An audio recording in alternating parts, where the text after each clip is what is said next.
Komið þið sæl og velkomin í Úrval þar sem við birtum hlut af því efni sem við teljum ástæðu til að kynna nánar fyrir ykkur, við sem búum til efni við rauða borðið á Samstöðinni í hverri einustu viku ársins. Ef þið viljið fara í göngutúri í blíðunni þá hentar kannski ágætlega að hlusta á úrval þess sem við buðum upp á. Samstöðin á köflum eins og þið vitið, ansi beittur og róttækur fjölmiðill miðað við að minnstakosti suma aðra fjölmiðla. Og hjá okkur var í vikunni töluvert mikið rætt þau mál sem að við teljum að kalli á meiri umræðu. Þar má nefna spillingu í íslensku samfélagi. Margir telja að spilling til dæmis ráði því hvernig hluti þingmanna á Alþingi greiði atkvæði. Og við ætlum að heyra núna í upphafi þessarar samantektar hvaðan Þorvaldur Logason, spillingarfræðingur og höfundur bókarinnar Eimreiðar Elítan, hefur að segja siðferðislegar meinsemdir í samfélaginu. Því þótt veðrið sé gott og þótt sólin skíni víða land þá af nógu að taka kemur að meinsemdunum. Gjörið þið svo vel. Gerist áskrifendur á Samstöðinni og taki þátt í að byggja upp öfluga og róttæka samfélagsumræðu.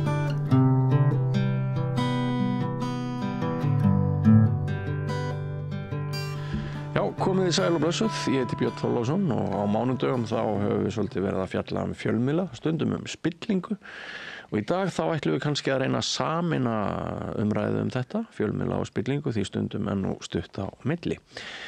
Það bara einn gestur sem kemur til mín í þættinum í dag, það Þorvaldur Logason. Hann nýbúinn að nýta sér gervigreindina til að þýða framúrskarandi spillingarbók sem að Þorvaldur skrifaði fyrir 2 árum cirka, Eimreiðar Elítuna, og ég ætla að fá að heyra af því hjá honum. Og við ætlum líka að ræða svona til dæmis koma inn í umræðu sem var hér við rauðaborðið í Sonum Egils í gær uppgjöru við bankahrunið, hvaða orðræða í gangi gagnvart því, hvað höfum við að segja njósnamálin og þau mál sem komið hafa upp og hvernig Ríkisútvarpið að manna umræðu þætti, eigin umræðu þætti spillingu. Þetta eru svona meðal þess sem við ætlum að ræða. En velkomin til okkar, Þorvaldur. Takk fyrir. Hvað heitir Eimreiðar Elítan á ensku? Hún heitir Locomotive Elite, a corruption story, eins og þetta. Hún hét Eimreiðar Elítan spillingarsaga. Þetta bara beinþýðing sem ég hendi í loftið þarna í rafbókaformi. Já. Þessi bók þín, hún vakti hjá mörgum mikla athygli. Já. Kannski fór hún ekkert mjög hátt í fjölmiðlunum. Já, ég fekk nú bara, fyrir utan Ríkisútvarpið, það sem ég var kannski aðalega að tala Ríkisútvarpið. Já, sem náttúrulega langöflugasta stofnunin. Og ég fekk bara Bylgjan tók þessu vel og Vísi tók þessu vel, Jakob Bjarnar tók þessu mjög langt og flott viðtal og Samstöðin tók þessu vel og Heimildin mjög vel og þannig að ég fekk allstaðar góðar viðtökur, bæði í almenningi og fjölmiðlum, öðrum en náttúrulega Morgunblaðinu og RÚV, Já, þetta var svolítið ónákvæmt hjá mér. Ég var kannski mest með einmitt svona þessa stærri ráðandi fjölmiðla í huga að þegar kemur að hinu ritaða orði þá náttúrulega mokkinn eiginlega bara eina blaðið sem gefið út, dagblaðið, og Ríkisútvarpið einmitt eins og þú sagðir sjálfur náttúrulega með alveg gríðarlega sterka stöðu. Já, ég glemdi nú dagblaðinu líka, DVF, þeir tóku þessu vel líka, en það náttúrulega segin saga að þeir Ríkisútvarpið umfjöllun í Ríkisútvarpið langöflugasta áhrifamesta tæki til að selja bækur. Það bara búið að margreyna það og prófa það. Þannig að ef þeir frysta mann úti þá hefur það mikil áhrif. Já, og Ríkisútvarpið í huga ennþá sumra Íslendinga, svona ákveðin hornsteinn eða vísbending það hvort bók er nægilega mikils virði til að hugleiða innihald hennar. Þannig að sko, ef að segja pólitísk ábyrgð Ríkisútvarpsins þegar kemur að gaggrínum bókum spillingu sem sannarlega er mikið mein hér í þessu samfélagi, sú ábyrgð er mikil. Hún er gríðarlega mikil og sko, ég vil nú taka fram að ég fekk umfjöllun sko, eftir jóltölur, svona lokaþætti eftir jól þegar, þú veist, salan er nú svona, 7-8 mánuðum eftir útgáfu sko, þegar salan er í raun og veru dottið niður á mestu leyti sko. Þannig að kynningin verður miklu veikari sko. Þannig að, en ábyrgðin er gríðarlega og það er alveg, finnst mér alveg greinilegt að sko, það er engin sko, sterk móttaka gagnvart fræðibókum, gaggrínum fræðibókum þarna inni sko núna. Nei. Þetta fjallum mikið af náttúrulega bókmyndum, svona almennum bókmyndum bara og skáldsögum og svoleiðis og oft flottir þættir hjá þeim sko. Eins og síðasti bara þáttir í hjá Agli á vestan hérna, ég veit ekki hvað þú séð hann sko, svo feikilega flottur sko, en við hinir hérna fræðimennir eru dálítið, gaggrínu fræðimennir eru fyrstir úti sko. Ég er alveg saman og þau eru mjög góð í að fjalla hluti sem ekki eru umdeildir. Sem er ekki umdeildir. En þegar kemur að viðkvæmustu efnunum mörguleiti mikilvægustu sem er einmitt og það sem að Ríkisútvarpið hefur yfirburði á alla aðra fjölmiðla. Algjör yfirburði. Ríkisútvarpið er ekki háð markaðslögmálum. Nei. Það eru engir auglýsendur sem að geta bara hótað, heyrðu ég hætti bara að auglýsa hjá þér ef þú birtir þetta. Eins og er með litlu einkareknu fjölmiðlana skjálfandi með ekki við neinum áföllum. Og eru hérna, sko, það er eiginlega með ólíkindum, manni finnst það í fullkomnum heimi, þá ætti Ríkisútvarpið að vera sá fjölmiðil sem að myndi mest lyfta undir gagnrýna umræðu. Og leita dálítið að þeim röddum sem að hafa ekki sterkar rödd í samfélaginu sko, og lyfta þeim mjög upp sko.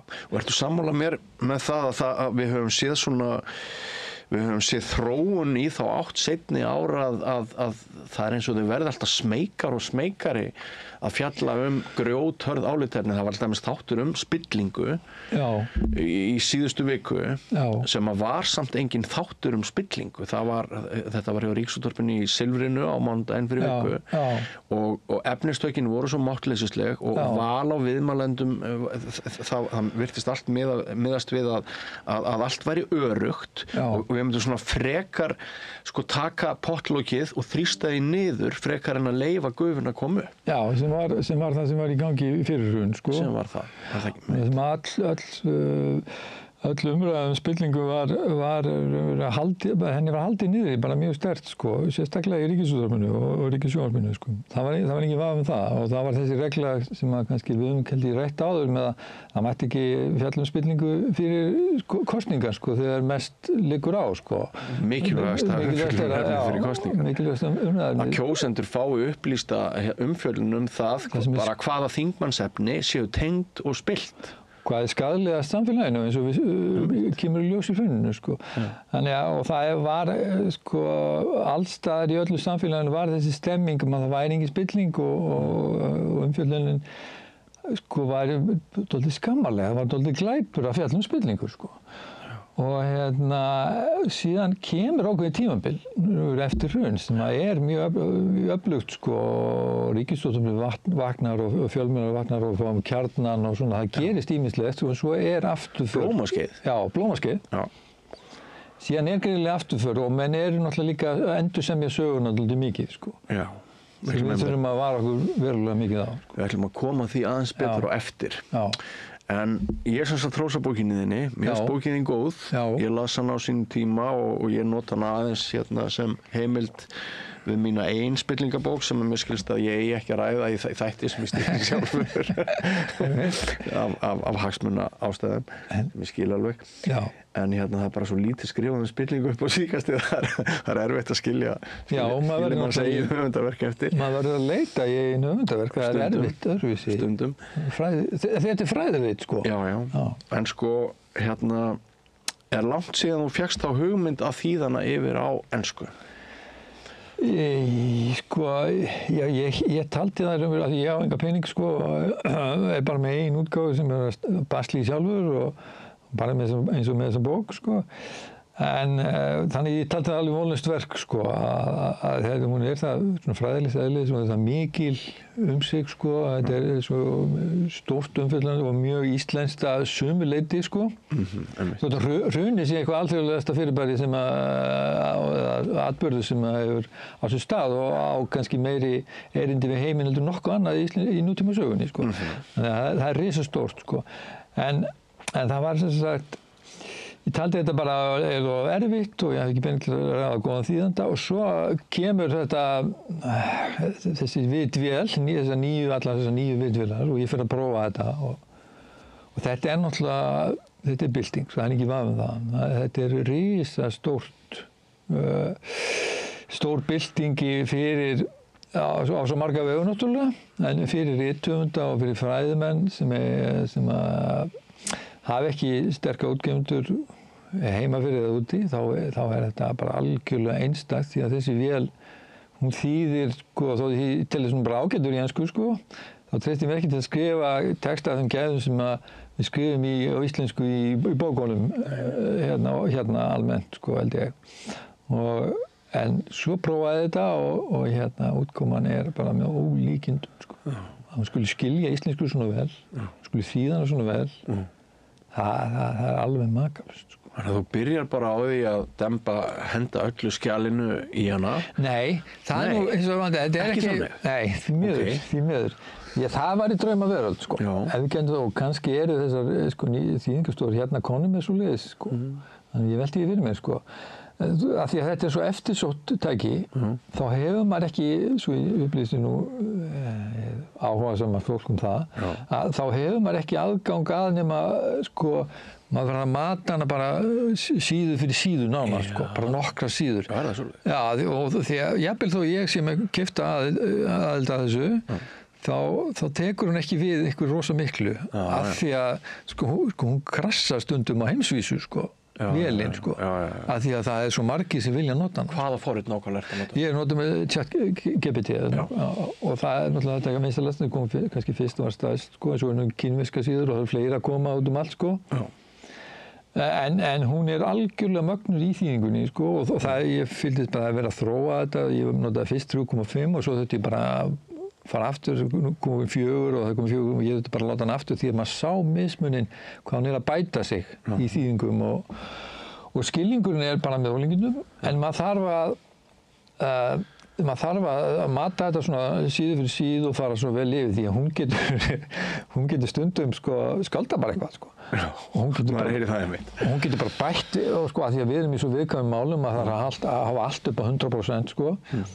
En hún var að bæta við ásökunum, spillingar ásökunum, einstaklingum sko. Já, af því að einhver hluti þessara vinnslu skapandi með einhverjum hætti, ekki? Já, sko, þetta ágiskunar vél. Ágiskunar. Já, hún að giska dálítið á það sem maður vill fá, sko. Já. Og svo endar hann stundum bara í einhverjum skáldskap sem í þessum bransa stór hættulegur, sko. Þannig að þú þurftir að fakttjekka hverja málsgrein. Já, hverja málsgrein og lesa mjög vel yfir allt, sko. Og þannig þetta heilmikið mál en þú veit ekki kannski leggja út stóra fjármuni sko. Nei, en kannski einhver 100 klukkstunda. Já, þetta mikil vinna, þetta áfram mikil vinna sko. Já. Og hvað kostar svo ritið á internetinu rafrænt? Svo það sko, þeir sem nú kannski svona innir að basla og hafa ekki erlenda útgáfa þá geta það nú alveg dálítið glemt í að þetta verði ef það ekki með reyfara eða einhverja stórkostlega skáldsögu sko, þá verður þetta nú ekki neitt bestseller og verðið mjög lágt sko. Bara markaðan þannig, þetta heimsmarkaður og það bara lygilega lágt, þetta bara 1000 kall sko. Já, þannig að sko ef einhvern hlustanda núna eða áhorfanda vantar þessa bók sem heimild, þá var kannski kostur að aka á bókasafnið og fá hana þar, ef við komum á hann ekki, sem kostar kannski bensín sem að nemur 1000 krónum með slit á bílnum, en hann gæti þarna allt eins bara náð sér í bókina, rafrænt fyrir aðeins 1000 krónur. Hver slóðin Hvar finnum maður hana? Þú finnur þetta bæði á Amazon og Apple Books, Amazon Books og Apple Books og Kobo bóka. Þannig að þetta er mjög auðvelt að leggja þetta. Lokomotiv Elite, flettir maður því bara upp. Eða Þorvaldur Lóðsson með TH. Já. Og þá kemur þetta gott aðgengi að þessu og auðvelt að ná sér í þetta. Og það var nú bara, ég vil segja, það var kanadískur fræðimaður sem var að hafa samband við Transparency International bara helgina og vantaði upplýsingar hann var að skoða spillingun á Íslandi og vissi ekki neitt eins og hann sagði. Vantaði og þarna gæti ég bara hendi hann einn í bók og hann list mjög vel á þetta og bara eitthvað sem hann hefði ekki aðgang að. Einmitt. Minnir mig á að finnskur starfsmaður Ríkisútvarpsins í Finnlandi hafði samband við mig í tvígang í fyrra sumar vegna umfjöllunar ætlarar spillingu á Íslandi og þá saknaði ég þess mjög að ég geti ekki sent honum handrit á ensku af besti vinnur aðal.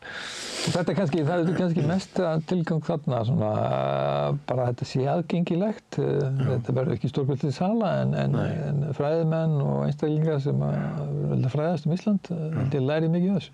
Já, þetta bara frábært. En bókin þín gekk vel, þú prentaði hana 2 svar. Ég prentaði hana 4 sinnum. Nei, var það 4 sinnum? Já, en það var svo litlu, þetta voru svo litlu. Þetta er dýrprentur, þetta er vöndur, geisla vöndur prentun hana, fyrstu prentarinn róta. Ekki stóru upplög. Ekki stóru upplög, en þetta endaði í 4 og svo 1 í viðbót erlendis, Já. Þannig að þetta var feikilega mikil prentun, og 1500 eintök kannski einhvers sluðið seld. Fyrir svona stóra og mikla bók, það er meðsala, á fræðir sviði, Það er mjög gott. Já.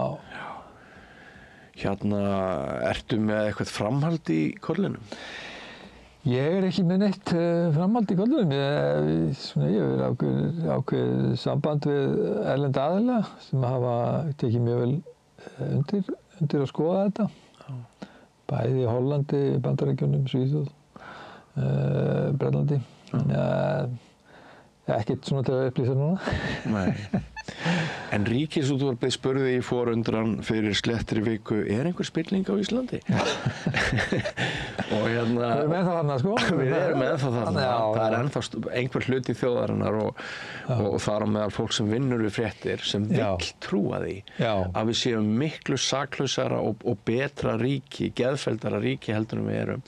Og það virðist vera sem að sumir hafi kannski fengið smá kalda sturtu yfir sig núna með afhjúpunum Helga Seljan sem blessunlega komin aftur yfir á Ríkisútvarpið eftir að hafa verið flæmdur burt í rauninni og hann hefur verið að sýna okkur með þessum njósnamálum og öðru sem hann hefur fjallað að Ísland er sannarlega ógeðslegt og snýst hagsmuni og glæpamennsku eins og Styrmir talaði Já, einn af þessum normönnum sem ég studdist við í bókinni og lögfræðingur sem lýsir ágætlega þessar bábilju bæði til þess að njósnamálinu núna ákveðnu hugmynd bæði spillingarleysi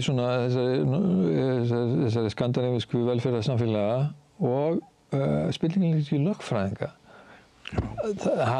Hann lýsir í raun og veru og segir lögfræðingar eru spilltasta stétt landsins. Og þeir fara kannski með skilgreiningavaldið að einhverju leyti.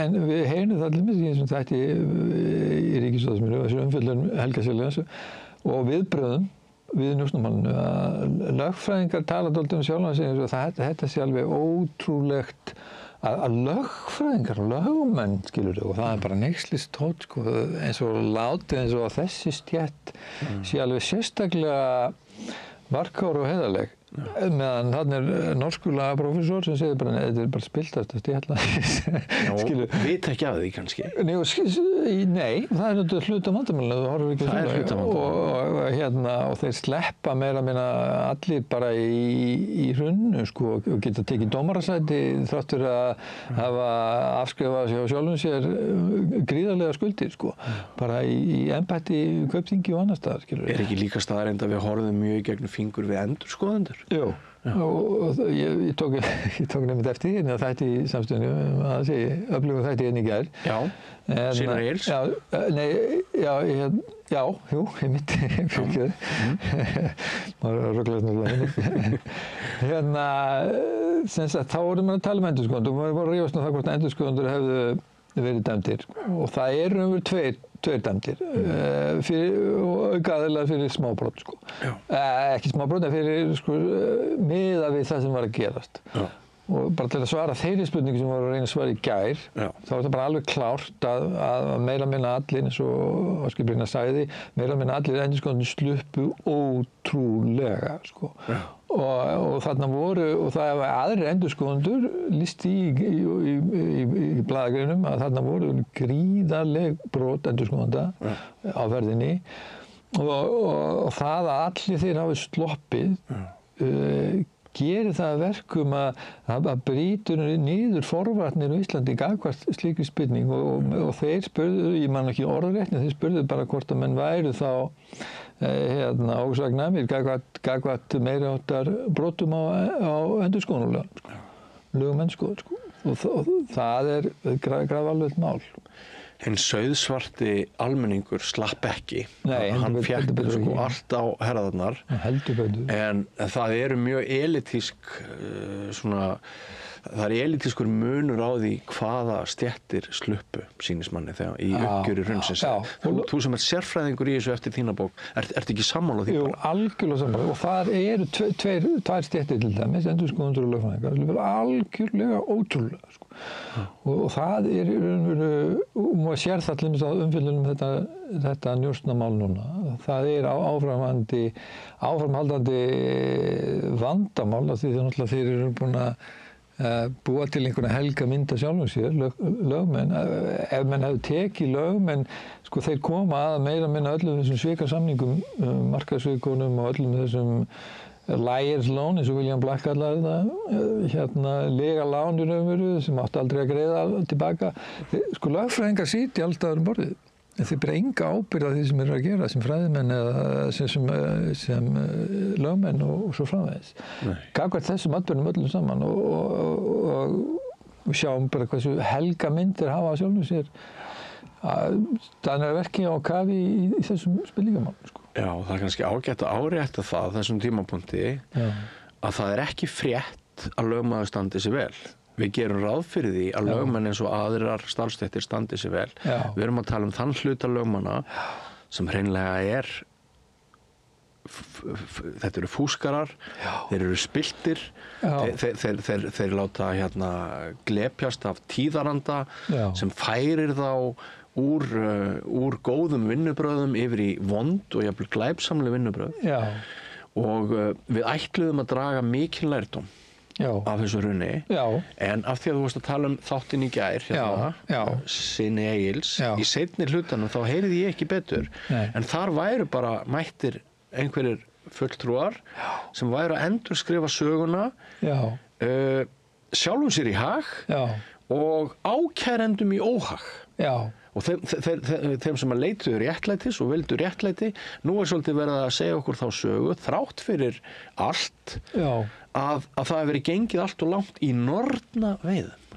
Já, sko þetta er saga sem, sko heimildamyndin hérna fræga í Ríkisútvarpinu á 15 ára afmæli hrunsins þarna, hún er þarna, sko. Akkurat. Hún er þarna og það er náttúrulega hvítþvottur, þetta er stóralvarlegt mál, sko, og við getum séð af hverju menn hafa verið eftir hrun og fyrir hrun að vera að kaupa fjölmiðla og fjármagna fjölmiðla með gríðarlegu tapi.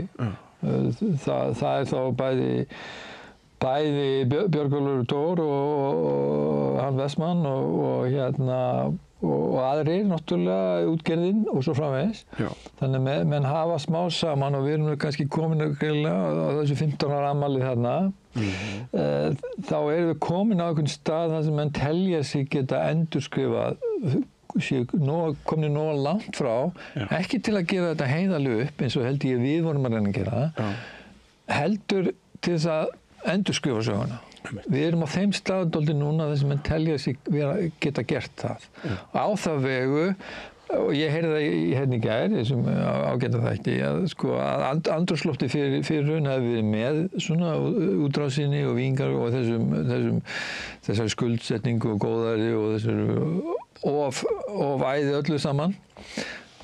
Almenningur hefði verið með því, en síðan hefði komið annað andrúmsloft eftir hrun sem var svona ofsóknar, menn vildi dæma það og fóru offari og svo framvegis og samanbæra pólitískar ofsóknir gagnvart Geir H. Haarde og að þeirra mati og svo erum við að tala að menn hafi farið offari í dómum, sko, það er þannig í bókinni hjá Velding og fleirum og þessum bankastjórnar hafi verið að segja og stjórnmálamenn útrásarvíkingar. Ég sé ekkert, sko, í því rétt nema hugsanlega það sem við vorum að tala um gær, að menn hafi farið, gengið og langt í hliðranum, sko. Og þar hafi menn og ég held að dómstólar hafi og ekki verið að manna hliðranir rétt kannski. Nei, og ekki gert þetta faglega og almennilega. Og mann hefði ekki passað upp á hluti þar. Það er eina sem ég hef séð og því liti rétt í gær, sko. En hitt, sko, stóra sagan einhverjar ofsóknir, hún er algjörlega fráleit. Og ég tók eftir því í gær að við erum kannski staddir þarna sem stjórnmálin að segja, jú, það voru glæpir þarna, við fengum þarna í gær, einn frá Framsóknarflokki og einn frá Sjálfstæðisflokki, jú, þeir viðurkenna það eru alvarlegir glæpir þarna, eða kannski eitthvað erfitt með að segja alvarlegir, en það voru glæpir þarna sem sagt og þeir voru framtíð, en það hefur verið glæpir svipaðir annars staðar og menn hafi farið offari. Hvort ekki rangt. Það er algjört einkenni á Íslandi að glæpirnir hérna, fjármálaglæpirnir, voru alvarlegir. Þetta er ofboðslega erfitt fyrir Íslendinga að horfast í augu við þetta og stjórnmálamenn og aðra, sko. Það er bara bollegjandi staðurinn. Ég hef borðið þetta undir bandaríska endurskoðendur. Og þeir bara gapandi að því að það hefur verið að bera saman, sko, það sem gerist í Bandaríkjunum með hérna junk bonds og þessi undirmálslán og allt þetta. Það er alveg borðleggjandi að það sem gerist á Íslandi er miklu klárari og stærri glæpir. Það er mjög erfitt að sanna það sem var að gera í Bandaríkjunum mörgu leyti. Lögfræðilega mjög erfitt. En hérna er þetta algjörlega borðleggjandi. Svo stóru með markaðsvikinni, þetta er bara hlægilega einföld mál, sko. Og líka þess að var nefnt fyrir umboðsvik sem menn hafa reynt að taka niður líka. Sem er reynda stórt mál líka. Þannig að, og það sem er algjör sérstað á Íslandi, algjör sérstað á Íslandi er tæming Seðlabankans. Einmitt. Og þessi mikla og stóra þáttaka stjórnmálamanna. Geirs H. Haarde, Davíðs Oddssonar og Kjartan Gunnarsson í Landsbankanum. Þessi lokomotífeli, þessi elita, þáttaka hennar, svona hátsettra stjórnmála, bein þáttaka. Ég meina, Geir situr bara með Sigurðin Árnasyni og planar þessi svik gagnvart evrópska Seðlabankanum og Seðlabankalúks. Bara situr bara með honum, heima hjá honum. Þeir voru náttúrulega nákvæmlega, ég man ekki hvona meginn þeir sátu, sko. En sko þetta sem að Seðlabankastjóri Luxemburg kallar bara stórglæp sjálfur þegar hann kemur hérna til lands og Lárus Velding lýsir þessu í bókinni, hálftíma stanslaus öskur. Hálftíma stanslaus öskur og kallar það bófa, en hann vissi ekki. Geir satt við hliðina á þeim, planaði þetta. Sko, þetta er algjör sérstaða. Og nú er Geir nýbúinn að endurskrifa einn feril í nýrri ævisögu og fékk strax drottningaviðtal hjá Rúvurunum í Kastljósi og svo er fjallaðan bókin í Kiljunni og hann er svo skemmtilegur hann Geir og það er bara látið eins og þessi helgumaður. Ég dró nú upp myndband og postaði á Facebook daginn sem var því miður ekki birt á réttum tíma. Það er G. Pétur sem þá er fréttamaður Ríkisútvarpsins, hann er að reyna að taka viðtal við hann. Og hann spyr alvöru gagnrýninna spurninga og Geir náttúrulega bara brjálast. Já, ég sá þetta með magnað, sko. Og þetta er því miður ekki sýnt fyrir en of seint. Þarna hefði fréttastofa Ríkisútvarpsins átt að sýna þetta viðtal, þessi viðbrögð Geirs. hans, ef að segja, innri mann eða annan mann þarna. Sko óklift í fréttatímanum. Og þetta sko leiðir hugan að því að til þess að öll þessi glæpamennska gæti átt sér stað á Íslandi og réttilega ert að benda á, við vorum bara verri en aðra þjóðir, eins og þú er búin að rökstyðja, að til þess að það gæti orðið, þá náttúrulega bregðast fjölmiðlarnir alveg hver á fætur öðrum. Og þeirra vakt er sumpart með uppkaupum og svona, þá er hún þá skiptir hún minna máli en ella. Og kannski hefur ekkert breyst. Í morgun þá heyri ég Guðmund Kristjánsson sem er bæði held í formaður SFS og forstjóri Brims. Þetta er sannlega einn valdamesti. Já, er það líka formaður? Útgerðar mógúll Íslands. Ég heyri hann í viðtali á Bylgjunni. Þetta eru elítutengslin, sko. Þetta net, sko. Ég heyri hann í viðtali í morgun á Bylgjunni. Byrja á því að rauna eitthvað yfir Ríkisútvarpið og gefa í skyn að Bylgjan sé frjáls fjölmiðill. En hjá Ríkisútvarpinu, starfsmönnum Ríkisútvarpsins sé einhver stefna. Og hann í upphafi viðtalsins þá henda því einhvern veginn út í loftið að það var eiginlega ekki hægt að skilja öðruvísi sem svo að það var bara áratugir síðan hann hefði fengið viðtal í Ríkisútvarpinu eða hans sjónarmið hefði komið fram. Ég hafði samband við Heiðar Örn Sigurfinnsson, fréttastjóra Ríkisútvarpsins og hann svaraði fyrirspurn minni að Guðmundur í Brimi var bara síðast fyrir nokkrum vikum í viðtal á Ríkisútvarpinu. En þarna er hann mjög ósvífinn í yfirlýsingum. Heiðrún Lind Marteinsdóttir, hún er nýkomin inn í stjórn Sýnar. Stjórn Sýnar? Já, hún er stjórnarmanneskja í Sýn núna. Hún er framkvæmdastjóri SFS. Mogginn er komin í eigu útgerðarinnar. Sýn er mögulega á leiðinni inn í eigu útgerðarinnar. Þá er þeir koni kannski að þá er þeir að mynda þetta sem ég myndi fjalla um bókinni, þessi langverandi barátta að mynda risastóran fjölmiðlaauðhring sem þessi elita hefur verið sem ég kallaði Eimreiðarleilduna og þessi klíka núna sem tengdist útgerðinni, hún er búin að vera að reyna að mynda þennan auðhring og tók niður Jónana, Jón Ásgeir og Jón Ólafsson sem sagt, og baráttu gegn þeirra veldi og markmiðið hefur alltaf verið að búa til þennan auðhring og þú ert kannski lýsa sér þeim er kannski loksins að takast það núna. Kannski er það að takast það. Og sko á sama tíma og Ríkisútvarpið hefur mist bitið og þyrfti aftur að fá tennur, þá eru þeir sífellt að saka það að vera með agenda og ganga of hart fram þegar hið öndverða er almenningi augljóst. En ef þú heyrir einhvern hlut nógu oft og valdaskekkjurnar í samfélaginu verða gríðarlegar, þá endar það með því að þú ferð að lepja upp og trúa vitleysu. Já, heldur betur, því miður, þannig virkar áróður virkar bara og jafnvel þú trúir honum ekki, þá laumast hann inn og það sést nú kannski að viðbröðum sko við þessari makalausu auglýsingu þarna, þessu auglýsingaherferð og minna talandi að komast ekki að, skilur. Já, þú ert að tala auglýsingaherferðina sem gegn hækkun veiðigjalda? Já, þessi fyrst. Ég meina, talandi að komast ekki að, skilur, hver annar getur rekið svona auglýsingaherferð, sko. Og þeir segja líka, sko, hún er algjörlega missum, þetta er alltaf sjálfsmark ársins, vel orðað. Þeir segja samt, sko, hún er samt áhrif, sko. Að þau kemur upplýsingunum að, sko. Jafnvel þó að fólk tækir sér illa, trúir sér ekki, þá hafa hún samt áhrif. Og sumlita hafa rétt fyrir sér og það er alltaf líka dálítið óhugnilegt, sko.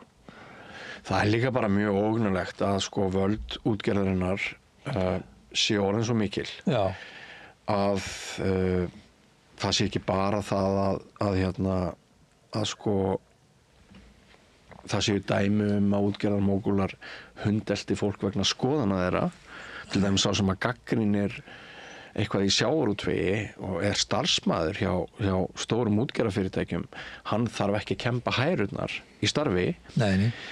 Og með sko þessum vaxandi fjölmiðla ítökum, ef rétt er að þeim er að takast að mynda þennan hring sem þú ert að tala um, þá náttúrulega gæti svo farið að lokum að meiri segja gagnrýninn status á Facebook sem einhverjur hópi almennings skrifar að hann bara muni kosta afleiðing. Já, var það ekki á RÚV daginn sem menn fór að sko taka viðtöl út landið og fólk vildi ekki tjá sig. Já, var það ekki?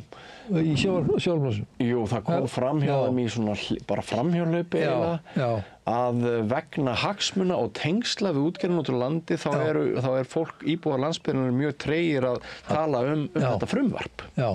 Já, einmitt tjásugum frumvarp. Af því að sko við vitum það, mælingar sýna það að almenningur 80-90% telja eðlilegt að þessar leiðréttingar séu gerðar. En fólk voru ekki að segja það.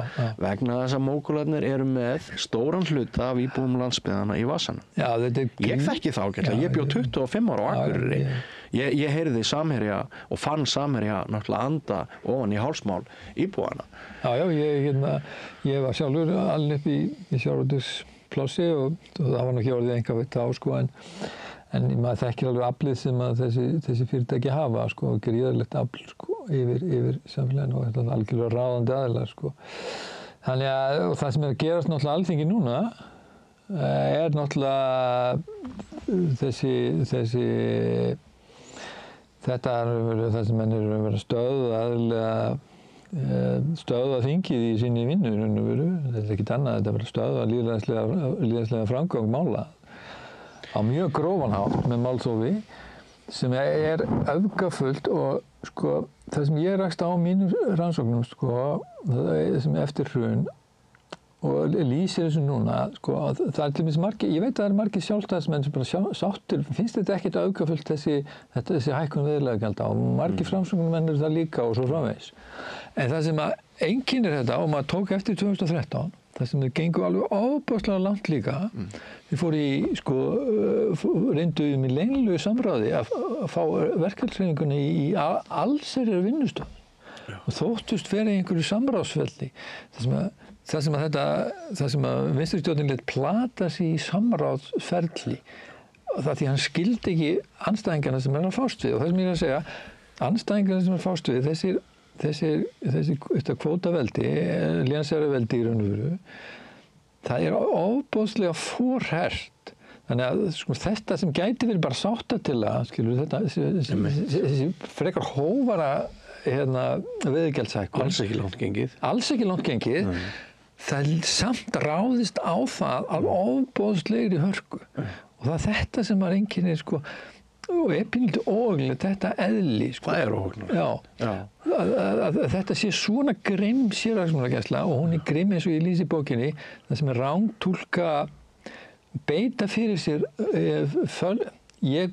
allavega óheiðarlegum lagatúlkunum sem voru kannski ágæta fræðilega upphafi hjá Sigurði Líndal og öðrum en voru svo augljóslega bull og rugl sem svo var þessu hent sko en þetta var notað til að blekkja almenningu þetta kvótakerfi að við getum bara fengið þetta tilbaka allt gefið frjálst og allir fengið sín einstaklingsrétt og veiðirétt aftur þetta var bara helbert bull allan tíman eða sko fyrsta árin var að segja að þetta var kannski eðlileg akademisk pæling en hún stóðst aldrei og þetta var frábært tól til að blekkja almenning það að áætlanir kvótagreifanna og þessara ráðandi flokka hefur alltaf verið að ná varanlegum eignarréttum yfir þessari auðlind Íslendinga og það hefur þjóðin alltaf sko bara verið brjáluð út í þeir sem uppgöta þetta en það voru bara svo fáir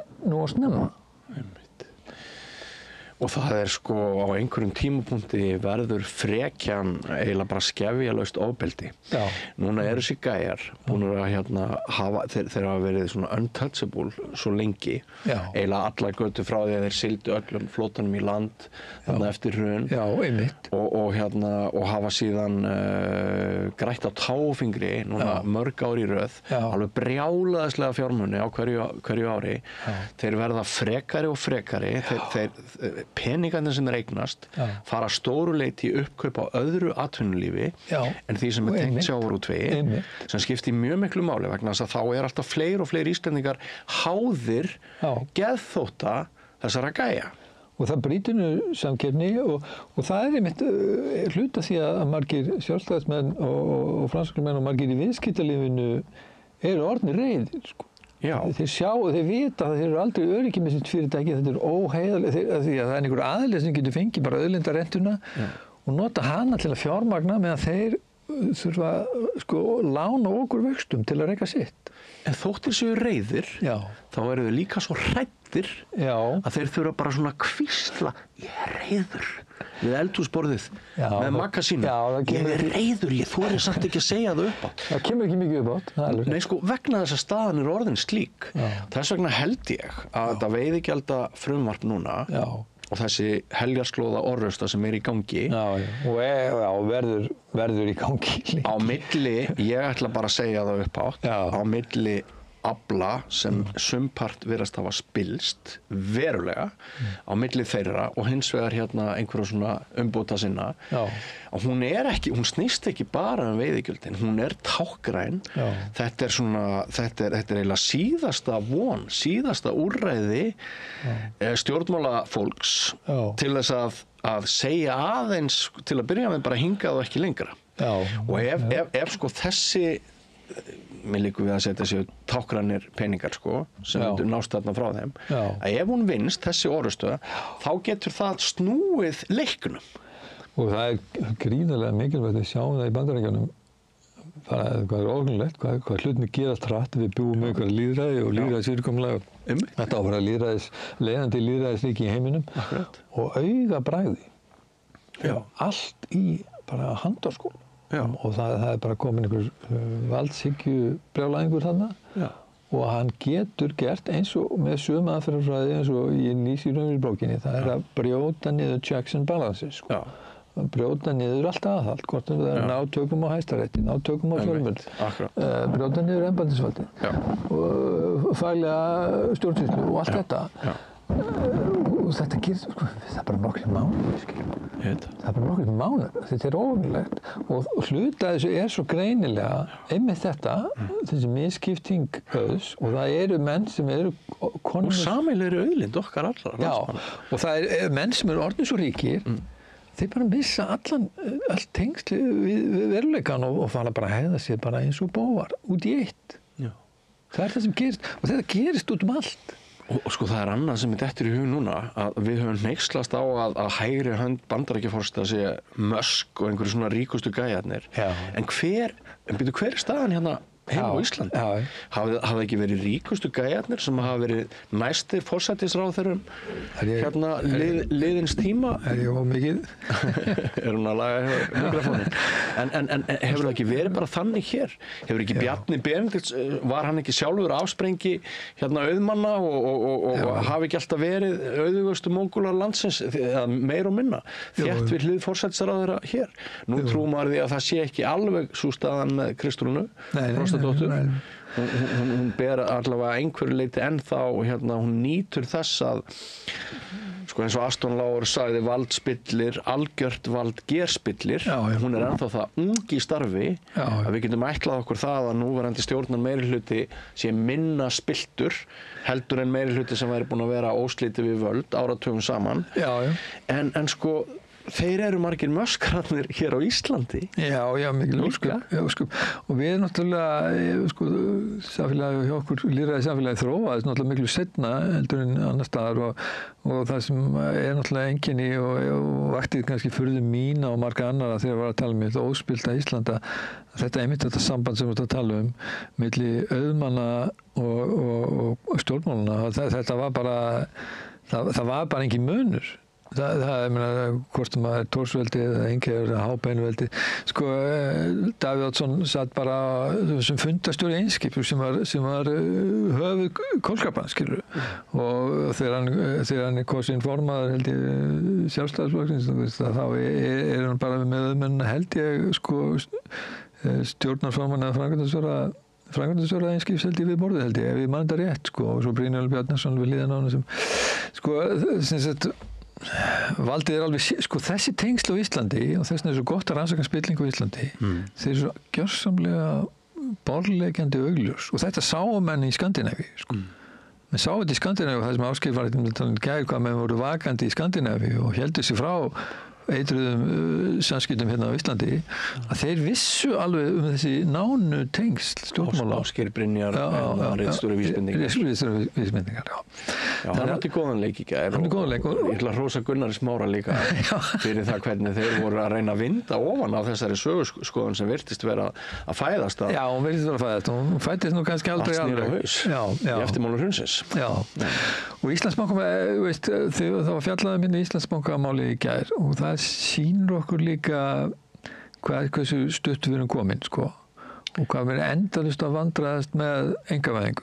Just mjög áhugavert að heyra efasemdir hans Ásgeirs Brynjars gagnvart einkavæðingu Íslandsbanka. Þú heyrir ekki þessa rödd mikið í fjölmiðlum að menn sé að efast einkavæðingu Íslandsbanka. Nei, mjög lítið. Manstu hvað hann fann henni helst til foráttu í umræðinni í gær? Kannski eftir að rifja þau? Já, sko við finnst það merkilegur punktur hjá honum, mjög merkilegur, sem ég líka verið að velta fyrir mér. Byrju, af hverju er einkavæða Íslandsbanka núna án þess að vera búin að gera upp bara lagalega? Bara alveg grundvöllin lagalega síðustu einkavæðingu sem eru það bara sakamál ennþá. Þegar allt verður vitlaust. Já, þegar allt verður vitlaust. Það kom svolítið óvart að það sé ekki búið að nýta. Já, hvað er mér lengi að þessu og hann bendi líka á það. Það er búið að sameina fjármálaeftirlitið og Seðlabanka sem ég er reynda mjög ósammála og var ekki niðurstaða rannsóknarskýrslunnar, en það ætti að gera, alls ekki. Og menn hafa verið að bera, það er annar mál, sko. En varðandi þetta, sko, það er ekki búið að gera þetta upp. Það er eitt risastórt mál og mínum veit að alveg frálegt að byrja á þess að gera það upp fyrst. Já. Síðan er það að menn er að reyna að halda því fram að fyrsta Íslandsbankasalan, þarna núna, eftir hrun, sko, hvað er það, 2021, fyrir, ætla sig ekki fyrir 4 árum, cirka, 2021. Það sem menn dömpaði þessu bara á markaðin, stórun hluta og selja til margra aðila og þeir heldur því fram í gerð, þetta hefur rosa vel hefnað. Ég er algjörlega ósammála því. Algjörlega ósammála því, en þetta voru 50% undirverði og þessi aðferð að henda þessu á markaðinn og selja þetta á svona miklu undirverði braskvæðir markaðinn. Því það er fullt af mönnum sem eru veltengdir og vita hvernig þetta kemur og hafa aðgang að fjármagni, henda sér inn og kaupa helling og hlaupa út aftur. Þetta er vondsala. Næsta salan, og fyrir utan það að bara selja 50% undirverði er bara lélegt umbóðsala eða bara verðbyrðasali fyrir einhver stórfyrirtæki, sko. Þú verður rekinn á staðnum, sko. Já, þannig að menn halda þessu fram samt að þetta eru stjórnmálamenn hér. Rósasræði, sko. Og síðan komum við í næstu einkavæðingu Íslandsbanka.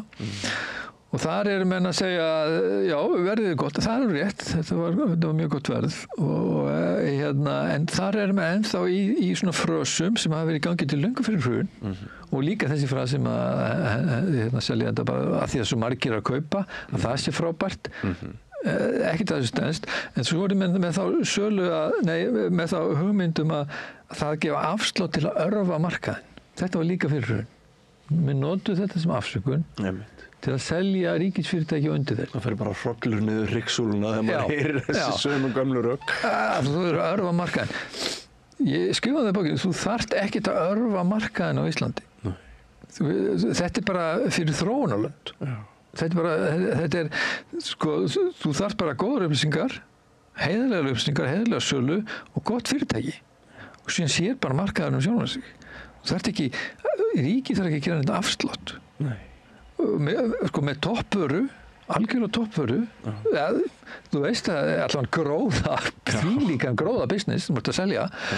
Þannig að, og svo eru menn að segja núna, og mjög óttast að þau farið í það jafnvel núna, að þau eru með svona tilboðsmarkað, sem að fá einhverja svona fagfjárstað og selja snöggt með einhverjum tilboðum, að því að ég heyrði líka bankasýslu fórstjórinn að segja þetta þessum tíma að því að afsláttur í útlöndum þá ég að vera afsláttur hér að þessi venjan og og þetta þessi normatífa hugsun sem að heimspekin varar mjög við.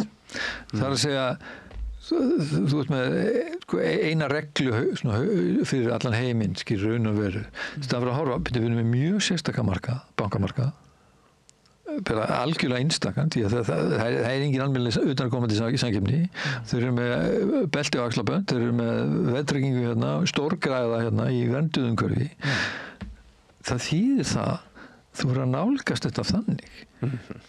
Hugsa þetta áfram markaði, þeir markaðsvöru og þeir vöru sem þú ert að selja, ekki eftir einhverju reglu, það er einhver venja.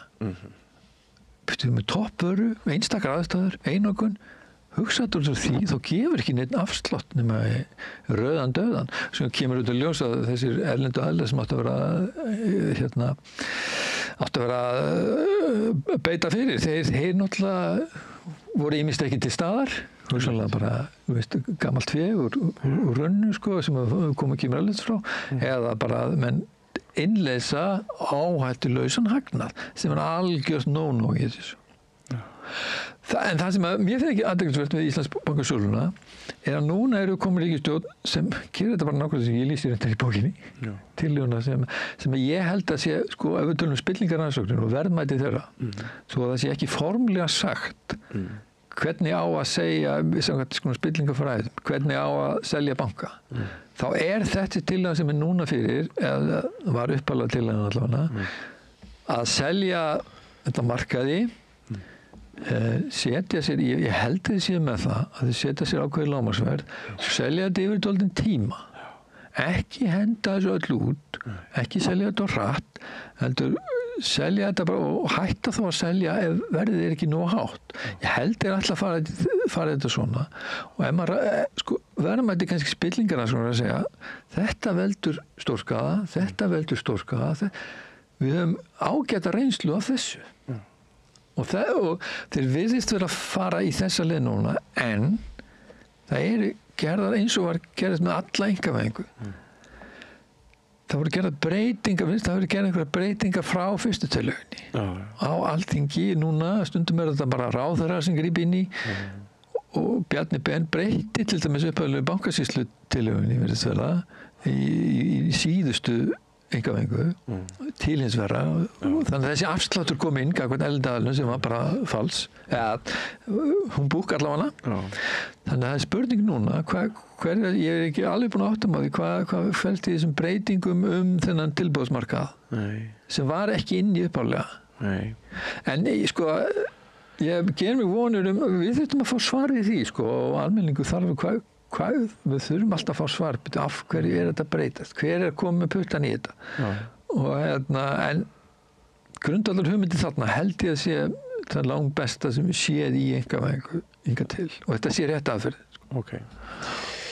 Kæru áhorfendur og hlustendur, ég heiti Björn Þorláksson og ég stend í dag þennan ágæta mánudag 12. maí fyrir umræðu eins og oftar fjölmiðla og spillingu, og hjá mér er Þorvaldur Logason sem skrifaði fína bók Eimreiðar elítuna, spillingarsögu, sem nú hefur verið þýdd yfir á ensku, og við erum að fara víðan völl, spillingamál sem hafa verið til umræðu síðustu vikur meðal annars, og voru núna síðast að ræða hvað skyldi varast við Íslandsbankasöluna.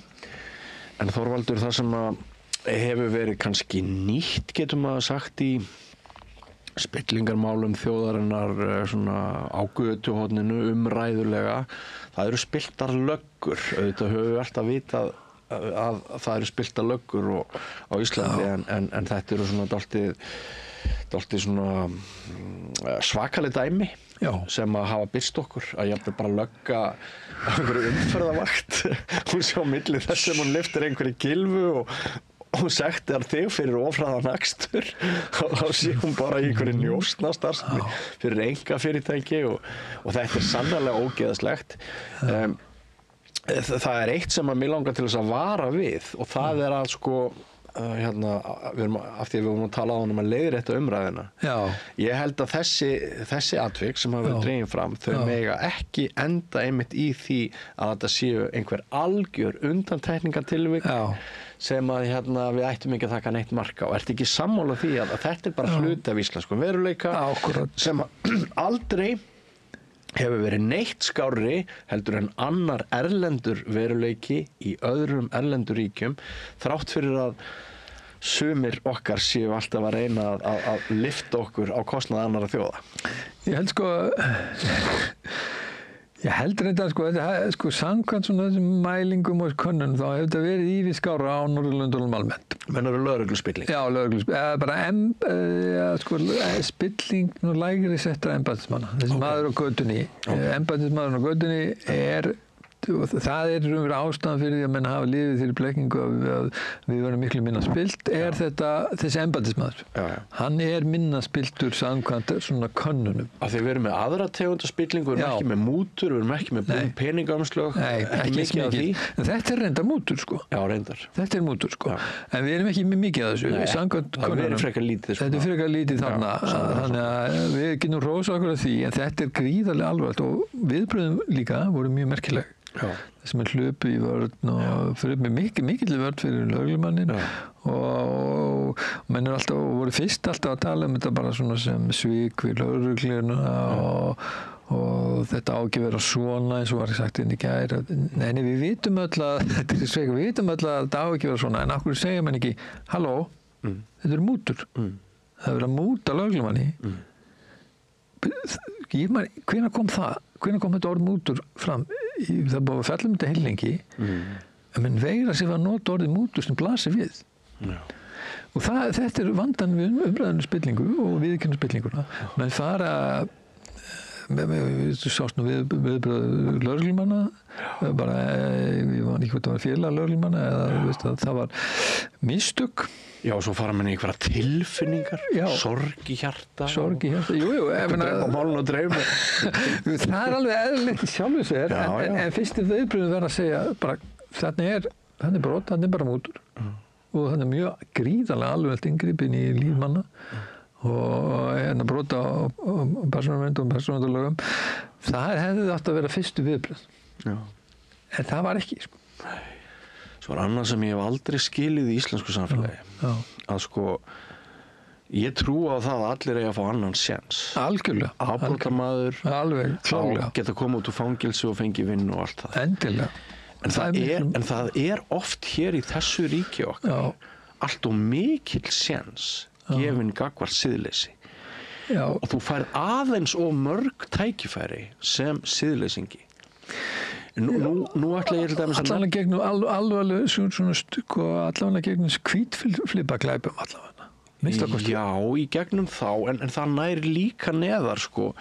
Það er eins og með með dæmis hann Jón Óttar. Sem að ég opna eiginlega mína eigin spillingabók á með viðtali við Helga Seljan. Þar sem að Helgi Seljan ræðir þátt Jóns Óttars. Hvernig hann í rauninni bara samkvæmt Helga situr svo svakalega hann. Skuggaleg lýsing. Þetta er svakaleg lýsing. Ég skil ekki að blaðamannafélagið sé ekki búið að halda ráðstefnu það sem þarna kemur fram og ég skil ekki þögnina og þöggunina til dæmis svona alvarleg tilvik. Þetta er gríðarlega alvarleg tilvik. En ég held að þessi Jón Óttar sé bara enn á flegi ferð með að fá gigg. Já, það er mjög, það er vel orðað, fá kika, það er vel orðað, sko.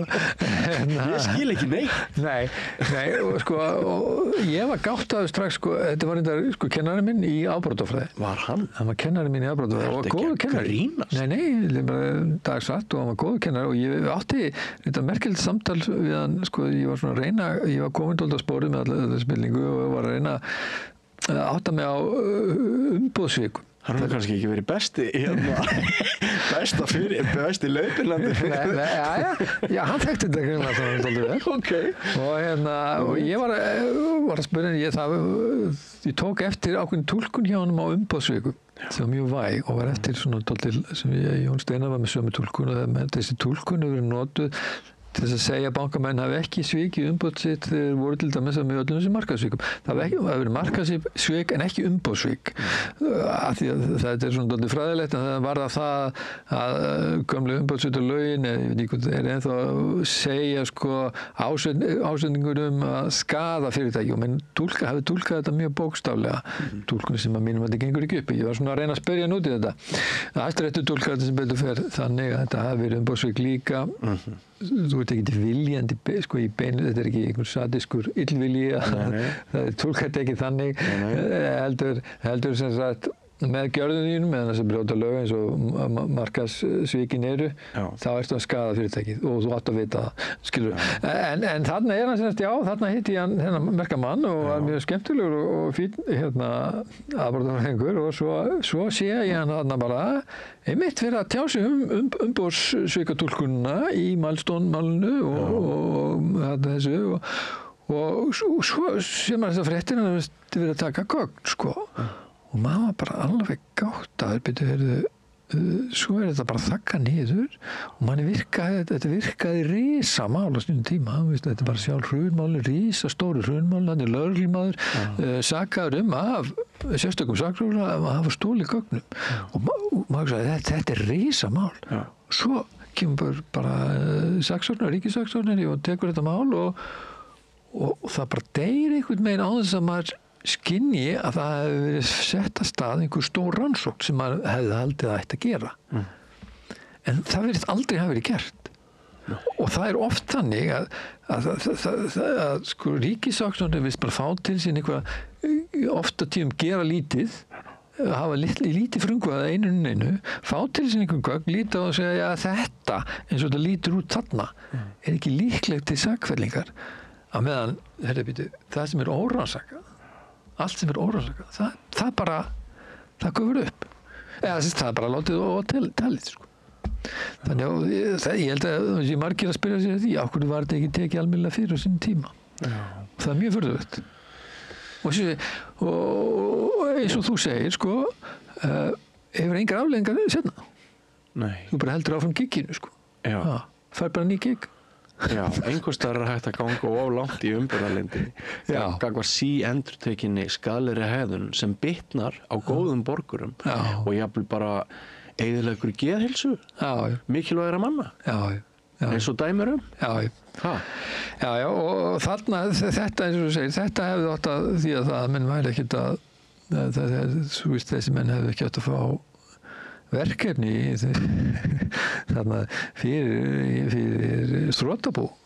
Það virðist líka sem að sérstakur saksóknari hafi gerst sekur dómgreindarbrest með að fela Jóni Óttari mál eftir að hann var hættur hjá embættinu vegna gruns að hlutir væru ekki allt í lagi en það eitt og út af fyrir sig er engin röksemd gegn því að yfirvöld hafi verið að reyna að gera sitt besta til þess að leita réttlætis eftir hrun en það er náttúrulega íslenska fúskið, ófagmennskan, hún er svolítið órofa tengd smæð samfélagsins og skorti á vönu fólki til þess að grípa til og ráða í verkefni. Og sem að sér all fúskið kringum meðferð þessara gagna, það er mikið fúsk varðandi meðferð þessara gagna. Og það sýnir það er maður sá það einmitt í þessari afbrotarfræði þegar maður var í kynast þessari afbrotarfræði hjá Jón Óttari fræðin málins sem maður las frá Bretlandi meðferð, hvernig þau voru meðferð þeirra hvað var margfalt faglegri heldur maður nokkuð tímann séð hérna á Íslandi það var ekki vafa því En hvað segir Þorvaldur? Er siðferðiskennd Íslendinga einhverju leyti veikari heldur en sumra annarra þjóða? Já, ég hef lýst sumuleyti og sumuleyti, ég hef lýst siðferðið, ég held að ég stend við það, að siðferðið, við erum við skiljum siðferðið með tilfinningarlegra og sem getur verið mikill styrkur, þannig að við björgum breskum sjómönnum við Látrabjarg og annar staðar og leggjum okkur í bráða lífshættu þrátt fyrir að þeir séu að ræna okkur lífsbjörginni þetta er algjörlega einstakt og við hérna Það er það besta í þjóðinni saman komið í bara þessar einu sögu. Já. Þetta er stórkostlegt sko. Og við skiljum sko siðferði svo tilfinningarlega og við hjálparsveit fljótur að koma til hjálpar allt og öllum þegar á bjátar, en við ekki heimspekilegir siðfræðir sko, að því að kirkjan veik, heimspekin veik, þannig að við skiljum ekki reglur og prinsip og meðferð reglur og prinsip, hvenær þau eru viðeigandi, hvernig það túlkaði, hvernig þau lýsa upp aðstæður. Við opaslega léleg þarna sko.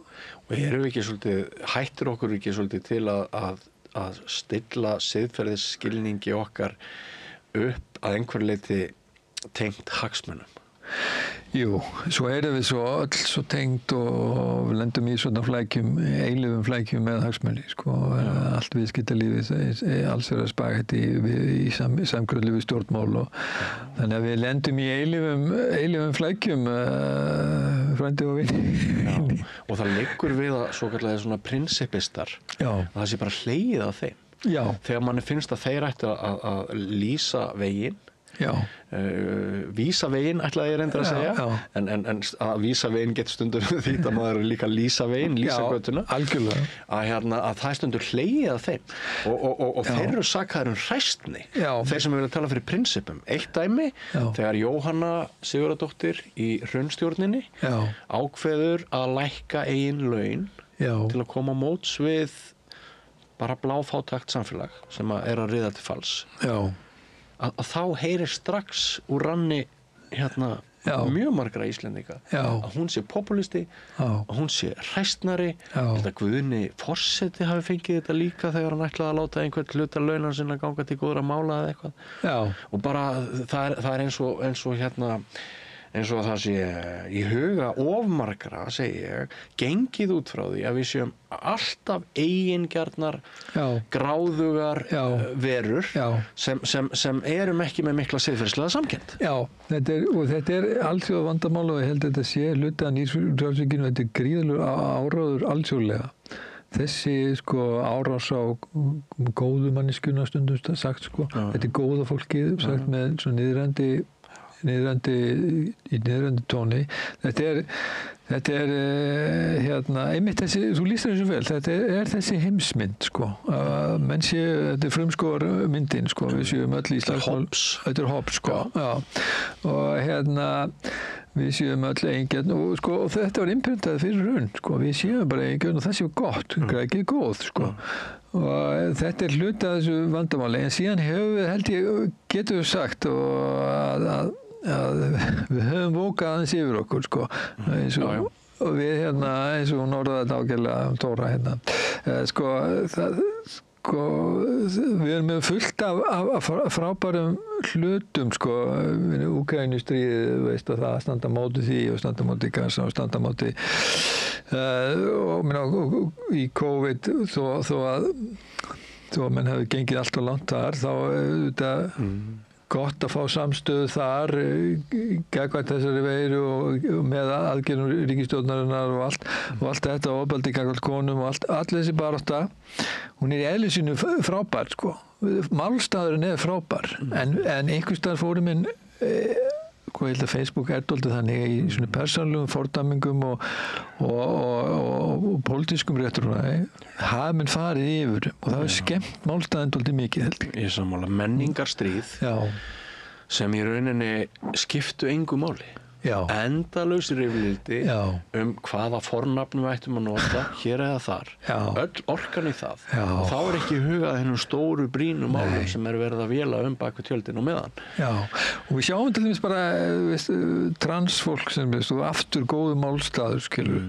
Það er ofboðslega viðkvæmni ef maður er á móti því að transkonur syndi sko með konum í einhverjum keppnum, maður er á móti því afskaplega eðlileg skoðun, en það verður mikil heift og mikil árásir og það var bara mannhatari og þetta fer í trömpisti, þetta fer allt í rugl sko.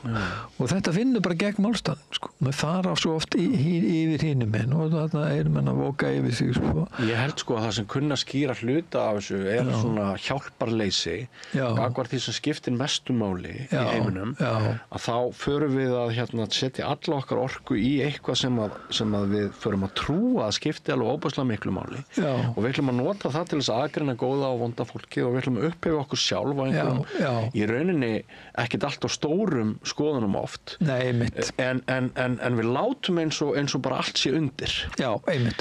Og maður sér Afríkufeminista, kalla þetta forréttindafeminista Vesturlanda sko. Af því að þeim finnst þetta ekki einmitt við vera að hanga í aukaatriðum þegar all grundvallarprinsipin eru ekki í lagi sko. Og svo náttúrulega þessi sturlun sko að það er bara heilu starfstéttirnar sem að virðast vinna við það að móðgast fyrir hönd annara. Já, og þetta skilar sko fasismin sem við erum að sjá núna allan heim. Hann er auðvitað ekki aflegging. Grunnurinn þessi misskipting og þessi öfgafulli kapitalismi. En þetta en þetta ýtir undir ofbeldi.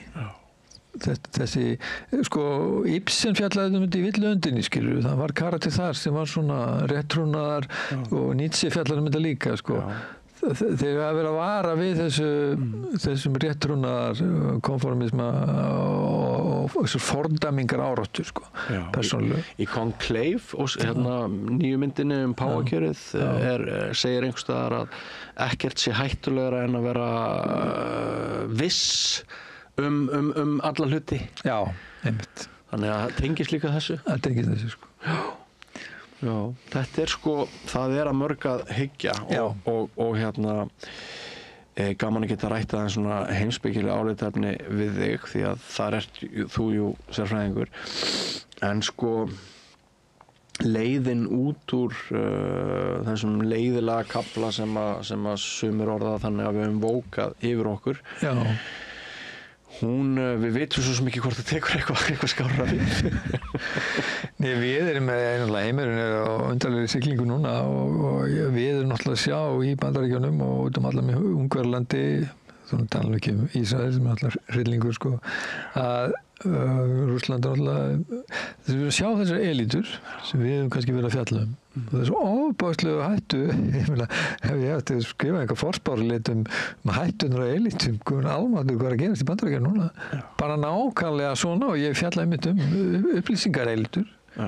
Hvað þeir eru að koma upp þessi nýja hagkerfi, nýja tækni og sko, við vitum ekki hvert þetta er að fara með okkur en sko, þetta er að fara að vera hraðleið og skuggalega átt til fasisma sko. Það er bara þannig. Já.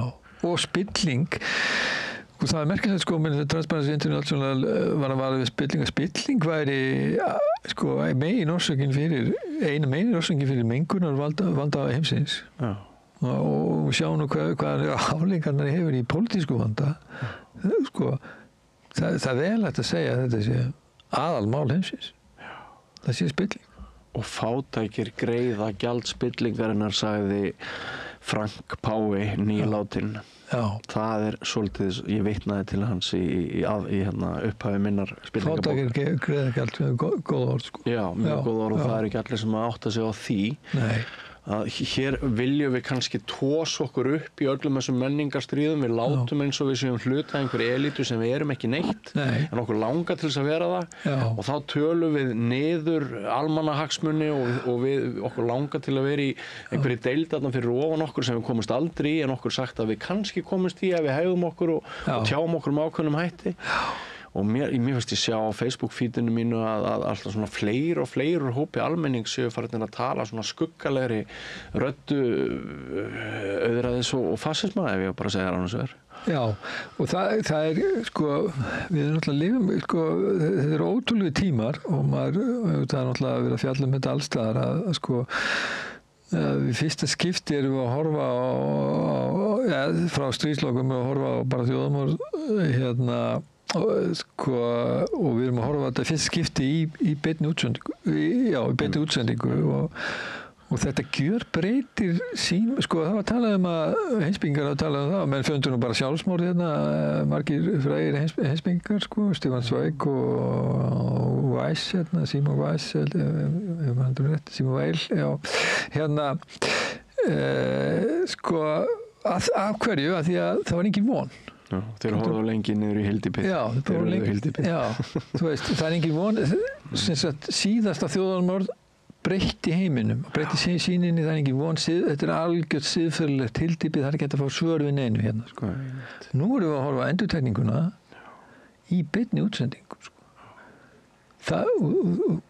Þetta gjörbreytir sýn manns á heiminn bara og þessi stuðningur Vesturlanda við það er kannski stóru siðferðilegu fréttina bara að Vesturlönd geti hrapað svona og það sé svona mikið stuðningur á Íslandi, maður heyri það á Facebook við þjóðarmorð og fólki sé svona sama og við talum siðferði, fólki sé sama getur bara litið fram hjá þessu eins og þetta sé bara ekki fólk og þessi lágmark samkennd sem að maður treystir á svona þessi mannúðlega samkennd sem ég las einhvern veginn þýskar konur sem held ég eftir fyrri heimsstyrjöldina og bara sendu út ákall, það var birt á Íslandi sendu út ákall og bað fólk að horfa fram hjá glæpunum, horfa fram hjá öllu sem gerðist bara beint ákall til tilfinningana og mannúðarinnar samúð,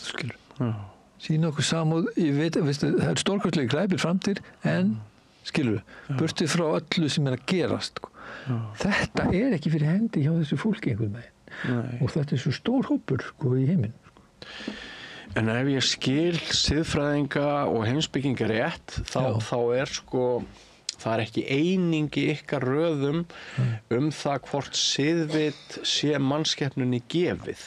Nei, það er risastór spurning. Nei, ég held að það sé almennt að þetta fer í þá átt að við höfum þessa sérstöku, það er sérstakur mannlegur eiginleiki að geta sett sig í spor annara, mjög sterkt. Og það höfum við framveitir og þaðan getur siðvitið sprottið og er sterkur kjarni fyrir siðvitið en það þarf ekki að vera Nei, sumir telja að siðvæðing við getum sagt að hún hafi hafist þegar forfeður okkar gengu fram á slasaðan einstakling og hlúðu að hann það er ein skilgreiningin á því sem greinir okkur þá frá hinum dýrunum þetta var nýlega að þau fundu bein fundu bein af einhverjum manni eldra heldur en menn af áður talið og það var einhver sem að sinnt honum en við sjáum þetta nú það hjá dýrunum að það sé að mæðurnar sem er að fórna sér gagart vildurum og bjarga fílsungum úr bráðri hættu og svona Það eru þeirra eigin sérhagsmunir Það er fjölskylda Ég veit ekki alveg hvernig við komum staði með beinin Nei, ég veit ekki það var einhver tenging Ég þyrfti að fletta þessu betur en þetta er mjög spennandi spurning og ef til dæmis siðvit er ekki manninum gefið heldur lært og við komumst að því að okkur bara farnist betur í heiminum ef þú ert ekki bara með byssuna þarna í vasanum og þú ætla bara að skjóta mig fyrirfram ef skekinni að ég myndi ætla þér illt síðar að ef siðvitið er lært og hreyfanlegt frá tíma til tíma þá skiptir náttúrulega óbúslega miklu máli að við höldum vöku okkar núna svona í árdögum rísandi fasisma það skiptir öllu máli og það er óhugnlegt hvað þetta gerist hratt það er mjög óhugnlegt og hvað hlut til það sem er gerast í Bandaríkjunum er náttúrulega kannski enn eitt vitnisburður það að þetta fyrirkomulag forsetaræði sem Navalny þessum barðist móti Putin og drepinn bent á að hann undir lokin sagði hann þetta sko, að forsetaræði væri líklega stóra vandamál. Þetta bara þetta fyrirkomulag, þetta veldur svo mikill í dýrkun og menn geta safnað til svo miklu valdi að þeir brjóta niður allt siðferðið í kringum sig sko, bara tiltölulega rætt sko. Þannig að við, sko, ég held að við séum betur settir með þingræðið og eitthvað skársettir en það vantar alltaf þetta checks and balances og ef það ekki fyrir hendi þá brjóta menn þetta siðferði niður og sjáum það bara, sjáum hvað þetta gerist rætt, sko gerist í hruninu bara nokkur málum, bara ótrúlegum tíma, bara 3-4 ár, en það var byrjað stjórnmálamenn eins og Gunnar Smári var að reyna að benda á henni í gær og það erfitt að fá menn til að viðurkenna það. Stjórnmálamenn voru í fórustu og það þarf að halda því úr lofti og þeir byrjuðu að brjóta niður siðferðið innan fyrirtækjana með einkavæðingu. Það sem er HF-un sko, en undir ríkisstjórn sko. Þannig að hérna sko, við þurfum alltaf að halda rosalegri vöku allstaðar, greinilega, það er bara segin saga. Ég man hérna þessum sturlaða tíma fyrir hrunið þegar maður var að fá boðsferðir sko, sem blaðamaður, fréttamaður og fara út fyrir landsteinana og reyna að búa til einhver svona fölsuð augnablik einhvern ávinning. Já. Ég hafði nú vitað að ég fara aldrei, ég þáði aldrei slíka ferð.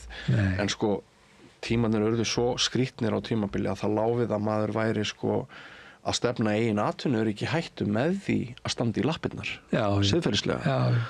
Og þess vegna er svo fyndið að þú varst að tala um áðan sko að hérna okkur hættir svo til að ofmeta svona dygðir okkar eigin stéttar. Já. En við virðumst vera mjög næmir við Íslendingar fyrir hérna voninni betra efnahagslegt hlutskipti og tengingar sem að koma okkur út úr því sem að ég kalla hungursneiðar komplexinum eða þessum ótta að við eigum ekki nóg af því við erum á eyju þá verður okkur bara hent útbyrðis. Það er náttúrulega það sem við óttumst helst, það er félagsleg einangrun og fátækt hér á eyjunni, djöflaeyjunni. Já, Ingibjörg Sólrún má eiga það sko, hún var einmitt dálítið að skamma jafnaðarmenn og reyna að hvetja það áfram og svona allan framar áður hún fór í samstarfið þarna 2007 einmitt þennan punkt að það væri svo margir jafnaðarmenn að daðra við valdið og hérna að það væri bara meira þetta vandamál innan hreyfingarinnar sko. Og Bryndís Schram sagði einhver tímann að stærsta fyrirstaðan fyrir umbótum hér á landi væri að fátæklingarnir, þeir vildu allir verða sjálfstæðisflokkurinn. Já, og það var þessi draumur, lýsist ágætlega sem draumum að einhverja viðreistnar stjórn alltaf hjá Grótum og jafnaðarmönnum sko, eitthvað samband við sjálfstæðisflokkinn sem þau áttu að leiða sjálfstæðisflokkinn til einhverjas frjálslyndis og betrum bæta sjálfstæðisflokkinn með henni sem var náttúrulega þegar Sjálfstæðisflokkurinn orðinn ífjölskylmaður þá var það náttúrulega bara kjánuleg hugmynd sko. En Sjálfstæðisflokkurinn var ágætur framan af. Já, ég meina, margt gott fólk í Sjálfstæðisflokknum og fullt af góðu fólki. En dæmum stofnun sem að hrekur illa á leið. Já, það er í rosalegri kreppu núna. Já, mikilli kreppu núna. Alveg komið út í horn og það sést náttúrulega bara Alþingi að þeir ennþá í aðferðum sem að virkuðu 2013 og þeir eru í öfgafullum og þeir lýstu sjálfum sér dálítið sem her hérna kvótaelitan og sjálfstæðisflokkurinn sameiginlega sem svona þegar við stöndum saman þá erum við her, þeir sögðu þetta bara beinleiðis og þeir eru að nota svona það sem ég kalla stríðsáróður og þessar öfgafullu aðferðir en núna er þjóðin ekki að kaupa þetta. Nei. Það er mjög merkileg stund. Já, ég er sammála. Merkileg stund. Það er dagur vonar. Mitt í öllu myrkrinu. Heyrðu Þorvaldur, ég óska þér bara nú aftur til hamingju með þýðinguna á bókinni þinni. Já, takk fyrir. Og gaman að fá þig í þetta ítarlega spjall. Við höfum sannlega farið víðan völl. Og það er svolítið gaman að hérna, samstöðin er vettvangur fyrir umræðu þar þar sem þú færið ekki bara 4 morfísmínútur eins og í Kastljósinu til þess að koma þínum sjónarmiðum á framfæri og niðurstaðan verður oftar en ekki svo að ekkert situr eftir nema bara innan tómir frasar sko. Já, maður sér það hvað tímapressan til þess bara umfjöllunum bækur sko, ok Já, einmitt það verður þetta hálf gagslaust sko. En ég veit meira þig, mannin á bak við bókina þína eftir að hafa spjallað núna við þig og það mér gaman, mér gaman að kynnast og greinendum í samfélaginu bara þannig að kæra þakki fyrir þinn þátt. Takk fyrir að bjóða mér. Og að því sögðu þá höldum við áfram dagskráni hér við Rauðaborðið, ekki fara langt. Með því að ganga í leigjendasamtökin styður þú baráttu leigjenda. Leigjendasamtökin eru fyrir öll þau sem vilja vinna að réttlæti og öryggi á húsnæðismarkaði. Leigjendasamtökin.is Og við ætlum næst að segja ykkur frá því að hún Rannveig Ásta Guðjónsdóttir, nýdoktor, hefur varið doktorsritgerð sína feður sem beitt hafa ofbeldi.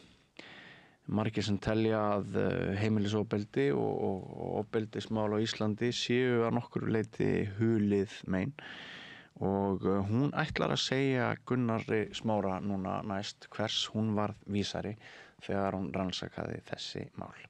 Allir þættir samstæðvarinnar eru fáanlegir á öllum helstu hlaðvarpsveitum.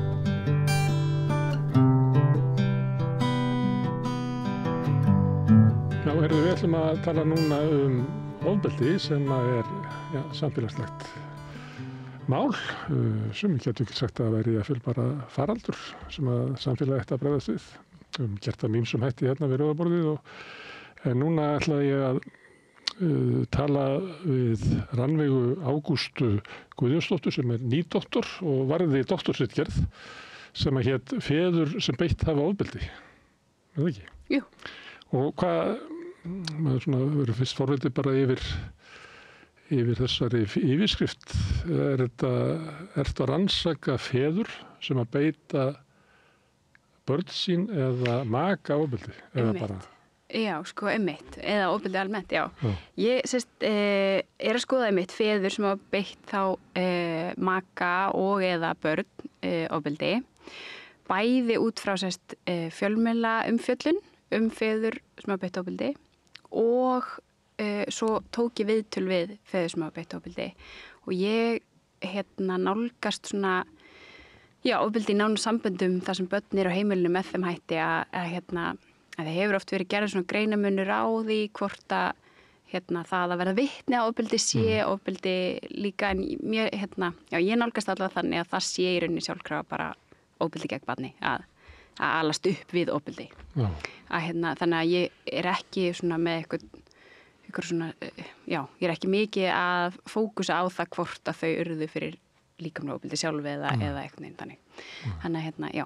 En ertu að skoða vilja feðrana til að breytast? Af hverju breyta þessu? Það hefur verið svolítið í umræðinu og þú kannast við það verið fókusinn á þolendur. Já. Og þá kemur reglulega upp og segja að þolendur eru ekki í vandamáli, það eru gerendur sem er vandamáli. Af hverju eru ekki að skoða þá? Var það ástæðan fyrir því að hósta að skoða þetta? Já, í rauninni og ég kem inn í mitt verkefni hafandi skoðað ofbeldi í nánum samböndum út frá brotaþolum og mér finnst þetta svo ótrúlega mikilvægur partur af umræðinni að skoða ekki bara gerendur heldur líka breytingaferli gerenda.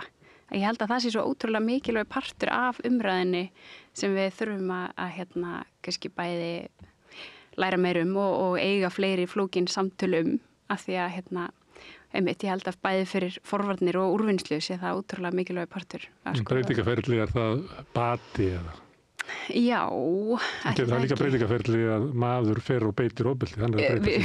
Vissulega, ég vil helst ekki sjá breytingaferli í þá átt en Þannig að þú ert að reyna að hægt að sá sem beitir ofbeldi getur hún að lagast. Þannig að það verði ekki skaðlegur.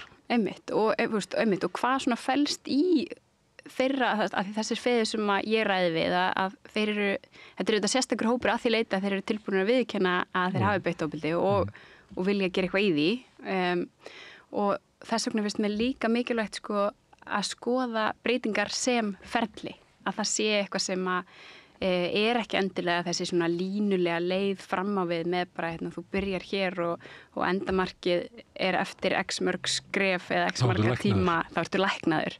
Heldur einmitt kemur svo ótrúlega skýrt fram í rannsókninni að þetta svo miklu flóknara hlykkjótt ferðalag sko, fram og aftur og til hliðar og alls konar sko. Og þó þess virði að leggja af stað því að ef þetta löng leið að þá betra að þessi maður sem komin einhvert spöl áfram. Þó svo hann rökkur tilbaka. Já, algjörlega. Það getur verið afturbati, heitir það ekki? Já, bati og afturbati. Best að byrja helst í gær, sko. Þannig að, algjörlega. Og þeir tala það margir hverjir, þú veist, að þetta eitthvað sem að þeir þurfa að vera meðvitaðir og æfa sig í út lífið. Þú veist, þetta ekki eitthvað sem að þú klárar og bara, einhvern veginn leggur á baki heldur eitthvað sem að þú ert kannski stanslaust meðvitaður þegar kom krefjandi aðstæður eða þegar þú ert undir álagi þú veist, að þá þetta eitthvað sem að þarf bara að vera meðvitaður sko. Og það þá þannig að menn hafi fest inn í einhverju hugsun eða hegðunarmunstri og það átak að breytast? Já, algjörlega. Það stundu verið ekki dæmi að reyndu bara að fara í hina skálminna á mótnana, heldur hún vanur. Og hversu vel þið gangi að breyta hegðuðinni. Það svona ekki sem dæmi. Hvað erfitt fyrir okkur að losa okkur úr alls konar svona farvegum sem eru í hausnum á okkur og sem að við erum tamin viðbrögð við því þegar þú segir eitthvað við mig að þá rekki ég einhvern veginn í eitthvað gír og þannig að þeir eru að leggja áherslu á það hvað þetta mikið mál. Algjörlega. Og í þeim skilningi var það sem að mér fannst standa upp úr í þessu ferli að rannsaka þetta var ekki, þú veist, að því ég hefði átt von á að það að rannsaka feðurofbeldi myndi vekja tilfinningalega viðbrögð hjá mér líka, að þetta myndi, þú veist, ég myndi þurfa að vera meðvituð bara að svona, þú veist, halda í virðingu og mennsku og þú veist, einhvern veginn, þú veist, að vera alls konar svoleiðis einhver tilfinningar sem myndi Það þér? Já, þannig að þú er ekki reið og vildi bara Já, eða bara, þú veist, að maður ekki mitt berja kallinn eða kannski frekar að maður sæti ekki með eitthvað gremju, þú veist, að vinnur þessu en það sem að mér fannst einhvern veginn sitja mest í mér eftir viðtölin sérstaklega voru óþægindi og hvernig, þú veist, hvað það var ótrúlega mikilvægur og stór partur af þessu breytingaferli hvernig þeir tókust á við eða tókust ekki á við óþægindi. Hvað er óþægindi? Og óþægindi í þessu, þú veist, það var bæði sko óþægindi sem þeir lýstu eitthvað sem að, þú veist, það að díla við skrýmslavæðinguna og viðbrögð samfélagsins og hugmyndir sjálfa mig og sjálfsmyndin og allt þetta svo óþægilegt og það þú veist, það erfitt að einhvern veginn að horfast í augu við eingjörðir og vilja breyta því en þú veist, einhvern veginn all þessi óþægindi sem þeir lýstu en svo líka óþægindin í viðtalinu óþægindin þegar að ég fer að spyrja út í, þú veist, viðhorf barnanna, hvernig heldur að börnin þín upplifið þig, hvernig, þú veist, eitthvað svona í kringum það, að þá líka bara, þú veist, óþægindin þessi líkamlegu í viðtalinu, að þetta þú veist. Þá þú að fá þá til að tala eitthvað sem að þeir hafa ábyggilega djúpa sektarkennd gagnvart og kannski helst af öllu vildu komast í gerðin þennan dag aðeins að ræða það. Já, og ég held að, þú veist, og ég held að það sé eitthvað sem við getum líka heimfært á alls konar önnur breytingaferli, þú veist, því öll, kannski náttúrulega erum við að díla við alls konar og það að breytast þess að segir, þú veist, þetta bara flókið og óþægindin svo stór partur í því, af því að, þú veist, til þess einhvern veginn að gera öðruvísi, að þá þarftu svolítið að geta setið í óþægindunum og einhvern veginn lyftum að hreyfa við þér. En þú veist, talar skrýmslavæðingu sem að hefur verið, ég held að þetta hugtak sé búið til það ekki, til þess að vara okkur við því að þannig eitthvað sem að beitir ofbeldi. Ef við skrýmslavæðum hann og við bara viljum höggva hann í burt út úr samfélaginu, það mun ekki lækna vandann. Nei. En þú ert að tala að ekki það þannig að sá sem hefur beitt ofbeldi kvartar yfir skrýmslavæðingu og vill kannski halda því fram. Þú veist, ég bara venjulegur maður með mitt sálarlíf og þó að ég hafi beitt ofbeldi þá litar það ekki allt sem að ég er. Er það þannig sjónarmið sem hjá þeim? Já, kannski, þú veist, einmitt. Þannig finnst það svolítið frekt, sko. Að segja, þú ert beittur ofbeldi og þú eru bara að sitja uppi með það. Já, nei. Þú ert skrýmsl. Þetta kannski frekar einmitt að þegar að þeir fara svona að vinna með, þú veist, að reyna einmitt að breyta hegðun og vinna með sjálfsmyndina og allt þetta að og enginn þeirra, alls ekki, enginn þeirra var einhvern veginn á þeim stað að vilja koma fram opinberlega og fá einhverja lof og klappa baki, skilur, alls ekki. Viðurkenningu fyrir að hafa gengist við því sem en kannski frekar, þú veist, þetta að það verður flóki líka að vera partur af samfélaginu og kannski vilja einhvern veginn að reyna að finna eitthvað svona flöt á því að geta tekið þátt í samtölum en á sama tíma fatta að þetta ekki þitt samtaltaka, eða skilur við hvað ég meina, að svona það var ykkur sem ég talaði við sem tölum það að ég ger mig grein fyrir ég og ekkert erindi inn í þetta samtal, þú veist, verandi með mína samtal þá umræður ofbeldi í nánu samböndum. Já, þú veist að ég mitt sem gerandi á ekkert erindi það að vera eitthvað að tjá mig þetta eða svona en að vilja á samanskapið þetta ekki vera stimplaður bara eilífu amen sem bara ofbeldismadur, þú veist, að og það líka flóki kannski sérstaklega, þess vegna finnst mér föðurhlutverki svo mikilvæg partur í þessu að því að þeir eru líka þetta, þú veist, að svona díla við þessar svona ólíku sjálfsmyndir að vilja vera á finnast þeir jafnvel bara góðir feður og það er eitthvað sem þeir eru svona að leitast við að vera og á sama tíma að vera einhvern veginn að horfast í augu við og já, einmitt, að reyna að breyta þessu svona hegðun og sjálfsmynd sem ofbeldismenn. Og þetta er leið sem að barnið og makinn vilja kannski líka verði farin að faðirinn beitti maka sinn ofbeldi. Það er ekki þar með sagt að makinn og barnið vilji það að föðurinn verði ekki faðir. Já, nákvæmlega einmitt og ég held að það sé líka eitthvað sem er mikilvægt að við einhvern veginn svona skoðum sérstaklega því að við vitum alveg að sko feður sem beitt af ofbeldi eru í samskiptum við börnin sín, hvort sem við viljum það eða ekki sem samfélag og það er ekkert alltaf einmitt. Það stundum það er nú, við þekkjum bara dæmi þess að þeir eru klipptir frá börnunum og algjörlega og þetta er, þú veist, einmitt, og þetta eru alls konar flókin samtöl, ég held líka það sem mikilvægt að við getum átt sko mörg samtöl samtímis sem samfélag. Eitt gildi ekki fyrir alla. Einmitt, algjörlega og en að því svo sýna rannsóknar okkur líka að reynsla barna af feðrum sem beita ofbeldi er svo flókin og marglega og hún þarf að fá að vera það af því að það er líka, þú veist, það er bæði þarna börn sem virkilega vilja bara klippa og ekki vera í samskiptum og fá þessa fjarlægð og þurfa að halda í þennan svarthvíta veruleika en svo er líka fullt af börnum sem að vilja halda áfram að umgangast feður sína og jafnvel í 50-50 forræði, þú veist, viku svona systemi og vilja bæði einhvern veginn, náttúrulega ekki að er beita ofbeldi og vilja er breytist en elska það samt líka og vilja líka samskiptin, þannig að við verðum einhvern veginn geta náð utan þessa svona marglaga veruleika í umræðanum. En hættir okkur ekki stundu til þegar við erum að horfa á svona dæmi kannski úr einhverju fjarlægð að segja eins og svo að barnið kannski ekki fært að leggja dóma á þetta? Jú, algjörlega. Því það er blindað af þrá eftir föður, hvort sem hann uppfyllir föðurskyldu sínar eða ekki. Og þetta er einmitt löngum barnsins eftir að eiga gott foreldri er rosalega sterk. Já. Og börn geta fyrirgefið foreldri sínum ótrúlega hluti. Já.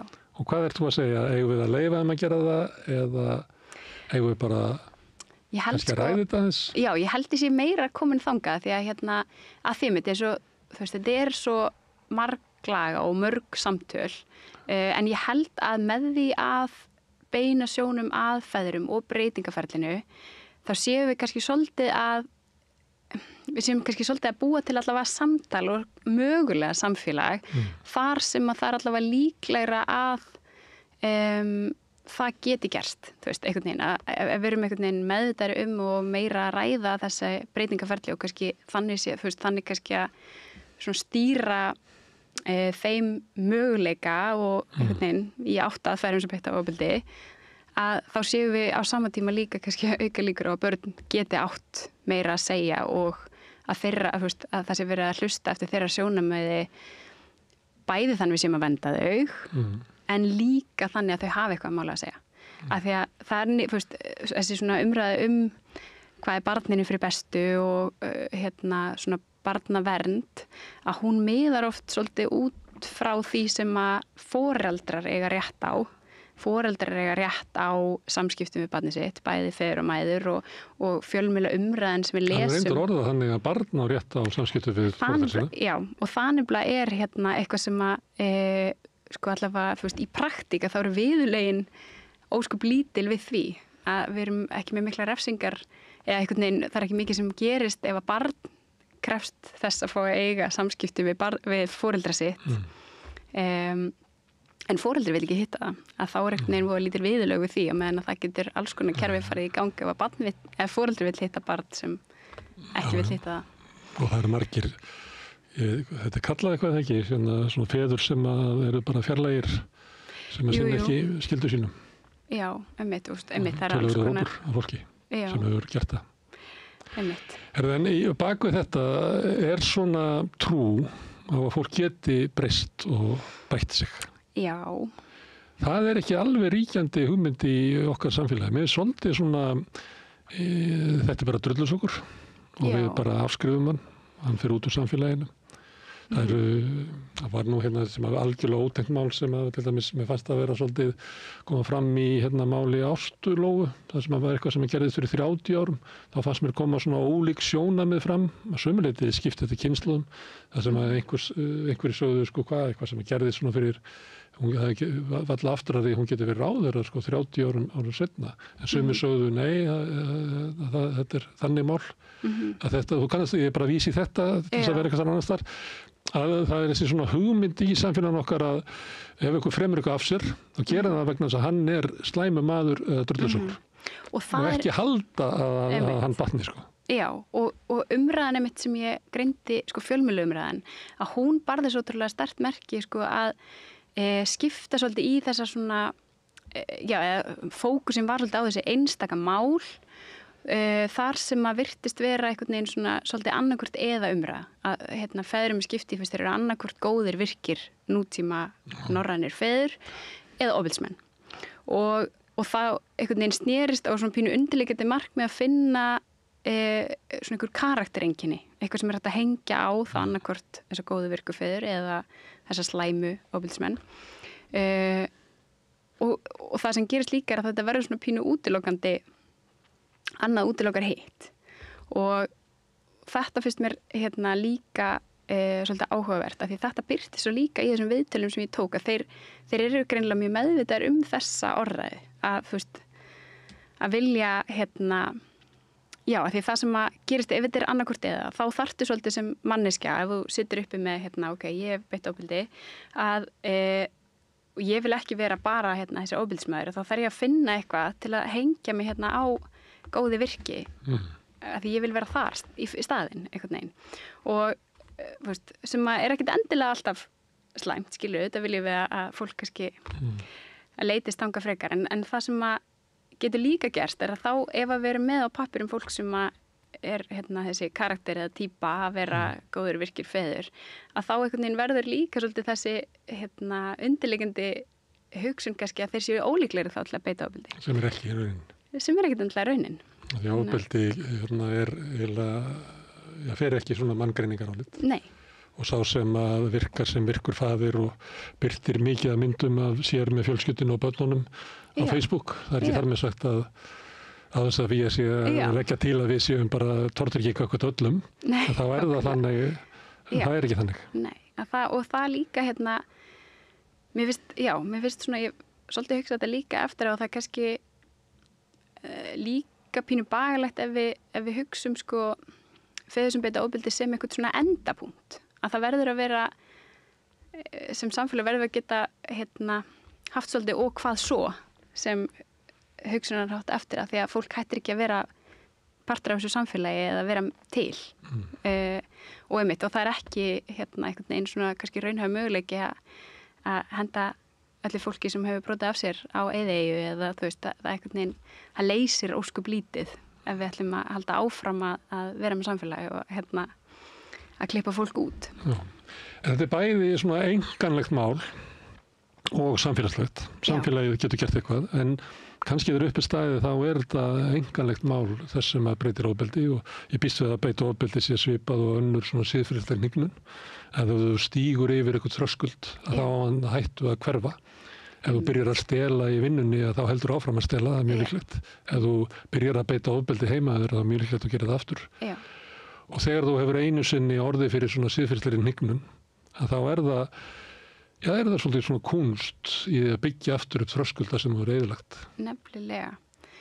Og ég held að það sé, þú veist, þess vegna líka verðum við að geta að horta á þetta sem þetta svona langtíma ferli. Þú veist, að þetta sé eitthvað einmitt sem að þú leysir ekki á því að fara í eitt sálfræðiviðtal eða eitt tíma eitthvað staðar eða segja fyrirgefðu eða jafnvel sitta inni, skilur, að það eitt og sér gerir svo lítið og þess vegna verður við líka, þetta er einmitt þess að segja, bæði kerfislegt, samfélagslegt vandamál, en líka auðvitað einstaklings vandi og við verðum að geta unni með bæði á sama tíma og sem samfélag líka talaði bæði á sama tíma. Bæði talaði einstaka mál, þar sem að einstaka fólk þarf að fara sitt ferli, skilju, en líka sem samfélag, hvernig erum við þannig líka með strúktúra og umræðu og kerfi sem líka viðheldur og réttlætir og alls konar. Og þú ert að tala að við þurfum að hafa samfélag, þá erum við að tala mjög stórt samfélag, við erum ekki að tala að hver og einn þurfum að hafa það bara í sínu næsta samfélagi, að við þurfum að hafa þessa menn inni sem eru kannski eru einhver liti veikir, hafa brotið og það er bara sagt í Biblíunni, ekki? Allt sem við vildum ekki gera, það gerðum við. Allt sem við ætlum að gera, það gerðum við ekki. Eða sem við áttum að gera, það gerðum við ekki. Þannig að við vitum að manneskjan getur verið þannig og framið illverk. Og svo ertu að tala að við sem samfélag gætum við verið kannski betri í því að bara opnari fyrir því að það er svona fólk meðal okkar. Og þeir sem eru inn í samfélaginu okkar ekki allt dillingar, Það bara ekki þannig. Nei. Og ég held líka, ég held að svona meðvituð sjálfsrýni og meðvitundum forréttindi og valda strúktúra og allt þetta. Ég held að þetta sé líka svo mikilvægt fyrir okkur öll. Þú veist, að við séum ekki hugsa skilur í þessa lærdóma sem komu upp í verkefninu eða hvað sem það er. Þú veist, að þetta sé eitthvað sem eigi bara við þau sem beita ofbeldi.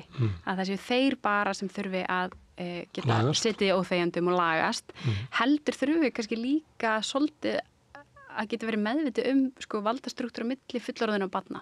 Af því að það er eitthvað sem að við foreldrar yfir höfuð og fullorðið fólk er í svo brjálæslegri valdastöðu gagnvart börnum og það er vald sem er svo auðvelt að misnota og það er líka svo auðvelt að sleppa því að sitja í óþægindunum eftir á eða eiga óþægileg samtöl við börn eða maka forréttindi og valdastruktúra í gagnkynhneigðum samböndum yfir höfuð, skilur, allt þetta og að við séum einhvern veginn sem samfélag sífellt líka að æfa okkur í að sjá þetta og eiga þessi samtöl. Þannig líka að það sé ekki eitthvað sem verður eitthvað algjörlega nýtt og óyfirstíganlegt þegar kemur að fólki sem beitir ofbeldi. Eða það séu bara einhverju ákveðni samfélagshópar sem þurfi að eiga óþægileg skrítin flókin samtöl í sínum samböndum eða í sínu uppeldi.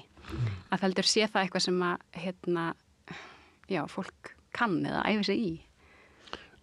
Þá að ræða þetta valdaójafvægi. Já. Og valdaójafvægi ítur undir ofbeldi. Besta ofbeldisvörnin væri að eyða valdaójafvægi. Einmitt. Já, algjörlega. Og meðvitund valdaójafvægi og valdastruktúra í samfélaginu er þetta eitthvað sem við sem samfélag þurfum að gera til að fyrirbyggja ofbeldi. Rannveig, á hverju valdur eru þetta efni? Ég fekk boð að koma inn í verkefnið eftir einmitt að hafa skoðað kynferðisofbeldi í nánum samböndum unglinga út frá reynslu brotaþola og kynferðiseinelti. Ég var búin að skoða það og karlmennsku í vinnumenningu lögreglunar og búin að skoða alls konar önnur kynjafræði tengd málefni. Og þetta verkefni fannst mér svo brjálæðislega áhugavert af því að einmitt það hefur svo miklu möguleika á að skilja dýpra bæði hindranir og möguleika á einhvern veginn vandanum. Mér finnst þetta verkefni ótrúlega lærdómsríkt svo margt og svo miklu meira en ég átti von á einhvern veginn. Snert á svona grundvallarspurningum mannlegt eðli og eins og við höfum svo sem verið að gera hérna, getur fólk breyst og allt þetta. Já. Og hversu erfitt það er að breytast. Einmitt. Og með mitt bæði þetta samspil kerfislæra þátta og einstaklinga og orðræður og dýnamík og allt svona. Þú nefndir kynjafræði en þetta, þú ert í menntavísindum með áherslu á gagnrýni fræði. Já. Þetta er ekki... Nei, ég er með masterprófi í kynjafræði, þannig ég tók meistaraprófið þaðan. Þú fórst yfir í menta... Já, svo fór ég yfir mentavísindi. Ég er með líka grunnám úr uppeldis- og menntunarfræði, en ég er með svona, er með angana út allt. Og þetta er einmitt, menntun og möguleikarnir kannski í þessu snúa meira að því að þetta er auðvitað feður sem skiptir máli fyrir uppeldi og menntakerfið og svona en líka bara inn í kannski samfélagið og svona möguleika á aukinni þekkingu þar. Og þú tókst annars vegar fjölmiðlaumfjöllun. Já. Þessi mál. Ræddi síðan við feður, ekki við börnin eða ekki við sólendur. Er munur eða sem sagt af hverju ertu að skoða fjölmiðlaumhverfið? Er það góður mælikvarði á því hvernig samfélag metur þessi mál? Ég nefndi þarna Ástulóðu. Mér fannst það svona dæmi mál og ég veit ekki af hverju ég er að taka það dæmi. Mér finnst það bara dæmi mál sem að ég myndi ætla að mér finnst að koma fram að svona samfélagi bara skuldaði sjálfum sér svona svolítið rækilega umræðu ýmislegt sem að tengdi því máli. Þegar það kom fram þá virtist það vera svo óþroskað á margan hátt og menn verið að reyna að afgreiða þetta einhvern veginn inn í stjórnsýslunni eða á alls í pólitík og eitthvað vera sem ég fannst vera svona sem að væri kannski best hægt bara að fólk myndi bara ræða saman með kakói á síðkvöldum svona það, hver er manneskjan í samfélaginu og annars slíkt Þannig að ég er að velta verið með, þegar þú skoðar fjölmiðla umfjöllun, finnst þér það að vera að gefa rétta mynd af svona afstöðu samfélagsins? Bæði og. Mér finnst... Ég spyr sem blaðamara því að stundum finnst manni að við lifum í einhverju skán ofan á heiminum. Þegar ég byrjaði að skoða fjölmiðluna, það var aðalega bara, það var svolítið, mér fannst einhvern veginn gott að byrja þar, af því að á þessum þegar ég byrjaði verkefnið, þá byrjaði ég á fjölmiðlaumræðinni, svolítið til að kortleggja líka fyrir sjálfur mér, bara hvaða umfjöllin er í gangi, af því að á meðan ég var að bíða eftir að finna viðmælendur og allt þetta, og þeir stóðu nú ekki beint í röðum fyrir utan hjá mér, þannig að ég þurfti smá svona tíma fyrir það, en þegar ég byrjaði að lesa fréttirnar, þá hugsaði ég mitt, ef ég hefði haft víðari aðgang að kommentakerfinu, þá hefði ég alveg til að skoða það líka, því að einmitt, ég hefði helst vilja fá að vera að fluga á vegginn á vinnustöðum og yfir kakóbollum og allt þetta, af því að ég held að sé svona hráasta umræðan kannski sem á sér stað oft bara meðal fólks og veita sjálf svona þegar, eftir að ég fór að rannsakandi þá hef ég oft fengið svona komment frá fólki bara, já, eru ekki bara allir narsisistar, er þetta ekki allt fyllibittur eða, einhvern veginn. Þannig ég hugsa, það væri svo áhugavert að fá að hlusta á þessi samtöl oft. En það sem að fjölmiðla orðaðin kannski, mér fannst svona möguleikarnir á að rannsaka hana snúast kannski helst svona ábyrgðarhlutverk fjölmiðla. Í því að, að þegar af því að einmitt fjölmiðlaumræðan er svolítið með þessum hætti, hún er fókusera svolítið á annarkvort eða þessar típur og einhvern veginn svona og það sem að mér fannst mikilvægt í því er að með því þá missa fjölmiðlar svolítið af tækifærinu til að tengja við stærri kerfislega þætti og það verður einstök mál það sem þegar verður, kannski fókusin er svolítið á þennan einstakling þennan geranda, þennan þólanda hvort er einverlega skrýmsli, er það talmennamóðurinn eða er það ofbeldismaðurinn og að þessi umræða að sem að var einhvern veginn búin að vera rosa mikið í fjölmiðlum þegar ég byrja held ég þessi svona umræða oft forræðisdeilur og í tengslu við ofbeldi er að þó að hún eigi að sjálfsögur rétta sér að þá er einhvern veginn hún misti svolítið af tækifærinu til að kafa lengra og dýpra sem ég skil líka að fyrir fólk sem starfar í fjölmiðlum að það er kannski ekki það sem að borga reikningana og fara klikk og getur haldið áfram umræðu og einhvern veginn samkeppnisæfur en fyrir mér sem svona samfélagslega ábyrgð þá finnst mér það oft það sem vantar að fara einhvern veginn Við erum eiginlega spenntari fyrir slíkri umræðu hér, við erum ekki sérlega spennt fyrir því að svona hann segir, hún segir eins og við erum svolítið spennt fyrir umræðu þar sem að sko hlustandinn eiginlega tekur þátt í því að svona móta afstöðu til einhverja mála frekar heldur en að hann eigi að bara velja niðurstöðuna sem að þegar er búið að afgreiða sem að mann finnst stundum vera svona ráðandi í fjölmiðlum og birtist í þessu málu þá kannski þú stendur með, finnur til með, hefur samkennd með þólandanum og gerandanum, það getur verið sveiflast, getur bara út af ýmsum ástæðum sem að og svo eru kannski einhverju sem að finna til samkenndar með báðum. Já. Þannig að mér finnst einhvern veginn það mikilvægur partur að geta átt rými til að flækja og fara dýpra. Já, eins og lífið er náttúrulega. Lífið er ekki bara svart og hvítt, þess að sagt er. Það eru það En þú sagðir að hefði ekki verið í biðröð hjá ofbeldismönnum að tala við? Nei. Hvernig fannstu það? Ég fékk aðstoð frá góðum hliðvörðum inn í heimilisfrið og eins bara voru aðrir svona hliðverðir sem auglýstu fyrir mig á samfélagsmiðlum og í sínum hópum. Þannig að þú er náttúrulega fengið þá sem helst voru tilbúnir að gangast við sinni sök.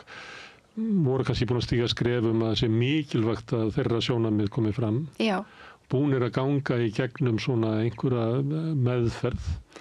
Já, var endur allir gangur að hvar þeir voru stattir í því, sko. Já, það var ekki það búið að æfa þá upp í þá að vera... Það var mjög skemmtilegt raunin að sjá munin af því að því bæði fekk mennsku sem að höfðu aldrei farið og leita sér hjálpar. Voru bara svona rétt að taka þessi fyrstu skrif. Einhverju sem voru að byrja að fara í viðtöl, einhverju sem að voru komin mjög langt og þeir sem kannski voru komin lengst að þá fann maður einmitt að þá var æfingin orðin þannig að þeir gátu bara mjög auðveldlega svona nýtt sér þessi svona terapítisku orðaforða og áttu einhvern veginn, áttu ríkari orðaforða yfir tilfinningar og hegðun og allt þetta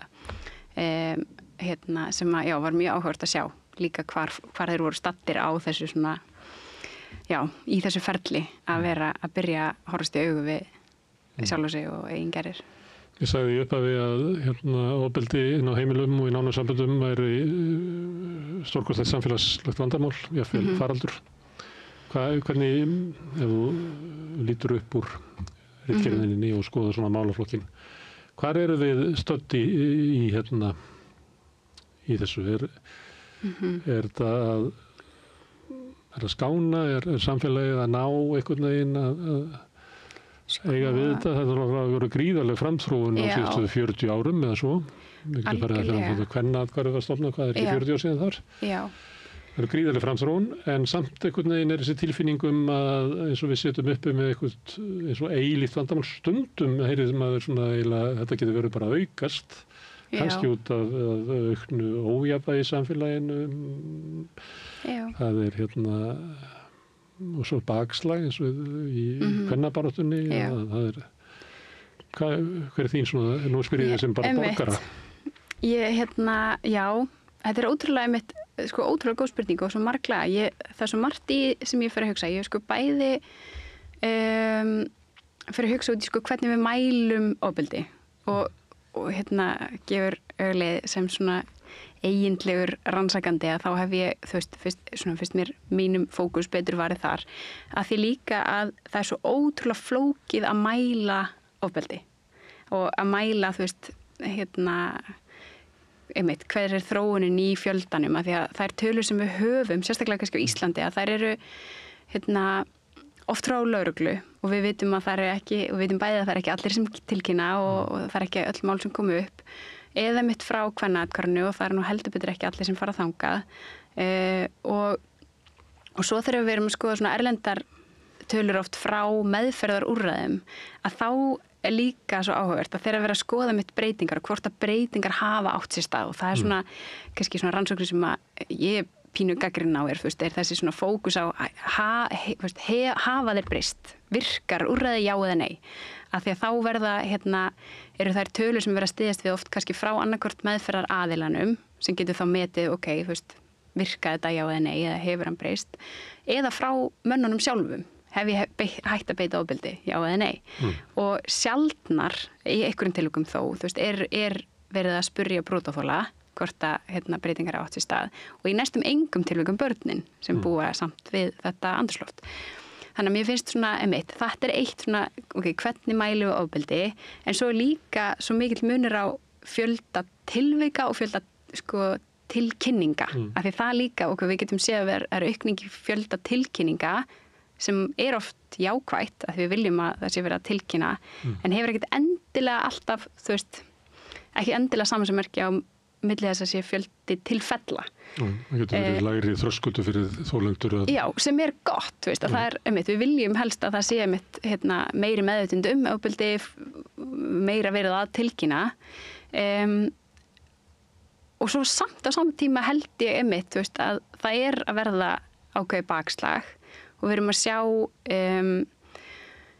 svona ákveðin afturför kannski eða svona skaðleg umræðu hjá ungmennum, í tengslum við kynjajafnrétti og Ég er alltaf yngra fólki að það talar að sé bara aukið ofbeldi og svona grimmd bara í þeirra og sérstaklega náttúrulega ef við hugsum, að við verðum að skoða þetta í samhengi við valdastruktúra og jaðarsetningu og samtvinnun og allt þetta, þá vitum við líka, að fyrir fólk af erlendum uppruna, fyrir hinsegin fólk, að þá er þetta bakslag kannski mun áþreifanlegra sem við verðum líka að horfa til. Og já, þannig að þróunin Ég held að hún sé bæði vitum við meira en svo erum við líka eitthvað neina. Akkur mælum við ekki með þetta því að það er smælt spilling, þú kannast við það, þegar Ísland færist niður eða niður. Og það er bara gert tilfinningu fólks fyrir spillingu. Þannig að við gætum spurt fólk og kannski sérstaklega konur hvort það hefði orðið fyrir ofbeldi og hvort það óttist ofbeldi, hvort það séu öruggar. Ertu örugg á heimilinu eða í samskiptum á vinnustað eða annar staðar, og svo getum við bara fylgst með því hvernig það þróast frá 1980. Akkur er ekki með eitthvað svona. Nákvæmlega. Því að markmið ætti náttúrulega að vera að konur væru öruggar bara í sínu lífi. Og það og það getur maður velt fyrir sér, skilur, kannski væri það eitthvað að skoða, tilfinning hvernig fyrir öryggi. Já, það er raunverulegt, alveg eins og í spillingamæninginni. Það er það bara með þessum raunveruleg mæleining. Já. Það er ekki sem að fer og segir, fólk veit ekki alveg hvað spilling er. Það er ekki þannig, Nei, það er kannski eitthvað að skoða. Næsta verkefni að þú ertu nýdoktor. Já. Og ertu að starfa í akademíunni? Já, ég kenni upp á menntavísindasviði. Í deild menntunar og margbreytileika, er aðjunkt þar og þar fæ ég líka að takast á við það að vera að kenna fjölskyldur í nútíma samfélagi og fæ að blæra mitt stöf og kenna menntun og kyngerfi og svona. Þetta er mjög skemmtilegt fyrir mig líka að geta hitt nemendur og rætt við þau þetta. Þannig að það er alltaf áfram að rannsaka? Já, ég ætla að gera það og ég er búin að fá nýdoktorverkefni frá áramótum, fer inn í mjög spennandi verkefni að skoða fjölskyldur og umhverfisvernd og þeirra sína og réttlát umskipti og svona. Ekki ofbeldi?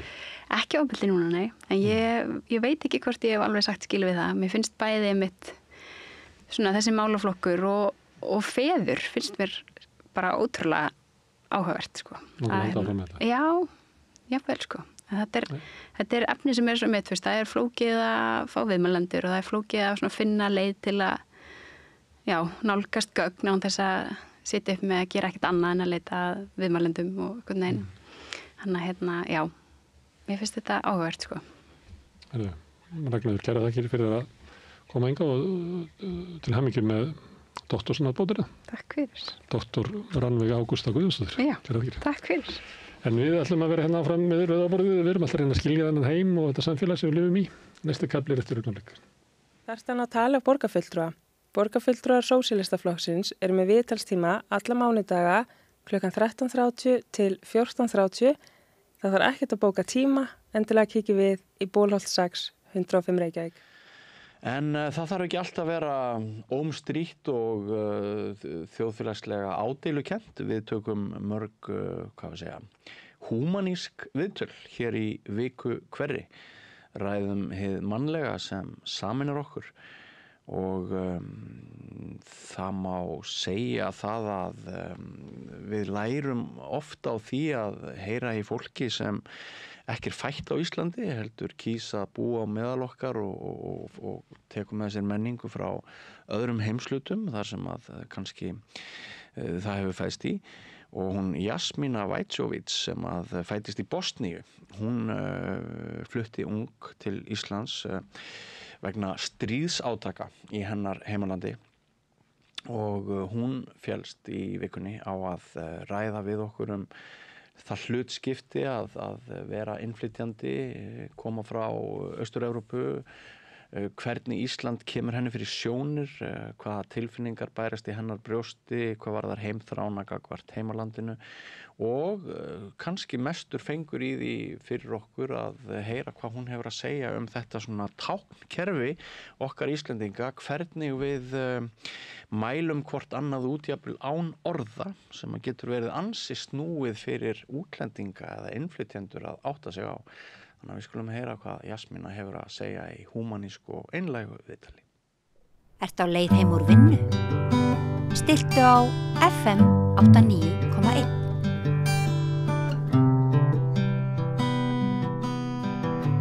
Þá ætlum við að ljúka þættinum á, við getum kannski sagt, mjúku máli, umræðu tilfinningar. Þið eru kannski eins og ég hvað það varðar að stundum þegar maður hefur ekki neitt að gera þá skrolla maður yfir efni sem maður finnur á Facebook og ég á ansi marga vini þannig að oft fæ ég að sjá hvað ólíkur vinahópur minn er að hugsa og bralla og það var hérna helgina þá var ég eitthvað að skoða á Facebook og sá þá að kona sem er af erlendubergi brotin en hefur búið hér lengi á Íslandi. Hún var að skrifa heimþrá og við að lesa skrifunar þá var mér hugsað til þess þegar ég bjó sjálfur í útlöndum og þegar ég var með heimþrá og ég fór að hugsa hvað oft er erfitt fyrir Íslending að búa ekki á Íslandi. Við höfum margar sögur af því að fólk kannski efnalega og öryggislega höfum valum að búa einhvers staðar út í heimi í einhverjum dæmis hagkerfi sem er ekki svona skopparabolta hagkerfi eins og hér. Við getum verið stödd í einhverju landi þar sem er ekki verðtrygging og ekki þessir brjálæðislegu vextir og ekki ónýtur fasteignamarkaður en það er eitthvað við tilfinninguna að vera héðan sem að leiði til þess að flest okkar skilum okkur aftur heim og hvernig ætla það sé að vera með heimþrá en vera ekki endilega í aðstöðu til þess að skila sér aftur heim. Til að ræða þetta er komin hingað kona sem að heitir Jasmína, getur þú hjálpað mér með eftirnafnið þitt? Vajčović. Vertu velkomin. Takk fyrir. Þú hefur áður komið til mín og við höfum rætt pólitík og svona, þú varst virkja á Viðreisn. Já. Og það er bara mjög gaman alltaf að hitta þig og gaman að lesa þig vegna þess að þú ert greinilega með mikinn áhuga á þjóðmálum og stundum leyfir okkur stundum opnar hjarta þitt fyrir okkur eins og þú gerðir með þessari færslu heimþrána sem að ég veitnaði til í inngangi og mér varst falleg og umhugsunarverð og fekk mig til þess að hugsa sjálfa mig og þá er alltaf einhver galdur sem gerist. Þú sagðir síðustu daga hef ég hugsað mikið og spurt mig hvers þarfnast ég núna. Þessa spurningu lærði ég að spyrja sjálfa mig hjá sálfræðingi mínum og ráðgjaf í Stígamótum. Ekki bara einu sinni heldur reglulega því þannig hlúi maður að sér. Þetta fannst mér mjög fallegt orðalag.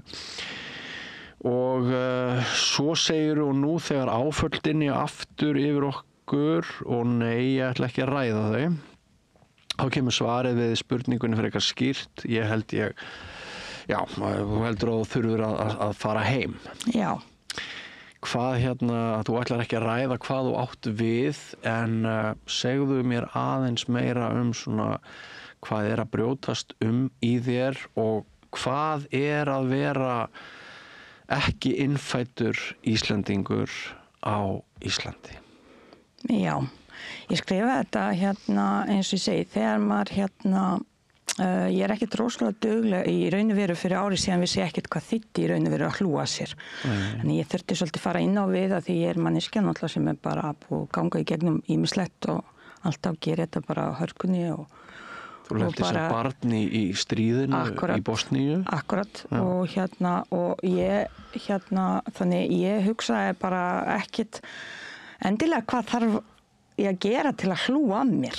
Og ég hélt að hlúa að sér sko, í raun og veru vissi ekki hvað það þýddi almennilega að hlúa að sér. Er það að, þú veist, fara heim og setja sængin yfir sig og leggja sig eða hvað þýðir í raun og veru að hlúa að sér og ég þurfti virkilega að læra það og það tók mig mjög langan tíma og til þess að útskýra fyrir mér þá var notuð spurningi hvað þarfnast ég núna. Já. Og þá skildi ég þetta betur, hvað þarfnast ég núna og á laugardagskvöldi því ég fór að þetta svona hugleiðingar hjá mér einmitt því ég að fara að sofa og kannski hugsa eitthvað og get ekki sofna almennilega. Þú veist, og þarna datt mér, þú veist, að spyrja mig þessar spurningar, hvað þarfnast ég? Og sérstaklega þegar koma einhvern svona áföll og þegar koma einhvern svona erfiðir tímar, þá fer maður að hugsa allan núna, hvað heldur að mér myndi líða betur við, hvað þarfnast ég núna og þá komið við þetta. Það væri best að ég væri í mínu heimalandi og þú veist, með mömmu og drekka kaffi á svölum, hlusta á fuglana syngja, heyra í kirkjubjöllum eins og ég lýsti þessu og eitthvað svona, það bara þessi tilfinning fyrir æsku árun. þar sem manni líður vel, ekki endilega, þú veist, eins og hlutirnir kannski eru í dag eða eitthvað svoleiðis, heldur maður sækir í þessa tilfinningu þegar, þú veist, þegar maður var áhyggjulaus og þegar maður gat labbað og heyrt þetta og ekki hugsa neitt eða fara bara núna, eins og ég sagði bara líka, fara til mömmu og láta hana bara gefa þeim mat sem mér finnst gott að borða eða að þurfa bara að spjalla við hann og heyra bara hennar rödd og bara svona, þú veist, bara þessar hluti sem eru svo mörgum svo sjálfsagðir. Þú veist, margir náttúrulega í Íslandi sem betur fyrir eiga foreldra, ekki allir en rosalega margir og getur bara leita í sitt stuðningsnet. Fjölskylda mín náttúrulega öll hlutum allan heim. Þannig það líka það að það hefur rofnað þessi samskipti.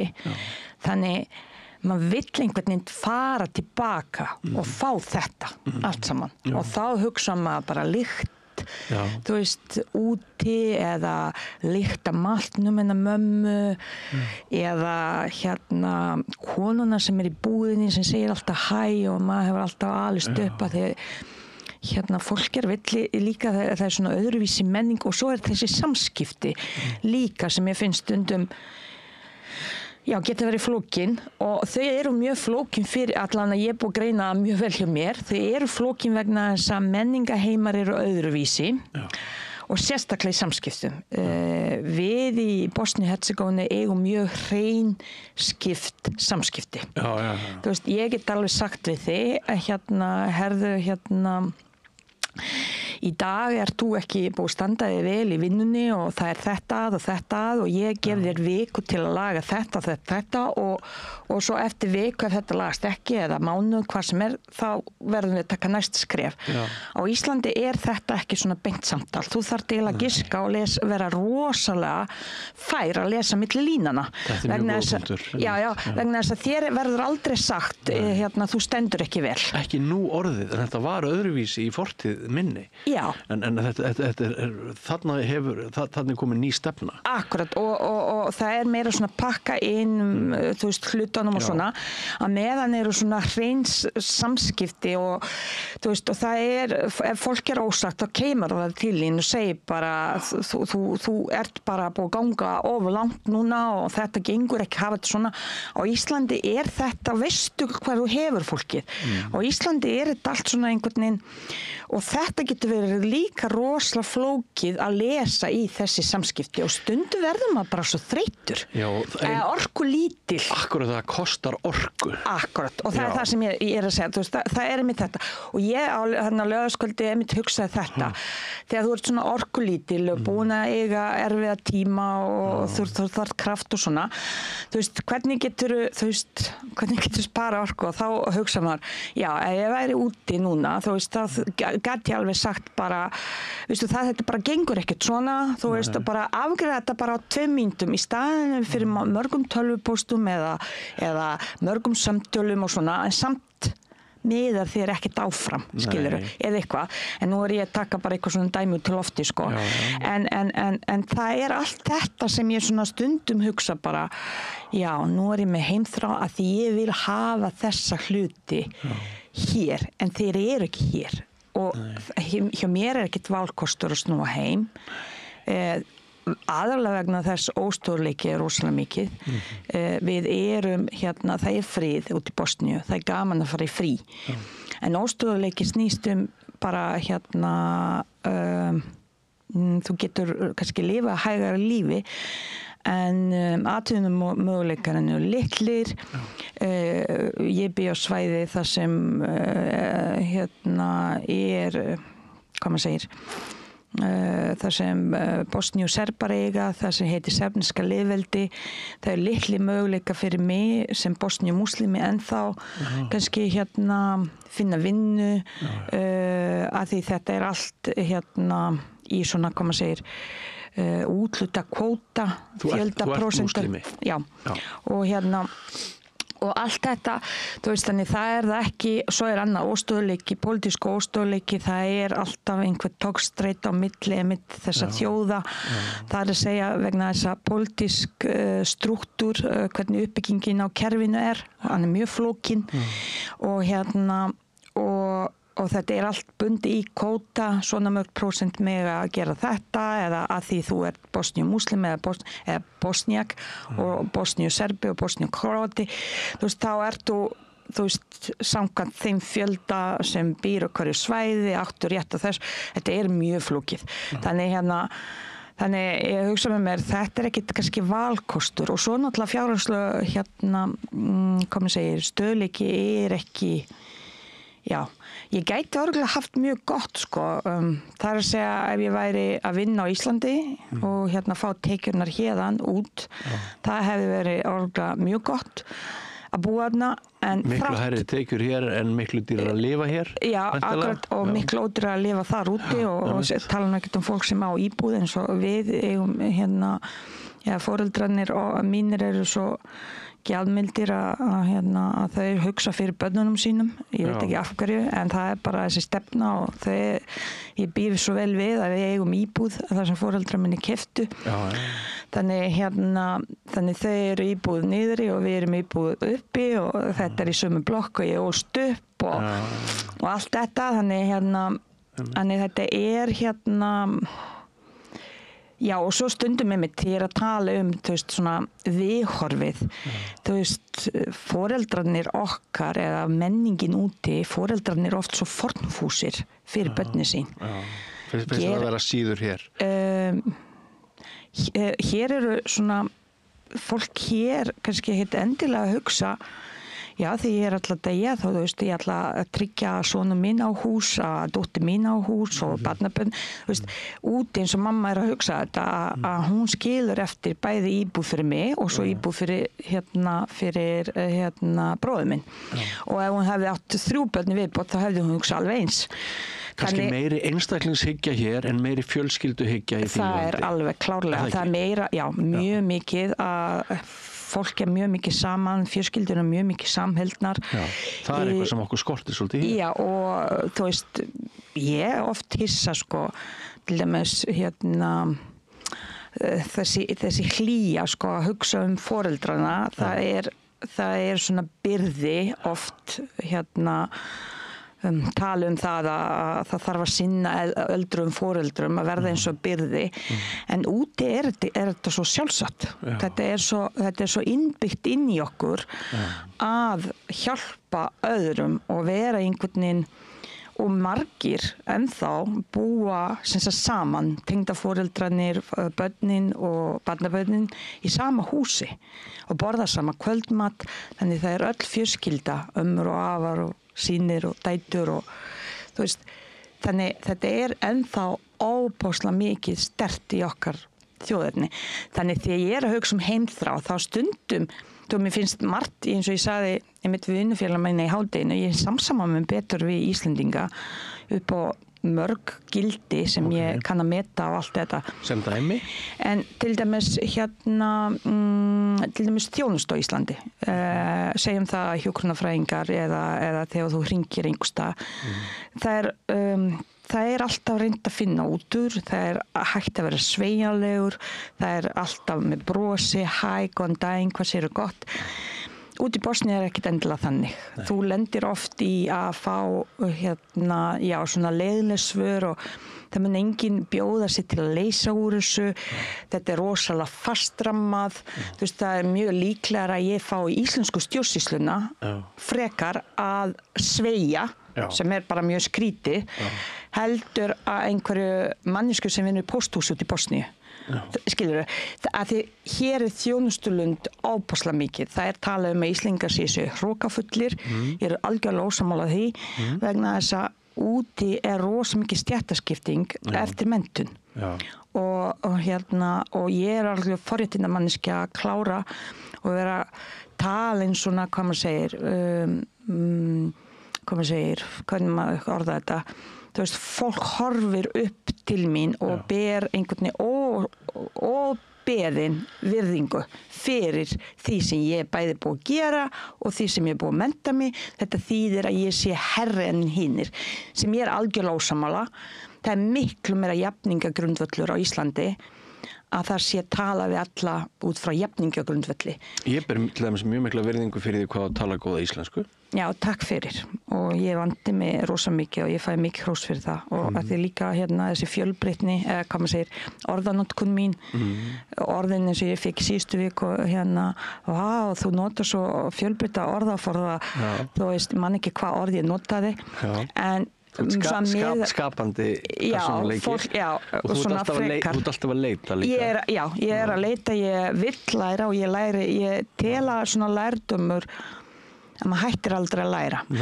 Þú veist, og það þarf líka að vera svolítið víðsýnn en svona opin til þess að meðtaka, eins og til dæmis fyrir innflytjendur að þú veist, það er áskorun að koma í nýtt samfélag og það er áskorun að læra tungumálið og svona vera hluti af samfélaginu. Og maður verður aldrei alveg hluti af því samfélagi sem maður heimsækir og þótt þú sért áratugi þá ferð ekki alveg 100% inn í kjarnan. Að því þú ert með þessi gildi sem ég er með og allt aðra sýn og þú einmitt sækir þessa heimþrá og þú óskar að stundum hlutinni væru hér svona líka. Og þess vegna kannski verður ekkert alveg að þegar hlutinni verða ekki, þetta er bara viðhorfið mitt.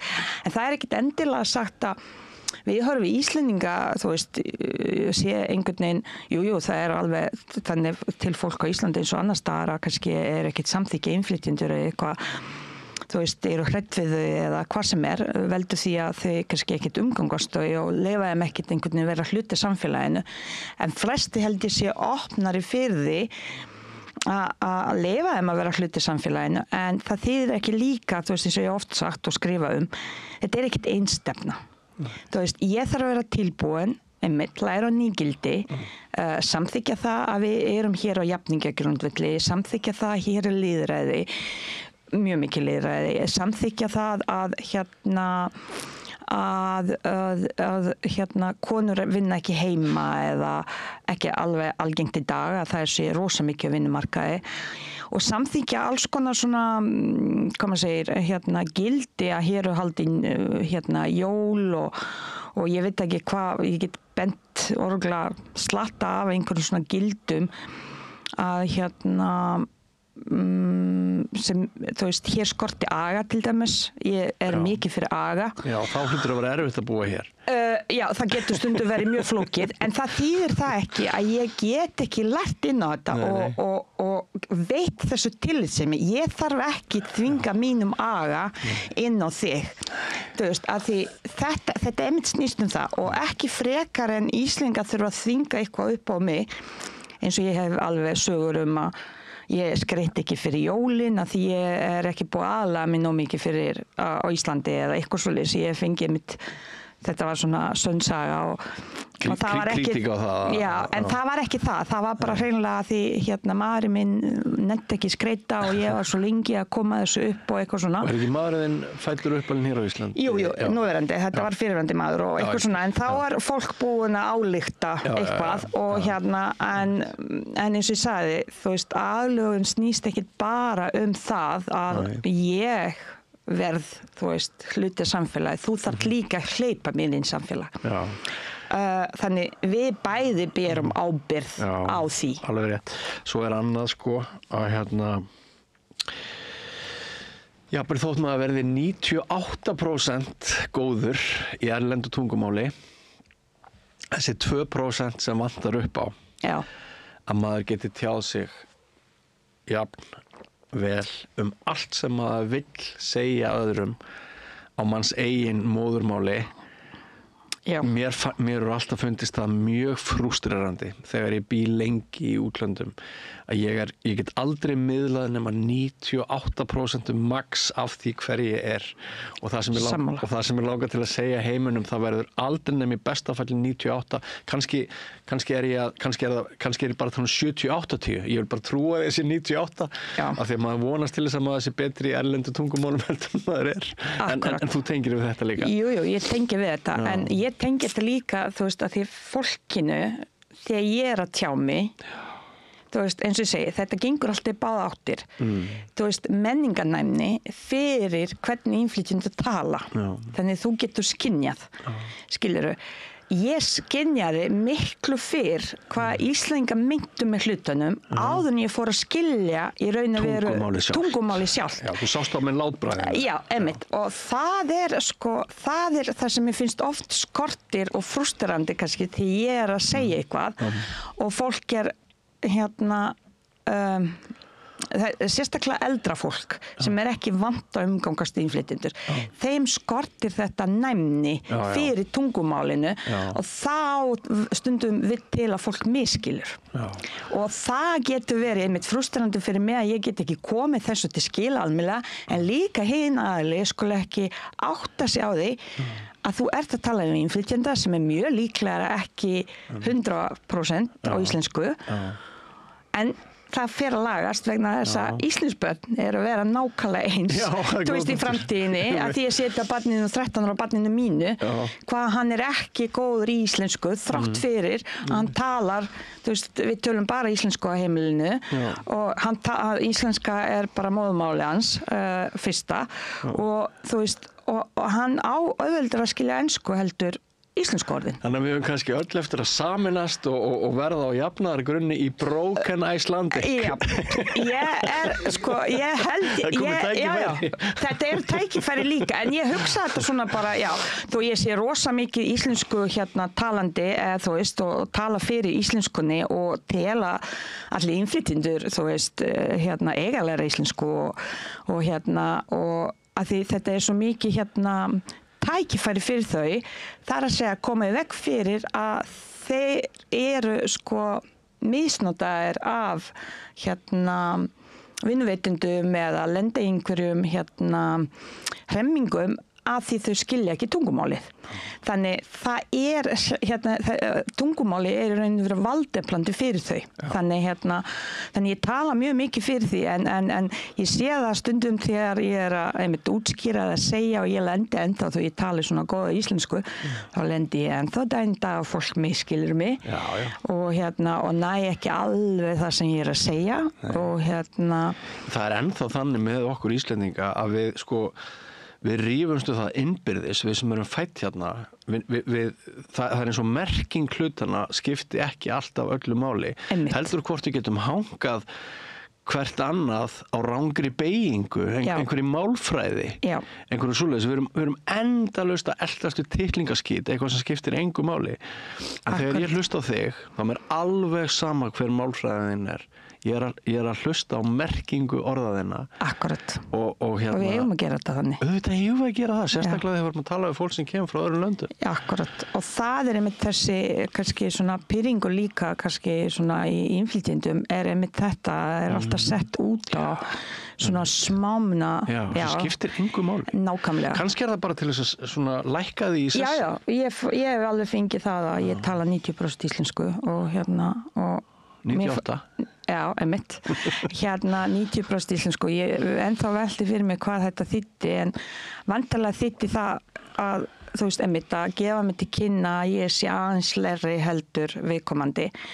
En þetta hefur aldrei truflað mig. Þetta eru náttúrulega Jú, þú veist, þetta er fólk sem kannski hafa ekkert mikla þekkingu og kannski sumir sem vilja bara ekki skilja. Þeirra vald er kannski bundið bara við tungumálið þeirra. Já, og þau kannski vilja halda í það sem þau eru góð í.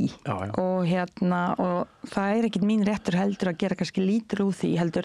Nei. Ég frekar fyrir að reyna að skilja hlutina.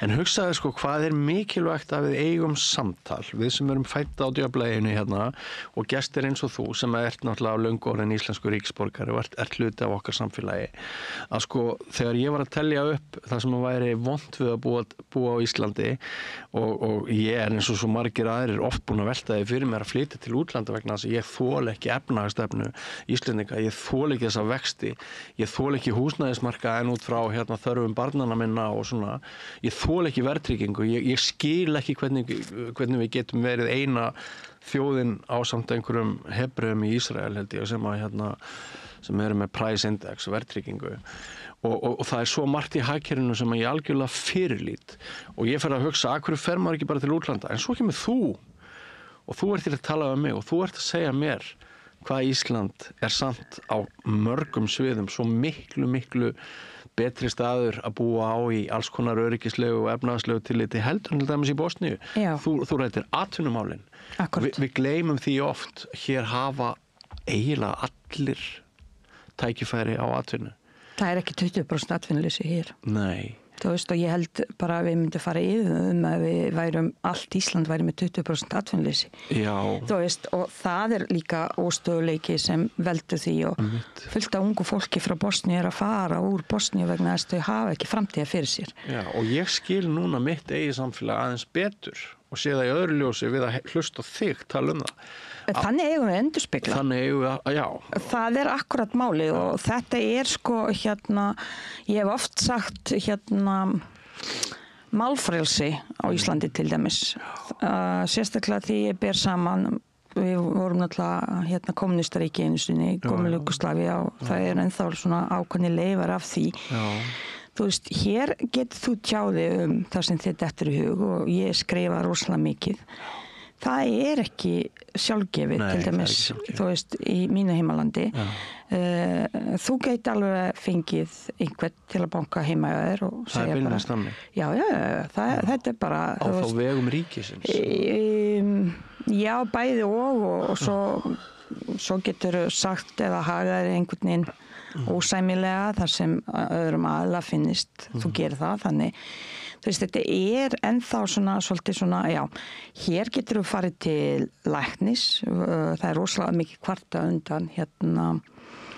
undan heilbrigðiskerfinu, en hér ferð þú til læknis og þú býður í þinni röð eða kaupir þjónustu af einkaaðilum, þú borgar fyrir hana eða hún er niðurgreidd af ríkinu. Í mínu heimalandi, ef þú ætlar að fara til fá góðan læknir, þá þarftu borga undir borðið. Já.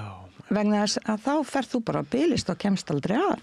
Það er rosa mikið spilling. Það er spillingin innbyggð í þjónustu. Já, ef þú ætla að klára eða fá inngöngu í háskóla, jafnvel að fá háskólapróf, þú getur alveg borga fyrir það og keypt ég bara háskólapróf. Það er hreinlega það. Það er hreinlega þannig. Og það þannig í mörgum löndum þarna í kring? Í Balkanskaga?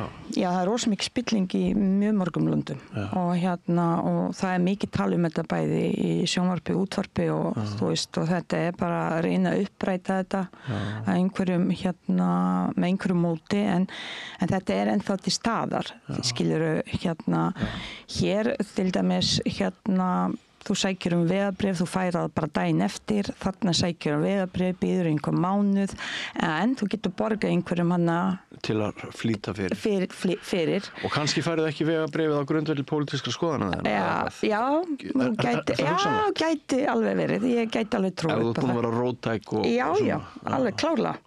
Og og alls konar svona, þannig við búum í mjög örgu landi þú veist hér og ég kann að meta það rosalega við ég kannski forréttindapesi og ég segi það ekki bara í dag við erum það meira og minna við sem búum og bara, nákvæmlega og það þú veist, við erum að tala um fátækt, við erum að tala um hitt og þetta sko ég get ekki, ég horfi stundum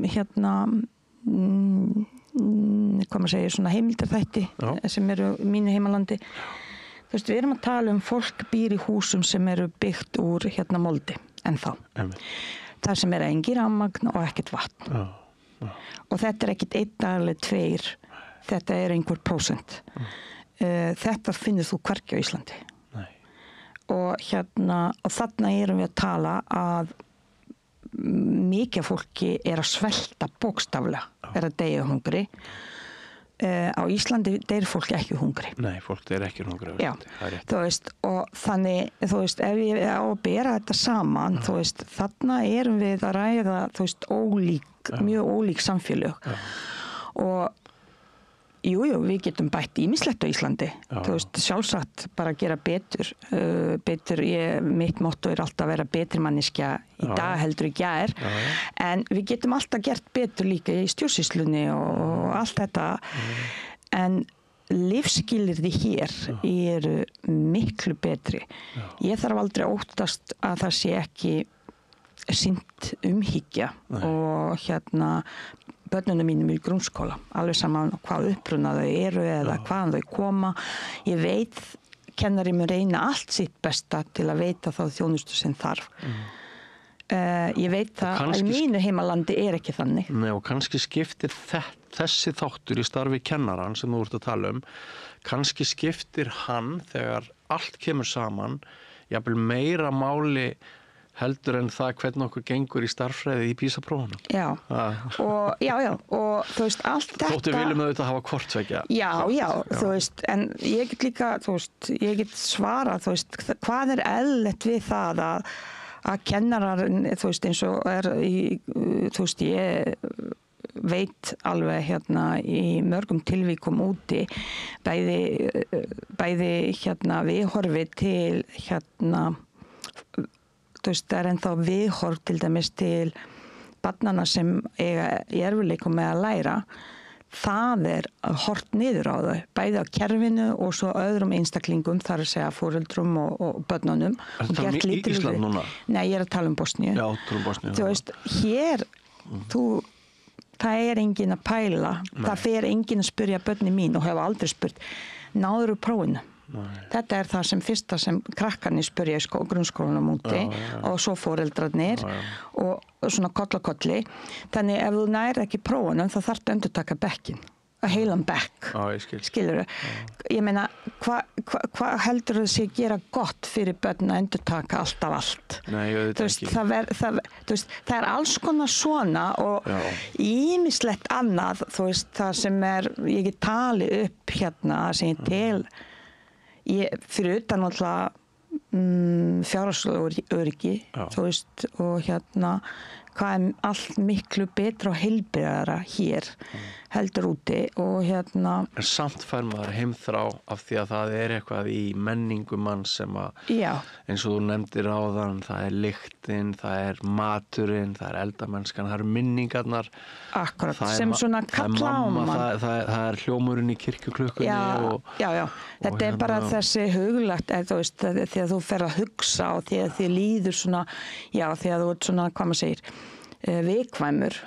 Þú veist, þá kemur þetta að þú heldur að hlutirnir geta gengið kannski betur þarna en svo bara vaknar til raunveruleikas og þú veist og þú skoðar þetta skynsemi og svona og þá veistu að þetta ekki svarið en það breytir því ekki að þessi tilfinninga hellast yfir manni og sumum finnst óþægilegt að ræða þetta, sumum finnst óþægilegt að skrifa þetta Þeir þurfa hvorki að lesa statusina þín og ný horfa á ný hlusta á okkur hér en þetta bara eitthvað sem við öll höfum bara inn í okkur og mér finnst bara svo mikilvægt að ræða bara alls konar og henda fram alls konar svona hugleggingum og það ekkert rétt og rangt í þessu. Þetta bara tilfinningar sem við upplifum. Og mér finnst það mjög valdeflandi bæði fyrir þig sem innflytjanda og fyrir mig sem fæddist hérna að þú skulir taka þér pláss til að skrifa pistil á íslensku þínar tilfinningar og þínar upplifanir. Það valdeflandi. Takk fyrir.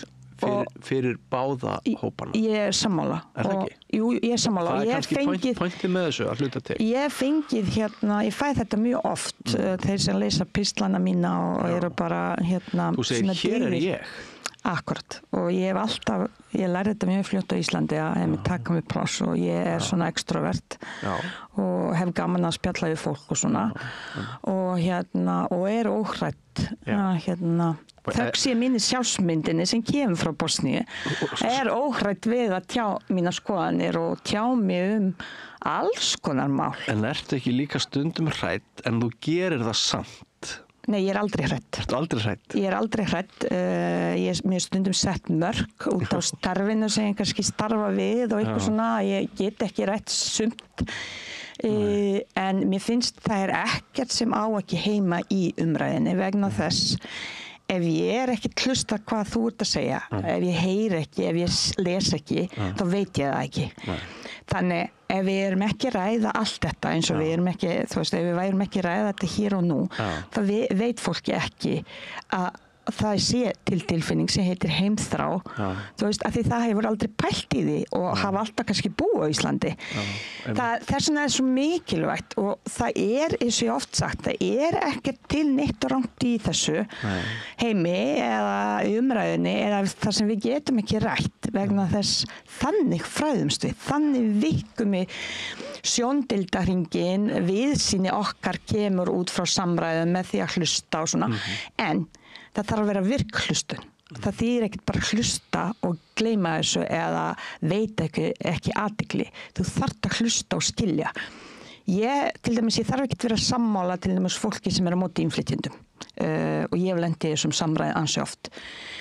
En ég ákvað að breyta fyrir mörgum árum síðan að í staðinn fyrir að hrópa upp og segja að þau sé bara fávitar og veit ekki neitt, frekar að fara að skilja og taka af hverju, og ég spyr ef þú veist ekki, þá áttu að spyrja af hverju, hvaðan kemur þú veist, hvað eru þín bakgrunnur, uppeldi eða eitthvað, af því það yfirleitt felast svörin í því, þá get ég tekið tillit til þín, vegna þess ég skil betur hvaðan þína skoðanir koma en ég þarf ekki að vera sammála þú veist, og það sem skorti mjög oft finnst mér í samtölum í dag almennt, þá ég ekki að tala bara Íslandi heldur bara almennt út á alla heim en ég fann eitt, ég var svo lengi fyrsta skipti fyrra sumar talandi svona heimþrá, þá fór ég 8 vikur í svona bútum fyrst 3 og svo 4 og svo 1 og út í Bosníu yfir sumarið og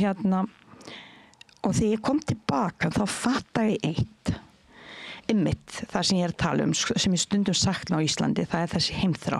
Fólk ekki með þessa upprópani, þú ert fáviti af því þú ert ekki sammála mér. Hér á Íslandi meira svona, ef þú ert ekki sammála mér, þá ertu fáviti. Þú veist, við erum að tala vókfólkið, það þú veist, svona ofnotu orð, en þú veist, það rosalega mikið einhvern veginn reyna samfærið að vera í sömu skoðunar. Ég fann svo sterkt, ég kom tilbaka, hvað fólk úti frjálst við einmitt þessa hyggju. Þú veist, að þau þurfa ekki að vera sammála, þau geta gargað og vera ósammála, en samt drukki kaffi saman, samt vera vinir, samt gert eitthvað saman. Hér helst vinaslit, það fjölskylduslit, út af einhverju stjórnmálaskoðun. Þú kýst Sjálfstæðisflokki, þú kýst Framsókn, þú ert í, ég veit ekki, Sósíalistaflokknum og eitthvað, þú veist, og það allir einhvern veginn, þjóðin fer í tvennt. Allt brjálað út á engu oft. Já, oft, já, einmitt, þú veist, en svo koma alvarleg mál, þú veist, það sem við eigum að fordæma, það sem sko gildi sem Ísland vill ekki standa fyrir. Já.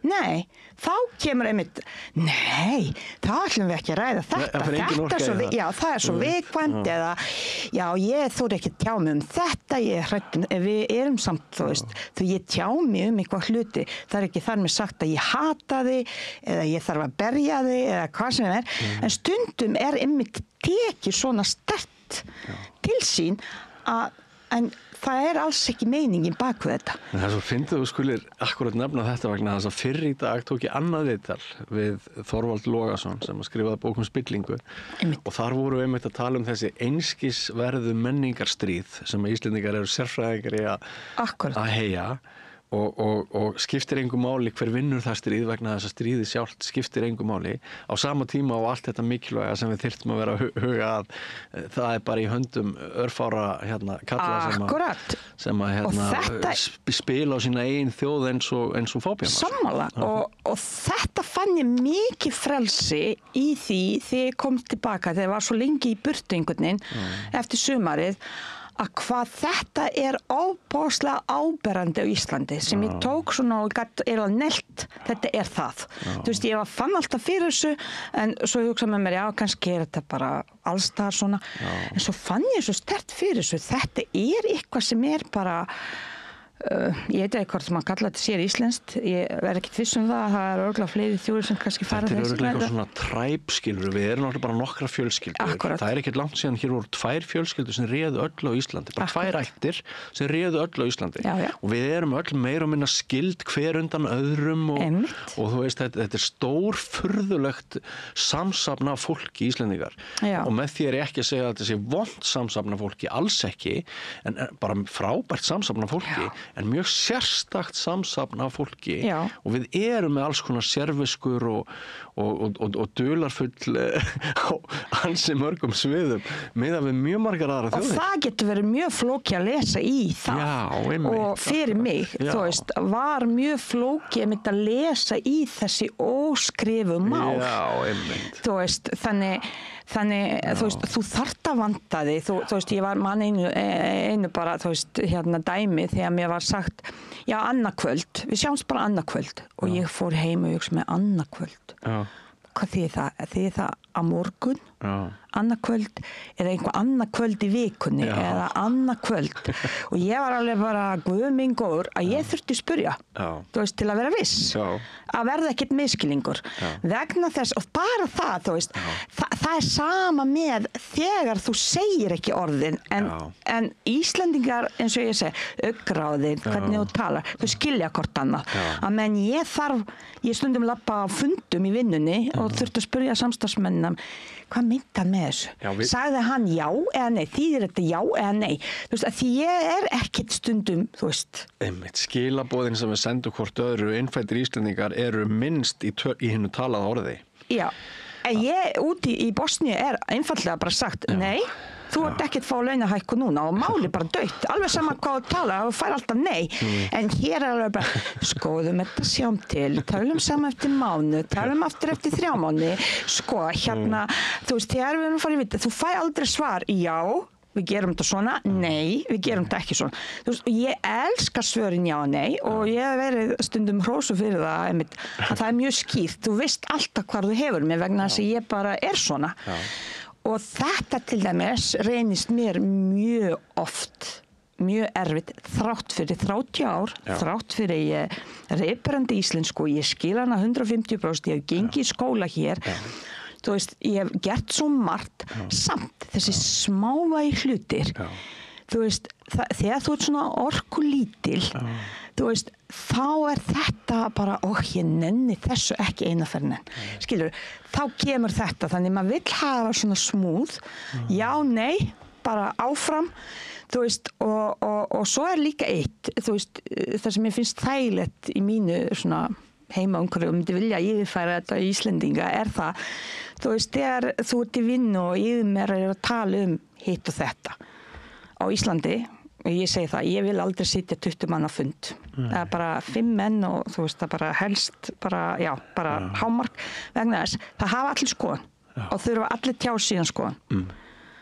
og þetta verður svo óskilvirt og þetta fer út í marga fundir út í Bosníu þetta mjög skilvirt nei, við gerum þetta ekki svona það bara lagt upp, hérna verkferðir og ég ætlast til þess að því allir fylgi þessu þarna ertu með skýr markmið, skýra sýn allt mjög þannig það fer engin út með því að hugsa, hvað mynda með þessu þannig þú veist, að vera í svona skýru umhverfi þar sem hvað ætlast af þér ég elska þetta þetta hefði ég vilja yfirfæra oft í Íslands sérstaklega vinnuumhverfi Framlegð og vinnustundir minni hér heldur en í mörgum samanburðarlöndum út af skorti á skipulagi og skorti að aga og við erum að eyða tímanum með röngum hætti í vinnunni og... Sko marga, þú veist það sem teki ég veit ekki hvað marga fundi hef ég setið sama atriði þú veist og hérna og ég segi bara ég set mörg bara þú veist að því ég kann það þú veist og ég set mörg og ég náttúrulega í vinnu í dag og ég meina,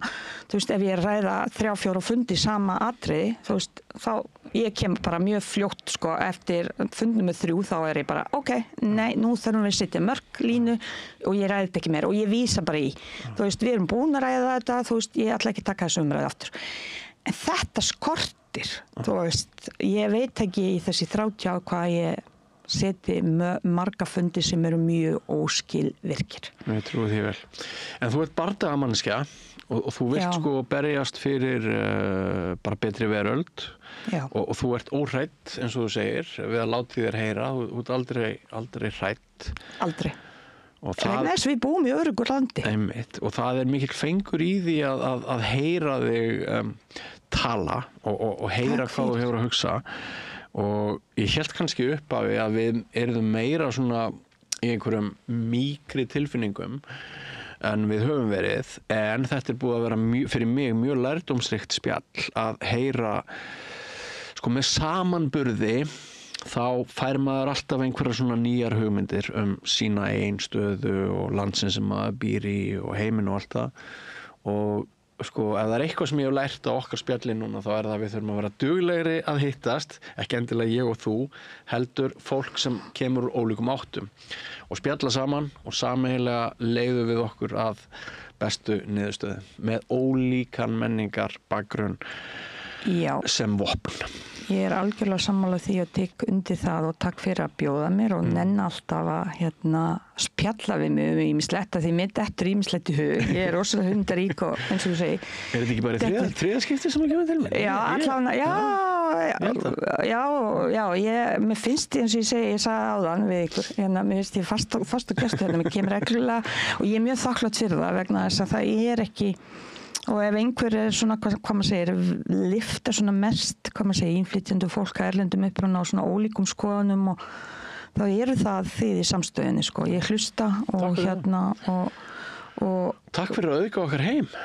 Já, takk fyrir að vera bara svona frábær og ég er ekkert alltaf sammála öllu en mér finnst, ég held að líka þessi mín góði eiginleiki einmitt að hlusta og heyra og og svona taka tillit að þetta sé ekkert einstefna, heldur stefni báða áttir þar sem við gefum og þykjum og skiptumst á. Þannig lærum við að hvort öðru og ég veit það bara fyrir vist. Þeir sem umgangast mig almennt, þau eru bara mjög fegin að fá þetta tækifæri til einmitt að svona, hvað maður segir, læra ólíka menningaheima og vera menninganæmari og þetta vil ég fyrir Íslendinga, þau vera menninganæmari. Mjög gott, ég held áfram að æfa mig. Hvað maður beigir þetta, menninganæmari, Já, þú segir næmari held ég. Ég stundum hljómar þetta svona... Næmari, næmastur. Já, ok, já, það er alveg rétt, en stundum hljómar þetta svona skringilega. Já, það getur gert það. Já. Heyrðu, en kæra þakkir, Jasmína. Takk sem leir. Samlokubrauð, maltbrauð, tékkneskt-brauð, súrdeigsbrauð, brauð ársins, Bernhöfts bakari, íslenskt handverk síðan 1834. Nú, þið hafið eins og við á samstöðinni orðið vör við, aukna polariseringu og sumpart því miður, aukna útlendingaandúð í þessu landi eins og mörgum öðrum ríkjum. Rasismi hefur verið eitt af umfjöllunar efnum samstöðarinnar allt frá fyrstu dögum. Við þurfum að tækla rasisma og við ætlum næst að endurflytja viðtal sem að María Lilja tók við leigubílstjóran Navid Nouri. Hann segir að þannig sé komið að hún sé ekki lengur stætt á því að stunda akstur leigubíls líkt og hann hefur gert með góðum árangri og haft það atvinnu í nokkur ár. Og skýringin engin önnur en auknir fordómar í samfélaginu. Nú, eiginkona Navids, Nanna Hlín Halldórsdóttir, hún kom með honum í viðtalið. Við skulum hlusta á hvað þau hafa að segja. Þú ert að hlusta á Samstöðina. Róttækt sjónarhorn á atburði dagsins.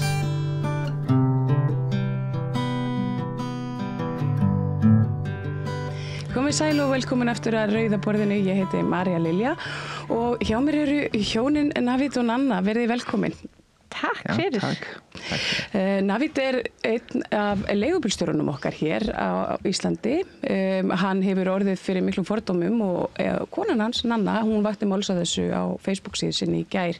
Það sem hún var nú frekar ómyrkimáli í garð ráðherra, meðal annars innviðaráðherra, sem að hefur látið hafa eftir sér ýmislegt svona miðurfallegt í garð leigubílstjóra af erlendum uppruna.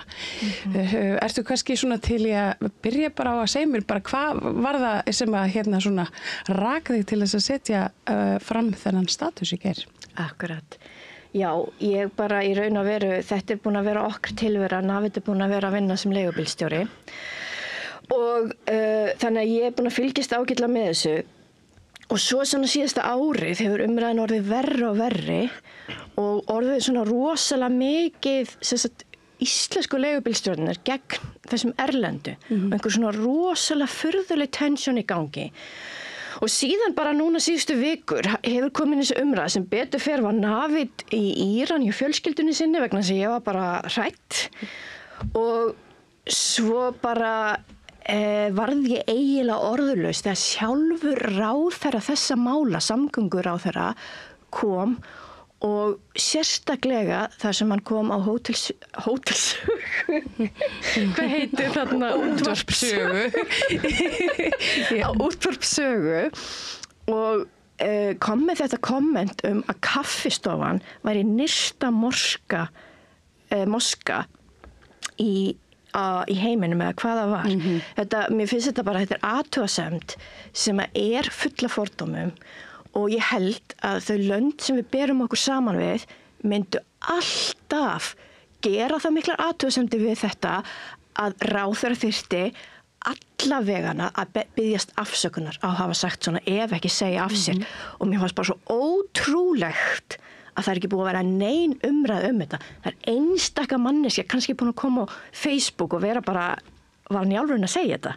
Og svo líka þessi athugasemd hjá honum sem var að allir leigubílstjórar ættu að tala íslensku. Og þú veist, það er bara svo furðulegt út af því ekki hann að gera athugasemdir við að fólk á kaffihúsum talar ekki endilega íslensku og fólk á hótelum talar ekki endilega íslensku. Já, eða bara að það ekki allir sem tala íslensku sem að koma í leigubíla en það þeirra bara í stórum stíl notaðir að ferðafólki. Akkurat. Og umræðan íslensku er kannski bara, þetta er ekki kannski rétti staðurinn og því það er alveg mikilvæg umræða en það er ekki, þarna var íslenska notuð til þess að mismuna hópum Og þetta var annar staður þar sem hann hefði átt að byggjast afsökunar á orðum sínum. Og meða við þessa umræðu Ásthildi Lóu og hún skildi strax segja af sér og það ætluðu að koma einhver prinsip í þessari ríkisstjórn að maður hélt, þá fannst mér bara ótrúlegt að Kristrún Frostadóttir skuli ekki hafa, ekki veit ég hvað gerist í reykfylltum bakherbergjum og allt það, en að það skuli ekki hafa komið einhvers konar afsökunarbeiðni eða einhver þrýstingur á að hann skildi draga þessi orð tilbaka vegna þess að þetta eru fordómafull orð og það eru fordómar gagnvart múslimum í þeim.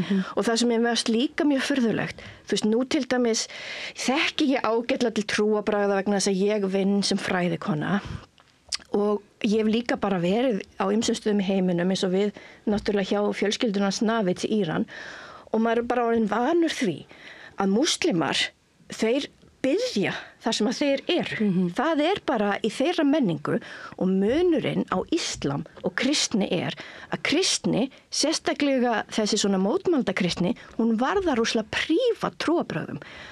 Íslam er ekki með þessa hugmyndum að bænin sé prívat. Hún er miklu meira svona almenn, má gerast í svona public rými.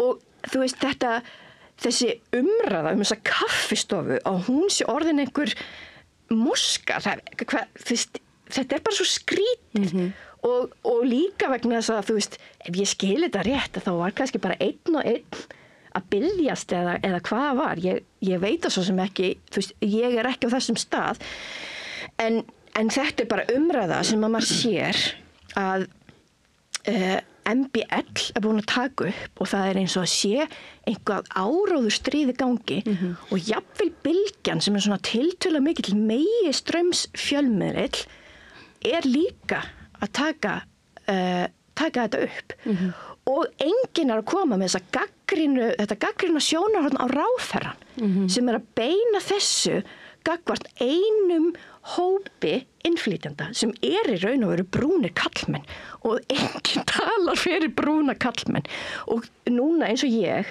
þú veist, ég er sérfræðingur í gagnrýnum fræðum og feminisma og eitt af sem að við skoðum er algjörlega alltaf hvað varðar jaðarsetningu, þá er það samtvinnun. Þú veist, þó að ég sé kona til að mynda og fötluð í þokkabót að þá er mjög greinilegt í okkar samskiptum að ég hef miklu meiri völd í íslensku samfélagi heldur en Navid. Það er alltaf hlustað á mig og hann fær svo mikið aðkast út af bara einhverju random hlutum. Allt vegna sem brúnum kallmaður. Og það er svo greinilegt í þessari umræðu að það er enginn sem stendur fyrir brúna kallmenn.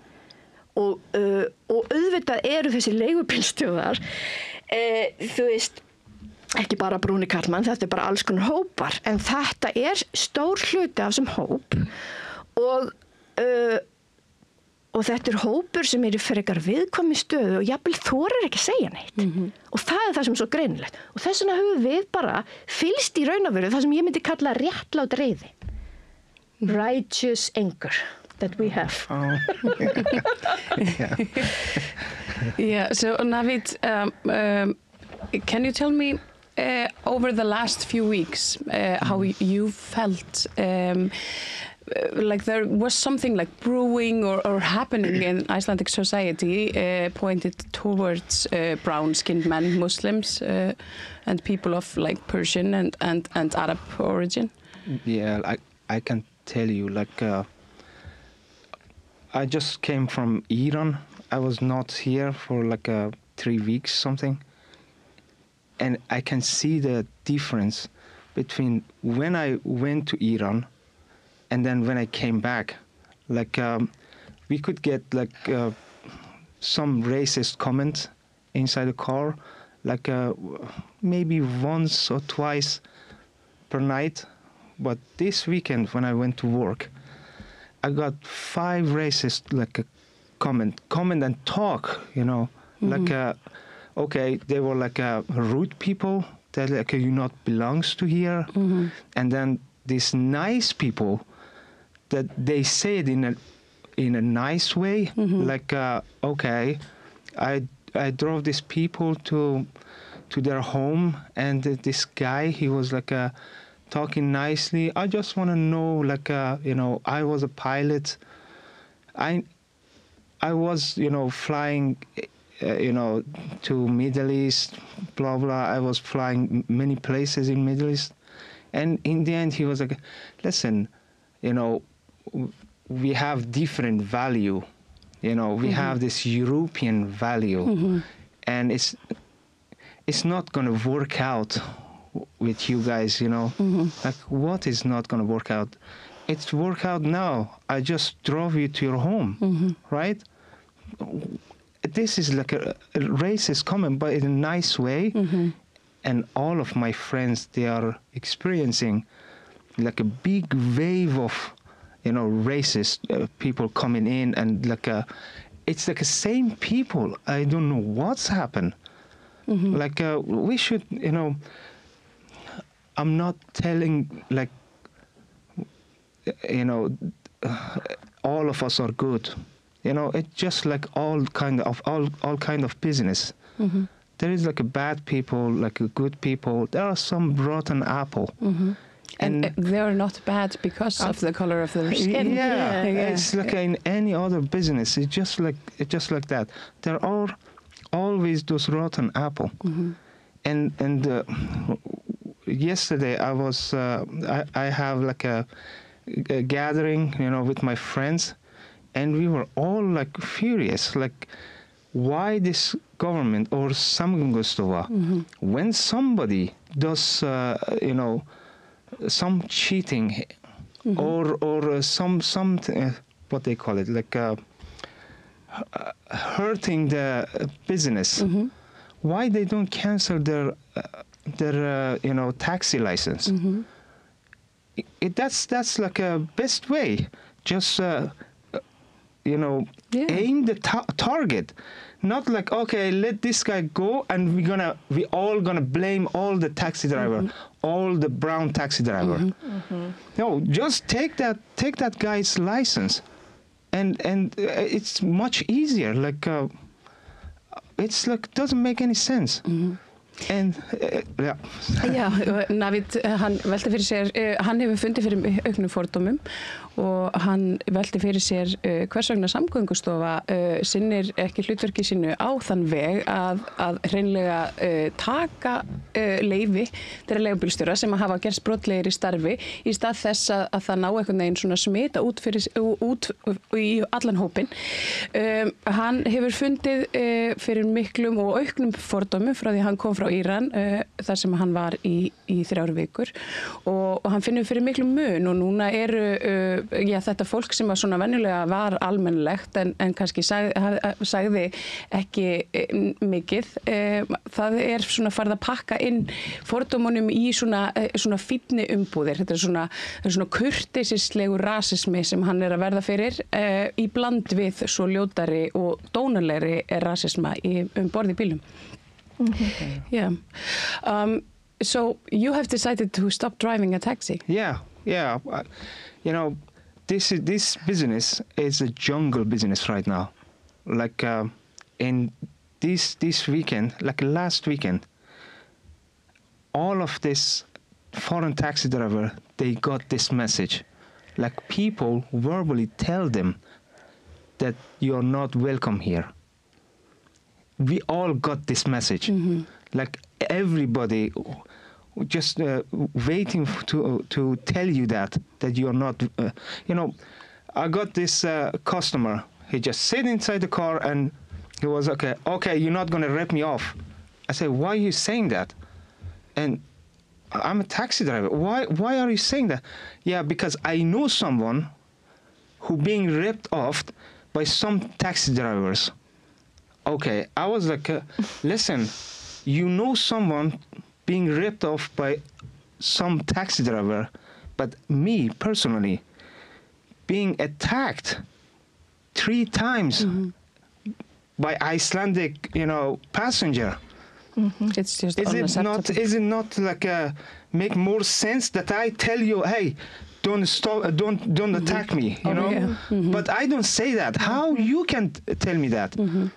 Because you know somebody got ripped off by a taxi driver, and you sit inside my car and you tell me this. It's me that I supposed to ask you, like, okay, you're not gonna beat me off, like that's it doesn't make any sense. And why I don't know, you need to það sem Navid að segja að hann og allir félagar hans í leigubílastéttinni sem að hafa ólíkan bakgrunn, þeir hafa fundið fyrir þessum auknu fordómum. Hann núna bara helgina lenti hann í manni sem settist inn í bíl hjá honum og byrjaði strax með svona, þú ætlar ekki að stela af mér, gaf sér það vegna þess að hann brúnn að hann væri að fara að beita einhvers konar óréttlæti innan bílsins vegna þess að hann hafði einhverja afspurn af slíkum atburði. Navid segir að hann hefur haft afspurn af mjög dónalegum Íslendingum en hann byrjar nú ekki hver túr á því að biðja Íslendinga að haga sér í bílnum af því að hann veit að hópurinn ekki allur slæmur þó að það sé vissulega nokkur rotin epli inn á milli. Nanna, hvernig svona áhrif hefur þetta á ykkar heimilislífi? Nú eigið þið börn. Akkurat. Nú eigið þið börn með blandaðan bakgrunn. Já, akkurat. Sko, í fyrsta lagi að þá, sko, sem betur fer að þá búum við á bara yndislegum stað hérna í Reykjavík þar sem að bara svona fjölmenningar samfélag og bara allir að verða ótrúlega vanir að búa saman og bara finna út úr hlutunum, sko. Þannig að sem betur fer að þá myndi ég nú segja að krakkarnir okkar verða ekkert sérstaklega mikið varið við þetta. En það gerðist samt í vetur og þetta akkurat það sem að Navid að segja. Hann sjálfur búinn að lenda svo mikið í því að einhverju ungir íslenski kallmenn hlaup úr bílnum hjá honum og borgi ekki. Og líka í raun og veru ungar íslenska konur þegar þær heyra hann sé frá Afganistan þá komið það bara með fordóma gagnvart því að hann sé afganskur karlmaður eins og hann ætli bara eins og hann sem sagt líti niður á konur sem að bara einhvern veginn náttúrulega algjör fjarstæða og í vetur það gerist það líka að einn maður stal bílnum hans og kýldi hann í nefið þannig að hann var nærri við nefbrotinn og hann til dæmis kom fram á stöð 2 út af því og þá náttúrulega bara var, þú veist, eldri sonur okkur í 9 ára og þá var rosalega erfitt einhvern veginn að reyna að útskýra það að bara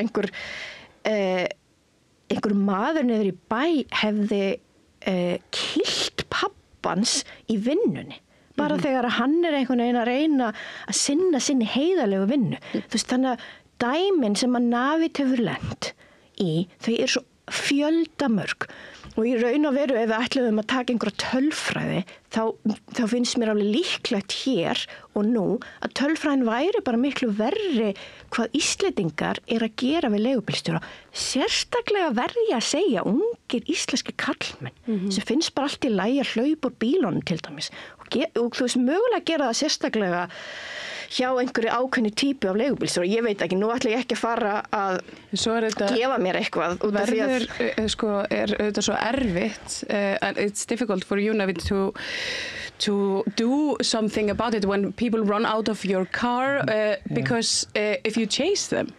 Yeah, you can, that happens a lot too, like with the younger people. They just take your taxi, they go there, and then they just run away. You cannot do anything with that. Like, okay, that happens with taxi. They are young people. We don't expect so much from them. Yeah, and drunk and all sorts of shape. We don't expect so much from them. But then we have like older people that's like okay, if they are young, they don't know anything, they are like stupid, okay, we can understand that. But when you have like older people, that's, in a way they pay they should pay the fare, of course, but then they feel like because they're paying the fare, they can say whatever they want to say. Racist, doesn't matter. Like I have a friend, and he's a taxi driver, Okay, he got these two people, the couple, and start driving them from the downtown to Hafnarfjörður. And then they were like, this guy, he speak fluently Icelandic. And they were speaking, they're talking. Midway, this guy, the passenger, he's like, listen, you have to speak Icelandic to my friends. But are you stupid? I am speaking Icelandic to you. Like, it's not even about talking Icelandic anymore. They don't even realize they are speaking Icelandic, but they just want to tell you something. Like, it's just like I don't know what's happened with these people really. Navid segir að það breyti svo sem litlu hvort að leigubílstjóri tala íslensku yfir höfuð þá að öðru máli því að fólk sem hefur einsett sér að koma illa fram við ákveðna típu af leigubílstjórum þau gera það hvort sem og þá breytir engu hvort að þú talir íslensku eða ekki þau geti og skamma þig jafnvel fyrir að tala ekki þá nógu góða íslensku eða bara íslensku yfir höfuð þó þú sért jafnvel að tjá þig á íslenska tungu. Merkilegt. En mér langaði líka bæta við að það sem að mér finnst rosalega skríti í þessari umræðu allri að bæði ráðherra og fjölmiðlar að þeir eru að taka sögum frá einhverjum svona vigilante mönnum og nú bara verði ég að segja það einn þarna úti sem kallar sig taxihunter sem nú ekki góð íslenska nákvæmlega og þú veist, við erum sko, það eru allir hræddir að tjá sig hennar mann vegna þess að hann að áreita fólk hann á líklegast eftir að áreita okkur eftir þetta viðtal og hann hefur verið að gera það á samfélagsmiðlum. Já, og eftir því sem ég best veit þá hefur hún verið svona vikið burt frá að minnsta kosti 2 flugvöllum hér á höfuðborgarsvæðinu vegna áreitni við brúnt fólk. Einmitt, og samt var hann tekinu viðtal á Bylgjunni sem ég finnst alveg ótrúlega spes að taka viðtal við eitthvað sem kallar sig taxihunter og það sem að mér finnst mjög furðulegt að það sem að þarf að gera með af ástandið að stjórnvöld þurfa að stiga inn og gera einhverja alvöru rannsóknir hvað í gangi og það er sú í raun og veru tölfræði að hvað sem kemur út af því sem við eigum að vera að skoða við eigum ekki að vera að skoða einhverja random sögur eins og til dæmis Navid að segja það kemur einhverju upp í bílinn hans og og það saga sem hann heyrir frá einhverjum sem heyrir sögu þú veist, þetta orðið svo ótrúlega mikla upplýsingaóreiða mjög mikil upplýsingaóreiða og bara einhverju sögusagnir og það enginn sem að reiða sig á neina tölfræði né í raun að veru veit hvað að gerast og vegna þess að það eru einhvern veginn ekki fleiri raddir að stíga inn og verja þennan hóp að þá þessi sem sagt áróður sem svolítið mikið að koma fram hjá Morgunblaðinu, hann að stækka og menn, svona vigilante menn eru séðir sem áreiðanlegar heimildir sem að afskaplega skrítið og eins og við erum að segja auðvitað alls konar í gangi og það eru rotin epli en við verðum að fá einhvern til að skoða þetta almennilega vegna þess að það er ótrúlega erfitt að vita akkurat núna hvað í gangi en það sem að við erum að finna upplifanir þessa hóps sem að Navid í miklum tengslum í að þeir eru að verða fyrir mjög miklum fordómum og þeir eru að verða fyrir ofbeldi og það það sem í gangi og það það sem að þarf að vera miklu sterkari í þessari umræðu. Maður hræddur að þetta eftir að enda með ósköpum Akkurat, af því að eins og við höfum kannski tekið eftir sem að búum á internetinu, we that live on the internet, we have noticed a lot of racism in the past weeks. I think it all began with a false news about alleged rape. Rape, yeah. Yeah, and that was somehow connected to these taxi, this discussion about taxi drivers and the legal frame around that. And now we have like this, and it's just like a snowball. Exactly. Because it's like a snowball of like misinformation, because there's a grain of truth there. It's like women, they get attacked by men. That's the grain of truth there, and that's something, that's a societal problem. It has nothing to do with ethnicity or anything like that. But so that's kind of where we're at now. Yeah, it's like this guy, Taxi Hunter. He just like show like I'm not saying all of the video that he makes is false, but he make like a selective reality, like this much, but he doesn't see that like a reality is way bigger than this. Like he's feeding into a narrative. He's ruining the people's life. Like the wave of racism that we get, those people who didn't do anything wrong.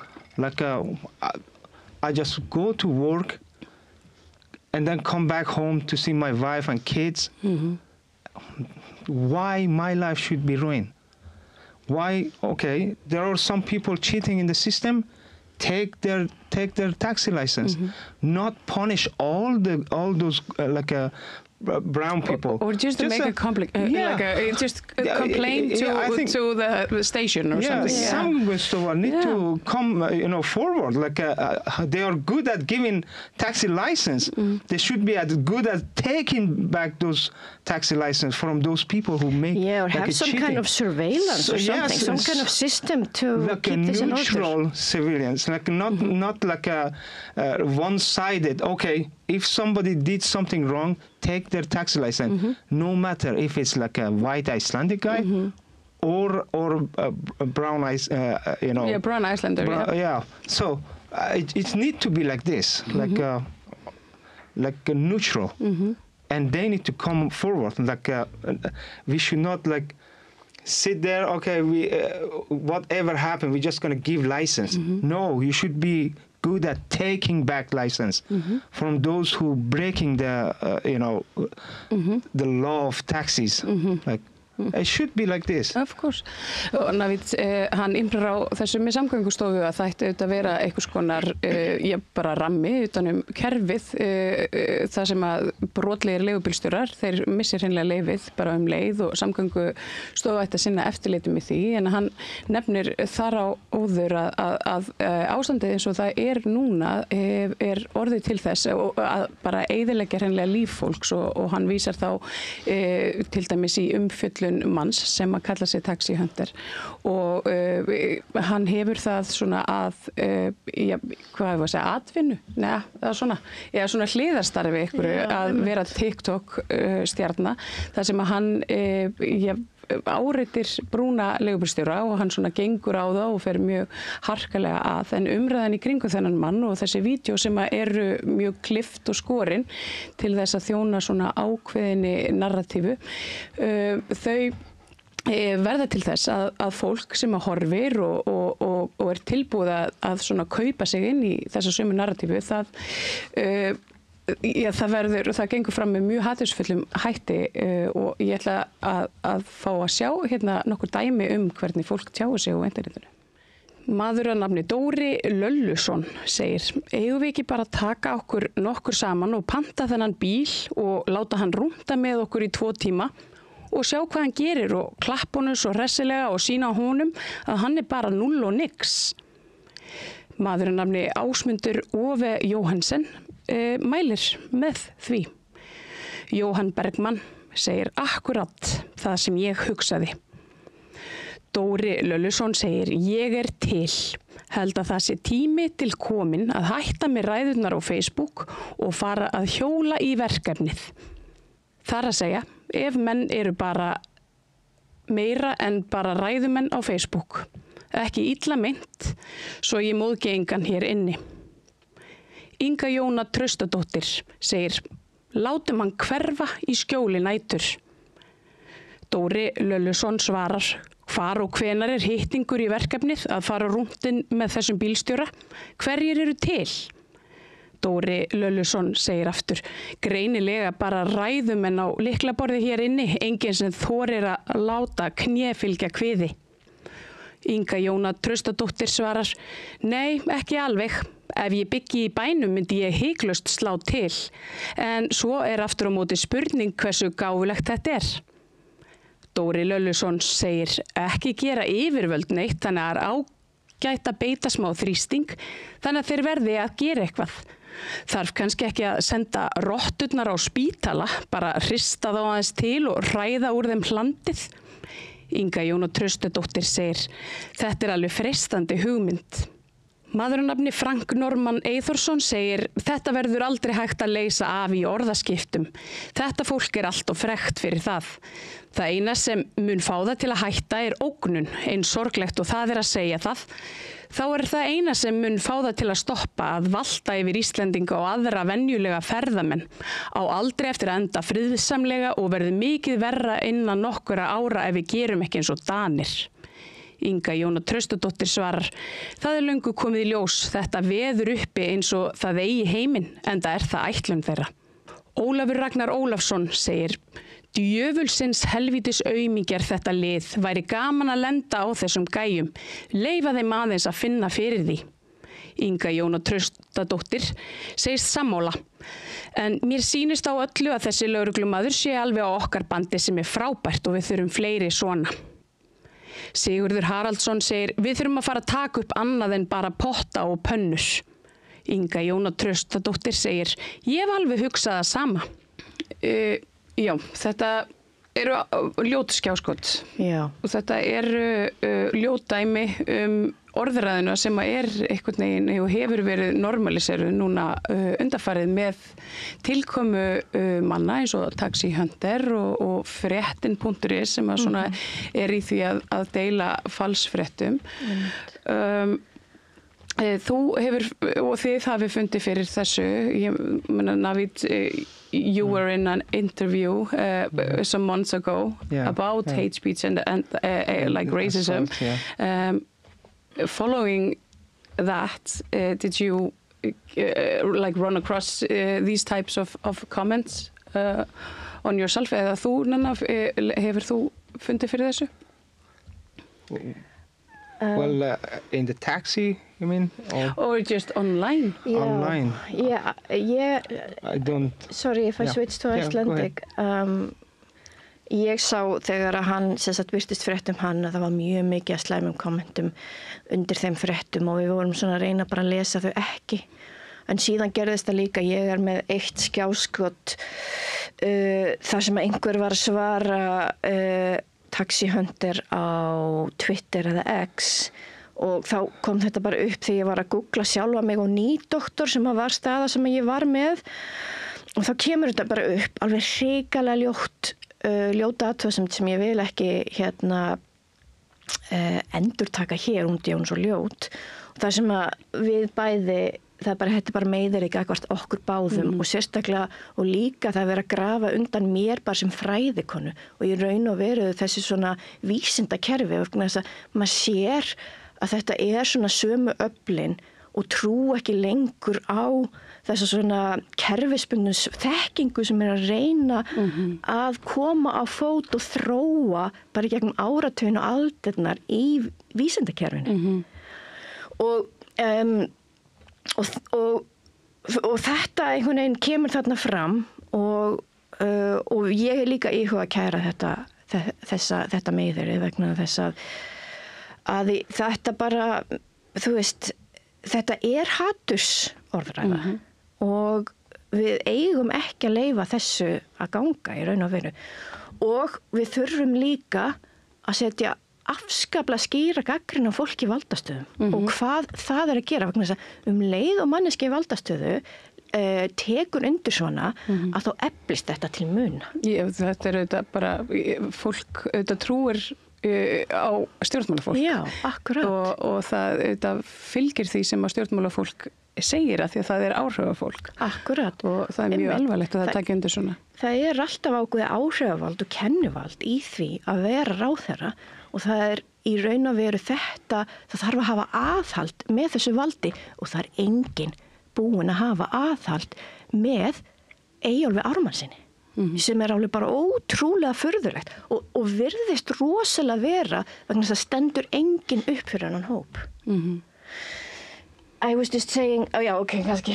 Já, nei, allt í, bara, það sko, já, ég kannski bara svona áður en ég slepp ykkur, já, ég ætla bara að láta vita því hér að öll þessi ummæli sem að, já, mér þykir persónulega tilefni til verða tilkynnt til lögreglu.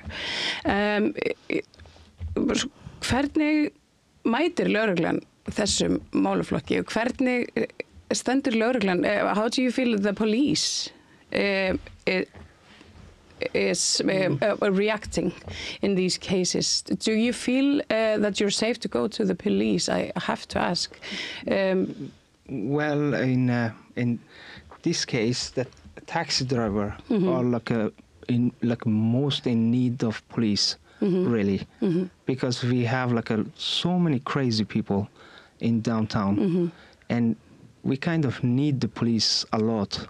That's happens many times that we need to get help from the police.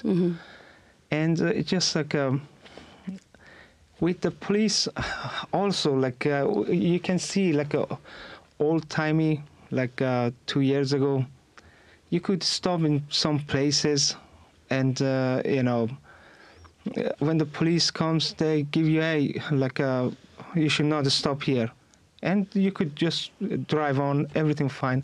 But now when the police comes, they don't even talk to you. They just give you a ticket right away. They, before they were stops next to you. Okay, you should not stop here. Move on, and in a very nice way. But now it's just when they see you stop in a wrong place, I can say, it is wrong, but there is no enough taxi stops in downtown Reykjavik. So many taxis, we cannot drive all the time. We need to find some corner to stop. And now on, the police, they just come, they don't talk to you. They don't say anything. Okay, you're in the wrong place. Move on. Something like that. They come and just give you ticket right away. They don't say anything. They don't say hi. They don't say bye. That's it. Just take the ticket. Okay. Navíð tekur eftir breyttu viðhorfi lögreglu sem áður var svona svolítið vinaleg og kannski lóðsaði bílstjóra sem voru svona frækjastu miðbæinn og leggja bílunum sínum. Ég veit ekki hvort allir eru meðvitaðir systemi sem í gangi niður í bæ svona helgar og næturnar helgar, en það eru leigubílaraðir og fólk safnar saman við þessar raðir en málið að það í rauninni ekki nóg pláss fyrir alla leigubílina sem eru sannarlega að sinna mjög stóri röð af fólki og oftar en ekki þá lenda bílar í því að vera á svæðum þar sem ekki æskilegt að leggja en hérna fyrir svona einhverju síðan þá voru það svona samskipti við lögregluna eðlilegri en núna svona eru þeir orðnir stuttir í spunan og eru farinir að sekta jafnvel fólk svona sem að sækja drukki fólk niður í bæ. I also want to know because if you felt, do you feel safe to go and press charges against hate speech and that type of communication with the police? I never had going and press charge hate speech. I never done it, so I don't know. But in my business, we need the police. Do you feel like the police is in your corner? It helps us a lot.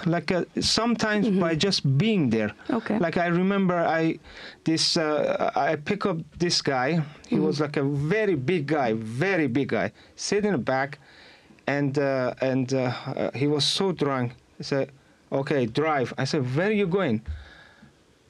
just drive. Okay, I need to have address. Shut up and drive. Okay. He was so big, I was scared.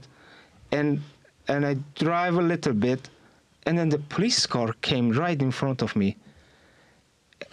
Just by being there, this police car, I got like a more courage. Like I said, listen. That's really good either to know. you go out, or I'm gonna, either you go out, I'm gonna let the police to kick you out. He said, oh, you're gonna kick me out? I say, yes, yes. You go out or not?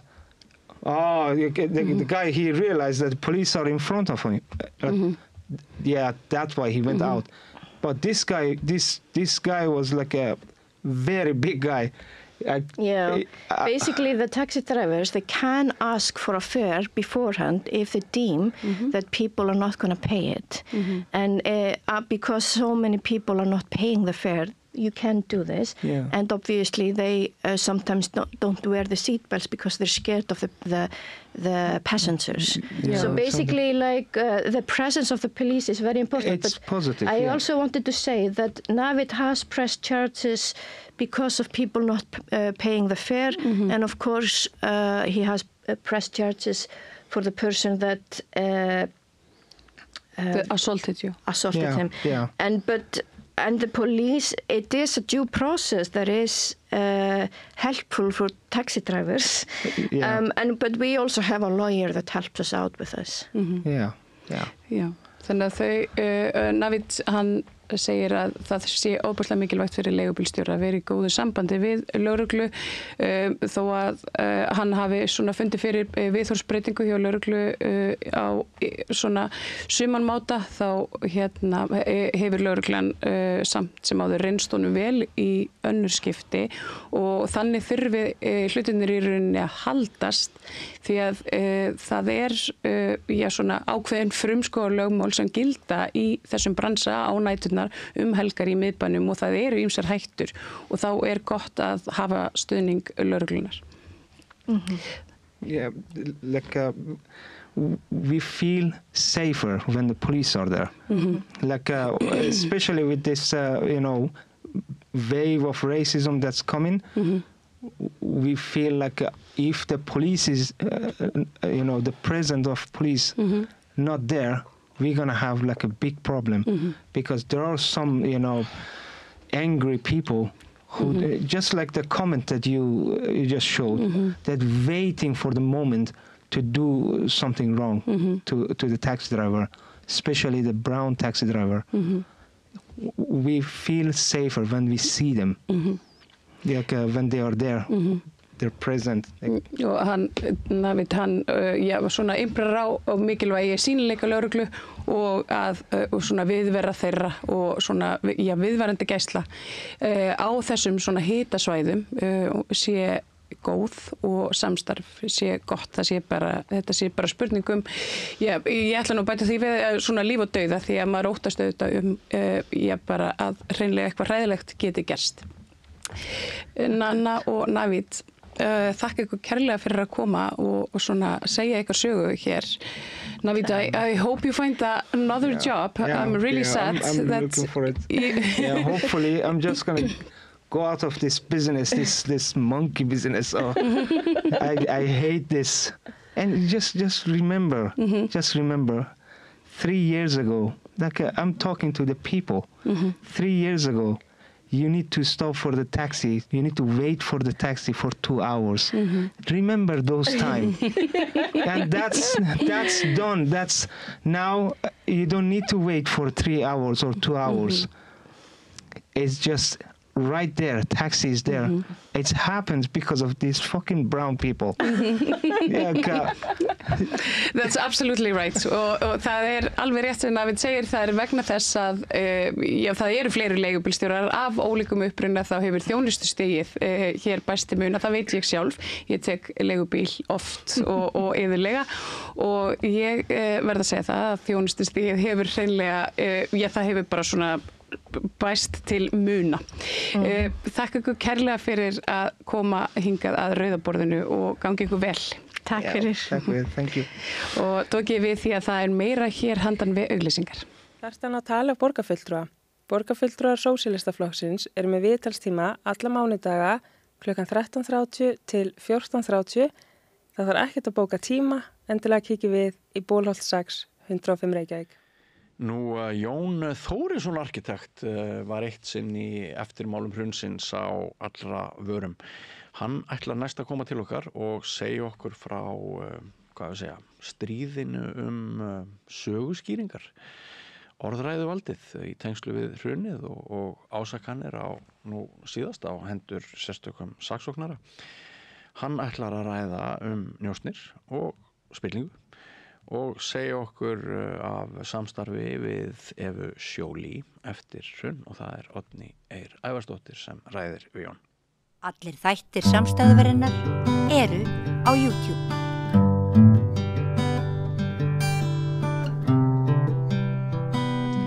Komið sæl og verið velkomin í hita umræðu við rauðaborðið.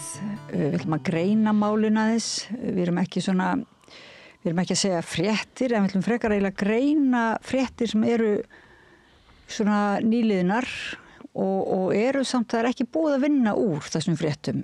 Til mín komin Jón Þórisson, arkitekt.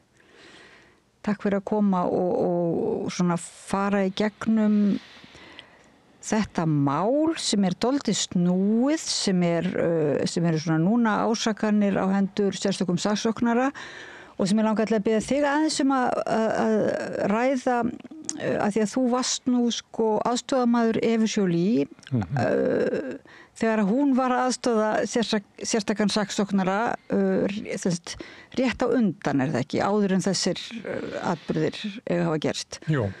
Við vorum hérna frá 2009 til haustsins 2010, það var ykkur rúmt ár. Og rétt eftir hrun raunverulega ári. Já, bara sérstaklega saksóknari var rétt að byrja sín störf þegar að Eva Jolie kom hingað til þess að veita ráðgjöf. Og ef ég skil fréttina rétt sem núna í gangi Jón Óttar og PPP, þá hefst þeirra starfsemi áramótin 2011-12 samhliða því að þeir eru starfandi lögreglumenn, rannsóknarlögreglumenn hjá sérstökum saksóknara.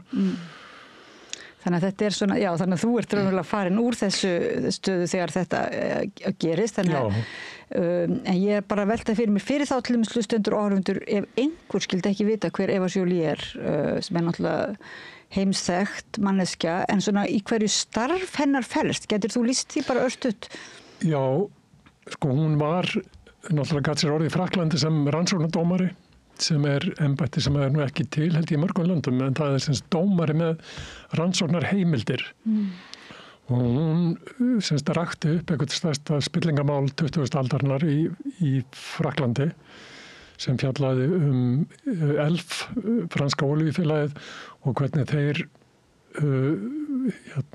voru með peninga hjáveitu til þess að borga stjórnmálamönnum sem þeim voru þóknanlegir styrki og þetta fór mjög hátt í fransku samfélagi. Hún sagði nú einhvern veginn ef ég hefði fengið leyfi til þess hefði ég getað ákært bæði François Mitterrand og Helmut Kohl. Wow.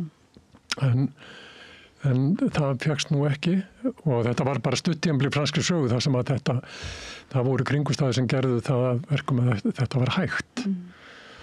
Og hún náttúrulega var í allan þann tíma sem þetta mál var í rannsókn var hún með lífverði og lifði við morðhótanir og allskyns ósóma byssuskot sendi pósti og það hefur verið gerð dálítið flott bíómynd þessum Isabelle Huppert leikur Eva Jolie. Já, Eva var nú ekki hrifin af þeirri mynd. Hún sagði að sú mynd væri hefnd frönsku borgarastéttarinnar gegn sér vegna þess að hún sett þar fram sem mjög ósympatískur karakter. Já. Þannig að hún var nú ekki parhrifin, en hún næra rétta sinn hlut núna og það var að koma út í desember, held ég að verið kringum áramótin, kom út sjálfsæfisennar á frönsku. Það sem hún segir, sem hún reyndar ekki fyrsta bók, hún skrifaði aðra bók sem að... Hún skrifaði skáldsögur, var það ekki líka? Hún hefði skrifað fleiri skáldsögur og bók sem kom út 2005-06 kannski, sem að eiginlega leiddi til þess að hún kom til Íslands vegna ég las það bók og fannst upplagt að fá þessa mannesku til að koma til Íslands þegar að lögreglustjórinn á Akranesi var að fara í að rannsaka stærstu efnahagsbrot Íslandssögunar og ekki mikil reynsla í slíkum rannsóknum hér á landi. Þannig að það svona leiddi eitt af öðru, já. Þannig að hún kemur sko sem, já bara raunverulega sem ráðgefandi í slíkri rannsókn. Já, þegar hún kom hérna þá var sérstakur saksóknari með 2 menn í einhverju lókalinir í Borgartúni og ekkert til neins í rauninni til þess að byrja þessa vinnu sem að síðar fór af stað. Og það mun hún kannski sem eftir því að Eva lagði fram tillögu að því hvaða mannafla þyrfti og tæki og búnað þyrfti til þess að fara í þessa rannsókn. Og hún kom hérna alltaf hálfsmánaðarlega og við skildum ekkert í að það gerðist ekki neitt. Og þetta er semst á vormánuðum 2009 og þá kom í ljós semst að þau lofar sem að hún hafði tekið af dómsmálaráðherra og fleiri ráðherrum þeir lofuðu öllu fagru og sagði já, þetta hafa verið settir í þetta peningar og svo framins sem gerist ekki neitt. Fyrir en hún svo bara fór í sjónvarp og sagði ef þetta verður ekki þá er ég farin. Og þá var náttúrulega mikil titringur í kerfinu hérna vegna sem menn ekki vanir því að þetta setjast fram svona kröfur, það er svona mikil meðvirkni og meðferðileiki í gangi alltaf. En hún náttúrulega hafði engra hagsmann að gæta hér, hafði nóg að starfa erlendis, þannig að þetta skipti hann engum máli hvort hún tæki þetta verkefni að sér eða ekki og hún vildi semst ekki gera það nema að það væri staðið við þau lofar sem hefði verið gefin og það var síðan gert. Var þetta ekki frægt viðtal í sko... Það var í Silveils, já. Það er hægt að held ég að sjá það á... Þetta er á YouTube sko. En, og síðan, þannig að þá berst liðsauki. Já. Einhver, já.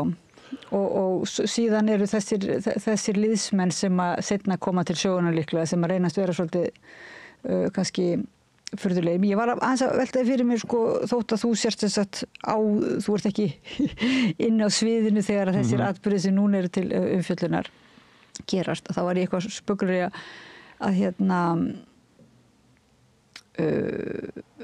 biðja þig að svona lýsa fyrir mér hvaða atburðarás þér finnst vera að koma fram núna í fréttum eða svoleiðis og hvort að þú ert á með raunverulega einhvers konar annars konar skýringar samhengi svona. Sko já, ég held að ég sé að líta á þetta mál frá tveimur sjónarhólum. Líta á þetta sem hlut af henni stóra uppgjör í hruninu sem eins og við vitum það er alltaf verið að endurskrifa söguna, það er allir að skrifa ævisögur og RÚV sýndi fræga heimildamynd á síðasta stórafmæli hrunsins sem að hefði átt að heita harmsaga litla bankamannsins, Lárusar Velding. Og þannig að það er verið að endurskrifa sögur hrunsins sem eiginlega harmsögu þessar einstaklingar sem voru dæmdir fyrir brotin. En ekki brot sem verið framinn gegn okkur sem þjóð og okkar samfélagi. Og þeir eru allir þarna náttúrulega. Ég meina Jón Ásgeir hefur skrifað bóku, Geir Haarde. Það játar enginn neitt á sig. Það er allir í semst að endurrita söguna. Og Björgólfur Thor náttúrulega, af því að hann tengist nú þessu máli mikið. Hann náttúrulega hefur verið í þessu líka að endurskrifa sögu sína og leiðrétta það sem honum finnst að vera á sig gengið með alls konar hluti. Og svo hitt sko inn í þessu stóra hruni svo samherji og samherjamálið. Og Jón Óttar, hann segir núna í blöðum að saksóknari sé vanhæfur í að rannsaka sig af því að hann hafi rannsakað hann áður. Semst út af þessu PPP-máli og Milestone-gögnunum sem þeir eru ásakaðir að hafa stólið og nýtt sér. Og það er alltaf ekki svona parnóld að halda því fram að rannsóknar yfirvöld getur bara rannsaka einn glæp hjá einum manni, hann þá frýr það sem eftir eða hvað. En það svona hluta því að raunverulega verður einhvers konar viðsnúningur finnst manni, það svona tilfinningin sem maður hefur og það allt í einhvern veginn búið að, það verið að skila skömmin en skömmin sko klínt aftur á. Já, þetta náttúrulega ramma þannig inn að það sérstakur saksóknari sem eða héraðssaksóknari sem sökudólkur. Hinir allir í einhvern veginn í góðri trú og eru að reka fyrirtæki sem að stunda starfsemi sem bönnuð samkvæmt lögum og hefur alltaf verið bönnuð. Jón Óttar heldur því fram í fjölmiðlum í dag að persónuverndarlöggjöf hafi verið svo miklu frjálslegri árunum eftir hrun. En það er bara ekki rétt, það er bara samkvæmt hvað heitir það nú? Lögum refsingar, þetta nú með hvað það heitir í dag, frá 1940. Það er náttúrulega bara talað fríðhelgi einkalífs og þessi bannað að njósnaðumenn síðan að koma breytingar síðar.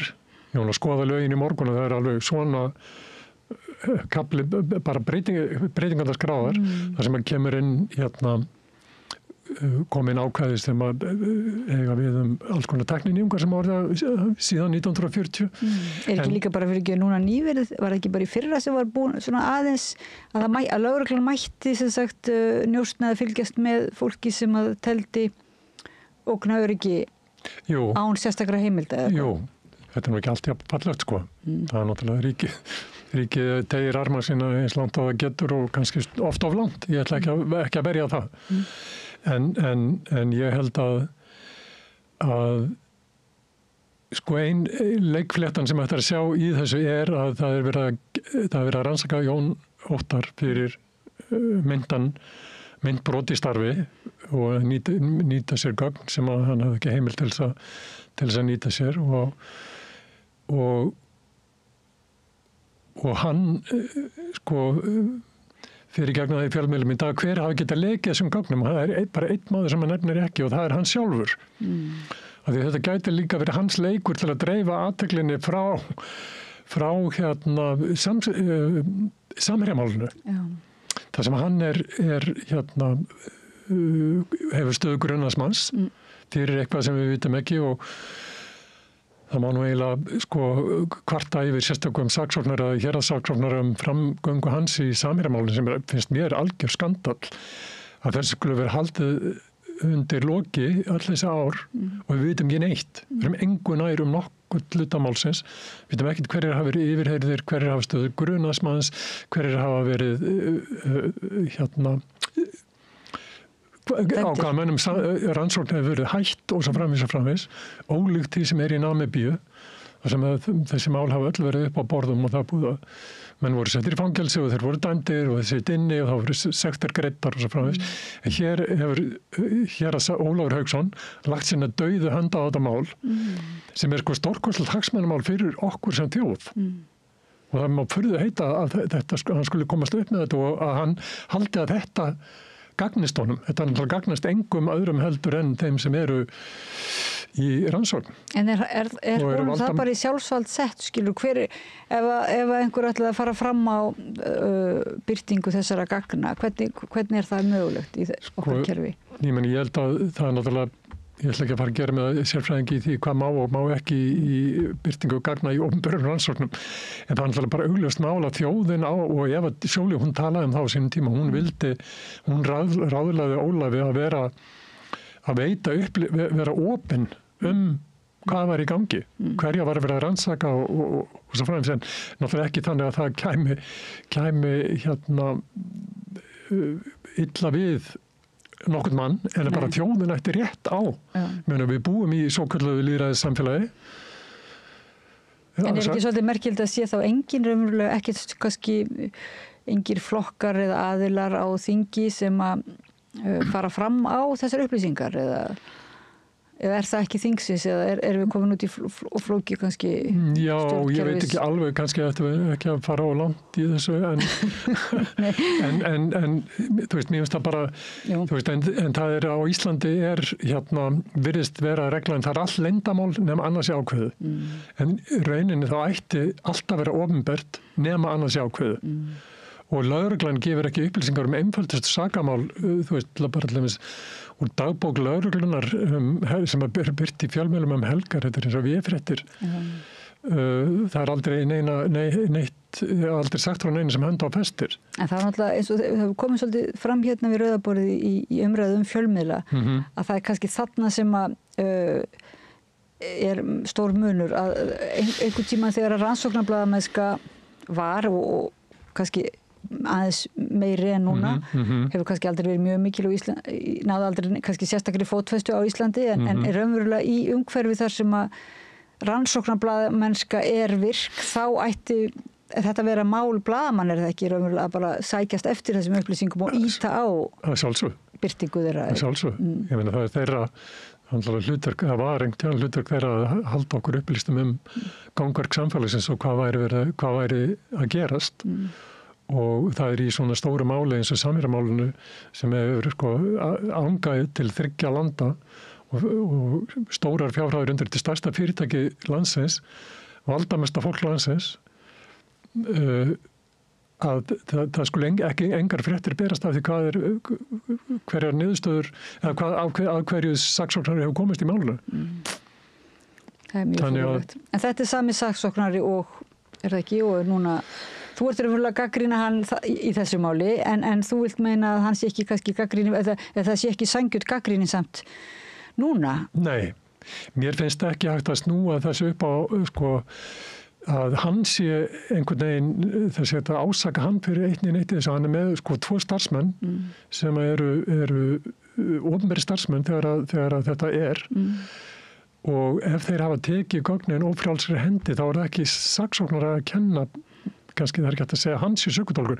Það þeir sem eru sökudólkarnir eða þetta rétt sem sagt þeir hafa tekið þessi gögn ófrjálsri hendi.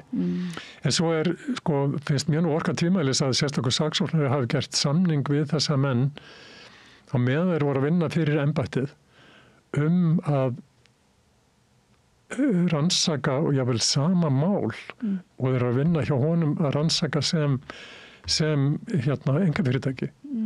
En þá held ég að það var nú ekki verið að gera hluti eins og þeir eru sakaðir að hafa gert síðar á vegum Björgóls að elda menn uppi og stunda persónunjósnir og leynilegar myndbandsupptökur og svo framvegis. Ég held að á þessum tíma hafi þetta snúist einhver svona eins og bókhaldsgögn sem að þurft að greina og eitthvað slíkt þetta var ekki við snúist persónunjósnir svona þú veist í anda sjónvarpsþáttaspæjara sem við þekkjum úr þáttaröðunum.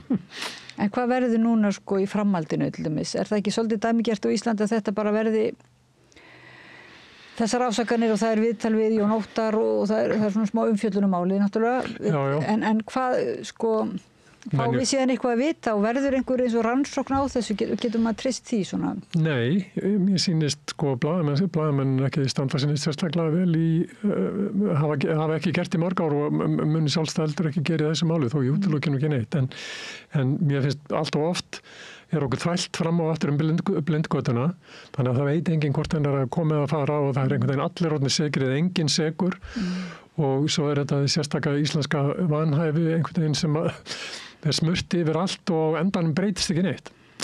Já. En þessi eins og þú talaður þetta er svona keppni söguna, það er að segja hver skrifar söguna af hruninu sem að verður síðan viðurkennt í framtíðinni. Þeir eru ansi duglegir að skrifa núna þessa sögu. Já. Þannig hver ætlar þá að skrifa á móti, Já, ég held að þeir átta sig ekki á því þessi drengir, hrunverjar, útrásarvíkingar, hvað við viljum kalla á, þeir náttúrulega unnu. Þeir eru búnir að vinna. Þess að maður lítur á íslenskt viðskiptalíf og valdastrúktúrin, þá eru þeir allstaðar fyrir. Og eru ráðherrar og eru þingmenn og forsætisráðherra fyrirverandi, var stórtækur í aðdraganda hrunsins í vafasömmum viðskiptum og fleiri. Og þessi menn, það voru nokkur af þeirra sem fóru á dúksrúmum á litlar hrunni, ekki á litlar hrunni heldur í upp á Snæfellsnesi, Kvíabryggju, einhvern smá tíma og svo bara fór alltaf stað aftur og þeir náttúrulega bara eiga Ísland í dag. Já. Þannig að en það var ekki bara, það ekki nóg, sko, þeir alltaf kveða okkur algjörlega í kútin. Og svo merkilegt að einhvern veginn í gamla dag og í öðrum löndum, til dæmis þekkt frá Bandaríkjunum, það sem að menn á 19. öldinni voru kallaði Robert Barons, ræningjabarónar, sem að var sett á löggjöf til þess að ná tökum á einokunar fyrirtækjum í framleiðslu olíu, stáls og kóla og fleiri greinum. Að þessir menn, þeir keyptu sér árþvott með þess að setja peninga í menningarstarf sem kom á laggirnar alls konar stofnunum og listasöfnum og stofnuðu symfóníuhljómsveitir og styrki til bókmenntaverðlauna og svo framvegis. En á Íslandi ekki neitt. Það bara Samherji borgar fyrir eitthvað íþróttahús einhvers á Akureyri og með allt samfélagið með hreðjataka á samfélaginu vegna þess að þeir ráða öllu, stjórna öllu, eiga allt. Ekki einu sinni þessar glæsilegu mútugreiðslur? Nei, ég meina íslenskir auðmenn eru bara pleppar, sko, þannig að frægur einn er sem að, sko, hans uppáhaldsmatur var, sko, skinkusamloka með Diet Coke. Þegar hann gæti fengið allar kræsingar heimsins á sitt borð, þá var þetta kosturinn og svona held ég að séu margir og ég hef nú hitt sem aðra og þeir en margir myndur bara segja að þú hefur nú bara verið svo mikið í Evrópu og sért orðið svo snobbaður og langt frá íslenskum raunveruleika hvað er að íslenskri skinkusamlokur Það er ekki það íslenskri skinkusamlokur En Björgólfur gamli eldri, hann var nú svona að reyna að vera dálítið menningarlegur og tímabili og svo bara einhvern veginn fór það í skrúfuna þegar náttúrulega við hrunið, sko Já, hann ætlaði að færa okkur hörpuna sælla minninga og ég man nú eftir því í aðdraganda hrunsins þegar þeir voru að styrkja málverkasýningar og svona, kannski var hann eiginlega sá mest frumkvæði á þessum vettvangi. Svo eru náttúrulega til samt er til ríkt fólk sem að leggur sannarlega til samfélagsins og er þá ekkert að hvítþvo sig eða grænþvo sig, heldur bara er raunverulega mér finnst alveg með að halda því til að haga. Algjörlega, það er ekki kannski endilega þessi hópur sem ég er að tala um. Sko. Nei, því við... Það er fullt af fólki sem er vel stætt og leggur drúan sker til alls konar menningamála. Þá ég myndi nú frekar kjósa að borgaði bara skattinn sinn og við í samegninni getum fengið að ráðstafa þessum peningum. Já, en það þurfti ríkisstjórnin að innheimta þann skatt ekki sem að hingað til er ekki. Frægur hollenskur rithöfundur, sagnfræðingur Rutger Bregman heitir hann. Hann sagði, honum var boðið á Davos fund einhvern tíðan fyrir einhverjum 2-3 árum síðan og var í panel þar eitt góðgerðarstarfsemi og svona framlag til menningar og góðgerðamála. Og hann sagði að þetta væri náttúrulega algjörlega fáránleg umræða að vera að tala um þetta en mig ekki tala um skatta. Þannig að þess að ástæðan fyrir að auðmennir geta verið svona rausnarlegir eða þeir vilja er að þeir borga ekki skatta. Og það væri nær að við í samegninni ákveðum hvernig á að eyða peningunum í staðin fyrir að það sé einhver sérviska, einhvers aukinging sem að finnst einhver ákveðin rithöfundur þess virði að styrkja eða einhver ákveðin tónlistarmaður eða whatever, sko. Og á sama tíma er þessi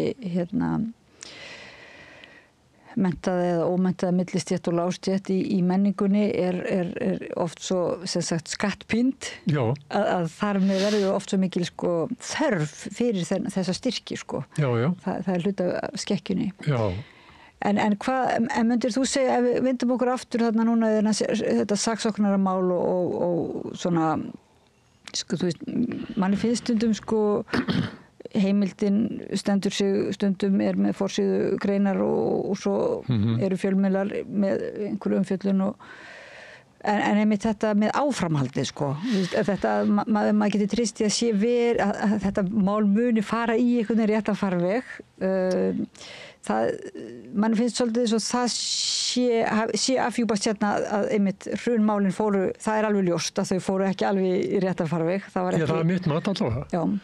En ég held að það sé ekkit annað að gera núna heldur en bara að poppa og fylgjast með þessum farsa sem þetta er. Já, þú ert ekki á því að hérna kalla aftur á Evu Jolie eða einhvern til aðstoðar til þess að rannsaka eða fara fram á slíkt? Nei, ég held að það hafi engan tilgang, sko. Ég held að, sko, við vitum alveg hvernig þetta samfélag er. Það búið að skrifa það deirar bækur, skýrslur, heimildamindir og svo framvegis. Við þurfum ekkert fleiri skýrslur til þess að vita hvernig spillingin er, hvernig óréttlætið virkar. Við þurfum bara að breyta því. Og þegar að málin eru sett í nefnd, eins og mikið nú gert í þinginu, það skipaði nefndir öll mál sem uppkoma þeir sem náttúrulega breinlega til þess að svæfa. En við náttúrulega erum að upplifa stórkostlega tíma núna vegna þess að það komið nýtt ensím í grautinn sem Donald Trump, sem að hraða hnignun þessar samfélags sem við búum við og þessar heimskipuna sem við búum við síðan bara í seinni heimsstyrjöldinni, fjármálakerfið sem ameríska öldin sem er nú að verða meira en öld. Hvað var sagt í gamla dag? Næsti hálftími verður 3 korter. Það var brandari frá dansgólfi, það var seldur aðgangur að dansgólfinu upp á Álafossi og kostaði 5 en svo voru tilboð og þá kannski keyptur 5 og máttur verið 3 korter í staðið fyrir hálftíma. Birgir Andersson gerði síðan listaverk úr þessu sem nú ekki málur hvernig stendur. Næsti hálftími verður 3 korter. Og ameríska öldin, hún náttúrulega bara nýja, hvað maður segir maður, hún að endalokum komin. Hrynja, já. Og ég meina það allur ófriður í heiminum frá lokum seinni heimsstyrjaldar undan rifjum bandaríkjamanna runnin og nú láta menn eins og þetta séu einhverju ægilegu ótíðindi að þessi hlutur sé að breytast. Kann að virka illa að sjá hluti hrynja og maður veit ekki alveg hvað hinum megin við sjóndeildarhringinn, hvað kemur. En ég veit ekki, það er náttúrulega möguleika að það geti orðið enda verra en það sem við höfum, en ég held að það sé ekki mikið að lappa upp á í þessu kerfi sem við erum í. En treystir því þá, eins og þú segir, að þú ætlar bara að poppa á, fá þér skinku samloku kannski, fá þér eitthvað annað, en þú ætlar að, treystir því þá að þetta affjúpist, affjúpist að sjálfu sér og heldur á endanum að sannleikurinn muni birtast okkur? Ég held að já. Ég held að það er náttúrulega það sem hefur verið að gerast síðan, bara undanferðin mörg ár. Það alls konar skítur, ég meina, það lítur bara á katólsku kirkjuna, eða þjóðkirkjuna, vistheimilin á Íslandi, það að koma upp alls konar skítur sem að valdastéttin hefur haldið undir loki í áratugi og árhundruð jafnvel, sem bara núna vellur upp úr öllum rifum og stjórnlaust sem betur fer. Og ég held að þetta sé náttúrulega bara fyrsta skref, fyrst til að afbyggja þetta kerfi sem við búum við til að geta búið til eitthvað nýtt. Já. Þannig ég segi bara ef þú hittir einhvern sem að segist vita hvað það verður, þá bara hlaupi hinn áttina. Því að það er náttúrulega unga kynslóðin sem að þarf að finna út úr því. Jú, en þetta vellur upp, gamla syndir og gamlar lygasögur afhjúpast. En eins og þú segir samt að þá á sama tíma í gangi stríð sannleikann, þar að segja að það eru náttúrulega PR-fulltrúarnir og söguritararnir eru kannski fljótir í þar sem við erum dálítið veik fyrir með okkar svona fátæklegu fjölmiðlaflóru og sterku samfélagsmiðla sem á einhvern hátt eru stýrt, og þá kannski erum við dálítið veik fyrir því fyrir áróðri, Já, en ef ekki bara láta hraunverja þetta leikrit og bara snú okkur að einhverju sem skiptir meira máli. þú veist, hvort að það hérna Robert Westman eða Björgólfur Thor sem að vinna þann slag sem þeir eru í eða þú veist, þetta skiptir í stóru myndinni skiptir þetta engu máli, þetta eru bara brauð og leikar sko, þú veist, það eru önnur mál sem við þurfum að tala eins og harðránið á auðlindunum og heilbrigðiskerfið og hérna, hvernig samfélag við ætlum að vera í framtíðinu. Það er engar lausnir á því en fyrsta skrefið er að átta sig á því sko, að við þurfum að gera breytingar. Og ég líti á þetta er bara svona eins og slúðursögu skandalar sko, mér er alveg sama þó þeir vinni hrunið sko, þeir eiga ekki, þú veist, þú getur keypt allt fyrir peninga nema virðingu annara og þeir hafa ekki einu sinni vita á eins og vorum að tala áðan sko, með gamla auðmennina sem að keyptu virðingu samfélagsins með því að leggja peninga til góðra málefna og láta byggja hús söfn með nafninu sínu á gaflinum. Þeir hafa ekki vita á því og kannski bara vilja bara eiga þetta allt og ráða öllu og finnst það nóg en ég held að þú veist samfélagið er ekki endilega sátt við það og ég held að þú hittir fólk norður í landi sem að býr í skugga samherja þá munu margir í trúnaði vilja segja sögur af hvernig það er en þú er ekki að gera það vegna þegar eiga lífbröð sett undir velvild þessa fyrirtæki sem á allt orðið. Og þú hefur orðið varð við það er það ekki þegar þú varst að starfa með Eva Jolie þá að fólk sko hikaði mjög við að segja sína sögu. Já. Og allir hræddir við hræddir við yfirvaldið og þá meina ég ekki ríkisvaldið heldur auðmennina. Já. Og það er nú eitt sko, þó það kannski þurfi ekki fleiri skýrslur en þá er kannski ef einhverju til skemmta sér við að rifja upp gamla tíma þá væri áhugavert ef einhverju rifjaði upp viðskiptasögu Björgólfs Thors Björgólfssonar sem byrjaði í Rússlandi sem þá hét Pétursborg hét Leningrad segir núna Pétursborg og þá var, nú kannski rifja upp að þá var sá embættismaður sem að sá samskipti við erlenda fjárfesta hét og heitir Vladimir Putin. Og á þessum árum sem að Bravo, bjórverksmiðjan, náði markas yfiráðum á þessu svæði, þá gekk samkeppnisaðilum ekki eins vel eins og frægt er orðið að þekki allir þessi sögur af eitt datt út glugga og annar hjá öðrum kviknaði í og ég man ekki hvað gerist hjá þeim þriðja og eftir satt Bravo með ráðandi hlut á markaði bjórframleiðslu og framleiðslu svona áfengra drykkja með, þú veist, það var þetta kaupa svona Bacardi í litlum flösku með ávaxtablöndu í. Það var eiginlega, ég man ekki hvað þetta er kallað á neinu tungumáli. Það var aðal hittið hjá þeim. Það var ekki bjórinn, heldur. Þeir kynntu þetta fyrir rússneskum ungmennum. Svona ready-made kokteila. Já. Spennandi. En það væri gaman ef einhver nefndi að rifja þetta upp vegna þess að mér var sagt einhvern að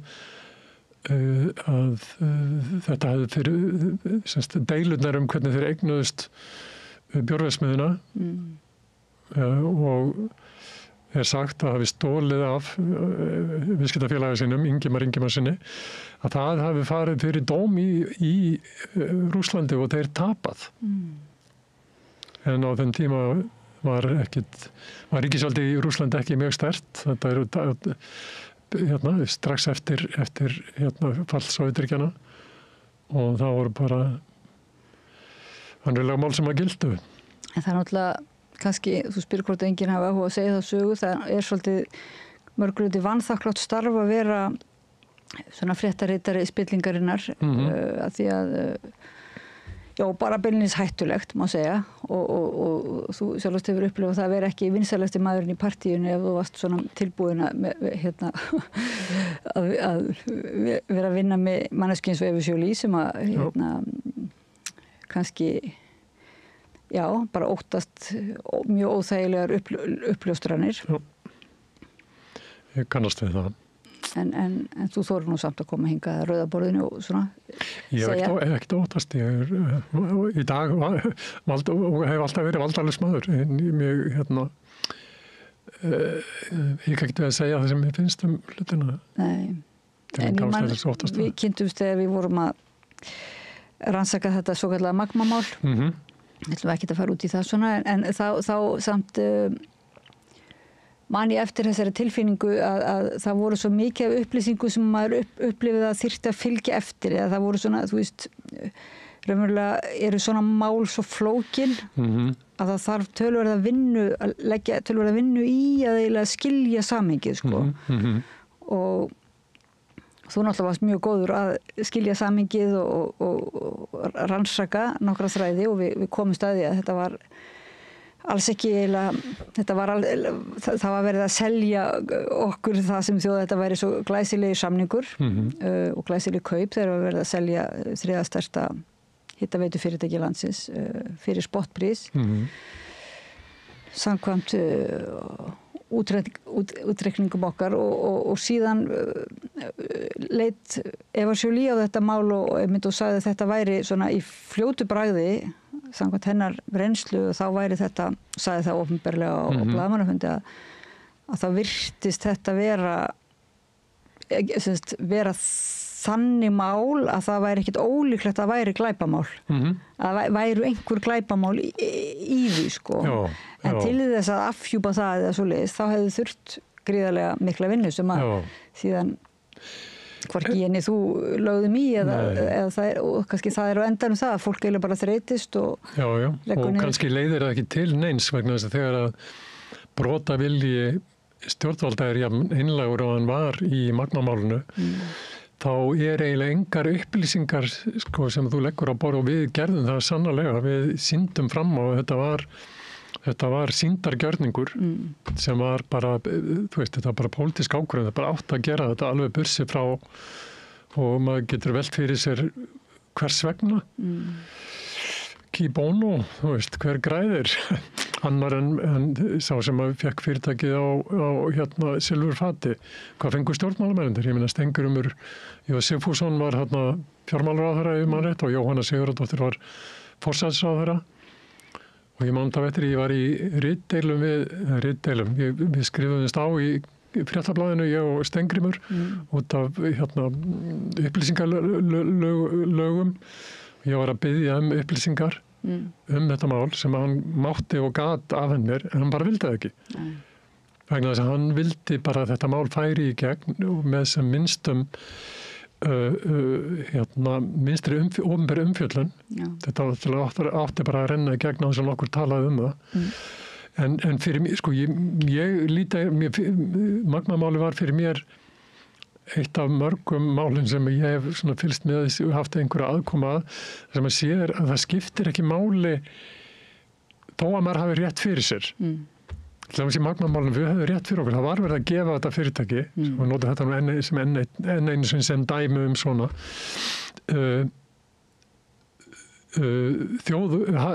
hagur þjóðarinnar og okkar eigandana var algjörlega fyrir borðborin en til hvers? Þess vegna kemur alltaf spurningin hver fekk greiðslu inn á nafnlausan erlendan bankareikning, því af hverju ættir að vilja gera þetta? Af hverju ætti Stengurumur Sigfússon að vilja afhenda þessi samegn þjóðarinnar erlendum auðkýfingi? Það var eitt gott sem við gerum í því máli, þá erum við eyðilögðum hugmynd Ross Beatty það að verða einhvers konar vildarvinur þjóðarinnar. Manstu eftir því, hann talaði mikið hann ætlaði að koma og vera hlutur ári og sinna menningunni og svo Ísland og náttúran og jari. Eitthvað við vorum leiðilega. Það var eiginlega Björk sem að skaut þetta niður. Já, hún algjörlega var komin bara í persónuleg ritdeilu við hann. Já, í Kanada, hann fór minna fyrir því hér, en í Kanada var þetta stórmál. En þetta var alltaf til þess að við losnuðum við hann, nú fengið aðra skarfa síðan, en við losnuðum við Núbó og Bíti, en svo hafa það nú komið stærri fiskar, hvað nú heita Radcliffe og ítalskir barónar. Já, en það er einmitt þessi tilfinning að fólk leggur mikið á sig og kannski blaðamenn í einhverju uppgjöf líka vegna þess að á meðan það ekki farið eiginlega að rótum vandans, á meðan þetta, það ekki þá lagalegur og stjórnmálalegt kerfi sem að leifir einhvern veginn svona þess að fara svona freklega fram hjá almannahagsmunum sko, og núna þetta var náttúrulega engin undantekninga því núna sér maður að þetta eru íbúar landsins eins og Seyðisfirði og víðar eru bara hundsaðir sko, og þá eru sagt, hagsmunir stórfyrirtækjana eru þar miklu meira hlustað á þá svona. Þeir náttúrulega bara ráða, ég meina það ekki farið yfir einnar nætur ís í þessum málum eins og Þorvaldur Logason lýsir í sinni ágætu bókum Umræðarklíkuna. Ég meina þeir bara byrjuði í menntaskóla, Davíð Oddsson og Hrafn Gunnlaugsson, Geir Haarde, Hannes Hólmsteinn og síðan bara tóku þeir og ég man alltaf eftir, Hannes Hólmsteinn kannski 2 árum eldri en ég. Og ég man eftir að við vorum sko ennþá að hlæja að vitleysin í honum og þá þegar það var orðið að lögum. Þess að hann var náttúrulega bara eitthvað skoffin í Vesturbænum sem allir gerðu grínað en hefði betur tekið hann alvarlega vegna þess að hann bara kom öllum sínum málum og þetta fólk. Og þegar þeir tala til dæmis hrunið og uppgjörð á hruninu og hvað það var erfitt að fá menn sakfellda fyrir það sem okkur finnst að vera augljós brot að það var búið að búa í haginn fyrir þetta.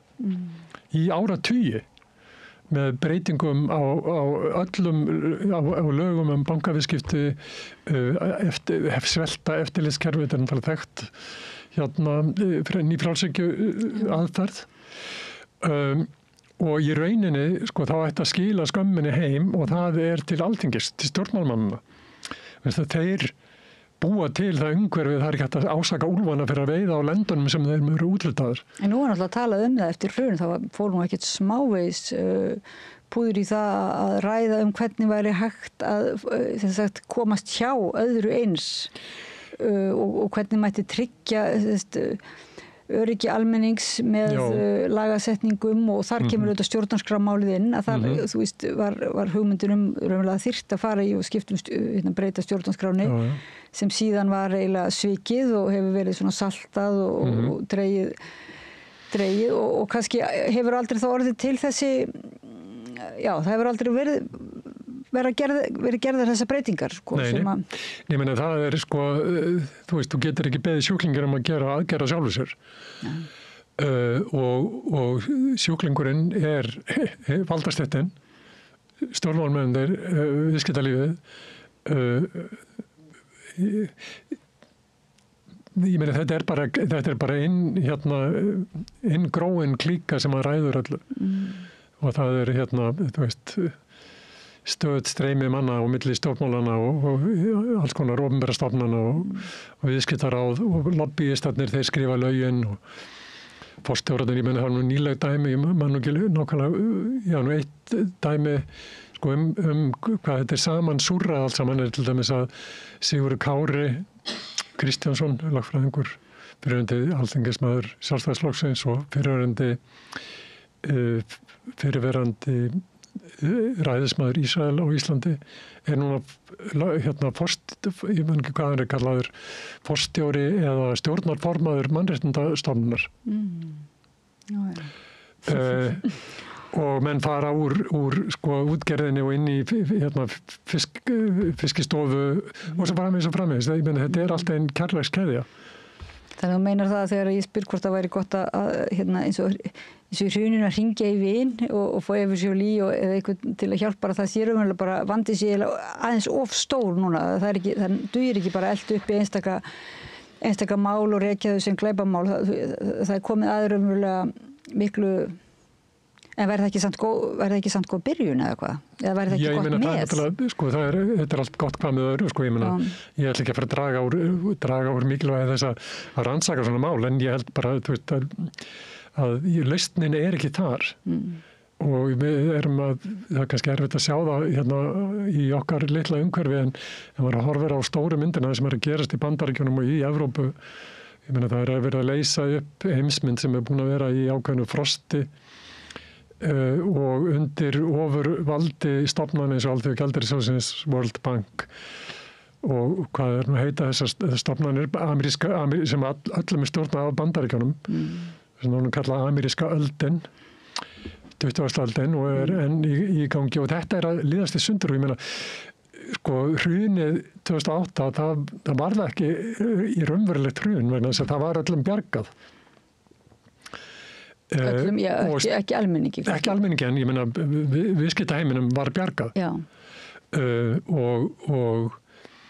og það sem að gerðist var að bankarnir voru settir undir harðari eftirlit en stór hluti fjármálagjörninga flutti bara annað flutti í einhverja sjóði sem þú veist sem að voru ekki undir jafnmiklu eftirliti og ég man ekki, ég held að sko nú þú er ekki að fara með tölunar en ég held að sé þannig núna að sko heildarskuldir þessara sjóða svona private equity funds sem man kann ekki greina hvað það heitir á íslensku Jöfnunarsjóður Nei, þetta eru fjárfestingarsjóðir sem eru undir minna eftirliti heldur en bankar en það far mjög mikið streyma miklu peningar gegnum þessi sjóðir eigi í Bandaríkjunum 25% af öllu atvinnulífinu og skuldir þeirra eru 3 sinni meiri heldur en skuldir bankara voru þegar allt rundi 2008 og þessar skuldir búið að skera í ræmur og flétta á ný lán eða ný pródúkt sem eru seld á markað og lífeyrissjóðirnir eiga mikið Bandaríkjunum og víða. Þannig að ég held að þú veist, ég meina ég bara vona að þetta fær allt yfir landskotans vegna þess að það þarf að gera það. Já, en það er vonandi bara við... Það taka kannski svona óvarlega til orða, en þú veist þetta kerfið... En kerfið sjálft, sko, kerfið sjálft, það þarf að breytast frá grunni. Já. Og kerfið mun ekki breyta sér sjálft. Nei. Það þarf að koma utan að komandi hjálp. Eða kraftar til þess að gera það og ég meina hverjir eru til þess aðrir heldur en unga fólkið okkar. Hætta að tala vókið og fara að tala skatta og mannréttindi almenn. Já. Lífskjör og... En sko vókið nú bara líka hluti af því ekki, sko. Eitthvað annarkvort eða í því heldur, sko? Nei, en það, sko... Já, nú er þetta svolítið löng umræða kannski. Já, en það sem ég vekt á móti vókinu, það eina sem ég hef ágjör af það að vókið tekur svo mikið pláss að það er ekki tími til þess að ræða neitt annað. Þú veist, unga fólkið sem býr við algjört atvinnu óöryggi, getur ekki, þú veist, bara í gig hagkerfinu, bara, þetta eru bara daglaunamenn sem getur ekki keypt sér húsnæði, hafa ekkert öryggi, enga lífeyrissjóði, en hafa mestar ágjör af hvaða persónufornöfnir eru notaður. Mér finnst það svolítið skjóta skökku við. Það hefur ekki að taka, stéttabaratan er baratan sem þarf að taka. Ekki, svo kemur þetta, þú veist, með og til hlýðar en þetta getur aldrei verið aðalmálið.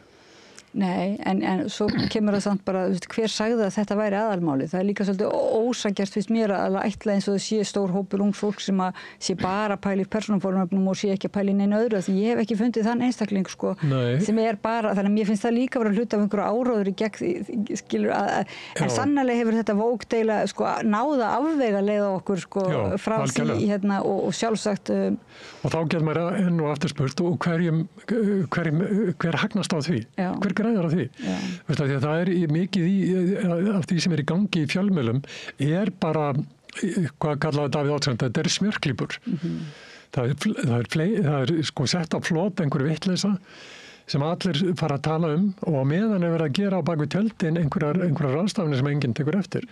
Nýlegt dæmi til dæmis núna dæmi, sko, Trump hann náttúrulega rennur upp úr honum vitleysan viðstöðulaust hann náttúrulega bara með munnræpu daginn segir hann eitthvað að leggja tolla á bandarískar kvikmyndir sem eru framleiddir erlendis og þá bara fer allir fjölmiðlar heimurinn af stað og það er viðtal, ég hlusta á viðtal, ég held að vera á RÚV viðtal við einhvern forsvarsmann einhvers staðar í kvikmyndagerðinum á Íslandi að spá sko endalokum heimsins ef þetta yrði en það vissi engin neitt, það eina sem hafi komið fram í málunum var þessi eina staðhæfing, fullyrðing Trump og þá fyllir þetta sko frétta gáttirnar í 24 tíma og svo bara næsta dag komið eitthvað annað En hvað með saksóknaramáli? Hvað heldur að sé í gangi þar þá? Meðan nú erum við svona, okkur líður eins og það hafi eitthvað verið affjúpað og við vitum ekki alveg hvað svona... Já, sko, ég meina það sem náttúrulega merkilegast í þessu finnst mér, það að einkafyrirtæki hafa verið að stunda persónunjósnir með földum myndavélum og upptökum og það ekkert að bera það saman við það sem að ríkisvaldi gerir á þessu sviði. Ég ætla ekki að verja sérstaklega saksóknari því að það mjög líklegt að megi færa rök fyrir því að hann hafi gengið of langt í sínum sínu eftirfylgni eftir hrun og hlera á mikið. Ég ætla ekki að sverja fyrir það, en það ekkert að bera það saman við einhverja 2 spaða út í bæ sem eru fyrrverandi lögreglumenn og jáfnvel á meðan þeir að vinna fyrir sérstaklega og eru opinberir embættismenn. Þannig að það hefur aldrei verið leyfilegt á Íslandi að stunda persónunjósnir. Ríkið getur gert það, en þá heitir það eitthvað annað, en fyrir einstaklinga eða fyrirtæki að gera það hefur aldrei verið löglegt. Nei. En þeir eru ekki kærðir eða hvað? Það skil ég ekki alveg, sko. Ég skil ekki alveg linkindin í þessu vegna þess að hvers vegna var þessi mál ekki fyllt eftir með skýrar hætt og hvers vegna sættir saksóknari sig við það að 2 af hans starfsmönnum séu að vinna, ég má segja beggja vegna borðs á sama tíma. Láta nú vera að þeir segja upp störfum og fari, en ég meina í mörgum svona mikilvægum, til dæmis í fjármálagerðinum er algengt að menn sem eru í lykilstöðum hafa aðgang að mikilvægum upplýsingum og í mörgum fyrirtækjum að ef þú hættir, það máttu ekki leggja stund á sambærileg störf inn í einhvern ákveðin tíma. Og það hefði ekkert verið óeðlilegt að sérstökur saksóknari hefði haft það inn í sínum samningum við sína starfsmenn að þeir mættu ekki hætta hjá honum og fara að vinna fyrir mótaðilann og nýta sér í einhvern ákveðin tíma. 1 ár eða 6 mánuði, whatever. Man finnst það svona næstu, þurfum alltaf að nefna það, sko. Nei, ætti eiginlega ekki, og ég var nú að rifja upp í gær, eftir að þú hringdir í mig, þá var ég að rifja upp að í upphafi þá átti ég að vera starfsmaður sérstaklega saksóknara og sem sagt vinna fyrir Efi Sjóli. En ráðin af honum og ég fekk í hendurna samning sem var lengri heldur en rannsóknarskýrsla Alþingis. Það sem ég átti að gefa frá mér allan rétt á öllu sem bara gerðist í lífi mínu á meðan á þessari vinnustæði fyrir mjög nauman kost og það var ég man ekki, ég held að vera undir lokin að vera að tala höfundarétt að öllu sem gerðist, hvort sem það voru trúna, þess að ég bara átti að gera rétt á mín eigin líf. Ég er náttúrulega skrifið ekkert undir þetta og endanum gerði ég bara samkomulag við Efi Sjóli og hún var síðan með einhvern samning við sérstakann. En þannig að hann á þessum tíma var algjörlega meðvitaður sem sagt mikilvægi þess að það væri farið varlega með gögn og að menn þurftu að Þannig að þú veist það, þannig að það er mjög ólíklegt að hann hafi sýnt eitthvað kæruleysi 2 árum síðar. Já, mér finnst það skrítið ef hann gerði það. Já, en það væri náttúrulega sannarlega, ég segi svona fyrir mig, ef þetta væri skáldsaga og kannski sérstaklega því þetta er ekki skáldsaga, þá væri þetta aldrei freistandi að heyra hvað allir minns manneskis og Efi Sjóli myndi segja þetta mál og þessar ásökanir. Já. En er hún bara komin í að skrifa bækur eða svona? Nei, hún er að vinna sem lögfræðingur í Fraklandi, sko. Hún fekk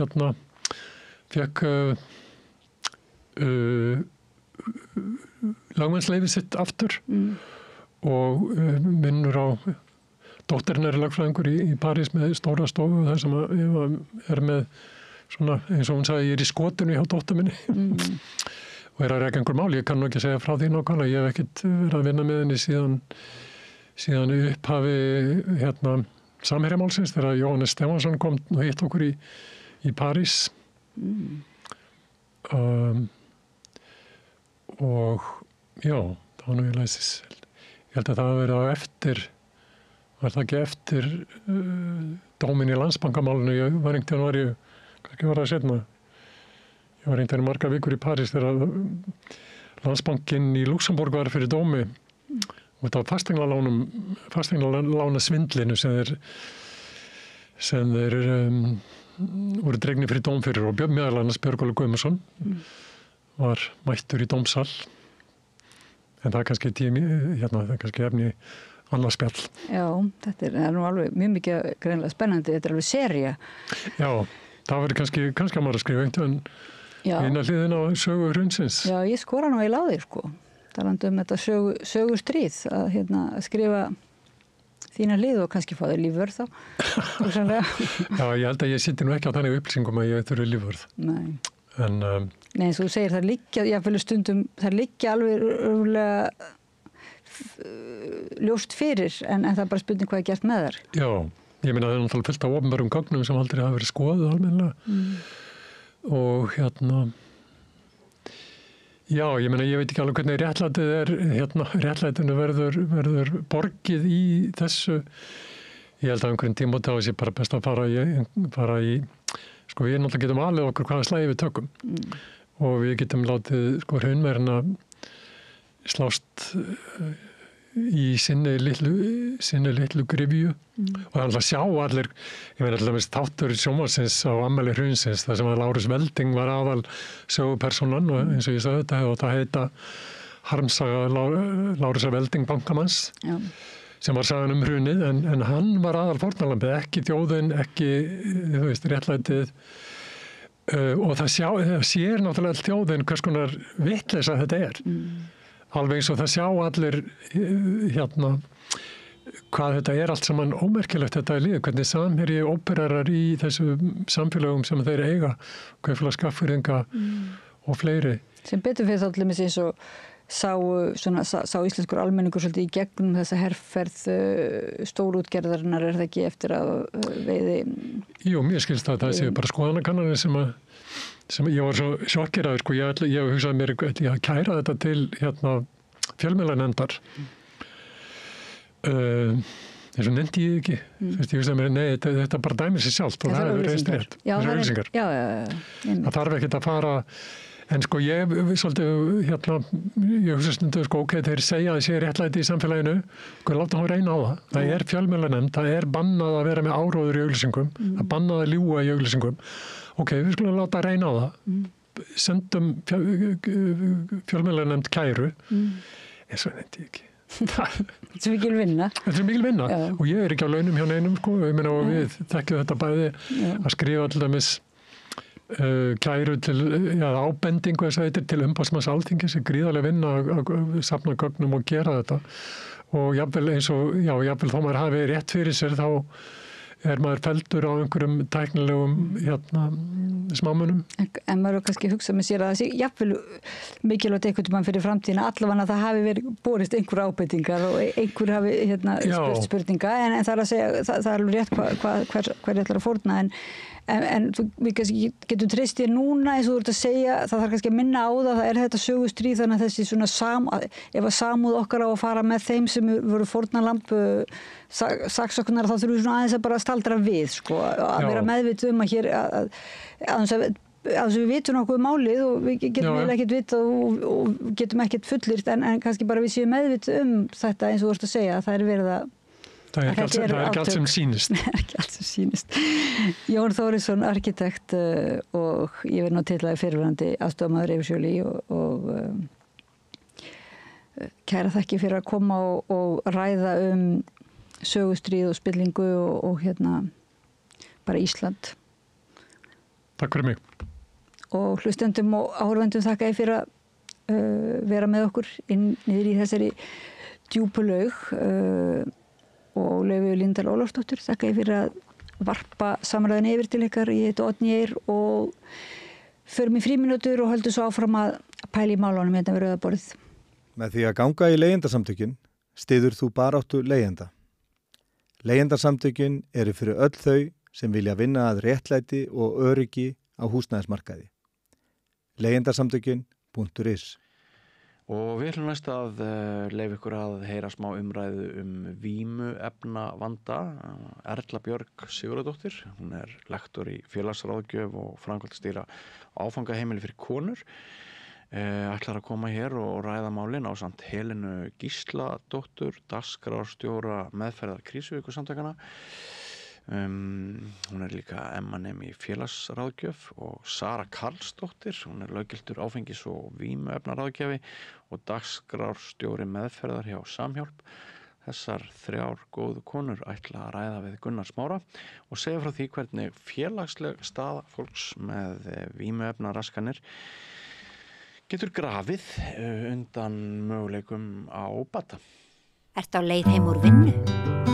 Stilltu á FM 89,1.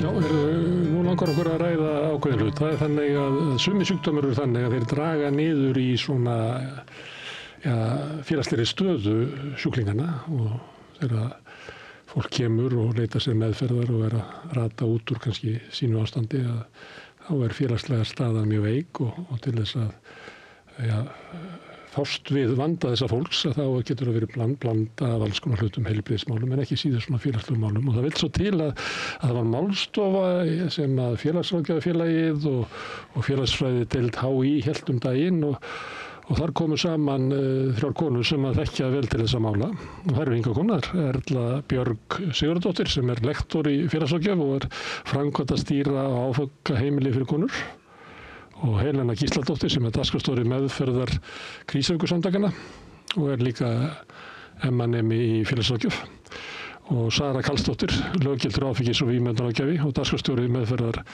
hjá Samhjálp. Hérna komin góð reynsla, finnst mér. En þetta sem ég að tala ég man svolítið eftir þessu að þegar ég tók þátt í starfi S.A.A. að þá var þetta svolítið erfitt að koma þessu einhvern veginn á dagskrá að til þess að fólk hefði sæmilegar svona bata líkur, segjum það, ef við erum að stefna bata, að þegar kemur út meðferð að þá voru kannski félagslegar aðstæðanir þannig að það var eiginlega óraunhæft að reikna með einhverju bata, af því að við þekkjum það til þess í bara sambandi við alla félagsaðstoð og velferðarkerfi að til dæmis þegar húsnæðiskerfið brotið og fólk húsnæðisvanda og með mikinn afkomukvíða og ótta við að þurfa að flytja okkur þá kannski erfitt að vera með aðra aðstoð gagnvart fólkinu. Já, við vitum það og mikið rætt að það verður engin netrún ef hann á hvergi heima. En það allan mjög erfiðar aðstæður að hefja eitrúmennsku heimilislaus og við erum með tölfræði hér einstaklingar sem að ljúka meðferð og hafa ekki nein hús að venda. Búið að vera kannski 3 til 6 mánuði í meðferð og meðferð virkar og hvað svo þegar út úr henni komið. En þú ætla það myndi allir hlaupa bara til og reyna að hjálpa þessu fólki sem kannski verið í langtíma meðferð og það mikið atriði fyrir samfélagi talningum og fjölskyldu viðkomandi og viðkomandi einstakling að ná í bata. Mjög mikið góði fyrir samfélagið í heild að það er dýrar að hafa fólk á götuna heldur en í vinnu og í edrú lífi. Já. Þannig að það er ábati fyrir alla, einstaklingurinn náttúrulega fyrst og fremst að hann geti átt gott líf. En aðstæður eru þannig að við erum með náttúrulega húsnæðisvanda almennt og síðan erum við með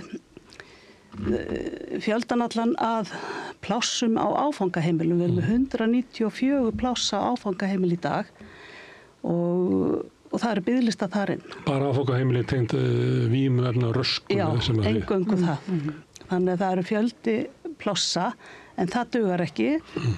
Þannig að það er alltaf eins og til dæmis þar sem ég að vinna á Þúfunni fyrir konur.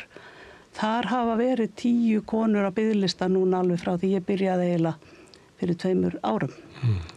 Og ég hef aflað upplýsingar það að það að sama á öðrum áfangaheimilum. Þannig að þetta fólk sem við erum að tala að það á biðlistum eftir að komast í meðferð og eru þá kannski gistandi í gistiskýli eða á sófanum hjá einhverjum. Svo kemur það inn í meðferð og tollir í meðferðinni og þá byrjar það að bíða eftir í hvert á ég svo að fara þegar meðferð lýkur. Þannig þetta svolítið... Hvert á það að fara? Það, sko, áfangaheimili eru mjög góður staður, en það tímabundi lausn. Og síðan ættum við kannski að hugsa þetta lengra að mínu mati. Ég held að okkur skorti svolítið svona framtíðarsýn í þessu og horfa þannig á að ef við ætlum að mæta þessu með almennilegum hætti, þá eigum við að vera með svona stigskipta þjónustu í þessum málum, þar sem að við erum með kannski 3 mánuði, 6 mánuði, 1 ár eða hvað, áframhaldandi húsnæðis aðstóð, stuðning, það getur... Þegar svona meðferð líkur. Þegar meðferð líkur, það er... En er það ekki áfangaheimilin sem að... Áfangaheimilin, jú. Sem náttúrulega marg, er þetta ekki aldagamul aðferð? Jú, og hún virka mjög vel. Virka mjög vel. En að loknu áfangaheimilinu, þá kemur annar biðtími. Hvert á ég að fara þegar ég er búin þar? Og húsnæðismarkun, hann er ekki að mæta þessu. Og við erum líka sem að við getum líka farið inn á að við erum með fólk sem að býr við fátækt. Þetta eru einstaklingar sem að hafa verið notendur fjárhagsaðstoðar lengi og ekki virkir á vinnumarkaði og stór hluti er líka öryrkjar. Það eru helmingur sem eru öryrkjar. Þannig að við erum að tala um fólk með litla innkomu og litla virkni sem að þarf líka að mæta. Og það er biðlisti líka inn í starfsendurhæfingu. Þannig við erum með hópa fólki sem ætti að vera í blóma lífsins. Þetta er fólk sko undir 50 oftast. Þetta er svona á besta aldri sem er þá dottið út úr samfélaginu þannig að séð að það er ekki í vinnu og ekki í námi og þá hvergi heima. Og það er að glíma við þennan erfiða sjúkdóm. Og við erum með, eins og við vitum náttúrulega mjög, bara góðan meðferður á Íslandi. Höfum bara staðið okkur mjög vel undanfarna 4-5 áratugir í því að sinna heilbrigðisþjónustunni að meðhöndla sjúkdóminn sem að er vel og þessa meðferði virka ágætlega en sjúkdómurinn er þess eðlis að við gerum ráð fyrir bakföllum eins og með aðra króníska sjúkdóma og allar rannsóknir sýna okkur það að það þarf svona 50-60% af þeim sem að reyna við þetta að verða edrú og að þeir þurfa nokkrar atrennur í meðferð áður en þetta tekst. Þá erum við að tala um langtíma bata. Svo getur eitthvað meðferð tekist og svo kemur bara eitthvað bakslag í lífinu og fólk dettur aftur í það og þannig er það bara eins og með aðra sjúkdóma. Þannig er það og þá þurfum við að taka undir lekan með þeim hættu og við gerum það en það er allt of stór hópur sem er ekki að fá þjónustu við hæfi í þessu samfélagi og við erum með allt og marga í þessari stöðu sem að eiga bara hvergi heima áður en þeir komin í meðferð og þegar meðferð líkur. Það er á við þá sem eru með vímuefnaraskanir en á svo sem við aðrar geðraskanir, ég veit ekki hvort það er svona einhver mismöldi skrifum á því hvort að vímuefnaraskanir falla undir það. Það er svona gamalt. Og þetta eru sjúkdómar sem að grafa undan félagslegu og efnahagslegri stöðu fólks. Þannig ég er að velta fyrir mér að því þú nefndir að það var 190 og svo líklega annað eins á biðlista. Er það svona cirka fjöldin sem að leitar inn í heilbrigðiskerfið eftir meðferð og er í þeirri stöðu að það er augljóst að það er mikla félagslega aðstoð með húsnæðismál, virkni, þjálfun og eitthvað fleira þegar það kemur út úr heilbrigðiskerfinu. Er það að tala svona 400 manns? Nei, miklu meira. Já, það er þetta í hug. Hvað erum við að tala um? Að við byrjum á því að reynum átt okkur hvaða fólk þetta er. Já, sko voru yfir 200 mann sem að sóttu meðferð á Krýsuvík í fyrra. Og einungis að þeim voru bara 36 sem komust inn á því ári. Þannig að þetta er stór hópur sem er að leita sér aðstoðar og auðvitað getur verið að þetta sé líka sama fólkið á öðrum biðlistum. Þannig að þörfin er mikil. Þetta er þá innan þess að sem ég var að segja áðan, svona 400 manns. Já. Þú segir að þetta er miklu fleiri. En það sem að við erum náttúrulega að miða við að bæði Hlaðgerðarkot og Krýsuvík eru langtíma meðferðir sem að gefur til kynna að þetta ekki fyrsta inngrip. Fólk fer, það eru 92% þeirra sem að komu 2024 til meðferðar á hlaðgerakot sem að höfðu margar meðferðar á baki. Það var einungis 8% sem að höfðu aldrei farið í meðferð. Og þannig að skjólstæðingahópurinn sem að við erum að eiga við með langvinnan og margþættan vanda, jafnvel tvígreiningar, bæði með vímuefnaröskun og einhverja undirliggjandi geðsjúkdóma sem að spila inn í og eru dálítið svona, hvað maður að segja, svona skoppandi á milli kerfa. Það er meðferðarkerfið og það er geðheilbrigðiskerfið og félagslega kerfið. En á móti kemur að ég vann sjálf hjá SAO í mörg ár og þar erum við vorum við bæði með fyrstu komið fólk sem og marg meðferðar einstaklinga, en þó svo að kannski húsnæðisaðstæður séu til staðar, að þá rosa mikil þörf ekki bara á endurhæfingu, heldur líka bara hæfingu. Því að hver munurinn á hæfingu og endurhæfingu?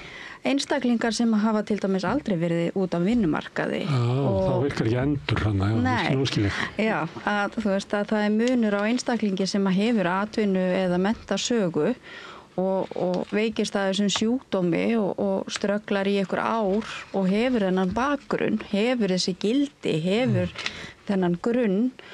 En á móti kemur að við erum að sjá yngri einstaklinga sem að fara að snemma í neyslu, þróa hana mjög hratt og standa kannski upp í 25 ára og bara þurfa einhvern veginn að læra á lífið, læra að elda, læra að setja í þvottavél, læra mannleg samskipti og læra að vera í vinnu og læra að hafa verkstjóra sem segir þér hvað að gera en líka bara að þeim sé mætt þar, að þetta ekki, þetta ekki sjálfsögð kunnátta fyrir einstaklingar sem að hafa kannski ekki fengið neinn spil í hendi frá barnæsku. Verandi barnaverndarmál enda síðan í fangelsiskerfinu eða meðferðarkerfinu, að við getum ekki bara sagt, herðu, þú ert honum fullorðinn, þú kannt þetta, átt að kunni þetta. Þannig að svo ekki. Nei. Getið þið hjálpað mér að draga upp svona mynd að því hvers konar fólk þetta er? Er þetta ungt fólk eins og þú ert að lýsa eða er þetta foreldrar? Er þetta mæður og feður? Þetta er bara þverskurðurinn af samfélaginu. Það er enginn sem að ætla sér að þróa með sér þennan sjúkdóm, en á einhverjum tímapunkti þá virka vímuefnin. Það getur verið bara út frá erfiðum heimilisaðstæðum, það getur verið út frá áföllum, það getur líka bara verið út frá því að það er bara geggja gaman að djamma.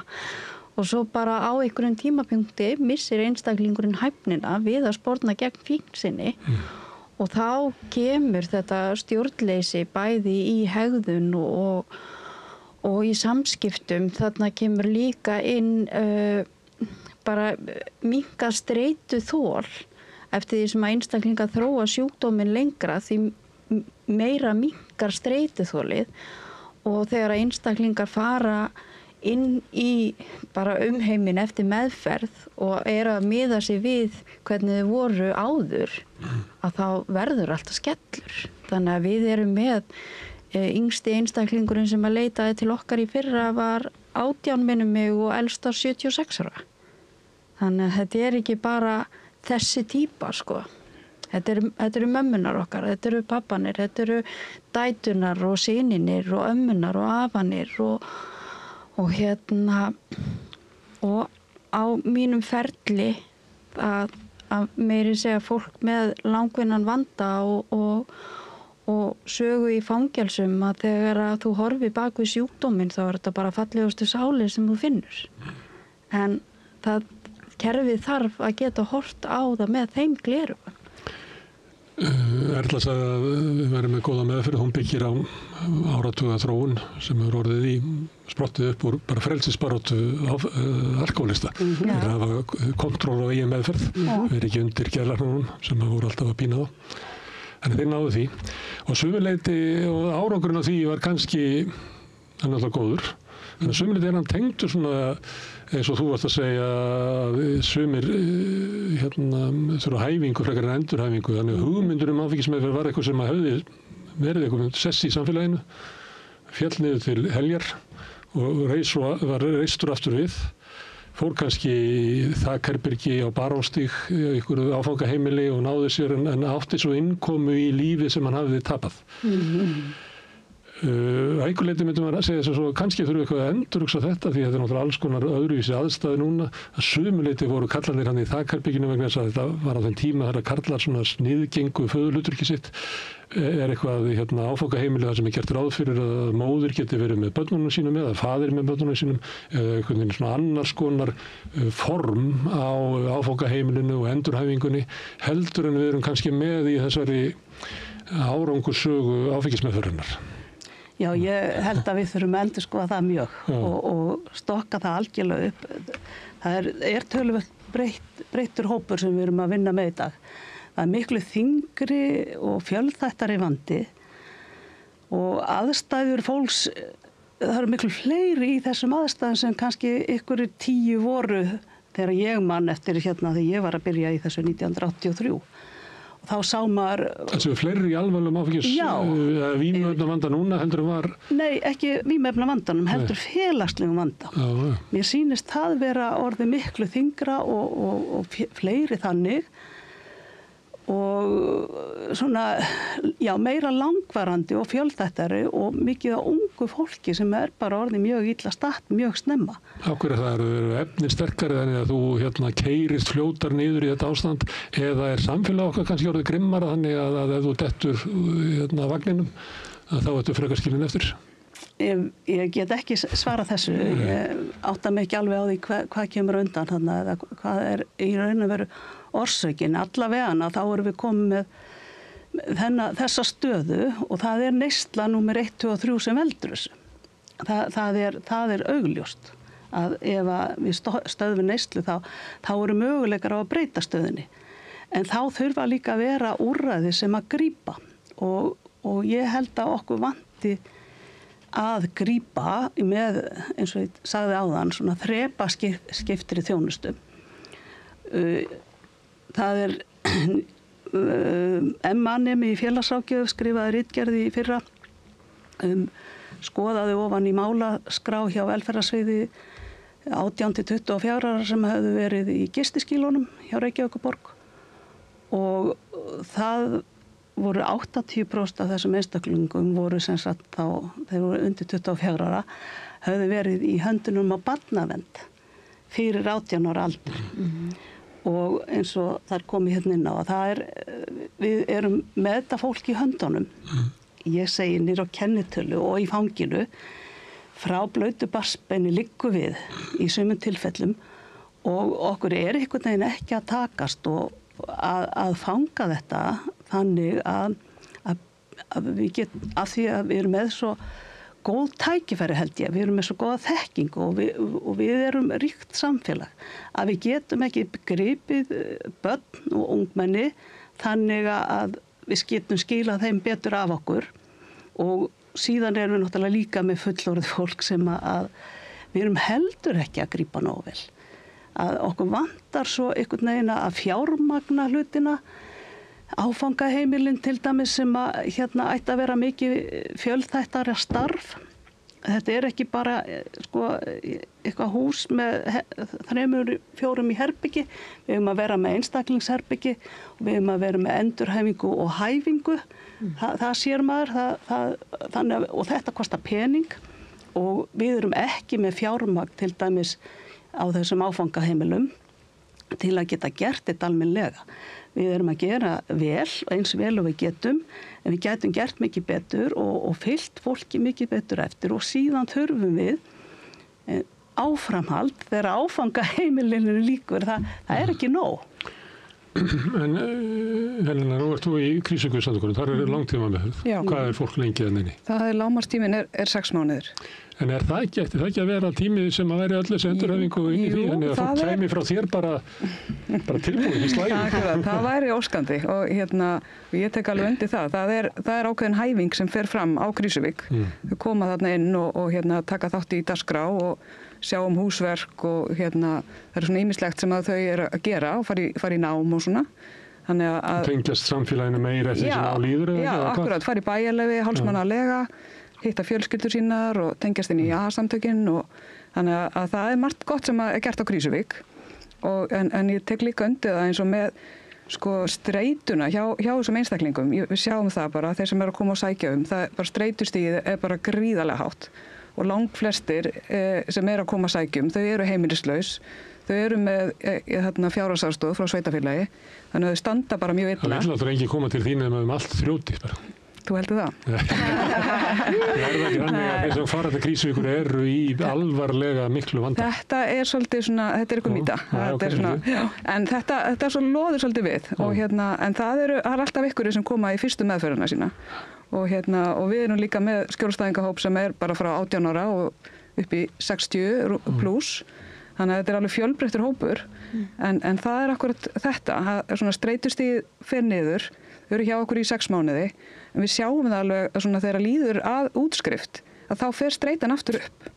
Og þarna bara er erfið staða hjá þessum einstaklingum, þau vilja flest fara á áfangaheimili. Það er náttúrulega rosalega streitu valdur af því að hafa verið hjá ykkur í 6 mánuði í öruggu samfélagi, bara bæjarleyfi hálfsmánaðarlega og fara svo út í bara á BSI. Nei, þetta er svo óvissa. Ég myndi þetta myndi stressa mig. Já, akkurat. En þessir einstaklingar, þeir bara þekkja þetta mjög vel.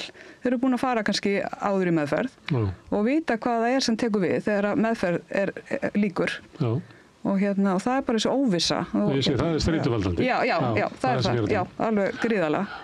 Og ég tek líka undir það, þú veist, auðvitað þurfum við fjölbreyttari áfangaheimili. Af því við sjáum það alveg að það eru margir feður hjá okkur og þeir fara á áfangaheimili og það er engin aðstæða fyrir þá að taka á móti börnunum sínum. Og þannig að við þurfum fjölbreyttar úrræði. Og líka bara, þú veist, að tengja saman þessa þjónustu. Þú veist, við getum alveg gert miklu betur. Og einhvern veginn, af því við þurfum svo mikinn stuðning þegar meðferð líkur og við reynum að teygja okkur eins langt og við getum. Af því að þau eru alveg í eftirbylgni hjá okkur, bara eins lengi og þau þurfa. Þannig að við fylgjum þeim alveg eftir og þó að lágmarkstíminn séu 6 mánuðir á Krýsuvík þá eru þau oft miklu lengur hjá okkur af því að þau eru að bíða eftir að komast á áfangaheimili. Þannig að þetta er svona... Það er fráflæðisvandi eins og Landspítalann. Já, það er akkurat þannig sko. Ég myndi vilja bæta aðeins við að þegar þú spurðir aðstæður fyrir foreldra. Til dæmis á Þúfunni, það er eingöngu fyrir konur og þar geta börn gist hjá mömmu sinni en það er mjög erfitt að vera með barn búandi en það kemur fyrir. Og það er mikilvægt í batanum að rækta samband við börnin og fjölskylduna, það er kannski mikilvægt það. Akkurat. Og þetta er alltaf að vera hluti af hæfingunni og endurhæfingunni. Það þurfti meira fleiri svona úrræði þar sem eru svona litlar íbúðir eða eitthvað svoleiðis. Það ætti að vera svona framhalds. Já. Það ættum að vera með þetta í stigskiptu. En það er líka út af því að eins og við vitum að þessi sjúkdómur snertir ekki bara veika einstaklingin, heldur er þetta fjölskyldu sjúkdómur. Og árið 2024 voru sem sagt 174 börn undir lögaldri á skjólstæðingum sem að koma til upp á Hlaðgerðarkot sem að sýnir í raun og veru bara, ef við tökum bara svona blákalt á bakvið einstakling með fíksjúkdóm standa að minnstakosti 5. Þannig ef það eru 700 manns á biðlista þá eru bara 3500 til 7000 einstaklingar sem eru að þjást af afleiðingum þessa sjúkdóms. Og maður finnur það stundum, þegar SA dregur úr þjónustu sinni yfir sumarinn, þá heyrir maður í örvæntingu einmitt fólks aðstandenda sem eru með kannski eitthvað sem að vill komast í meðferð að komast eitthvað inn og kemst það ekki. Og mikil sársauki. Og þetta er líka þegar einstaklingar eru komnir í meðferð og tilbúnir til dæmis að fara í langtíma meðferð, það er rosa skuldbinding að vera tilbúin til að fara í langtíma meðferð. Að vera með þessa örvæntingu og vera tilbúin, sinna þessari meðferð, vera með 3 mánaða meðferð, að fara síðan út og þú kemst ekki inn í endurhæfingu fyrir kannski eftir 5 mánuði á vegum Reykjavíkurborgar eða 3 eða 4 mánuði á vegum Virk og hvað, svo bara mýta, þú veist, það bara eitthvað svona heila þvóttaprógram en vertu samt þar á meðan þú bíður. Þannig að okkur vantar svo að sé þessi samfella fyrir einstaklinga heldur en að upplifa sér annan flokks að þú ert alltaf að bíða. Og það er til löggjöf gagnvart einstaklingum bara sem bara eins og með bara fatlaða einstaklinga og það eru löggjöf varðandi börn en þegar það kemur að þessu málaflokki þá allt í lagi þá deilir herbyggi með öðrum þótt að þú sért fullorðinn einstaklingur. Það kemur kannski að svona fordómum gagnvart þessum hópi að það þeir að vera að deila svona út oft litið á það í helsta farið þeirra sem eiga það skilið og kannski litið á að fólk í þessum hópi eiga það sískilið, það við sýnt að það sé ekki trössilsvert og við erum rétt að stóla á það og þess vegna verður það að fara aftast í biðruna með þetta í hug bara ef eitthvað kæmi út úr langtíma meðferð ykkur og það var svona eðlilegt að bara dytti fremst í biðlista eftir virkni í prógrami eða húsnæði en líklega sjónarmiðið þannig að það er bara ég er með fólk sem á þetta miklu frekar skilið en ég geti aldrei réttlætt að taka ykkar fólk fram yfir. Nei, fyrir svo þarf fólk að sanna sig í marga mánuði. Sem segir að catch-22. Þeir eru að fara ég frá göttinni í 6 ár eða 6 mánuði, þá skulum við taka það inn í gæstistakki. Við sækjum þau bara í skilinu. Þetta er svona catch-22, þetta sýna að þú getur verið edrú til þess að fá þær bjargir svo þar til þess að verða edrú. Og það í raun og veru, þetta ótrúlega sorgleg staða að þegar þú ert í neyslu og ert bara að gera alls konar skiluru til þess að framfleyta neyslunni þegar að fíknin tekur yfir svo verður edrúar tilbúin og þú upplifir sömu fordóma á kerfinu og þegar þú varst undir áhrifum og að gera eitthvað óskunda að þér, ég ætla nú ekki að blóta hérna en það líka bara þú veist, við leggjum upp úr í meðferðarbransanum að þú kemur inn og þú ert með hreint blað. Það skiptir engu máli hvernig þú varst í fyrir meðferð, þú veist, hver sagaðin að þú hefur alltaf tækifæri til þess að sanna að þú getur breyst og þú ert bara tilbúin. Og það líka, skiptir svo miklu máli að hafa þetta viðhorf vegna þess að ef við myndum ekki mæta þeim þar, þá ættum marg meðferðar einstaklingar aldrei séns á því að verða edrú og þetta helmingurinn af markhópnum sem að þarfið á þessum meðferðum að halda. En svo segjum sem svo við erum með 50% þeirra sem eru á örorku en þú getur ekki sótt íbúð á vegum Brynju ef þú ert á sakaskrá. Þannig að þú ert ekki með hreint blað. Já, það eru gríðarlegar hindranir sem að maður sér í starfi eftir að meðferð lýkur að þá tekur við að vinna sig svona inn í samfélagið aftur, atvinna, fjölskylda og allt þetta og þá komum við að dómskerfinu, sleppum nú þetta með að bíða í hálft ár eftir ég að komast í starfsendurhæfingu til þess að verða vinnufær. Þá það dómskerfi sem að þar gríðarlega mikil vinna og fjármál sem við erum að tala sjúkdóm þar sem stjórnleysi og það bara þannig og afleiðingarna geta verið gífurlegar á því sviði hvað fjármál snertir og afbrot og þar koma hindranir sem mjög erfitt að vinna með og fólk mætir alls konar ekki bara fordómum gagnvart því að vera með fíknisjúkdóm að ráða ekki við það að nota vímuefni heldur líka það sem gerist í neyslunni og fordómarnir eru þannig að það allstaðar lokað, það alveg sama fá vinnu í búð, fá vinnu hér eða þar og það þarf að vera með hreint sakavottor til þess að geta unnið í umönnuna geiranum. Nú þeir sem eru með verslanir, þeir vilja þetta ekki hafa fólk sem hefur þá verið að brjóta á þeim. Þannig það alls konar svona sem þarf að vinna með. Við erum í 3 mánuði, 6 mánuði er verið að vinna með að lyfta upp sjálfsvirðingu og sjálfsmati. Þannig að fólki líði þokkalega í eiginskinni hvað það varðar, en síðan miklu meira sem skiptir máli mannesku. Það ekki bara það að maður geti vaknað á morgnana og haft hreint í kringu sig. Lífið snýst svo miklu meira. Þannig að hindranirnar það svo fjölþættar. Stundum finnst manni að svona mórallinn í samfélaginu sé frekar orðin svona dómharðari og svona trúin á því að fólk geti breyst síðan minni heldur en þegar ég var ungur. Já. Og það svona, þið kannist við þetta, svona stemmingin að ef þú ert að brjóta eitthvað aðra þá vegna svo drullusokkur og þú verður alltaf drullusokkur og þú veist, ekki reyna að láta eins og ég svo hafi kastað öllum þínu syndum á bakvið þig. Verður þið varfið, er stemmingin svona til ansnúið þessu möguleikum fólks á því að breytast, að batna? Já, mér finnst þess að þetta ætti vera búið að breytast meira. Bara, þú veist, þegar ég kom út úr minni síðustu meðferð fyrir 15 árum, þá akkurat þetta sama sem við erum að tala akkurat núna. Bara þessi félagslega staða þegar maður að koma út og fara á áfangaheimili og reyna að fóta sig aftur. Og þú veist að við sem að tala það nákvæmlega sömu hlutina núna, 15 árum setna, mér finnst það mjög skrítið. Og þú veist, ég veit ekki hvort þetta sé eitthvað verra, en allavega Mér var svolítið hissa að þú fengir ekki vinnu í umönnastörfum nema með hreint sakavottorð, eða fengir ekki húsnæði hjá Brynju nema með hreint sakavottorð. Þið getur sagt mér það að svona þetta ekki verið fyrir 20 árum, ég myndi trúa því. Já. Þetta hafi komið svona með seinni skipunum. Já, það geti alveg verið, sko. Og það líka bara einstaklingar sem að bara gera mistök og eru tilbúin til að bæta fyrir brot sín en ámaður að þurfa að bera þetta á bakinu alla ævi, sko. Mér finnst það vera ótrúlega sorglegt að þetta skuli ennþá vera viðhorfið. Og líka bara, en ef við spólum bara tilbaka því að við vorum nú dálítið samferða í hinum megin við borðið í meðferðarbransanum en á þeim tíma þá komstu fljótt inn í meðferð.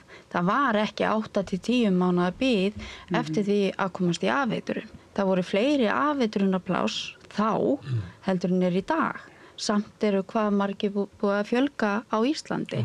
Og neyslan aukist líka. Já, og það voru líka fleiri áfangaheimili í boði og það var auðveldur að komast inn á áfangaheimili. Í framþróun í landinu ætti að vera þannig að þetta ætti að vera ennþá betra árið 2025, ekki verra heldur en þetta var. En það var líka bara þannig að þeir sem höfðu ástríðu fyrir þessum málaflokki höfðu meira það að segja. Þeir áttu auðveldra með ná eyrum ráðamanna til þess að... Já, því að það ekki bara nóg að hafa lög gagnvart mannréttindum einstaklinga eða að hafa þetta einhvers staðar skrásett hvernig þetta á að vera. Það þarf náttúrulega að fara saman hljóð og mynd. Já, svo þegar það eru fjársvelt eitthvað kerfi þá birtist það þannig að það næri ekki að endurskapa sig eftir breyttum aðstæðum. Við sjáum að þetta heilbrigðiskerfinu og menntakerfi, hvað menntakerfi og erfitt að vera að mæta mikilli fjölgun barna sem ekki eru með íslensku sem fyrsta mál að það bara kerfið svo skorið inn að beini að endursköpunin ekki og ég held að sé að það fara rauk fyrir því að það sama eigi við áfengismeðferðina sem að kannski er stór bylting þegar SA er stofnað og fljótlega búa þeir til endurkomu meðferð og svo búa til kvenna meðferð og unglinga meðferð og svo það viðhaldsmeðferðin fyrir ópíusjúklinga. Þetta allt saman á síðustu öld sko.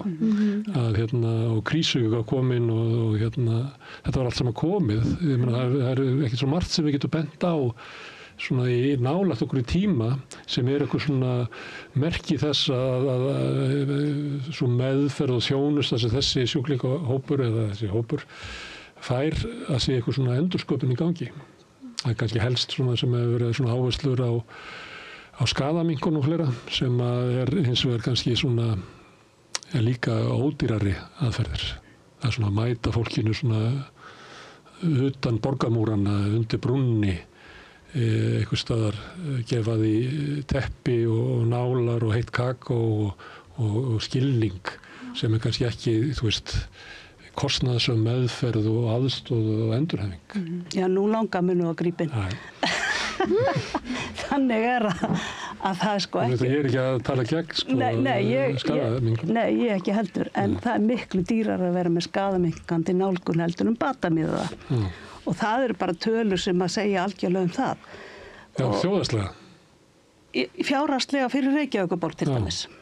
Að þá erum við með neyðaskýlin, ég er með tölurinn frá 24, að þá kostar það 505 milljónir 720 bara fyrir neyðaskýlin sem eru þá með ykkurum 30-40 pláss og síðan er búsett á vettvangsteimi, það er 1.278.980 og samtals er þetta tæpir 2 milljarðar sem að kostar þá að sinna þessu, það er nefnilega ekki undir brúnni, það er við erum með úrræði. Þetta var eiginlega myndlíking sko. Já, og ég mæli ekki gegn þessu, en síðan það sem kostar að reka áfangaheimilin, það eru 112.744 og það sem kostar að vera með virkniþjónustuna, það eru 158.369. Að minna var í það. Miklu minni peningur sem fer í þetta, miklu ódýrara og fólki er að komast út í lífið.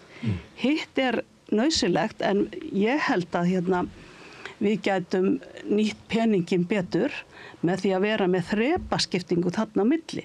Fólki sem er í skilunum, að það er fólk og sem er í þessari stöðu að vera heimilslaust og það er 70% af þeim sem eru með vímuefnavanda og meðhandlanlegan sjúkdóm og það með mjög þungan félagslegan fjölþættan félagslegan vanda sem að við erum líka með úrræði fyrir til þess að leysa.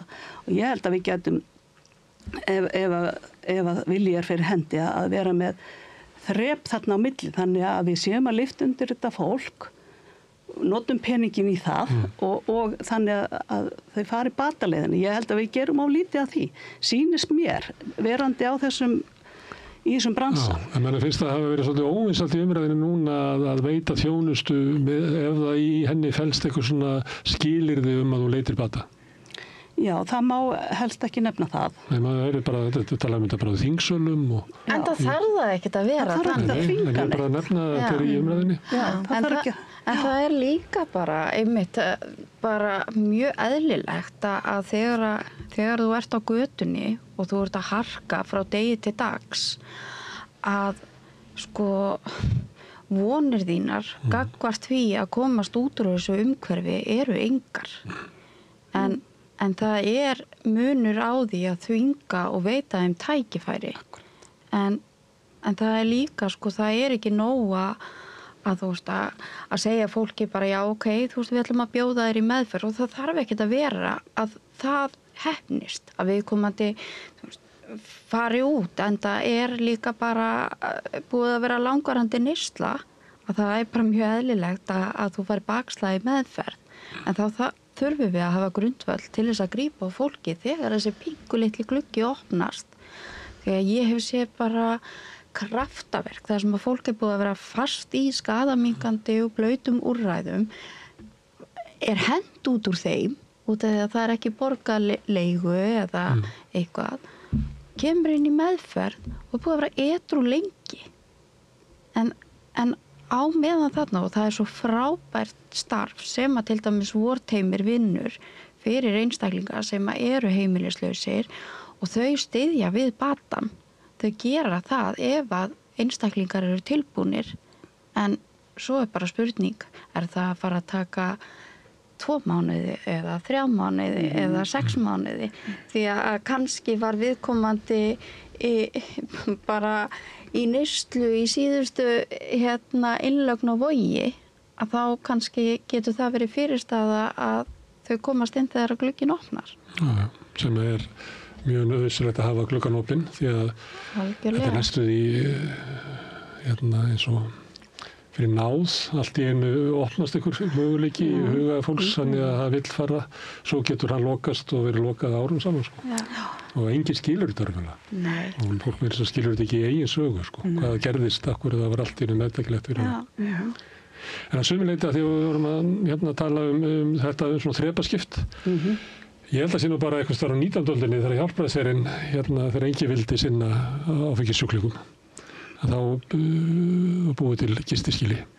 Og það var oft þannig að á neðstu hæðinni var gistiskýli, eins og var í dag. Á annarri hæðinni var einhver svona meðferð, þar sem þeir sem vildu hætta neyslu fengu að fara upp á aðra hæðina og þar sem var skilyrði að verið edrú. Og svo á þriðju hæðinni voru þeir sem hefðu útskrifast úr meðferð sem að syndu öllum hinum. Þannig að þetta, og sömuleyti þetta system sem var fundið þarna upp bara í svona húmanískri bylgju 19. aldar. Sömuleyti bara kerfið sem við erum ennþá meira og minna með, sko. Eða voninum að geta haft þennan stuðning.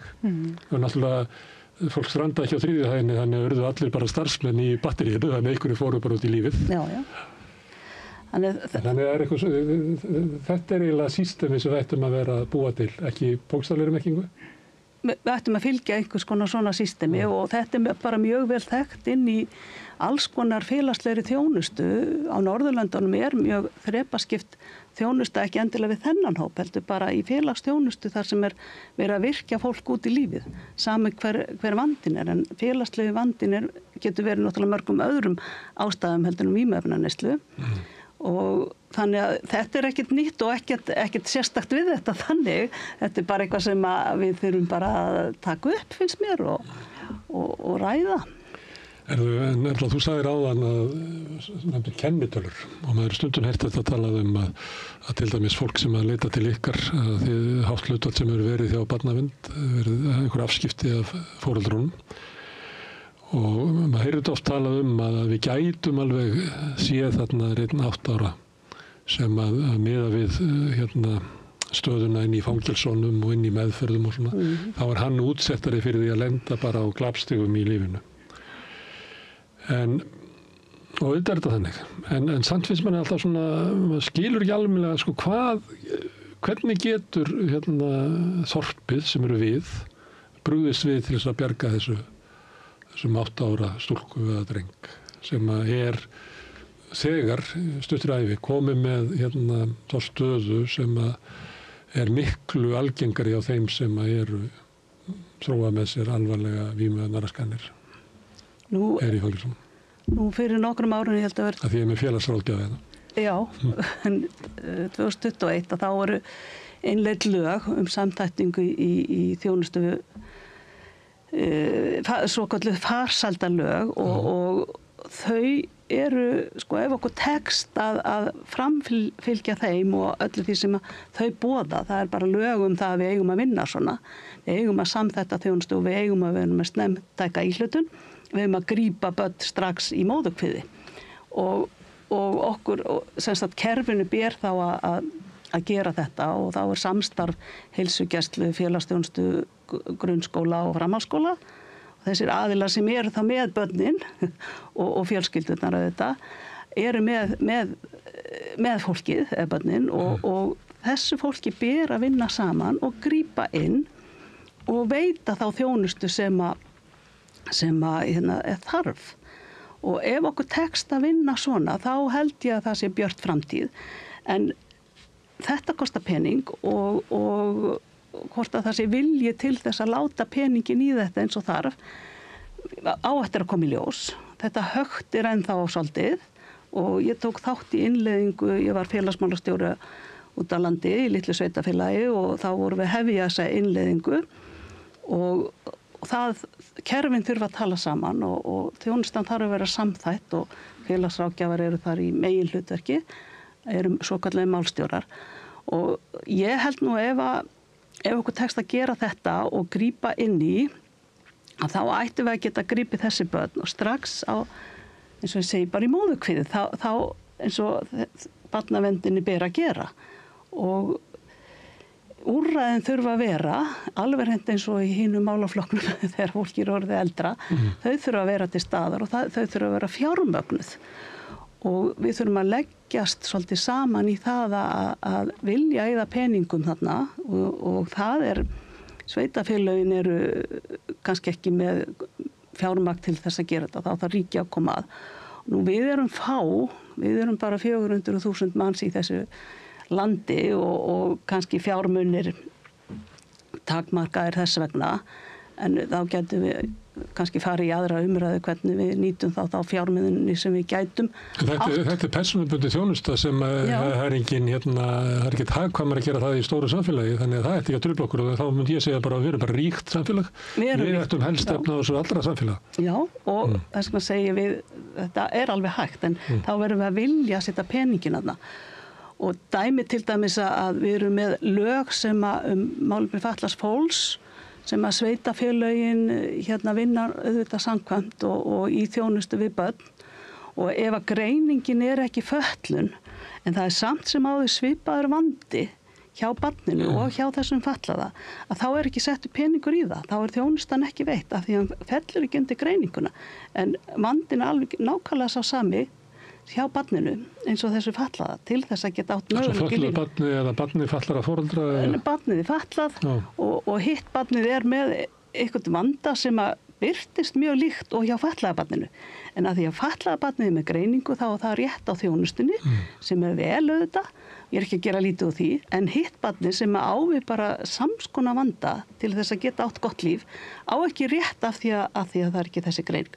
Og samþættingin eða þessi lög sem við erum að innleiða núna, hún á að taka undir þennan leka, en síðan erum við alltaf manneskjur, það er fólk sem er að meta og það er fólk sem er að vinna vinnuna sem að stýrir þessu og það er þar sem að ef við ætlum að fara að tala um fordóma, að þá þurfum við að skoða svolítið, eru kannski fordóma gagnvart þessum börnum. Erum við að gera eins vel og við gætum? Ég bara spyr. Þú hefur raunverulega trú að það sé hægt að aðstoða og hjálpa þeim. Einhverju geti haldið að svo veri ekki. En það er nú íslenska aðferðin er oft svo að það var alltaf sett lög skólan aðgreiningar sem er frábær lög, en það var bara ekki fjármagnað og það er ekki búin til framkvæmdaáætlun. Og það var sett samningur málefni fatlaðra og alls konar og það var ekki fjármagn fylgdi ekki yfir til sveitarfélaganna. Hefur fjármagn fylgt þessum farsældarlögum og framkvæmdaáætlun? Að vissu marki. Er það ekki mismunandi eftir sveitarfélagi? Það fer eftir bara fjölda íbúa í sveitarfélagi og fjölda, já, það er bara ákveðin reikniformúla þar sem er og auðvitað út frá þörf en mitt mat er það að ég held að við þurfum að setja meiri pening í það. Ég held að það er sett fjármagn, en hvort það sé vel fjármagna, það er svo annar mál.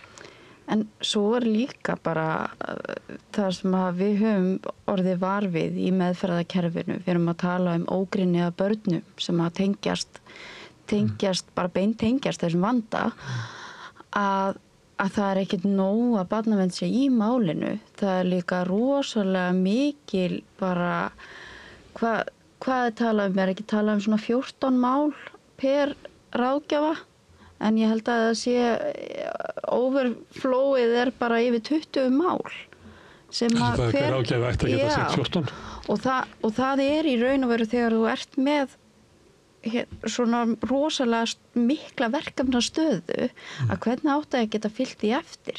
Það er ekki nóg að greina vandan hjá einstaklingnum, bara að segja ok, ég er hérna með móðurinn þarf að áfalla meðferð að halda og svo er þetta komið í greiningu en ekkert gert.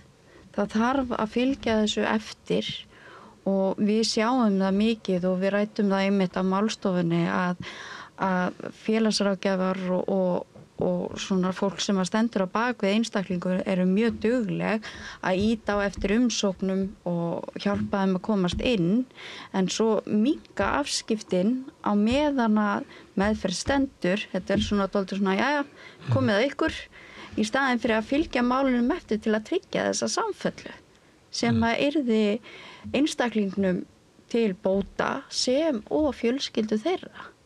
Er það þá að sjúklingurinn dettur inn í heilbrigðiskerfið þá var hann þar og þá slitnar línan yfir í félagslega kerfið? Er það þannig? Það er alveg þannig. Sikkur sílóið. En við reynum alveg að tengja þessa þjónustu saman og það gengur svona misvel. Já. Það getur erfilega þegar það verður ágreiningur hver eða fjármagna, hvort þessi ríkið að sveitafélögin og menn er að kasta á milli sín. Já, akkurat. Málum. Já. Og svo er að fækka í endurhæfingaúrræðum eins og grettistakinu og hvernig er það metið, hver fær inn og hver fær ekki inn. Af hverju er verið að fækka þar, sér þau? Ég held að það sé bara fjárskortur eða það verið að draga saman hjá Reykjavíkurborg. Heyrði ég í fyrra að það búið að minnka þar inn en það líka bara annað sem að við þurfum að huga að, bara hvernig það metið hver á að fara inn. Horfi ég á Erlu og hugsa bara já, herðu, hún kemur betur fram, hún á miklu meiri séns á því að vera í þessari endurhæfingu heldur en Helena. Að við þurfum líka bara að undirstinga það að það eiga allir séns. Þetta náttúrulega raunveruleiki margra svona, hvað heitir þetta, framlínu starfsmanna í kerfum sem hafa þolað langan niðurskurð. Það fólk sem kannski hefur mentað sig og hefur hugsun og vill vera að gera fólki vel, að það lendir í því að einmitt að vera að skammta gæðin og neita fólki Já, sem líka þá skiljanlegt af hverju fólk brennur út í þessu starfi. Já. Það rosalega erfitt að vilja gera mikið en vera algjörlega vanmáttur gagnvart því hvað þú getur gert. Já, og það vera að hafna fólki á þjónustu sem ákvörðum kannski tekin eða okkur fólki ykkur starf lengst í burtu. Já. Sem hittir aldrei þá sem að verða fyrir niðurskurðin. Og þá horfum við bara blaðið, sér söguna í staðin fyrir að geta séð hvar manneskjan stödd í dag. Já. Herðu, Erla, Helena og Sara, kæra ekki fyrir að koma og spjalla við mig félagslega stöðu fólks með vímöðaraskanir og ýmislegt í tengslu við kerfið og hvað það getur gert. Með áhugavert. Samlokubrauð, maltbrauð, tékkneskt-brauð, súrdeigsbrauð, brauð ársins, Bernhöfts bakari, íslenskt handverk síðan 1834. Nú, við fjöllum mikið vald og hverjir eru háðir valdinu og næst á dagskrá Björg Eva Erlendsdóttir. Hún framkvæmdastjóri Landverndar, fyrrum fréttamaður á RÚV, svo nokkuð sem nefnt, og framkvæmdastjóri á AFG. Hún ætlar að segja Oddnýju Eir hvernig þrengt hefur verið að starfi frjálsra félagasamtaka eins og Landverndar. Þurfa frjáls félög að vera vilhöll tiltöknum öflum ein spurningin, og ef svo, hvert þá raunverulegt frelsi frjálsra félagasamtaka? Við skulum kynna okkur þetta. Allir þættir samstæðvarinnar eru fáanlegir á öllum helstu hlaðvarpsveitum.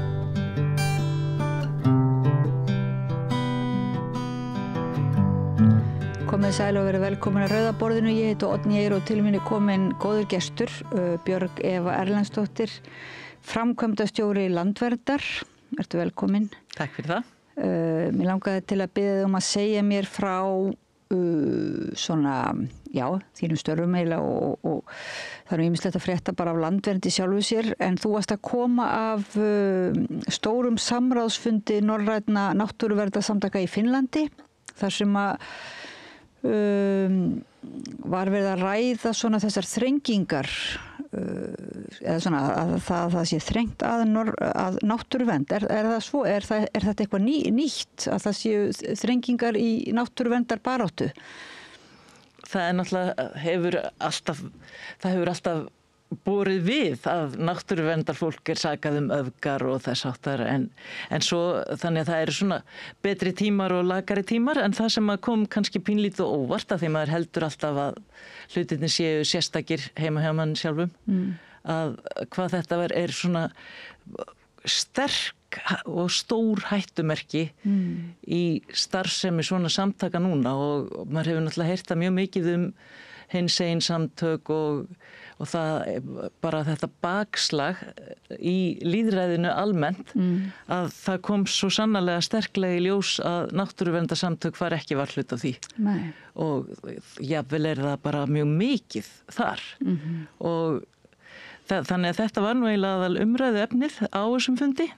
Við vorum að ræða það hérna við Rauðaborðið í gær, hvernig dýravernd hefur eiginlega lent í þessu sama jafnvel enn frekar en náttúruvernd almennt, þar að það sé einhver svona eins og hálfgerður áróður eða að þetta sé öfgar, og það sem þetta ennþá í náttúruverndinni? Nei, þetta er vaxandi í náttúruverndinni, allavega í löndunum í kringum okkur og við sjáum alveg þess merki líka hér að það sé sko og það er að þrengja frjálsum samtökum á eftir ýmsum leiðum. Já. Eitt er orðræðan, að tala bara þau eins og öfgasamtök og að það sé ekki marktakandi á fólki sem á móti framförum og móti öllu sem gott er fyrir samfélagið og sé einhvern veginn svona hættulegt.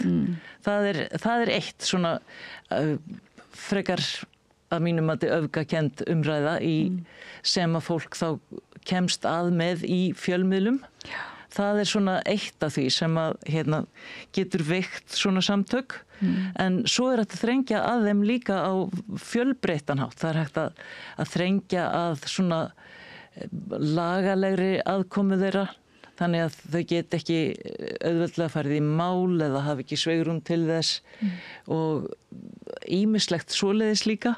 Það er hægt að þrengja að þeim fjárhagslega. Það hefur verið gert á Íslandi mjög mikið á allt síðasta kjörtímabil og nú er bara vonað að það lægist á þessu sem er svo sem nýhafið en það er ekki komin nein merki það að það verði auðveldara að vera í náttúruverndarsamtökum á þessu kjörtímabili heldur en því síðara sem bara var ekki alfarið gott af því að það var þrengt að möguleikum svona samtaka til þess að verða sér út styrki til dæmis og svona rekstra styrkir sem svona samtök hafa fengið þeir hafa minnkað ár frá ári allt síðasta tímabil.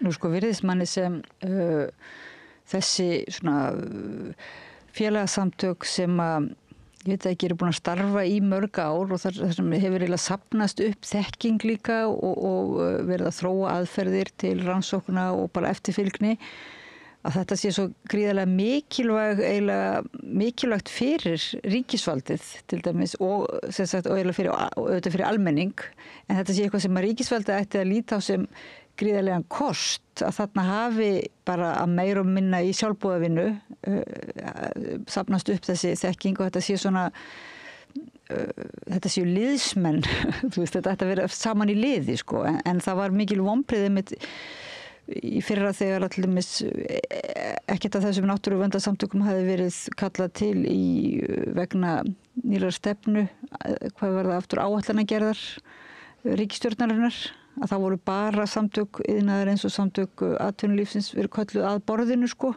Það er frábært að þú nefnir þetta því að þetta er eitt af því sem að við vorum að benda á og bendum á og það er enn ein leiðin. Þetta eru svona 3 megin leiðir til þess að veikja frjálsfélagasamtök. Það er þetta að hafa þau ekki með í ráðum, tala illa þau, þrengja þeim lagalega og fjárhagslega og einhvern veginn svona þakka þau svolítið niður og svo það síðasta sem að kom skýrt fram í sumum landana þar sem ástandið var verst á Norðurlöndum að þar var bara beinlínis þannig að fólk veigra sér við því að skrá sig í svona samtök vegna þess að þá er erfiðar að fá vinnu.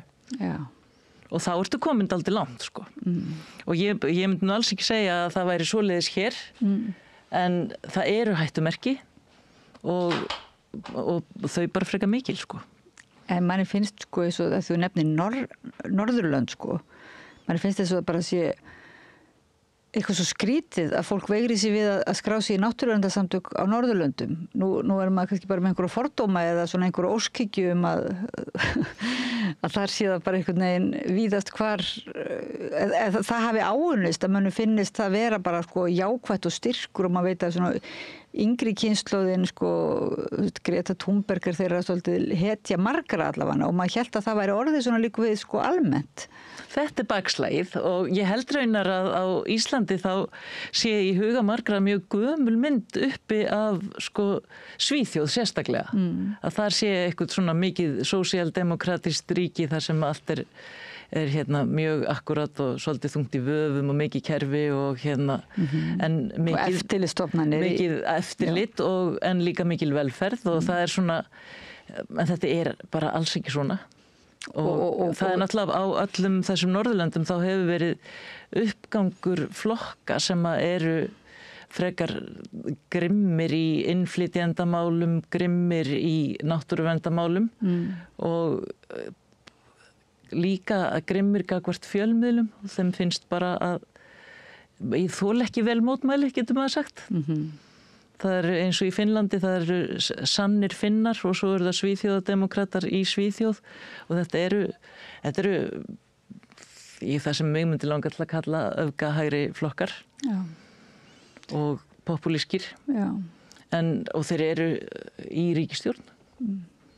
Þeir hafa komist það langt á síðustu árum að þeir hafa farið inn í ríkisstjórnir og einhvern veginn þá færast öll viðmið til. Og það var nú einmitt í Svíþjóð og Finnlandi þar sem að staðan virtist vera erfiðust. Já, núna á þessu þingi, En í Noregi var náttúrulega fundið upp hugtakið sjálfbærni, var það ekki Gro Harlem Brundtland? Nei, ég rugla, hver var það sem aftur fann upp bara orðið hugtakið, sko? Það getur vel verið, en Norðmenn eru allavega í svona, sko, tjáningarfrelsi og félagafrelsi stendur betur þar, heldur en víða. Og það eru frekar sterk samtök þar, en hins vegar enga síður þá í Noregi eins og annar staðar, þá alveg rosalegur ágangur á náttúruna.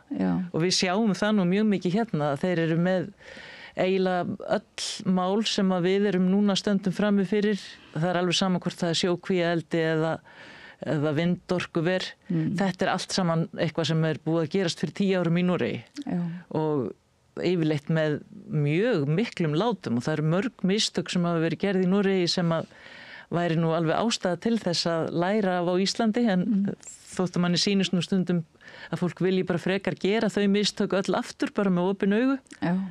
Þannig að það var verið að norræni kollegar voru að vara Íslendinga við sjókvíaeldinu.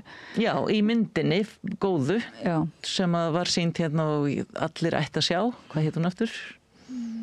Ég bara akkurat stólu úr mér, sko. Já, ég man það líka eftir en þetta var allavega mjög sláandi mynd þannig að ég er ekki að segja að náttúruverndin gangi rosalega vel í Noregi en hins vegar tjáningafrelsið þar virðist vera meira og fólk er ekki neitt hrætt stöðu sína þótt að sé í náttúruverndarsamtökum. Já, þannig að það er frekar þannig í Svíþjóð. En hvort þau ná árangri, það er svo aftur annað mál. Já.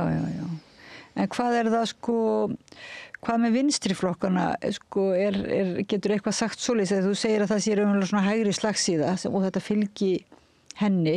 Ekki bara, sko, og þetta einhver tíðarandi líka og sko, ég myndi segja að þessir hörðustu hægri stjórnvöld að þar í rauninni svona tjáningafrelsið svolítið meira í hættu heldur en það sem að eru svona mildari miðjustjórnir.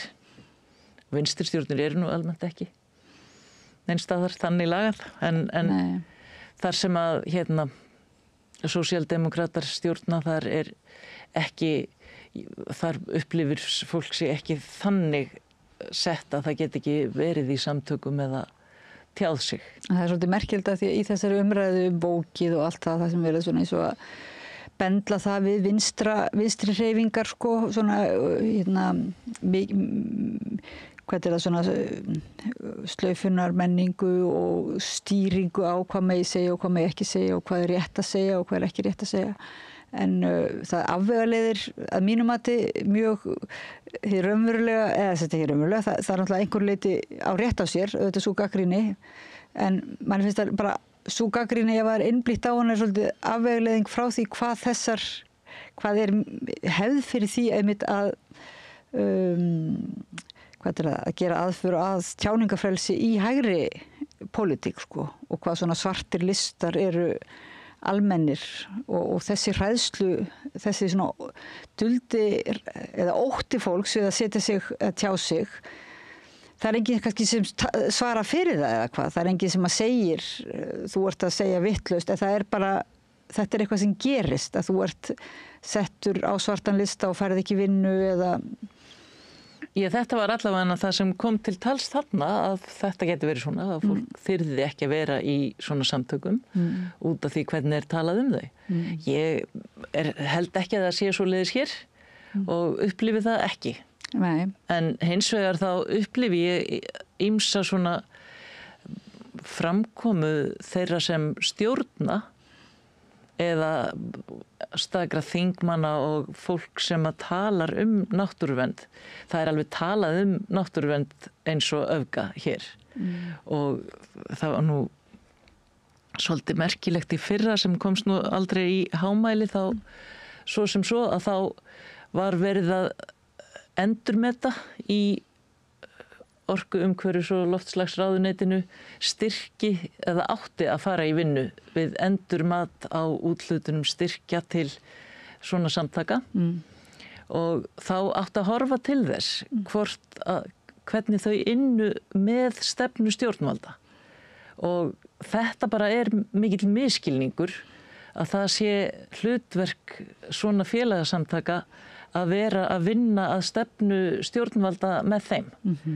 Það bara sjálfsagt að vinna að stefnu stjórnvalda þegar að málin eru góð en svona samtök eru sjálfstæð samtök og þau eiga að vera það og þá fara eftir Árósasáttmálanum og þá ekki að segja svona samtökum hvernig þau eiga að vinna til þess að fá styrk.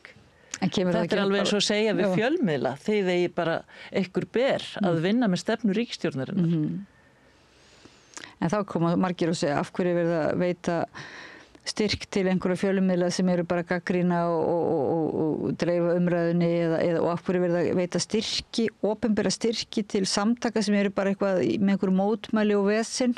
Þetta ekki, sko mér finnst einhvern veginn þessi tónn vera bara orðið dálítið almennur. Svona algjört eiginlega vanvirðing svona vanskilningur, skilningsleysi gagnvart mikilvægi einmitt frjálsra fjölmiðla og frjálsra félagasamtaka. Já, það í rauninni það sem verið að tala sko, allan tíman.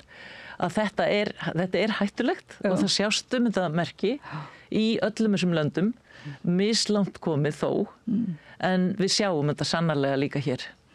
En hvernig hægt að svara þessari rödd sko? Þessari rödd sem segir svona af hverju er að eyða almannafé, skattfé í styrki til einhver fólk sem er ekki sammála sem er á móti framþróun, þú veist, þetta verður svo sterk rödd einmitt þetta varandi styrkina. Af hverju eru þessir félagasamtök þá ekki bara af hverju skildu þau þykja styrki frá hinu opinbera? Já, af hverju skildu fjölmiðlar þykja styrki frá hinu opinbera? Þessi, bæði samtökin, fjölmiðlar líka, hafa aðhaldshlutverk og þau hafa það hlutverk að vera rödd almennings inn í umræðina og þau leggja mjög mikla vinnu til. Þau eiga að vera í samráði líka, það mjög mikilvægt hlutverk líka, þannig að öll sjónarmið komi stað. Já, þannig að þetta umverulega eins og svona, þannig virkar lýðræðið að ef almenningur kýsir fulltrúa sem fara inn á þing og ef að þeir fulltrúar gleyma, sem sagt, fara ekki eftir vilja almennings. Sko, þeir fulltrúar ná aldrei yfir allt hvort sem er. Nei. Þannig að þeim veitir ekkit af þessum, auðvitað verið að vinna með stjórnvöldum, þótt að stjórnvöld séu gagnrýnd. Stundum. Já, það verið að vinna með raunverulega bara, já, það fer eftir hvernig það orðað. Það bara hvernig ætlar þú að skilgreina þetta með að vinna með stjórnvöldum? Þýðir það að þú gagnrýnir þau aldrei og ert sammála öllu sem þau gera eða þýðir það að þú kemur með uppbyggilega gagnrýni, jafnvel að þú mótmælir eða kærir ef þið sýnist ekki hafa verið farið að lögum. Þetta svona bara eins og stjórnvöld eins og við ákveðum að í lýðræðisríki þá séu þessi frjálsu félagasamtök mjög mikilvæg og það sé raunverulega þetta sé samvinna milli almennings, frjálsra félagasamtaka og fleiri náttúrulega og ríkisvaldsins. Já, og þetta einhver samningur sem við gerum og sem í grundvelli. Þetta líka í lögum og alþjóðasamningum að það bara á að styrkja svona samtök. Já, vegna þess að það mikilvægt. Og mikilvægt. það á ekki að segja þeim hvernig þau að sitja og standa. Nei. En nú það bara byrjað að gerast. Já, og þá það bara, það mikill misskilningur og vonandi bara leiðréttist þetta hægt og rólega en ég sá líka, sko þetta kom sem sagt frá ráðuneytinu í fyrra, svo fréttist nú ekkert meira af því svosum. En nú sé ég að það hefur verið að það komin fram skýrslubeiðni á Alþingi frá nokkrum þingmönnum, frá Guðlaugi Þór, Bryndísi Haraldsdóttur, Diljá Mist, Jens Garðari Helgasinni, Jóni Gunnarsinni, Jóni Pétri Símsen, Njáli Trausta, Ólafi Adolfsinni og Rósu Guðbjartsdóttur, að þau hafa óskað eftir skýrslu frá umhverfis-, orku- og loftslagsráðherra hvaða samtök eða aðilar þeim tengdir hafi höfðað mál gegn orkufyrirtækjum eða orkugeiranum, og það er talað þannig aðila þeim tengdir og ég bara félagasamtök eða aðrir lögaðilar hafi undanfarin 10 ár átt aðild að málarekstri gagnvart opinberum eða einkareknum orkufyrirtækjum. Og svo er það tengt við styrkina. Hvort samtök sem hafi fengið einhverja styrki hafi gert eitthvað slíkt. Og í greinargerð með þessu þá er talað að svona málarekstur hafi haft áhrif á framkvæmdir sem ætlað er að stuðla að uppbyggingu mikilvægra innviða og að það sé orðið að venju að mál séu höfðuð við hvert skref í framkvæmdum. Þetta er fyrir það fyrsta ekki rétt. Nei. Í öðru lagi þá fara ekki náttúruverndarsamtök í svona mál. Og ég veit ekki, mér finnst þessi skýrslubeiðni bara vera öll byggð á einhverjum misskilningi, bara beinlínis. En svolítið svona eiginlega, maður veltið fyrir sig hvort það sé svolítið hvað ég að gera við þessar upplýsingar sem að skýrslan, við þessa slíka skýrslu og það er nafnalista og hljómar svona aðeins ógnarlega, sko. Þetta hljómar svolítið hótandi. Já. Þeir sem fara í mál, gagnvart orkugeiranum, þeir eru hættulegir og þeir eiga ekki, þá skal ekki styðja. Og nú þar sem að svona samtök, þau höfðu ekki sjálfmál, þau geta það ekki, ætti að geta gert það. En hins vegar þá er töluvert að náttúruverndarsamtök styðji við og ég les það úr þessari skýrslubeiðni að það sé vilji til þess að fá upp í dagsljósið allan þennan stuðning sem að gæti hafa verið á síðustu 10 árum við þá málarekstur jável einstaklinga eða sveitafélaga eða hvað það nú er. Því að eins og til dæmis málarekstur í sambandi við dreifikerfi, það er nú oftast sveitarfélag og landeigendur sem eru í því. En þetta er, mér finnst það sérstakt að sjá þetta. Já, og hvenær er þessi beiðni gerð? Og þetta er orðið opinbert þingskjal. Já, en þetta er nýverið. Já, þetta var bara dettinn og mér finnst það furðulegt. Já, en í ljósi þessa sem að þú heyrðir og tókst þátt í samræðunni á þessum samnorræna fundi í Finnlandi, þá kannski... Þetta er mjög mikið í takt við það. Já, að þetta er ekki bara mitt svona látið, þetta er hvað er að látið fylgja kviði eða hvernig að segja það aftur, þetta er ekki bara orðin tóm, svona í orðræðinu verið að tala niður þá sem er að berjast fyrir náttúrunni og fyrir framtíðinni, heldur þarna er þannig er skipulega gengið til verks og þá væntanlega til þess að tortryggja svona félög, en það eru engin félög á Íslandi sem að fá þannig styrki frá stjórnvöldum að þau geti legið í einhverjum málarekstri fyrir nú utan að þau hafa ekki þá aðild að málum sem þau jafnvel ætti að hafa og sem þau ætti að hafa. Já. Þannig að þetta er finnst mér mjög mikið svona skot út í loftið, en þetta er samt sem áður til þess að gera svona félög tortryggileg.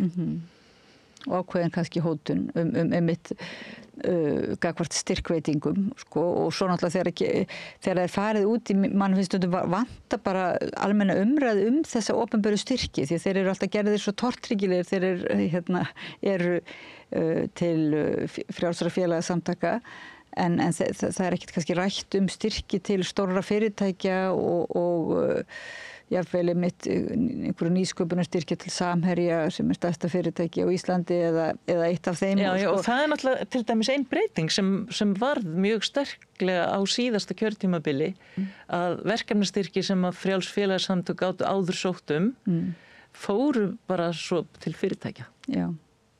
Og það er auðvitað breyting.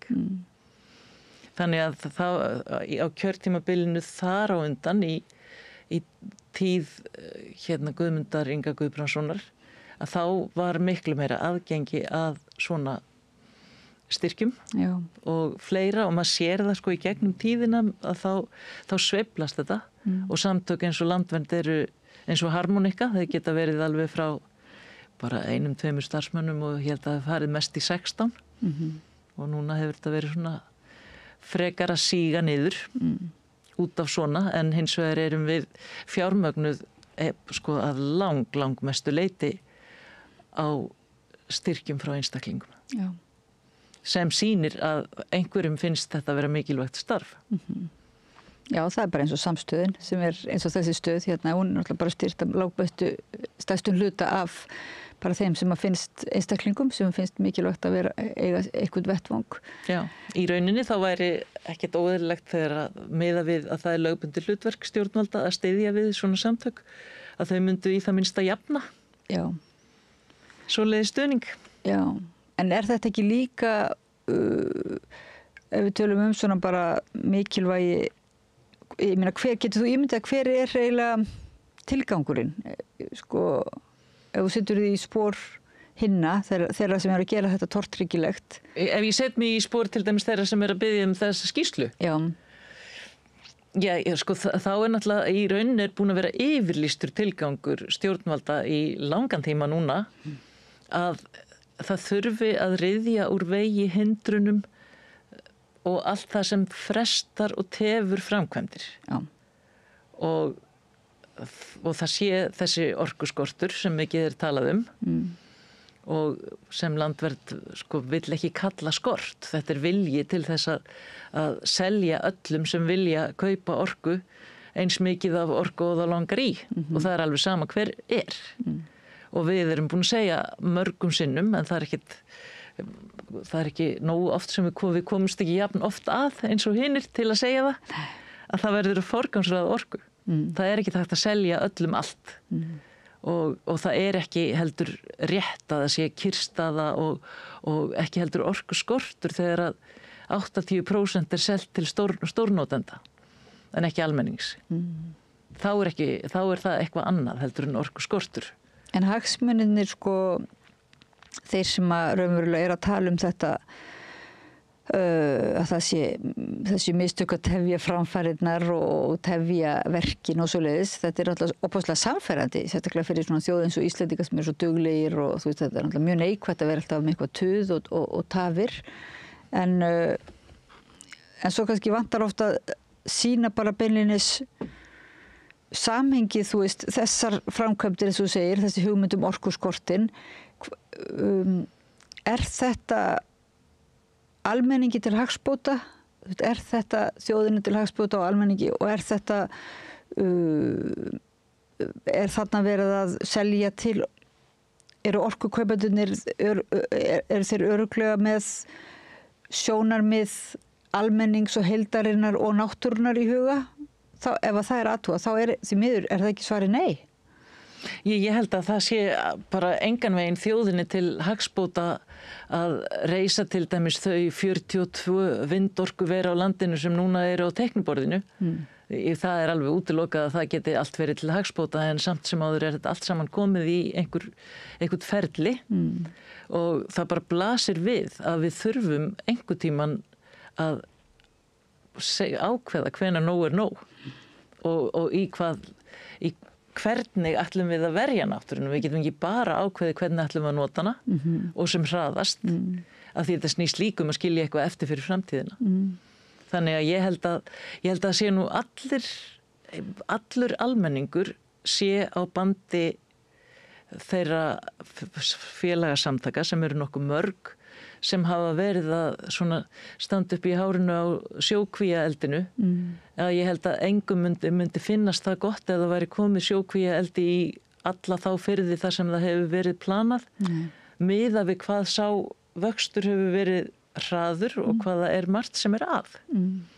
Og þetta andóf og þessir frestir og tafir á hlutum hafa nú mjög oft orðið til þess að bæta framkvæmdir, jafnvel til þess að væri hætt við þær Vegna þess að í millitíðinni koma mjög mikilvægar upplýsingar fram því þetta það er svo mikið í húfi og svo merkilegt að vera að nota með hugmyndin dugnað og framkvæmdir og skjótar framkvæmdir vegna þessarar gríðarlegu hættu sem orkuskorturinn er. Það er að vera að búa til eitthvað neyðarástand til þess að flýta ferli sem að manni finnst einmitt að þegar það hefur verið tafið þá hefur það bara verið til góðs af því að það bara eins og vindorkuverin virtust fyrst vera góður kostur kom svo í ljós að verið það bara alls ekki. Já, og stundum það verður nú að segjast alveg að við getum ekki komið bara með einhvern þvætting og fleipur og sagt bara nei, við viljum ekki þetta. Nei. Heldur þurfum við að koma með rökstuddar ábendingar og bara segja, heyrðu, halló, þessi framkvæmd, hún passar ekki hérna við ykkar eigin stefnu sjálfbærni og verndun. Já. Þannig að við erum yfirleitt að benda á svoleiðis hluti sem hefur bara gleymst eða ekki verið vilji til eða að framkvæmdirnar þær eru svo stórar oft og þá er verndin víkjandi þótt hún sé í lögum og auðvitað bendum við á það.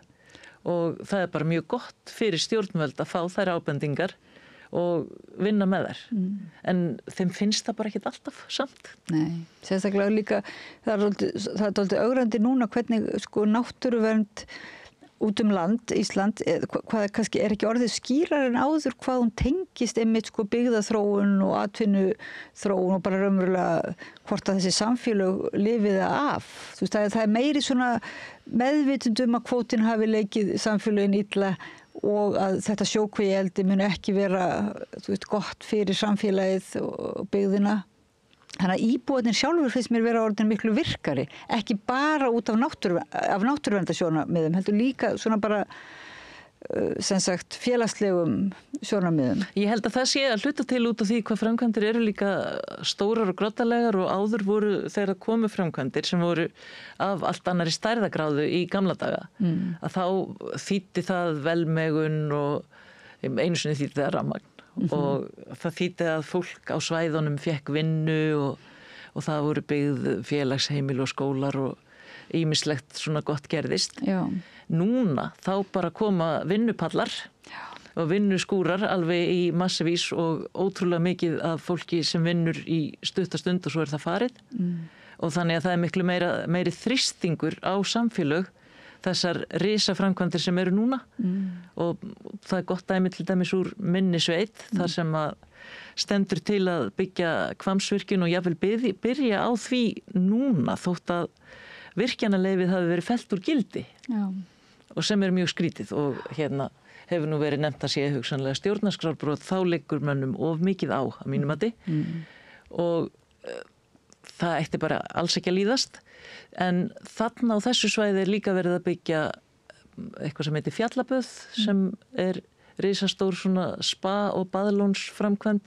Það er líka verið að byggja vindorkuver á þessu sama svæði, stækka eina virkjun, leggja vegi og ég bara sá í einhverjum oddvitapistli að það átt að vera alltaf 800 manns að vinna á þessu svæði en ég held að séu 600 í sveitafélaginu. Já, vá.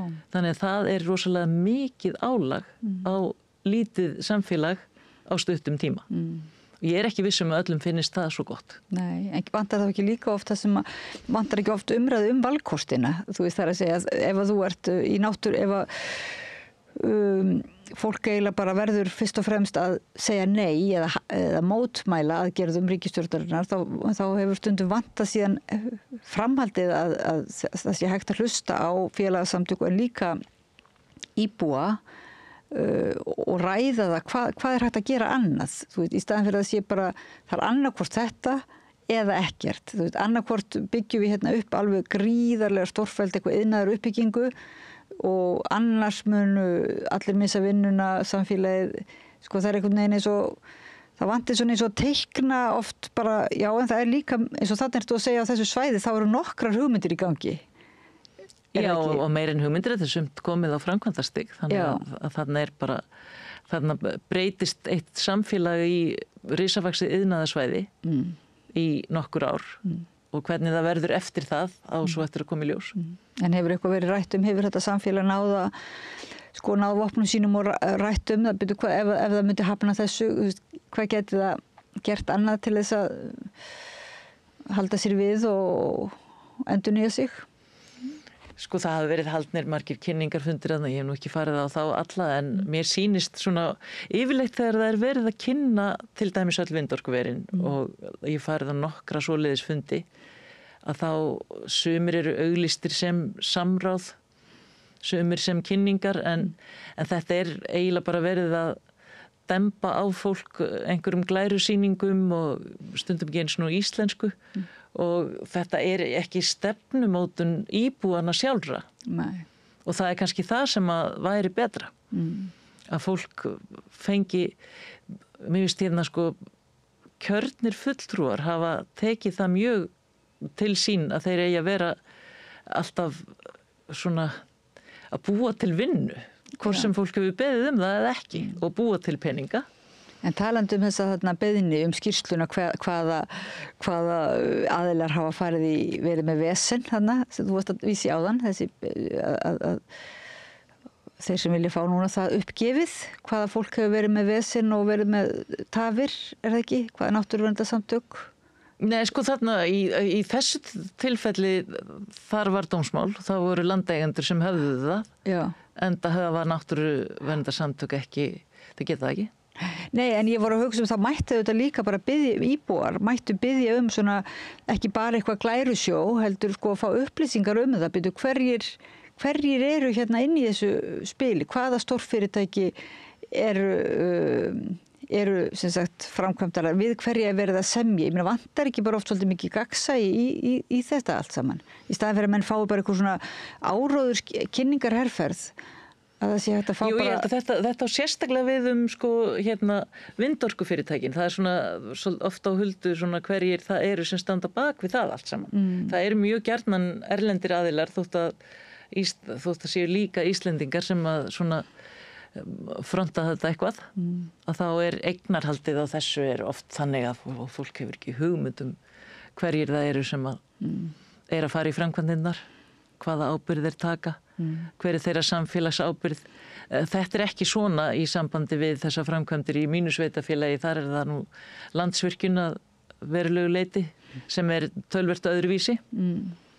Þannig að þetta allavegana en þrýstingurinn á framkvæmdir rosalegur í bara öllu tilliti.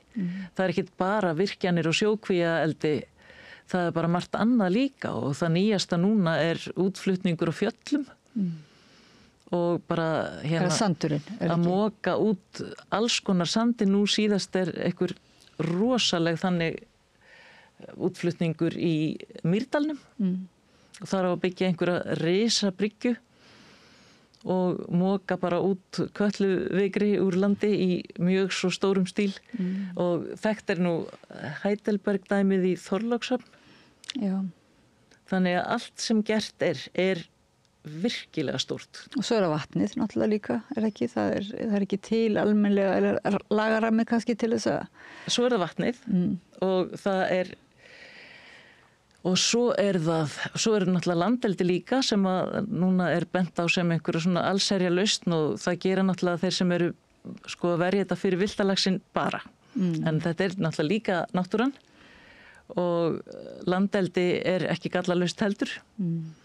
Af því það úrgangur að þessu öllu og síðan það sem kannski mjög erfitt fyrir til dæmis náttúruverndarsamtök að það öll þau verkefni sem eiga að vera loftslagsbjargandi en samt sem áður líka einhver svona hagvaxtar söluverkefni og verða þess vegna mjög stór og þannig fyrirtæki að kaupa upp jarðir til þess að rækta á mjög hratt vaxandi tré til þess að kolefnisjafna og það mjög mikil breyting á vistkerfum og landslægi og öllu ef þetta verður allt saman og það eiginlega þannig og með framkvæmdir að það ekki vondar í eðli sínu og það margt sem getur verið til framfara ef það svona hóflegt. Já. en ekki svona við á Íslandi erum öll bara eins og í gamla daga þegar allir keyptu sér fótanuttæki. Það bara einn ætlar að byggja vindmyllu og þá ætlar bara allir að gera það, út allt. Og þá verður það mikið. Og skógur allt. Allt og dæla niður karpfixi út allt. Já. Þannig að allt verður mikið. Já. Og fólk verður líka, og almenningur óttast svona stórar framkvæmdir og það getur maður alveg skilið. Já. En það ekki þar sem einmitt þessi frjálsu félagasamtök koma sterk inn, það að segja það kostar svakalega vinnu, maður veit að einstaklingar sem hafa bara tekið upp hjá sjálfu sér að rannsaka til dæmis einn valkost, ramkasta hvort að það sé gott að byggja vindmyllur garð hér í þessu sveitarfélagi. Þetta er bara eitthvað raunverulega sem ætti að vera á vinna sem ætti að vera gerð hjá sveitarfélaginu eða ríkinu, en þetta eru þessi frjáls einstaklingar og svo frjáls félagsamtök sem eru kannski vinna alveg gríðarlega vinnu að reyna að meta kosti, meta áhættuna. Já, allavega þá þyrfti, undirbúningsvinnan þyrfti ofta að vera miklu meiri og betri og lagaramminn þyrfti líka ofta að vera skýrari og betri og ég sá það nú að utanríkisráðherra stöðvaði eina tilraun með vítisóta í Hvalfirði af því að lagaramminn er ekki nógu skýr fyrir svona tilraun og þetta var samt ekki stór tilraun og þetta er svona loftslags björgunar rannsókn og getur alveg verið góð í sjálfu sér en auðvitað þarf lagaramma og það væri til bóta líka með sjókvíaeldi, með vindorkuver, með það að taka heil fjöll í burtu. Öll þessi risaverkefni, þau þyrftu bara bíða þangað til að lagarammin er eins og við viljum hafa hann. Það er mjög vont að semja lögin eftir á og það sást mjög vel í sjókvíaeldinu því það er algjörlega bara, það er allir sammála það að það var bara atvinnugrein sem að óx bara fram úr öllu allt og hratt. En hljómar þetta ekki pínu, óx fram úr öllu allt og hratt. Þetta minnir okkur náttúrulega fyrir hrun, þú veist, þegar viðskiptalífið einhvern veginn fór fram úr bankakerfinu og fram úr almannahagsmunum svo allt og hratt. Jú, þetta bara minnir mjög mikið á það og þetta er bara miklu skuggalegra af því að núna erum við að keyra fram úr öllu með bara lífið sjálft að veði út af því að við erum með náttúruna alla undir í þessum ofsaakstri núna. Og þess vegna finnst mér, það er nú verið líka að koma í gegn, eða reyna að koma í gegn einhverju frumvarpi þar sem er verið að einfalda ferla til þess að flýta fyrir framkvæmdum. Já. Og það til dæmis mér finnst markmiðið skuggalegt. Já. Að ferlar séu skýrir, einfaldir, skiljanlegir, það er gott, en að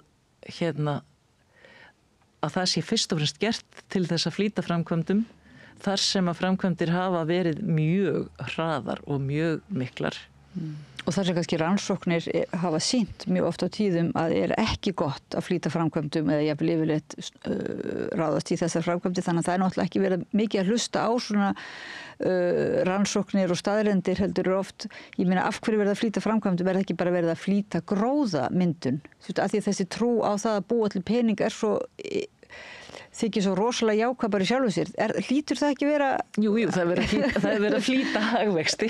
Flýta hagvexti, Ég held að það sé ekki spurning. Já, þannig að þessi ferlar, en við erum á eftir eiginlega, þetta fer fram úr, það verið að flýta einhverjum ferlum, en það er ekki verið að flýta stuðla því að búa til lagarammana sem við þurfum, bæði fyrir samfélögin okkar og almenning og náttúruna. Ég vona bara að það verði samt gert samhliða og það verði gerðar kröfur, þannig að það er nú marga framkvæmdir sem eru bara þannig að þær hefðu bara ekki átt að fara á stað í nokkurt einasta ferli. Nei. Og það þarf bara að gera frekari kröfur áður en þú skipuleggur vindorkugarð á annars manns landi eða friðlandi eða eitthvað, það er allt mögulegt sem fólk geta eftir í hug og það virðist vera hægt að koma því bara í einhverja mikla vinnu og það er þó bæði tafsamt og þar fara bara heilu mannárin til spillis til þess að skoða og velta fyrir sér og greina framkvæmdir sem að uppfylla engin eðlileg skilyrði. Nei.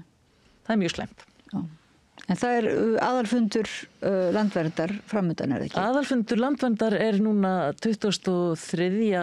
maí í Tjarnarbíói og þar kosið nýja stjórn. Formaðurinn Þorgerður María Þorbjarnardóttir, hún ætlar að bjóða sig fram aftur.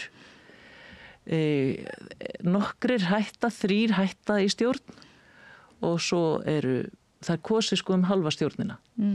Og það komin þó nokkur framboð. Já, þannig að það alveg dugur í fólki og áhuga og það sem betur fyrir ekki þá hægt að segja að fólk sé eitthvað hrætt við að bendla sig við náttúruverndarsamtök. Það bara munurinn á okkur og þeim Norðurlöndum sem að í erfiðustu aðstöðunni núna og ég ætla bara rétt að vona að þetta verði áfram þannig. Já, en eins og þú segir það nú samt hættumerki líka hér á landi, þannig að við þurfum að vera vakandi fyrir. Já, allt fólk þarf að vera vakandi og mér finnst nú að það ætti allt fólk á Íslandi að vera í náttúruverndarsamtökum. Já. Og helst í landvernd náttúrulega. Já, það eru fleiri góð sem betur fyrir ekki. En svo til, já, þau alveg þau mjög mörg samtökin. Já. En við vinnum líka mikið saman og það veitir ekkert af því. Nei, mitt. Björg Eva Erlendsdóttir, framkvæmdastjóri landverndar. Kæra þakki fyrir að koma að Rauðaborðinu og segja okkur helstu nýjustu fregnir úr náttúruvernda umræðinu á Norðurlöndum og líklega í heiminum og Íslandi. Takk fyrir að bjóða mér.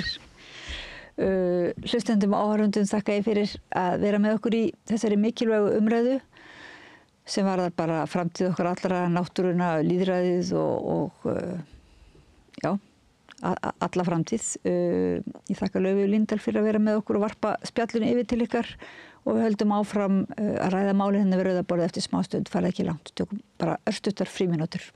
Þarftan að tala borgarfulltrúa. Borgarfulltrúar Sósíalistaflokksins með viðtalstíma alla mánudaga klukkan 13:30 til 14:30. Það þarf ekkert að bóka tíma, endilega kíkjum við í Bólholt 6, 105 Reykjavík. Og meira frá Oddnýju Eir, Einar Már Jónsson, sagnfræðingur sem býr í París, rithöfundur, prófessor við Sorbonne Háskóla, einn af góðvinum samstöðurinnar, í hópi þeirra sem hefur margoft lagt okkur lið með viti og innsýn hans í heimsmálin.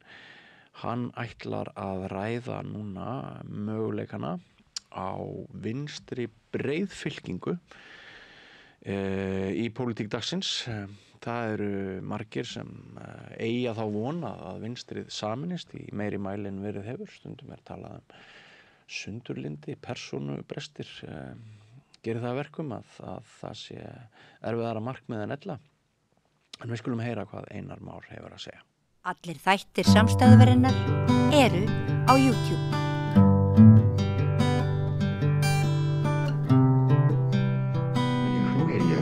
Komið sæl, við erum komin með fréttaritara okkar í París á línuna.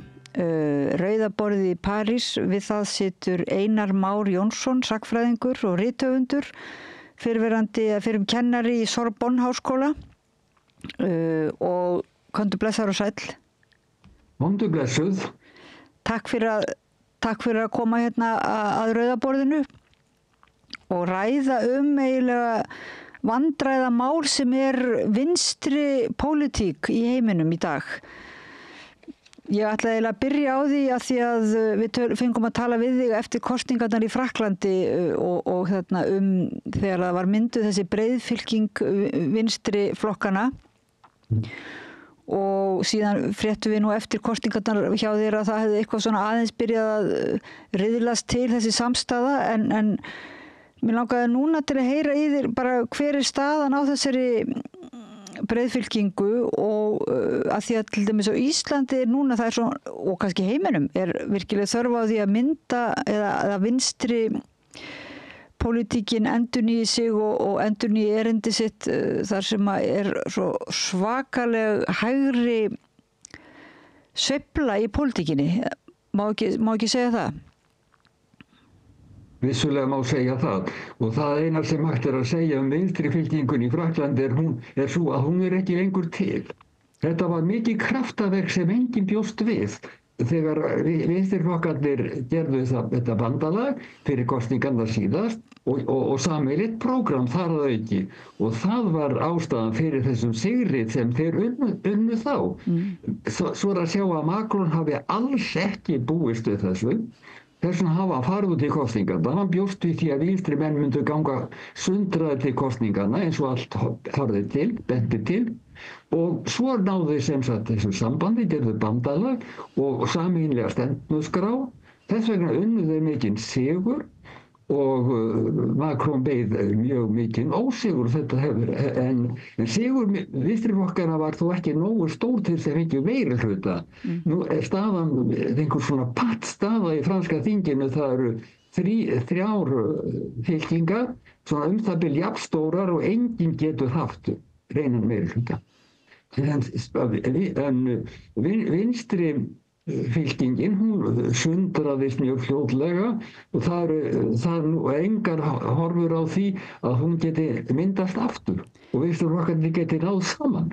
En þú varst að segja mér að til dæmis Palestínu, þessi þjóðarmorði í Palestínu, að það reyndist þessari vinstri breiðfylkingu eða bara samstarfi á vinstri vængnum erfitt að taka afstöðuna.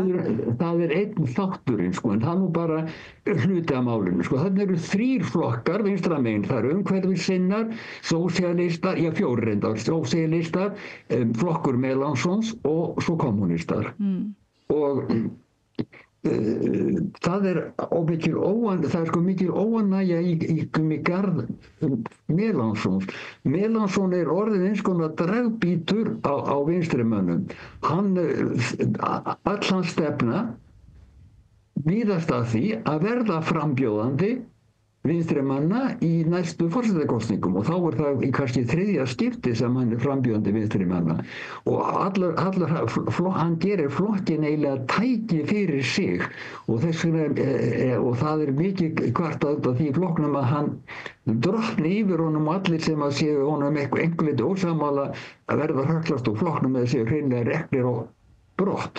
En Mélenchon er orðin mjög óvinsæll, þannig að ef hann getur kannski boðið sig fram, það er alveg opinn möguleiki, en hann mun aldrei ná kosningum. Það er náttúrulega algjörlega andstæð. Það er andstæða mikil gegn honum, hann er orðin óvinsæll. Nú, þetta er eitt að því að hinir vinstriflokkarnir hafa alltaf skömm á Mélenchon og hans eigin flokki. Svo er það eitt sem verður að taka tillit til. Markalínan milli vinstri og hægri hefur stöðugt verið að færast til hægri undanförnu. Það er að segja að menn sem boða sem sagt einhverja sósíaldemókratíska stefnu sem áður hefði verið talin eðlileg, þessi menn er nú taldir vera eins og róttæklingar áður fyrir, bara einhverjir ruglaðir ofstækismenn. Og þannig þessi stimpill hefur komist á flokk Mélenchons sem er nú ekki mikið meira í stefnu sem heldur sósíaldemókratar áður fyrir.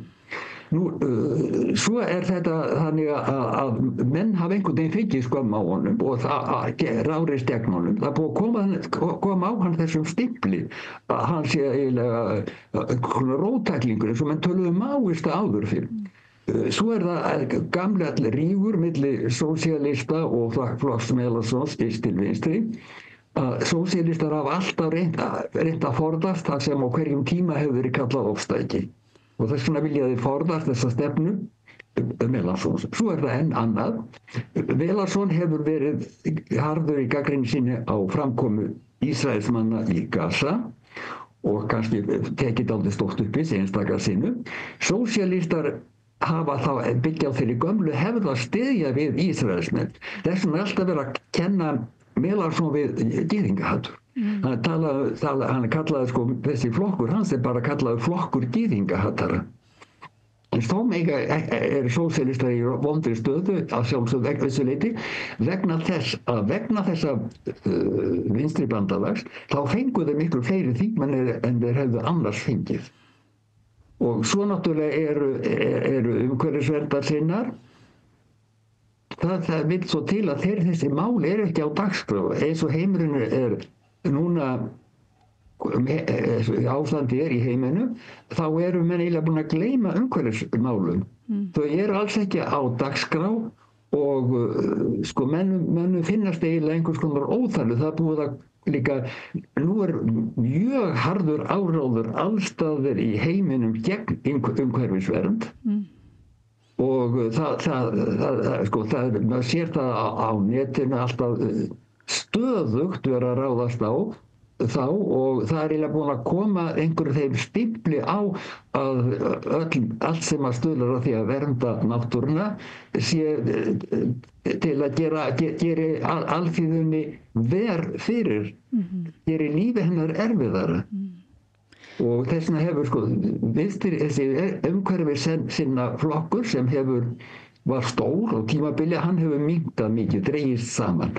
En einhver leyti hefði verið, finnst manni þá ákjósanlegt að þessi breiðfylking hefði haldið áfram vegna þess að þá eru raunverulega mismunandi áherslur í hverjum flokki? Já, það vissulega var þörf á því Svo eru einhverjar líka alltaf deilur milli smákónga og annað. Já. En ég held eiginlega að rótin sé dýpri og það er uppgjörið við frjálshyggjuna. Menn eru að tala alls kyns vandamál, en þessi vandamál sem nú koma eru bara angi út úr einum stórum atburði sem var kölluð bylting frjálshyggjunnar og ég tala byltingu frjálshyggjunnar því það gera frjálshyggjumenn sjálfur og alveg réttilega. Í raun og veru væri sigur frjálshyggjunnar á sínum tíma jafn mikil tíðindi eins og stór styrjöld myndi vera. Þetta eru gjörsamleg umbylting og menn verða að gera sér fulla grein fyrir því ef þau vilja skoða heiminn í dag. Það sem gerðist á þeim tíma, það var algjör breyting á hugarfari í stjórnmálum. Fyrir byltingu frjálshyggjunnar litu menn á allstaðar að tilgangur ríkisstjórnar og verkefni hennar væri að tryggja velferð fyrir almenning með einhverju móti. Menn gátu verið ósammála hvers konar velferð það var, hvað þyrfti að gera, en allir voru sammála það að ríkisstjórn hefði það fyrst og fremst að tilgangi að tryggja velferð manna. Svo urðu risastór umskipti. Hugmyndum velferð almennings varð að víkja. Í staðinn kom önnur hugmynd og sem var svo að hlutverk ríkisstjórnar væri það að tryggja gróða fyrir fáeina menn og sem sagt að ríkisstjórn átti ekki þá velferð, hún átti að vera business friendly með öllu sem því tilheyrði. Og þá sem sagt og þá þótti það að lensa að búa í haginn fyrir fáeina auðkýfinga sem þá sem voru þannig staddir og þannig gerðir að þeir vildu hala inn peningar sem allra mest og hugsuðu bara peninga. Og þá sem sagt og það gat ekki verið öðruvísi en á kostnað almennings. Og þetta business friendly viðhorf, það leiddi til dæmis til þess að afhenda auðkýfingum eignir almennings. Það heitir að engavæða allt sem nokkur leið var að engavæða og gefa mönnum til að hafa sem féþúfur. Allstaðar var stefnt að engavæðingu alls sem áður var talið eðlilegt að stjórnvöld innu fyrir. Og þá það til dæmis að samgöngur tæki voru engavædd, bankar engavæddir, fósturinn engavæddur og svoleiðis og það fór líka að það var alveg öllu reglum breytt, það var bara hugsað það hafa þetta allt saman af féþúfu og þessu fylgdi líka að sem sé að draga úr allri almennri þjónustu. Ef ekki var hægt að einkavæða hana, þá átti eiginlega að skera hana sem allra mest niður. Þetta sést allstaðar, til dæmis í því hvernig farið í Frakklandi og kannski á Íslandi líka með skólakerfi, heilbrigðiskerfi, samgöngur og allt slíkt. Núna sér maður það að þegar maður gengur götur Parísar á víða á skólabyggingum eru festum spjöld þar sem er að mótmæla niðurskurði, mótmæla því að bekkjum sé fækkað, kennurum fækkað. Og þetta virðist vera allt land og það er ófremdar ástand í sjúkrahúsum, mjög mikið. Heilbrigðiskerfið í molum af því það er alltaf verið að spara. Það var talað það væri allt of mörg sjúkrarúm í Frakklandi, það þyrfti að fækka þeim og jafnvel á tímum COVID faraldursins þá var verið að tala að það þyrfti að fækka sjúkrarúmum. Þetta er kjarni málsins í þessi ástand og það kemur af einni einustu rót, það er sem sagt þessi sigur frjálshyggjunnar sem byrjaði í Bandaríkjunum og Englandi hjá Engilsaxnöst með Reagan og Thatcher og hefur svo haldið áfram eins og einhvers konar tsunami yfir allan heim. Þetta er allt af sömu ástæðu út af því þessari peningadýrkun og út af því að gera allan heiminn einhvers konar veiðilandi fyrir auðkýfinga. Nú sér maður það að auður fáeinna manna eykst alveg rosalega, menn stundum að birta tölur yfir það í blöðum. Á fáum árum hefur þetta auður þeirra aukist og svo hvernig þarna tekjur einstakra manna, þegar nefndir einstakri menn, hvernig tekjur þeirra hafa rosalega hækkað, en þetta er allt saman á kosta almennings. Og þetta heldur áfram. Og það er ekki fyrir menn horfa á vandamálið í heild og sjá að kjarni málsins er að berja niður frjálshyggjuna, losna við hann að taka upp aftur þessi fornu gildi að hlutverk stjórnar sé að halda uppi velferð fyrir almenning en ekki hygla einhverjum aurasjúkum og eigingjörnum auðkýfingum. En þetta er allt saman í einni heild sem að vera að skoða það, en það hefur alveg vinstrimönnum hefur alveg mistekist að benda á þetta og líka sem sagt að setja í staðinn fyrir að menn að tala að það hafa orðið einhverja breytingar í Bandaríkjunum hjá Reagan og í Englandi hjá Thatcher. Þetta er miklu stærra fyrirbæri en svo. Og þetta finnst mér vera kjarni málsins. Já, þetta er kjarni málsins og einhvern veginn eins og þú segir vinstri pólitíkin hefur mistekist að einhvern veginn að átta sig á þessu heildarsamhengi og ráðast að rótum vandans. Já, setja þetta á oddi. Þess vegna kemur þessi gagnrýni almennings oft. Vinstri menn er aldrei að tala það sem skiptir mestu máli fyrir almenning. Það sem skiptir máli fyrir almenning, til dæmis hvernig kjörva hafa minnkað að versnað það. Og hvernig verðhækkanir og hvað eina og sömuleiðis heilbrigðismál, skólakerfi og allt það.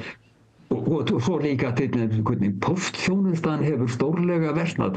Það er ekki búið að einkavæða hana allan, það verða undirbúa einkavæðingu. Sömuleiðis með samgöngukerfi, það er verið að undirbúa algjöra einkavæðingu. Fyrir nokkrum árum voru hraðbrautirnar einkavæddar og þessi einkavæðing hefur fengið afskaplega vonda dóma hjá öllum. Það er talað það hvernig þetta hefur versnað, kostnaðurinn eykst, það þarf að borga meira og svo líka hvernig ríkið hefur tapað rosalega miklum peningum við þetta. Menn segja að þetta var mjög illa gert, þessi einkavæðing. Það var ríkið samdi af sér, en í raun og veru samdi það ekki af sér. Tilgangur var sá einn að færa þessar hraðbrautir í hendur auðkýfinga svo þau getur halast inn gróða. Það er talað það að hluthafar í þessum hraðbrautum hafi grætt 30 milljarða og það eru 30 milljarðar sem ríkið hefur farið á mis við. Og út af þessu alltaf verið að tala einhverja skuldir ríkisins, að Frakkland, vandamál Frakklands í einhverja skuldir, en eins og menn segja, akkur taka ekki peningana þar sem þeir eru hjá auðkýfinglunum, þeir fá alltaf skattaívilnanir og sömuleiðis þessar skuldir eru að þessu leyti söku ríkisins sem fór að einkavæða ef þeir hefðu fengið 30 milljarða sem runnu í vasa hluthafa, þá væru skuldirnar miklu minni núna.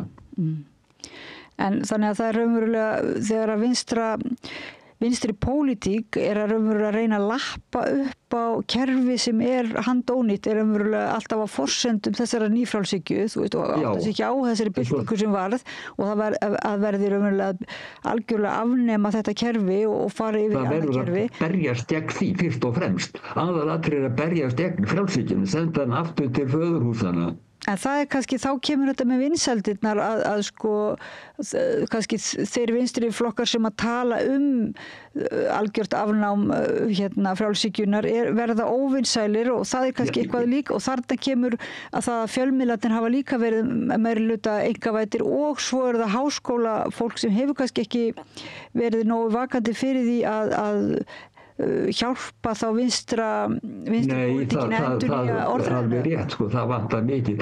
Sko, nú, í Frakklandi náttúrulega frábærir fjölmiðlar, það eru blöð eins og Le Monde og Libération sem afskaplega góð fjölmiðlar, en auðkýfingar hafa sölsað undir sig stórum hluta af öðrum fjölmiðlum.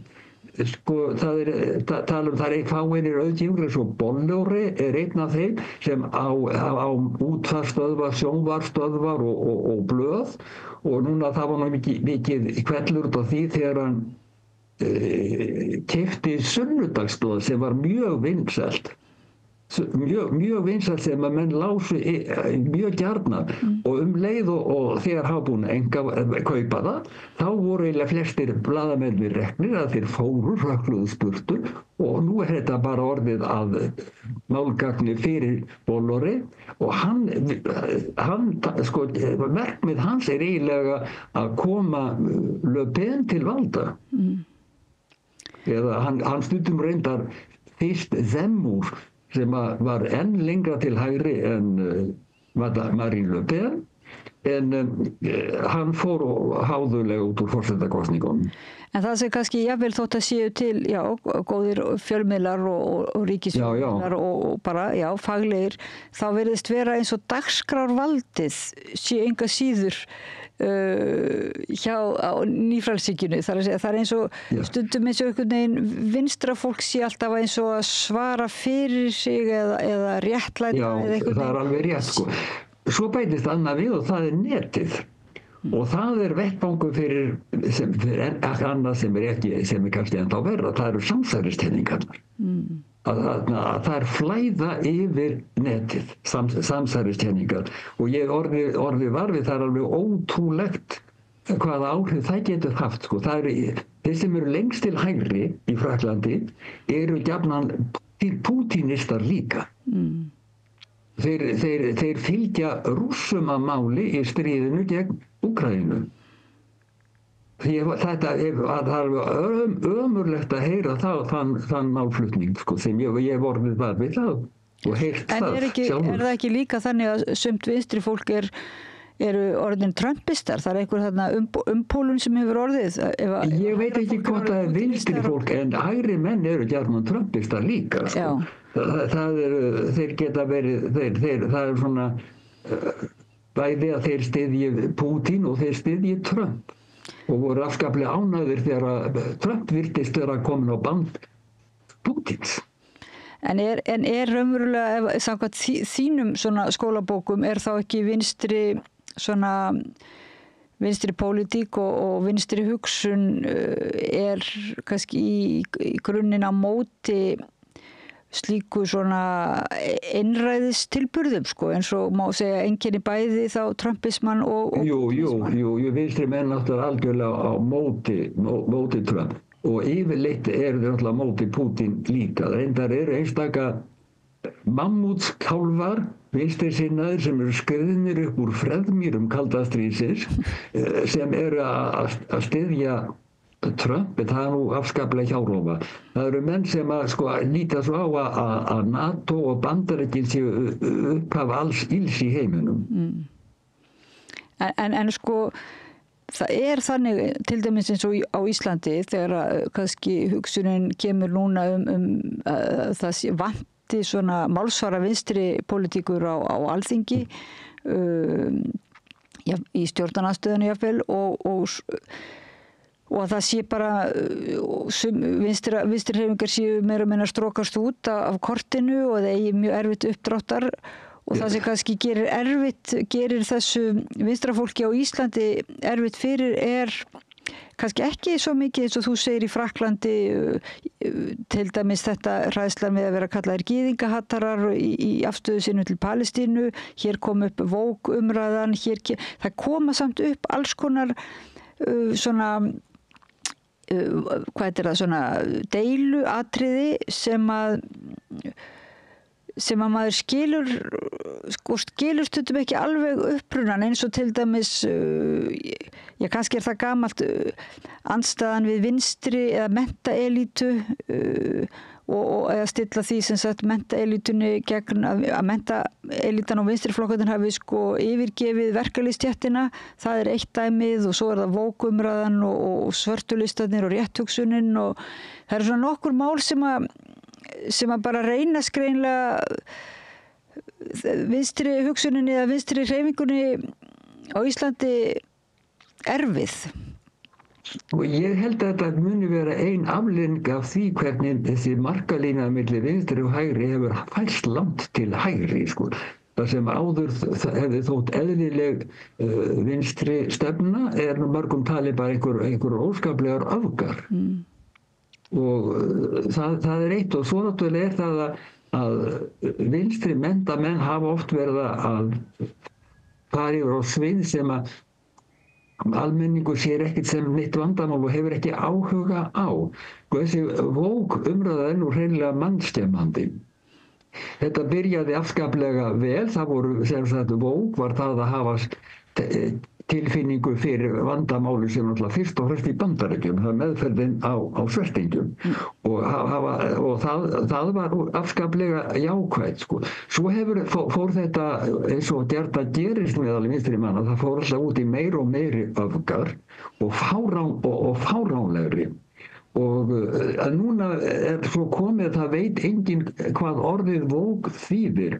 Hægri menn nota það yfir allt sem þeim illa við, hvað sem það svo og setja ofta á oddinn það sem þeim mest illa við og það sem vona eða búast við að muni hneyksla almenning sem allra mest.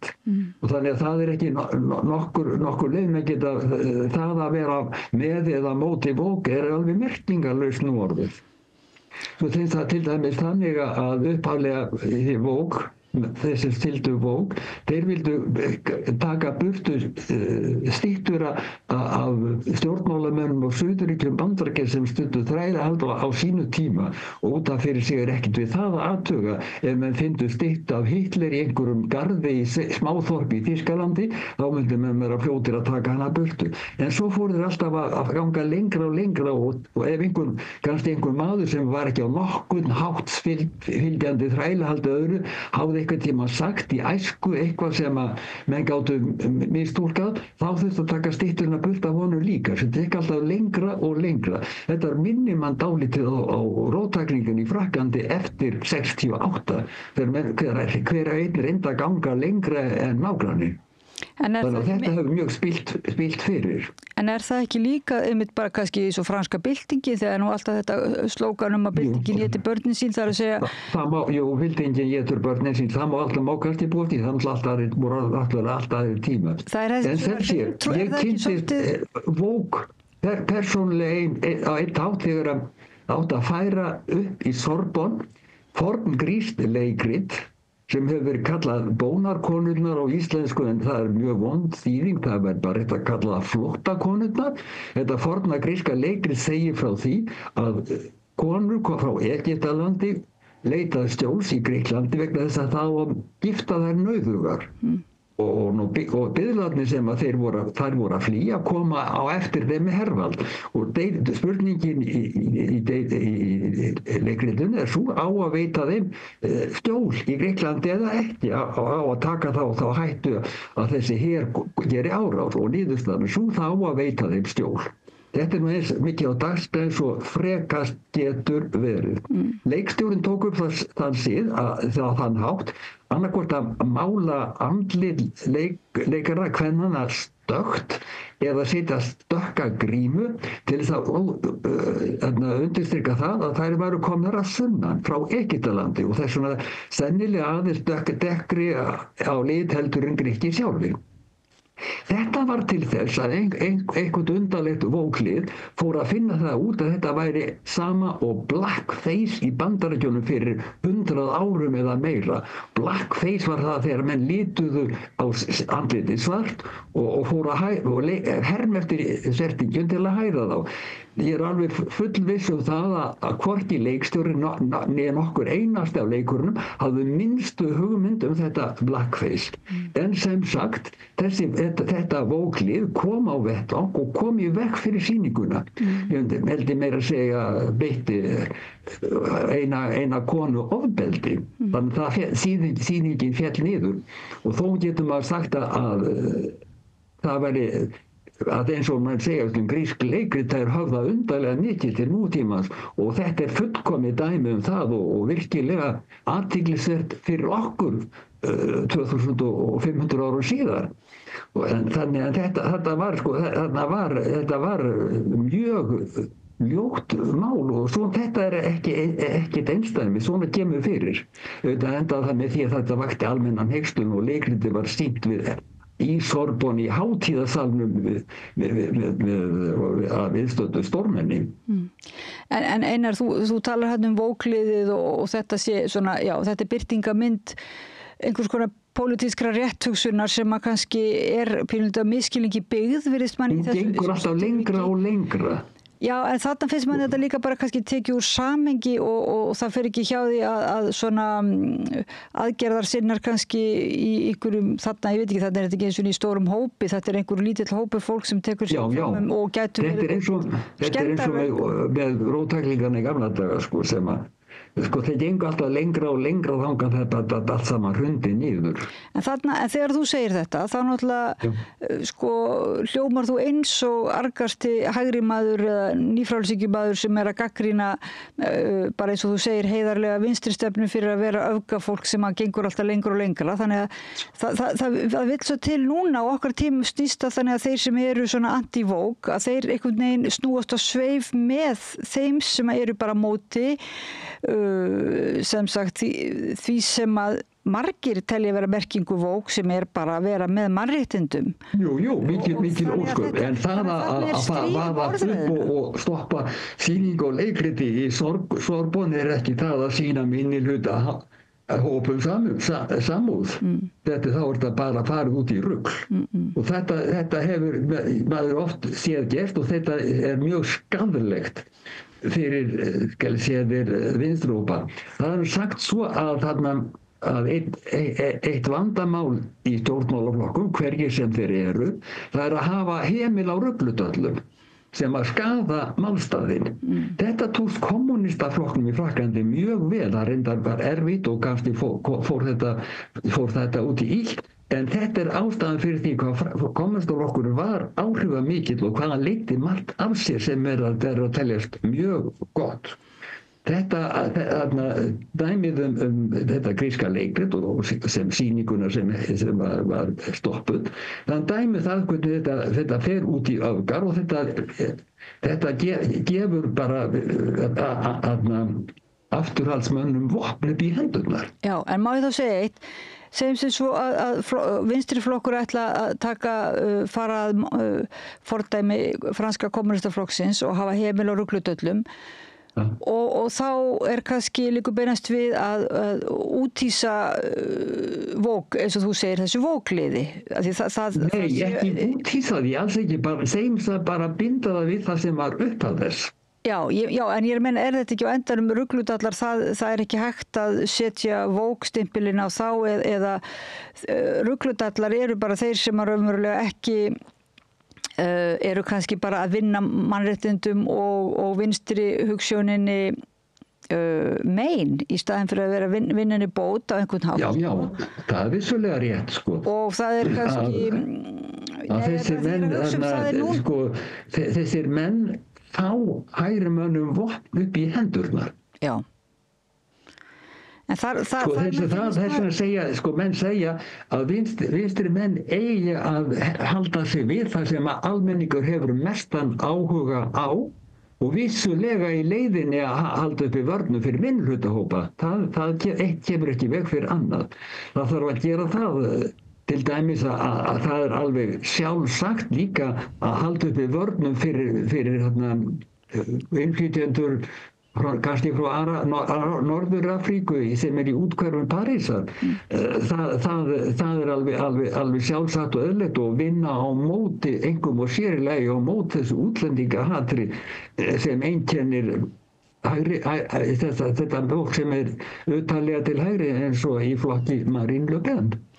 En núna virðast margir sem að stefna á sigur í stjórnmálum horfa dálítið til, ég veit ekki, horfa til dæmis til Trumps, hvernig hann, þóttir sé ekkert sammála hann stefnuða, bara hvernig hann gat unnið þennan sigur og það er, mér finnst stundum eins og hjá vinstri fólki sé komið svona hugsun að hvernig á að höfða til sem flestra, sem kallast það nú ekki populism svona?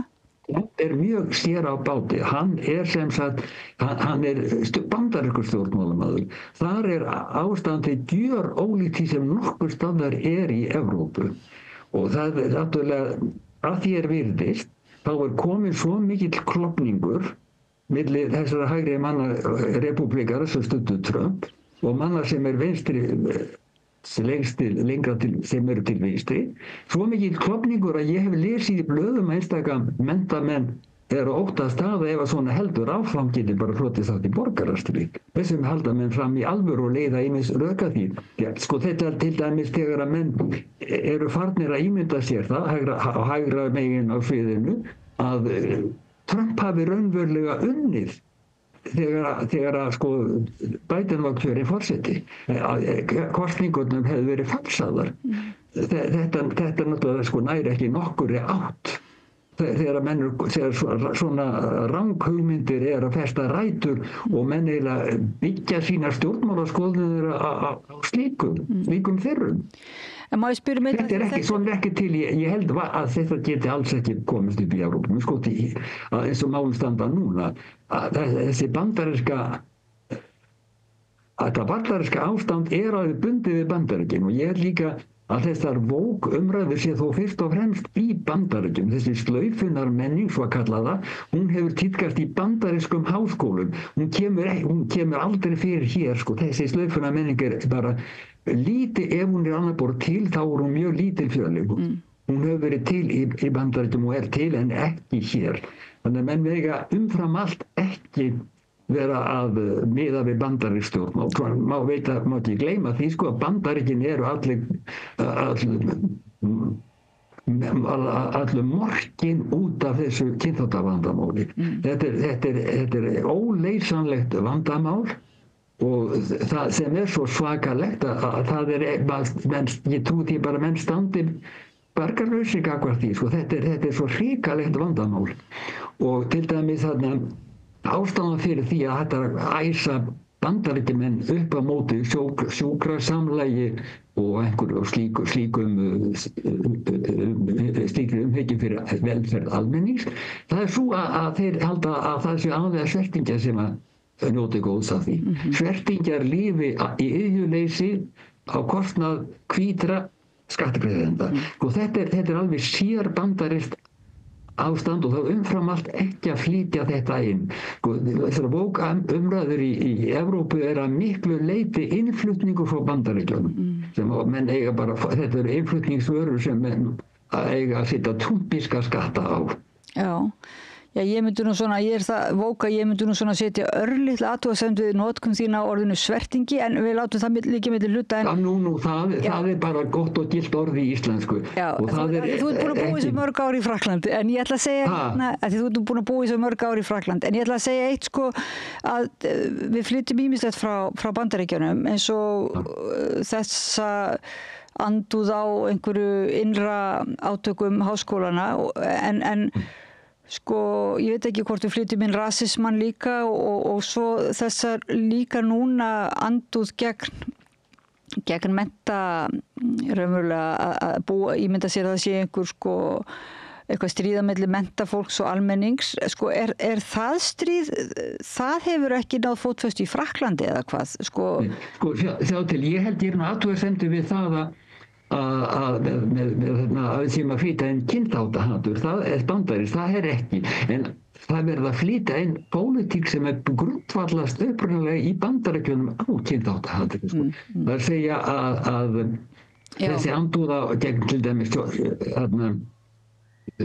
sjúkrasamlagi, hún er líka til í Evrópu, en það er ekki byggist þetta kynþáttahatri hér á meginlandinu, sko, það er ekki. En svona er þetta að ýmsar, ég held að þetta menntamannahatur sem er landlægt í Bandaríkjunum og menn hafa skrifað þykk sagnfræðirit það er ekki til í Frakklandi. Menn hlæja að einstaka menntamönnum kannski á móti þessum og hinum, en almennt menntamannahatur er ekki hendi til fyrir hendi. Nei, þannig að það menn hafa gagnrýnt suma og það er upp og niður, þetta er öðru dagi. Náttúrulega er menntamannahópur sem kendur við hverfið Saint-Germain í París náttúrulega menn að gagnrýna hann og svona gera gís að honum, en það er alveg sér fyrir bæri. Menn miklir rithöfundar og heimspekingar er ekki fyrir neinni andúð í Frakklandi. Þú skrifaði nú stórmerka bók hérna, Maí 68 frásögn, og sem er nú bara eiginlega ansi ítarleg hérna frásögn, bæði persónulega af þinni reynslu af sem sagt atburðunum í París 1968 og fræðileg umfjöllun, og svo skrifaði hérna aftast í bókina Annál ársins 1968 í heiminum, sem byrjar 2. janúar í Havana, er sett upp risastór mynd af Ernesto Che Guevara sem hefði verið drepinn í Bólivíu 3 mánuðum áður, og svo kemur þetta byrjun janúar, platan John Wesley Harding eftir Bob Dylan kemur út, og þetta er alveg sko stór, skemmtilegur og magnaður annállum setur margar aðgerðir, samlíkjandi aðgerðir í breytingarhreyfingu svona í samhengi. Væri þú til í að skrifa svona annál núna fyrir 2024 og 2025 kannski? Það er vart í rúm, en sjá til að þessi bók er ekki skrifuð núna, þetta eru aðalega greinar sem birtust í Þjóðviljanum á þessum tíma 68. Ég skrifaði þetta bara eiginlega nánast í götuvíunum, svo má segja. Hitt er svo annað mál, þú talar persónulega reynslu. Ég dró dálítið úr henni að skrifa beina persónulegu lýsingu. Ég reyndi að orða þetta þannig að það kæmi ekki beint í ljós að ég hefði verið viðstaddur, þó ég hefði verið viðstaddur. Því að þá var farið að koma svo hugmynd að það ætti að fara í gegnum það sem hefði verið skrifað erlendis atburðina og hafa og athuga svolítið hverjir hefðu skrifað og kannski þarna gera einhver ráðstafanir gegn þeim, þess að hefna sín á þeim sem höfðu skrifað ástandi. Þannig þetta var komið fram, þannig ég reyndi að draga svona aðeins úr því hvað ég hefði verið viðstaddur. Þetta er ekki alveg persónuleg og blöndu persónuleg reynsla. Nei, en maður finnur samt einmitt fyrir því að þú varst á staðnum, þetta er vitlaust. Já. Það var meira að talaðu það í blöðum að sendiráðum erlendis hefði gefið fyrirskipunum að fylgjast vandlega með því sem hefði verið skrifað atburðina Maí 68 í blöðum erlendis. En núna einmitt vorum við að ræða það hérna við Rauða borðið að á Norðurlöndunum og hérna á Íslandi er verið að fylgjast með fólki sem að beitir sér til dæmis í náttúruvernd. Þannig að það er svona einhver, ég veit ekki, það er einhver hættumerki og svona... Jú. Það er talað það, sko. Það hefur verið, sko, menn hafa reynda í Fraklandi, allavega og sennilega víðar, að bendla náttúruvernd og náttúruvernd, aðgerðir fyrir náttúruverndar, bendlaði við hryðjuverk og kalla náttúruvernd að sinna bara hryðjuverkamenn. Það á því hefur borið. Enda hafa eins og aðgerðir náttúruverndun leitt til óerða. Og það nú aðlega vegna þess að lögreglunni hefur miskunnlaust verið sigað á þessa menn. En sér þú fyrir Einar Már núna svona rétt í lokinu af þessu spjalli, sér þú fyrir þér að vinstra fólk á Íslandi og bara í heiminum og í Fraklandi sko nái sér sko að fái dagskrárvaldið og geti bara raunverulega sett þetta velferðarkerfi og þessar vinstri hugsanir á dagskrá og hætti að vera svona mestuleiti í einhvern veginn varnarstöðu og alltaf að svara fyrir eitthvað sem að þessar ásakanir sko og þessar svörtulista á ásakanir og þessar raunverulega hægri rétthugsun sko sem er alltaf bara dulin. Sko það væri óskanlegt og sennilega er þetta eina lausnin. Það er eina lausnin núna að reyna að endur uppvekja og endurgera velferðarþjóðfélagið, sko, snúa við þessari gróðadýrku, peningadýrkun og snúa við því að vera alltaf að styðja við einhverja auðkýfinga og gera peningadýrkuna æðsta gildi lífsins. Það er náttúrulega alveg nauðsynlegt að gera það. Hvort það er hægt, það veit ég ekki, sko.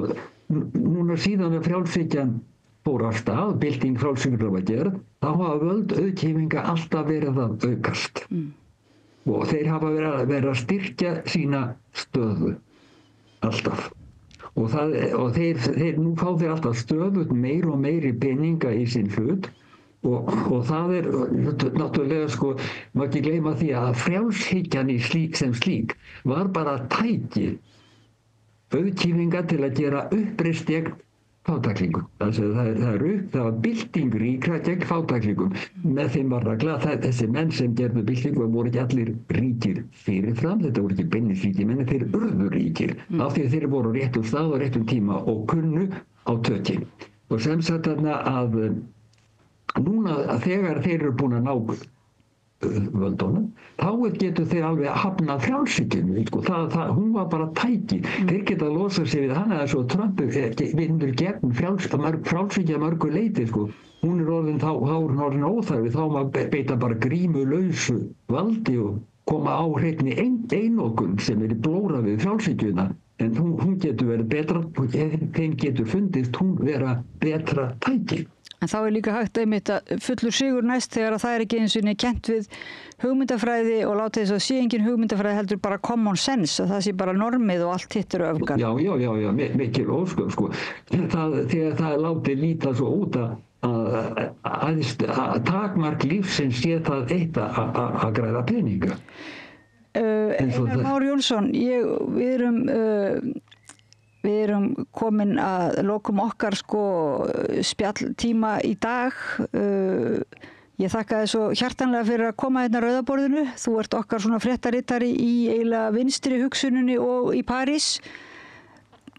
Þakka þér fyrir sömuleiðis. Og ég vona að við náum sambandi við þig aftur kannski bara núna seinna í vor eða sumar og fylgjumst með það má vera. Framgangi vinstri hreyfingarinnar. Það er komið sumar í París, er það ekki? Jú. Það eru komin þrumuveður. Þrumuveðurinn á Parísarsvæðinu eru aðal vorboðin. Einar Már Jónsson, sagnfræðingur, rithöfundur og fyrirkennari í Sorbonne háskóla í París og fréttarittari okkar við Rauðaborðið í París. Hjartan þakkir fyrir að koma í spjallið og uppfræða okkur áskoranir og rót vinstri hugsunarinnar. Ég þakka hlustendum áhorfendum fyrir að vera með okkur í spjallinu og Laufey Líndal fyrir að varpa samræðinni með tæknigaldri yfir til ykkar við höldum áfram eftir smástund við rauðaborðið. Kæra þakkir. Samlokubrauð, maltbrauð, tjekknestbrauð, súrdeigsbrauð, brauð ársins, Bernhöfts bakari, íslenskt handverk síðan 1834. Nú, einn sá liður sem nýtur stöðugra vinsælda, það þátturinn Reynsluboltar sem Sigurjón Magnús Egilsson sér bróðir okkar Gunnars Smára Egilssonar eins og þið eflaust vitið. Hann fær hér alltaf einu sinni í viku fólk sem hefur gaman að ræða þjóðmál til sín. Og í þessari viku þá fékk hann Ernu Indriðadóttur, fréttakonu, Steingerði Steinarsdóttur, ritstjóra og Pál Ásgeir Ásgeirsson, fjallamann og fyrrum blaðamann til þess að taka púlsinn á því sem Íslendingar vilja ræða Gjörið þið svo vel. Við erum í útvarpinu á FM 89,1.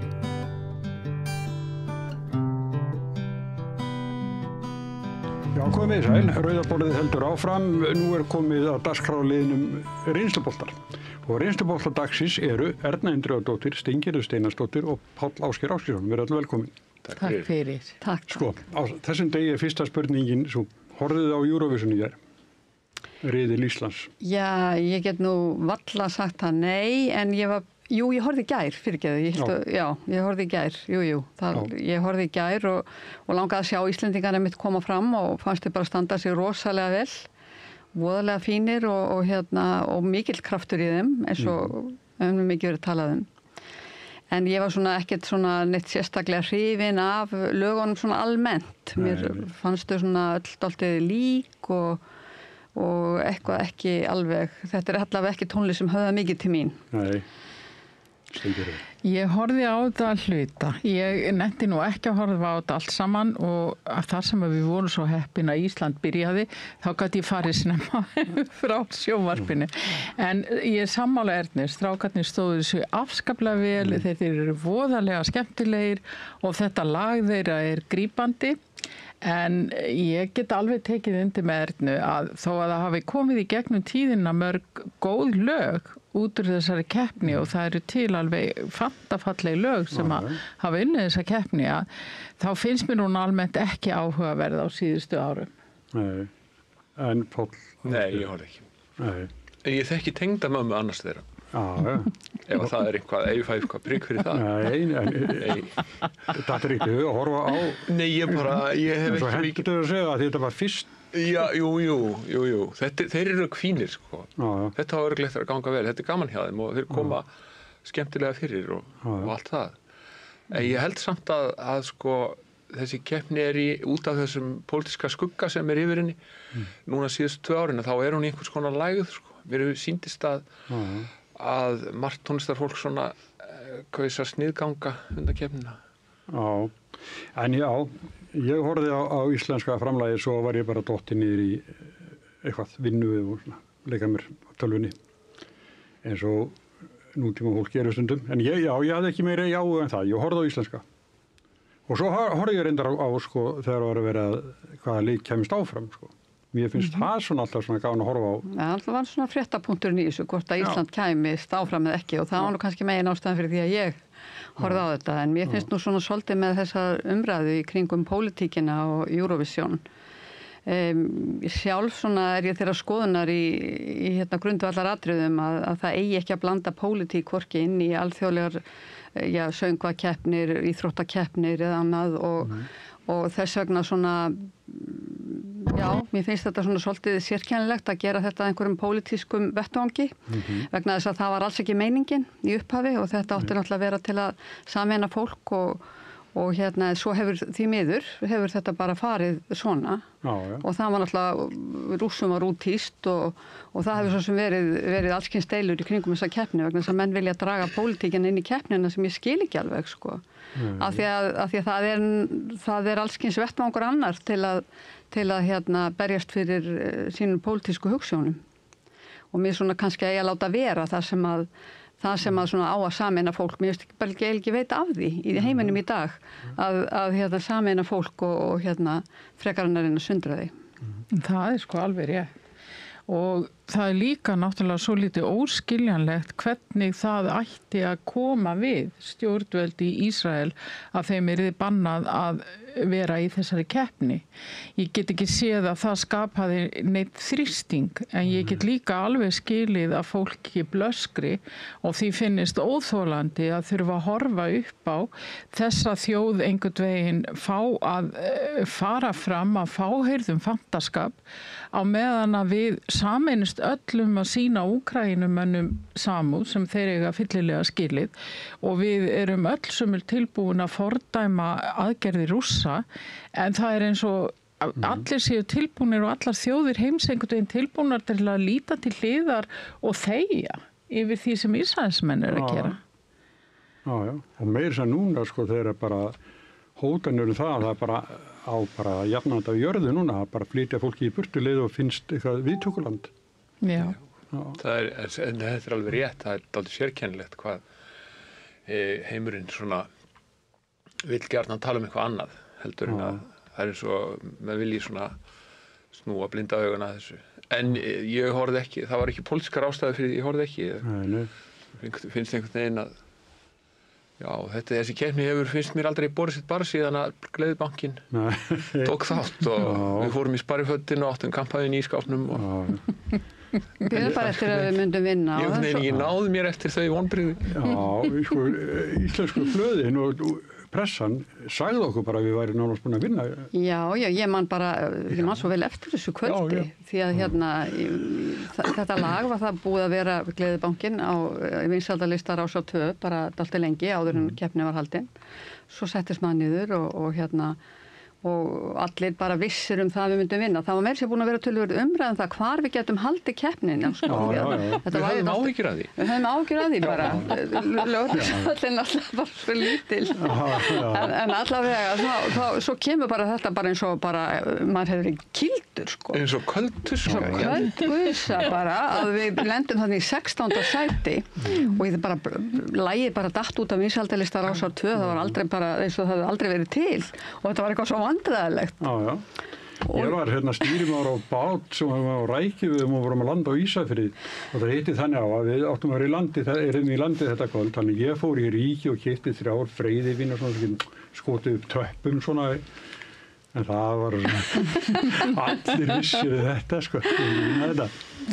Já, þú fengið að geyma þær flöskur aðeins lengur. Nei, það var bara ég var skála fyrir vonbrigðunum. En ég held að öll þjóðin bæði til sjós og lands hafi sko setið límd yfir þessum þætti. Því að ég bjó í svona tveggja húsi á Akureyri og ég hafði útsýni yfir þarna Glerárgötuna sem er stór umferðargata og ég að hlaupa þarna eitthvað upp á milli hæða, eitthvað að sækja eitthvað upp á loft og ég kemur svona niður og ég lít út á gluggann og það var bara engin bíll, engin manneskja neins staðar, það var algjörlega bara allt steindautt sko.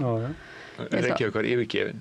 Ég er líka út í það farið, ég er ekki hláðið sko, að við urðum fyrir sko, mjög sárum vonbrigðum og þetta var sko, svona sameiginlegt áfall ef svo orðið komast. Já. Ég held að Eiríkur Jónsson beri svo ábyrgð á þessu sko. Hann var að skrifa mynd í DFF og hafa svona hástemmdar lýsingar í honum. Varst þú ekki byrjar á DFF á þessu tíma, 86? Já, vestur Ísafirði. Við höfum sennilega verið hlið við hlið í ríkinu þann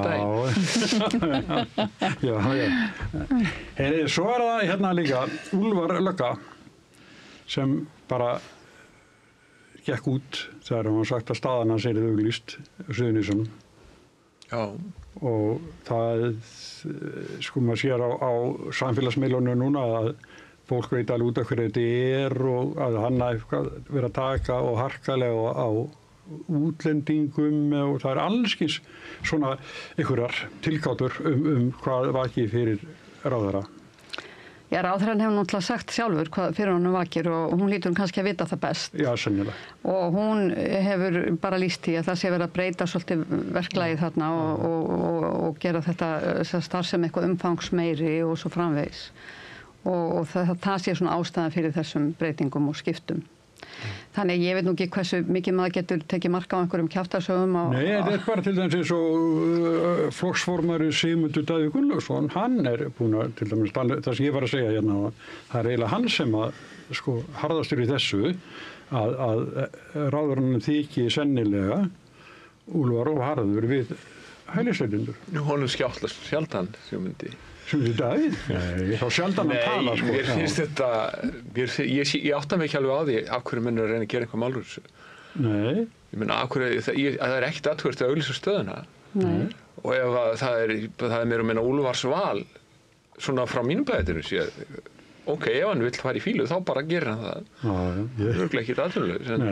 Ég sé ekki einhvern veginn grundvöllin fyrir því að gera eitthvað svona, þetta séu pólitískar hreinsanir. Nei, ég sennilegt, sko. Já, ég tek sko alveg undir með Páli með þetta, en svo líka má benda á að það var rætt þegar að mynd ársins var valinn á vegum blaðmannafélagsins, frétta ljósmynd ársins, að þá fékk verðlaun ungur maður sem hafði tekið myndin í Grindavík og hann flutti mjög magnaða ræðu það hvernig blaðamennum og ljósmyndurum var undir stjórn Úlfars meinað að fara inn í Grindavík og fylgjast með þessum atburðum og afleiðingarnar eru að þetta eru til afskaplega fáar ljósmyndir af þessum viðburðum sem að bara eins og hann var að benda á gerir það verkum að sögulegar heimildir verða færri og svona lélegri þegar að framlíða stundir. Já, eins og hérna í snjóflóðinu í Súðavík. Já. Það var mikil mistök þar.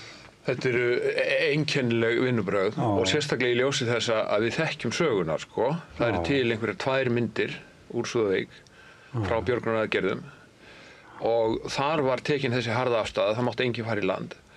Og kollegi Úlfars, Ólafur Helgi, hann á það alveg skuldlaust. Það var sko þeir eru komnir, það var sett inn í frystiklefn, það var reyndar ekki frost á honum, en sko fristiklefin, þangað var sko fjölmiðlum rekið inn þar og mátti ekkert koma út og það var einhver einn sem fór út og náði þessum 2 myndum.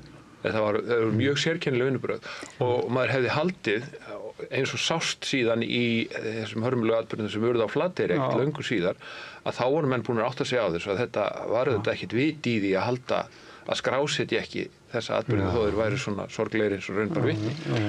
En þetta virðist hafa verið gleymt þegar að hérna.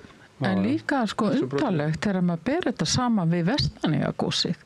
Því að þaðan eru til alveg fjöldi ljósmynda, magnara ljósmynda og þá frá fyrstu tíð var fjölmiðlum hleypt til Vestmannaeyja og þeir komu þangað og fluttu fréttir og sendu myndir og allt. Þess vegna finnst manni svo undarlegt að þessi afstaða skuli hafi verið tekin þarna.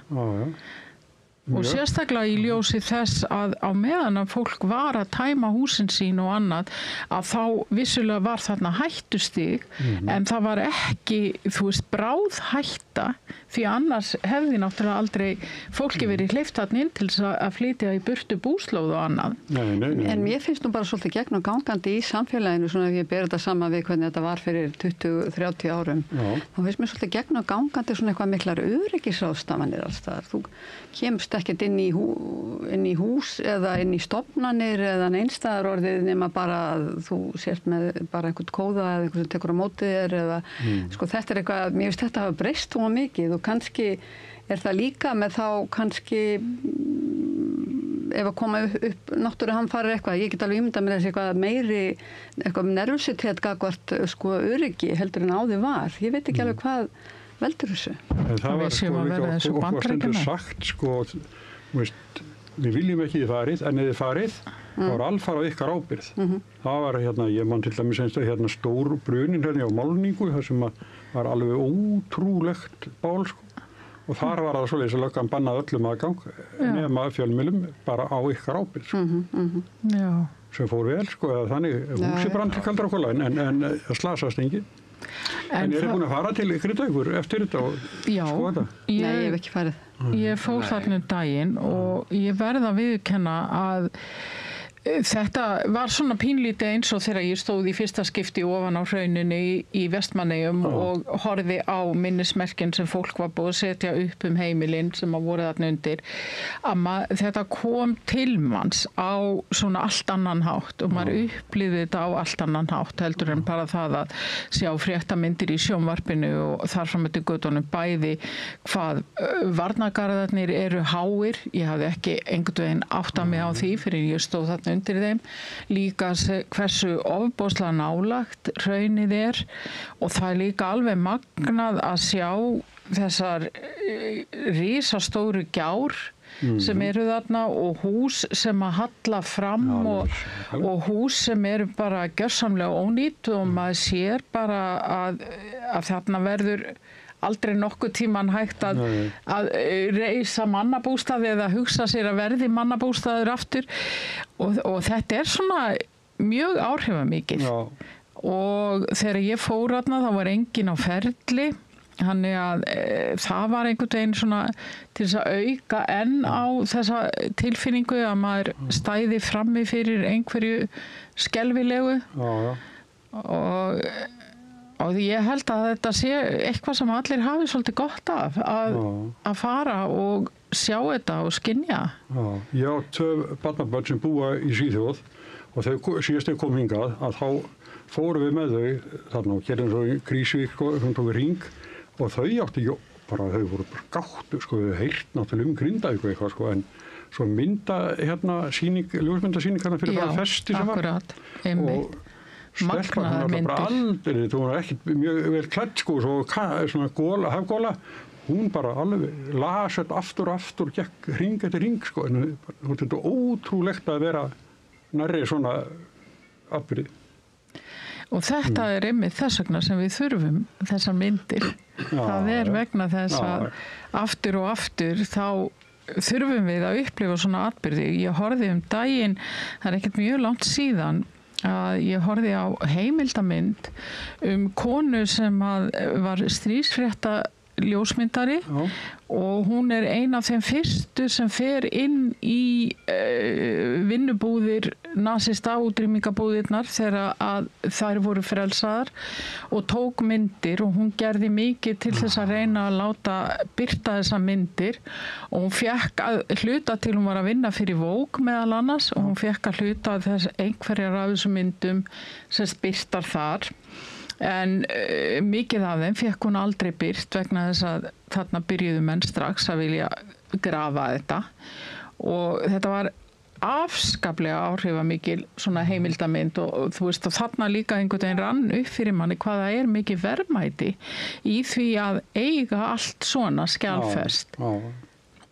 Mikið rétt. Það má kannski benda á að það stendur einmitt yfirleitt sýning Ljósmyndasafni Reykjavíkur, ekki? Á myndum Gunnars Vaff Andréssonar sem nú svona okkar stríðsfréttarittari, má segja, í þessari daglegu baráttu minnstu kosti. Hann hérna náttúrulega vinnufélag okkar byggja, stórkostlegu maður. Stórkostlegu maður. Og þetta mjög fín sýning og minnir okkur á það að hvernig ljósmyndum getur tekið saman heilan áratug í einni mynd. Og kristallaðan. Svo kunni góð eftirherma líka. Náði bæði rödd og gungulegi Steingríms Hermannsson. Það var gaman að koma gangandi inn sem Steingrímur. Já, það er alltaf góð myndin af Steingrími líka hoppandi á öðrum fæti. Ég snart Gunnar Andrésson alveg frábær ljósmyndari. Ég bara ekki búin að sjá sýninguna, ég ætla endilega að fara honum næstu helgi. En það í þeirri mynd, hann fóbrotinn. Forsætisráðherra Steingrímur og hann að fara inn og hann allur á lofti. Já, þetta mjög skemmtileg mynd. Hvorki hækjan fótur snerta jörðin, hann að stökkva inn í stjórnarráðið. Þetta frábær mynd. En hérna ekki morgun, ekki 5. morgun, ætla þeir þá ekki að hittast í Tyrklandi, Zelenski og Putin. Já, það var allavega meiningin, held ég. Já, ekki. En samt einhverja svona efasemdir að Putin komi? Já, þetta eitthvað svolítið, eitthvað óvissa í kringum þetta. Ég hef verið að tala að Trump muni líka mæta, en hérna, það allavega fornilt að sjá hvað gerist á morgun. Já, það það. Já, það svolítið erfitt að spá fyrir þetta og og menn hafa nú líka verið með einhverja getgátur að Pútín hafi verið veikur. Það hafi verið einhverja getgátur það, þannig að maður veit það ekki. En það verður spennandi að sjá hvort að þeir horfist í augu og hvað gerist. Já, við verðum að vona. Já. Allara vegna, sko. Já. Það er náttúrulega, þetta stríð getur ekki haldið áfram endalaust, sko. Nei. Það verður að hætta einhvern tíma. Einhvern tíma verður það að hætta. Hvað menn sætta sig, hvað menn geta að lifa við, hvað miklu landsvæði rússar vilja fá að halda og hvort að það er einhvað vit í þessum samning Amerikanna við Úkrænumennum, einhverju námaréttindi, þetta er... Við vitum í rauninni sára lítið þetta, finnst mér. Og það er líka vegna þess að sumir leikarar í þessari óperu, sko, þeir virðast ekki vera fyrirfram skrifuðu handriti heldur. Það er svona bara, það er alltaf nýtt í dag, eitthvað annað í dag en á morgun, í gær og allt þetta. Og það á bæði við leiðtoga Rússlands og Bandaríkjanna. En Zelenský, sko, hann var hérna, eins og þið vitið, hann var gamanleikari og var kosinn forseti og var mjög óvinsæll þegar rússar hófu innrásina. Og vegur hans hefur heldur betur vaxið síðan. Hann lék forseta í gamanþáttaröðunum. Já, það var svolítið. Ég held að það verið þannig. Þess vegna var hann kosinn forseti að því virðist. Þannig að verða skilin milli listarinnar og lífsins aldrei óskýr. En hérna, besti flokkurinn var fyrirmyndin. Ég efast ekki. Nei, hann bauð Jón Ignar og eiginkonu hans í svona halvopinbera heimsókn til Kænugars. Og Jón sagði með það að þau voru með eitthvað fína bíl og bílstjóra og svo langaði konunni, jóga, eða ekki? Langaði að skoði einhverju ákveðinni búð eitthvað og það var alveg sjálfsagt mál og þau konir í miðborgin og þar var svona hlið, sko, sem bílum ekki hleypt inn fyrir nema þarna að því Jóngnar og Jóga voru, þá var bara allt opnað fyrir þau og kyrtu og hann sagði að það var skamma sín en fólki að horfa hann verið ekki svona bíl við svona aðtafni, sko. En þannig sem sagt að Zelenský bauð honum sem sagt til Kænugars til að svona hann var fyrirmyndinas. Já, vegna þess að Jón, náttúrulega, hann gerði þetta sín tíma. Hann máði út skilin milli sko, listarinnar og lífsins. Hver var aftur helstu loforðans? Var það ekki ísbjörn í húsdýragarðin og frí handklæði í Sundgarði? Og alls konar fyrir aumingja. Alls konar fyrir aumingja, það var eiginlega best. Það var stórkostleg stund þegar að og ekki þegar strætópilsarna átt að vera með handklæðin ef þú tekið strætó í laugina þá vingjur handklæði í strætó, þetta var svona En ég fannst mjög gaman að sjá þegar sko Zelenský var að taka við sem forseti þá var hann að nota og hann var að nota og mikið sko samfélagsmiðla til að sína skrifstofuna sína og sína fólki skrifstofuna sína og hann var kannski gangandi út á meðal fólks og jafnvel hermanna og þetta bara, ég hef aldrei séð stjórnmálamann nota samfélagsmiðlana þennan hátt. En það er náttúrulega kannski bara það sem koma skall. Hann læriði þetta bestarfloknum. Já, og gaman kannski ekki að sé þinn á skrifstofu forseta sem flestir kannski sem búi í Úkraínu komast aldrei þar inn eða munu aldrei sjá það. Og það er að verða svolítið þannig hér að það er einhvern veginn allt lokað og mikið. Það er opið hús á bestum stundum. Stundum, já. Og þá getur alþýða manna komið þangað. En á sýningunni er mynd eftir Gunnar Andersson sem með Jón Gnarr inn á borgarstjóðarskrifstofunni þegar hann situr svona á borðinu. Mjög flott mynd. Já. Þannig að þetta er svona, þarna er fyrirmyndin, hún er, en þetta er náttúrulega búin að vera löng stjórnartíð hjá Zelenský. Leikarinn sem fór í forsetaframboðið og kjörinn sko, til 4 ára sennilega og situr enn og kemst ekki neitt. Og í raun og veru er ótrúlegt hvernig þessi maður hefur tekið á því stóra verkefni sem fleygt var í fangið á honum. Og hann hefur staðið sig alveg með ólíkindum og ég verð að segja að ég dáði staðunum hvernig hann tók á himpingimpinu þarna Trump í Bandaríkjunum að það var alveg með ólíkindum. Sáfundur. Já, sáfundur og líka bara hans viðbrögð eftir á. Að maður sá bara hverslags maður þetta að hann skildi ákveða bara að taka auðmýktina á þetta sem að var engin ástæði til og hefði miklu frekar átt að koma úr hinni áttinni. En hann bara skildi og skynjaði hverslags mannesku var við að eiga þarna á móti. Já, það var það. En við svona bara sem Evrópubúar og fólk í heiminum, við vonum að þetta fari vel hjá á morgun og Pútín mæti. Við viljum frið frekar stríð. Já, við viljum það. Það alveg ákveðið. Herðu, en sko, Alþingi, það er búið að tala mikið veiðigjaldafrumvarpið. Það er stríð. Það er stríð. Já, það eru mikil átök. Alveg mjög mikil átök. Og það er gríðarlega áhugavert að fylgjast með þessu. Vegna þess að það er gaman að horfa á þetta eins og stríðsfréttaritari. Það er þetta að halda þig fram að þetta sé orðstanum Ísland, ef þú vilt, sko. Vegna þess að það eiga margir rosalega mikið undir þessu. Og ég held í rauninni að sko trúverðuleiki ríkisstjórnarinnar sé í húfi. Þetta er orðsta sem ríkisstjórnin verður að vinna. Vegna þess að annars missum við trú á að þetta sé stjórn sem ætlar að koma ykkur í verk. Þannig þau eru að leggja rosalega mikið undir. Og þess vegna líka áhugavert að sjá viðbrögð sko útgerðarinnar og þetta áróður stríð sem að þarna er í gangi og tekur á sig margar mjög skemmtilega myndir og fróðlegar. En ég held að í rauninni sko þá er þetta er ekki prútt 10 milljarða eða 9 milljarða eða tvöföldun eða hvað. Þetta er í rauninni orðstan það hver ræður. Hvort það eru hagsmunasamtök eins og samtök fyrirtæki sjávarútvegi eða hvort það eru pólitísk kjörnir leiðtogar. Og þess vegna það er engin málamiðlun í boði í þessari orðstu. Nei, það er búið að taka hana. Það er búið að setja svona vægara á minni og meðalstóra. Það er búið að taka hana. En útgerðinni finnst það auðvitað ekki nóg. Nei. Og það er mjög áhugavert að sjá og það verður fróðlegt að sjá í annarri umræðu og núna í framhaldinu hvað útgerðin er tilbúin og þeirra fulltrúarinn á þingi hvað þeir eru tilbúin til hversu langt þeir ætla að ganga með þetta.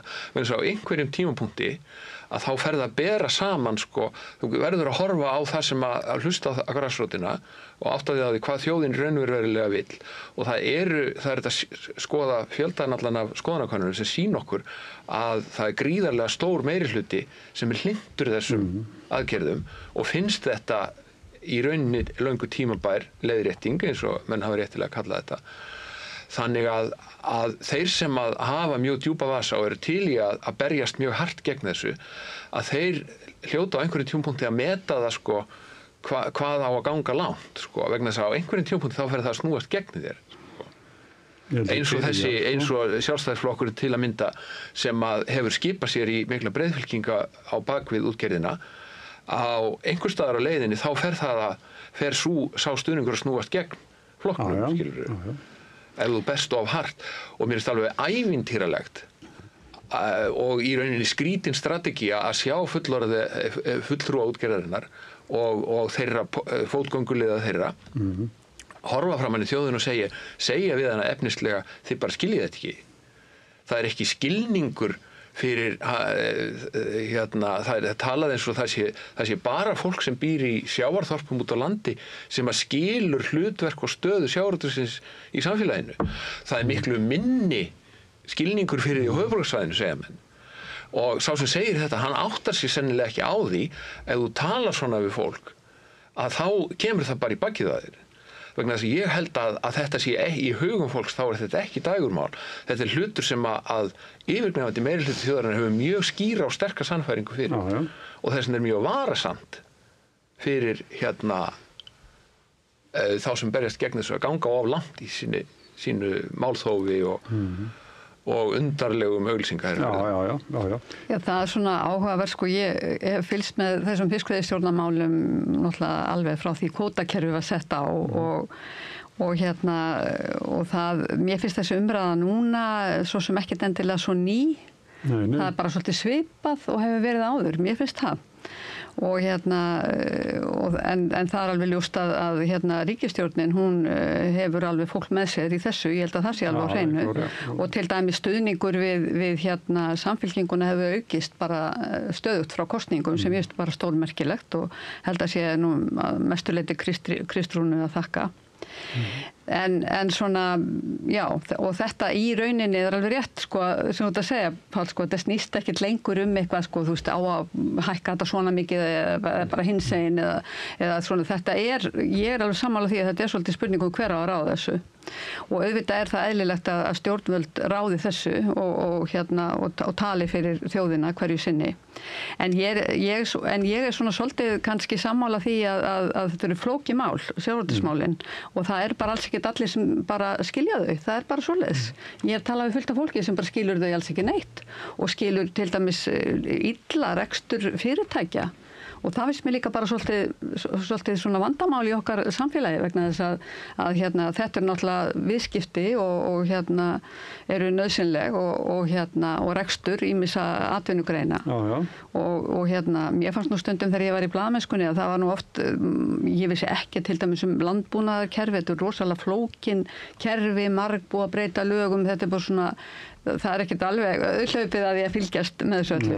En fólk hefur auðvitað tilfinningu fyrir því að það að koma til auðlindagjald fyrir þær auðlindir sem hérna eru nýttar og ég segi fyrir mig að ég vil bara fá auðlindagjald á allar auðlindir og ég hefði bara viljað að það er úr því að það var farið að gera þetta, þá hefði ég gert þetta bara strax. Tekið bara orkuna, ferðaþjónustuna og allt þetta og lagt bara auðlindagjald á þetta allt saman.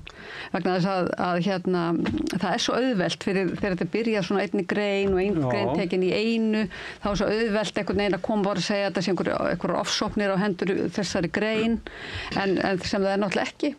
Og og ef þetta væri gert svona allt í einu þá held ég að myndu svona skilja þetta betur og það eru bara þjóðir sem hafa gert þetta og ég sé ekki betur en að þeir sem er að ákveða þetta núna, þeir viti alveg hvað þeir eru að gera og það er svona verið að tala um að þetta hafi verið gert svona og hinsegin og þetta gerir þetta frekar í áfengum og gerir þetta svona og ekki svona mikið heldur minna og það var náttúrulega ljóst að fyrir ríkisstjórn, ég las það nú í greinu til Þorstein Pálsson, hún var nú bara búin að ákveða að hækka veiðileyfagjöldin 5 milljarða skiljiði, þannig að þetta er ekki bara spurningum einhverja tölur, þetta er svona ákveðin valdabarátta. Og það er bara mjög áhugavert. Það er mjög áhugavert að sjá hvernig það kemur út og ég held að þetta muni nú allt saman bjargast en það er náttúrulega þannig að stóru útgerðirnar sem eiga að borga mest, þær eru náttúrulega ekkert margar. Það er þessi 5 fyrirtæki, minni mig. Það er fleiri þættir í þessu vegna þess að það er líka eitt sem að þessi ríkisstjórn ætlar, ég veit ekki betur en að það sé einhvers staðar í kerfinu verið að vinna að nýrri skýrslu tengsl sjávarútvegs og aðra hluta atvinnulífsins, það er að segja eignarhald stórútgerðarfyrirtækja í öðrum geirum atvinnulífsins. Þessi tilraun, hún mistókst í tíð síðustu ríkisstjórnar, það sem að kom upp úr hattinum var vissulega skýrsla umsvif útgerðarinnar en hún var óskiljanleg vegna þess að hún gekk ekki nógu langt og mér skilst að þessi skýrsla eigi að verða miklu skýrari og ég held að þegar þessi skýrsla birtist og menn átta sig á því hvað stóru útgerðarfyrirtækin eru búin að koma sér vel fyrir á öllum sviðum atvinnulífsins að það verður ekki góður dagur fyrir útgerðina og þá verður þeir fegnir að hafa tapað þessari orðstu sem nú stendur yfir. Þannig að áróðurstaða þeirra væri miklu verri ef þeir eru eftir að sigra. Og sumpart er vandi útgerðarinnar, fólgin í því held ég, að þeir hafa of lengi búið við stjórnvöld sem hafa verið þeim hliðholl. Og þeir halda að af því að stjórnmálaflokkunum finnst vænt þá, að þá hljóti þjóðin eða þykja vænt þá. En það er ekki þannig. Og það eru þeir að uppskera núna. Og þess vegna vita þeir ekki almennilega hvernig þeir eru að bregðast við þessu og grípa til alls konar svona undarlegra áróðusbragða eins og við sjáum í þessum auglýsingaherferðir sem hafa sennilega snúið mörgum gegn þeim. Annað sem er gaman að velta fyrir sér sko, er að síðustu fréttirnar af stórútgerðinni er á þessum efnum er það að fyrirtæki sem heitir Millan Ora, Millan Bandstrik Ora er í eigu Ísfélagsins Vestmanni, Guðbjörg á þetta, að þeir keyptu Gunnarsmajónes. Og eigum við að trúa því að það hefði verið einhver þjóðarvá ef að Ísfélagið hefði ekki haft efna á því að kaupa majónesið. Nú eiga þeir sem sagt allt Ora, allt sem við étum úr dós eiga þeir, allt brauðið sem við étum eiga þeir og nú eiga þeir majónesið líka. Og eigum við í alvöru að vera ánað með þetta? Ég held að sé engin ánað. Er ekki löngu tímabært að Kannski ekki þetta? Já, þetta er minn sími sig. En Steingerður, hvað segir? Sko, mér er bara eiginlega algjörlega óskiljanlegt af hverju útgerðin ákvað að fara fram með þessum hætti. Mér finnst þetta frumvarp ekki vera nein frágangssök og ég er algjörlega sammála Páli í því að þetta er ekki stórmál fyrir þessar stærstu útgerðir. Það er búið, eins og þú segir, að gera málamiðlun og koma til móts við hina og mér finnst það eiginlega bara algjörlega óskiljanlegt að hafa ákveðið að fara á stað á þennan hátt og ég líka algjörlega sammála að þessi auglýsingaherferð er afskaplega ósmekkleg og ég get ekki ímynda mér að nokkur maður hafi mikla samúð með þeim og ég tek bara undir með Guðbjörgu eða Guðríði þarna karakterinum hennar Eddu Björgvins að mér finnst það bara algjörlega dásanlegt framlag og ég efast ekki að mörgum öðrum líður eins og eins og ég segi mér finnst þetta að vera stormur í vatnsglasi og þessi menn eiginlega bara gera lítið úr sjálfum sér eins og Guðmundur í Brimi sem fer að tala um það að fiskurinn sem syndir í sjónum eigi sjálfan sig. Getum við þá ekki á sama hátt sagt að náttúran eigi heita vatnið eða að kindurnar sem að ganga hér á fjöllum að þær eigi sér sjálfar og við eigum engan rétt á að nýta þær eða hugsa þær sem einhvers konar auðlind. Þetta er bara ég veit ekki, þetta er svona eitt af þessum málum sem að skilur mann eftir með óbragð í munninum og það hefði verið miklu flottara, miklu göfura ef þeir hefðu bara tekið þessu þegjandi og sagt já, við erum tilbúinir að leggja fram og gera það sem við getum til þess að halda þessu samfélagi hérna gangandi. Já, af því að þörfin er svo mikil, sko. Já, við erum fjármagna samfélag, sko. Nákvæmlega. Og við erum að tala hérna alltaf innviðaskuldir bæði í samgöngum og annað og þeir eru að tala að halda í byggð þessum litlu þorpum. Ef við hefðum meiri peninga til þess að gera til dæmis jarðgöng og bæta vegakerfi og laga, þá væri það miklu meira framfara skref fyrir þessi litlu samfélag heldur en nokkuð tíman það að það sé einhver loðnubræðslaðar eða eitt frystihús. Já, það kannski skiptir máli ef það eru bara ein loðnubræðsla og eitt frystihús á staðnum. Sko. Mikil ósköp en væri þá ekki líklegra að það yrðu fleiri frystihús eða fleiri loðnubræðslur þegar aðgengið er orðið betra og það betra að koma afurðinni á markað og ódýrara vegna þess að aðgengið er einfallega betra og auðveldara. Þannig að ég sé ekki annað eins og ég segi en að þessi menn eigi bara að girða sig í brók og segja við erum glaðir að við getum lagt eitthvað til og gerum það með glöðugeði. Þeir bældi ekkert í því þegar þeir voru að kaupa upp skip og kvóta úr hverju sjávarplássun eftir öðru. Það er bara, talið heldur 20 bara sjávarþorp sem er ekki lengur með útgerð.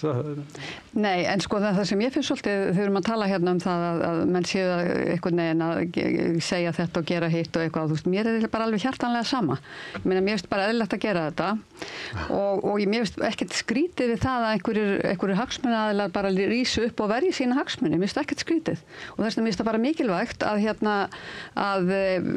að þetta virki, ég meina hagsmunaaðilar eiga að sjá að verja sína hagsmuni og stjórnmálamenn eiga að sjá að stjórna landinu og bara, mér finnst bara gott að þetta virki og ég sé ekkert að því þó að menn sé og ég hef ekki einu sinni séð þessar auglýsingar allar og fannst þær ekkert svona Ég meni, ég sá þessar norsku auglýsingar alls, ég hef aldrei séð þær, þannig ég veit ekkert hvernig þær eru. Og mér finnst þetta bara svona frekar óinteressant. Og að menn séu alltaf hrópandi og kallandi og að útgeða menn séu grenjandi þarna eitthvað og svona. Mér finnst þetta frekar dónalegt að tala svona við fólk. Það er bara að segja sína meiningu og sínar halda á lofti sínum sjónarmiðum. Ég sá aldrei þess að exit-þætti, þannig að ég svolítið Nei, ég sá það ekki heldur og vissi aldrei neitt þetta. Ég held að það skiptist nokkurn veginn þannig, Ég sá það ekki. Það er fyrir vikið skilur, þeir sem ekki sáu þættina, þeir botna ekkert í auglýsingunni. Nei, ekki neitt. En hinir sem sáu þættina, þeir skilja þetta aðeins öðruvísi en þeim finnst auglýsingin ósmekkleg. En ég held Páll að því þú veist að tala áðan að stjórnmálum var svo góðir við útgerðina. Ég meina, það er náttúrulega bara þannig að þegar ég er að byrja að fylgjast með útgerðinni hérna fyrir mörgum árum, þá gekk þetta allt í húrandi tapi öll ár og það var verðbólga og það var verið að fella gengið og það fekk ekki nokkuð maður neitt út úr þessari auðlind að ráði, Þannig að ég held að það hafi verið gott að setja kvótakerfið á. Mér finnst til dæmis að framsalið og hvernig það var útvært, það hafi verið mistök. Vegna þess að það bara gerir það er engin hömlur á því hvað er hægt að sanka saman miklum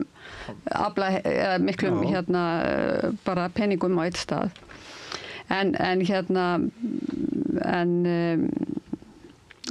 Þetta bara, ég sé bara ekkert að þessum... Nei, það var áreiðanlega rétt að setja hömlur á veiðarnar og búa til kvótakerfi.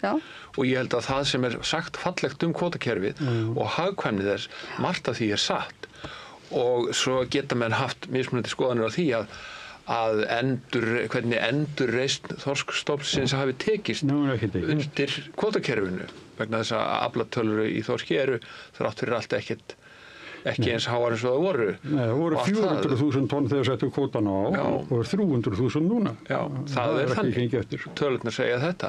Það er engin loðnaveidd. Ég held að það sé annað eða þriðja árið sem að það gerist ekki. Ég held að Íslendingar sé alveg hættir að veiða humar og þannig getum við labbað í gegnum nokkra tegundir sem að þrátt fyrir markvissa fiskveiðistjórnun undir eftirliti vísindamanna hafa ekki hvorki rétt úr kútnum og kannski vegur þeirra heldur farið versnandi síðan að kvótakerfið var sett á. En það er út af fyrir sig rétt að kvótakerfið er ágætt og margt gott það að segja. Sjávarútvegurinn er gríðarlega flókin atvinnugrein og þessi hagræðing sem að varða óhjákvæmilega í kjölfar þess að það var leyft að veðsetja kvótan, að hún hefur auðvitað verið rosalega sársaukafull fyrir margar smærri byggðir á landinu. Ég sé ekki hvernig á að snúa þeirri þróun við. Það verður ekki, það er víða í þessum bransa eins og öðrum, það er ekki hægt að fara tilbaka. Þú getur ekki horfið aftur til einhverjar fortíðar sem þó þér finnst hún hafa í baksýnisspeglinum hún hafi verið góð. Við erum komin hingað og þá verðum við bara að taka haustak á þessu og reyna ef að við viljum að það sé satt að þjóðin eigi auðlindirnar, að þá verðum við að koma betra skikki á innheimtu auðlindagjalds heldur en verið hefur. Ég held kannski að útgerðin hafi notið þess þeir hafi notið þess að þeir voru svo mikilvæg atvinnugrein svo lengi og skiptu svo miklu máli í þjóðarbúinu. Núna er það töluvert breytt. Nú bara, það er alltaf stöðugt minna og minna vægi sjávarútvegsins og kannski endur við bara eins og aðra þjóðir með ríkisstyrtan sjávarútveg sem þarf þá ekki að vera að rífast mikið yfir. Við erum svo langsam með mýð og annað, við erum mjög heppin. Hvað hafið varðar? Já, við erum það, en það er náttúrulega líka margt annað sem sækir að, sem er bara stór hættulegt hvað þetta varðar, eins og bara til dæmis þetta fiskeldi, þetta innfjarða fiskeldi sem veldur gríðarlegri mengun og að því að Páll nefndi humarstofnin, þá held ég að humarstofnin, ég man þetta kannski ekki alveg nógu vel, en ég minnir að ég hafi heyrt að humarstofnin hafi hrunið vegna einhvers sjúkdóms sem að kom upp í humrinum og var til þess að hann bara gersamlega hvarf. Og það var vegna þess að inn í vistkerfi humarsins bárust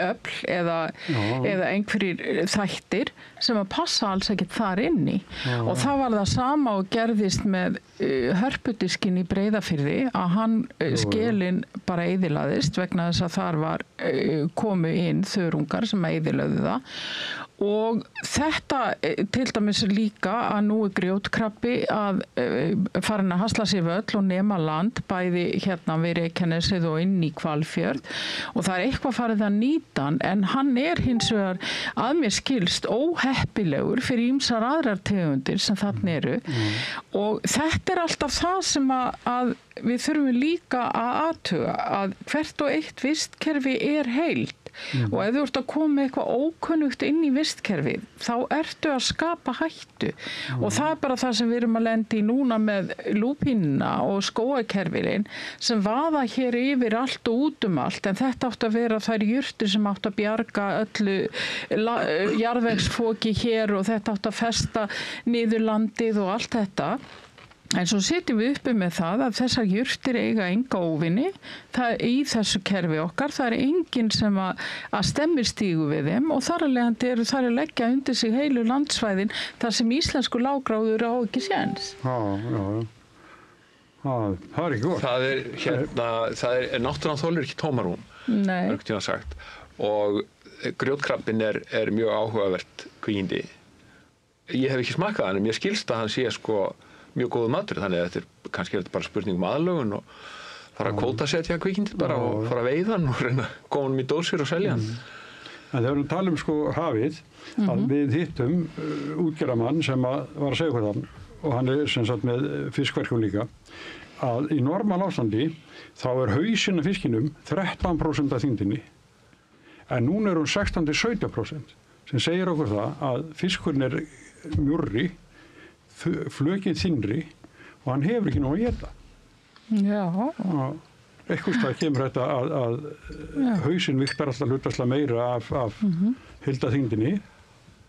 Þetta er flókið samspil og það varasamt að við getum ekki ákveðið fjölda veitara rjúpna út frá skýrslum að byggta það á áliti einnar rjúpnaskýtt og við getum ekki hlustað á trillukalla þó að við okkur finnist þeir séu stundum næri jörðinni heldur en aðrir veiðmenn.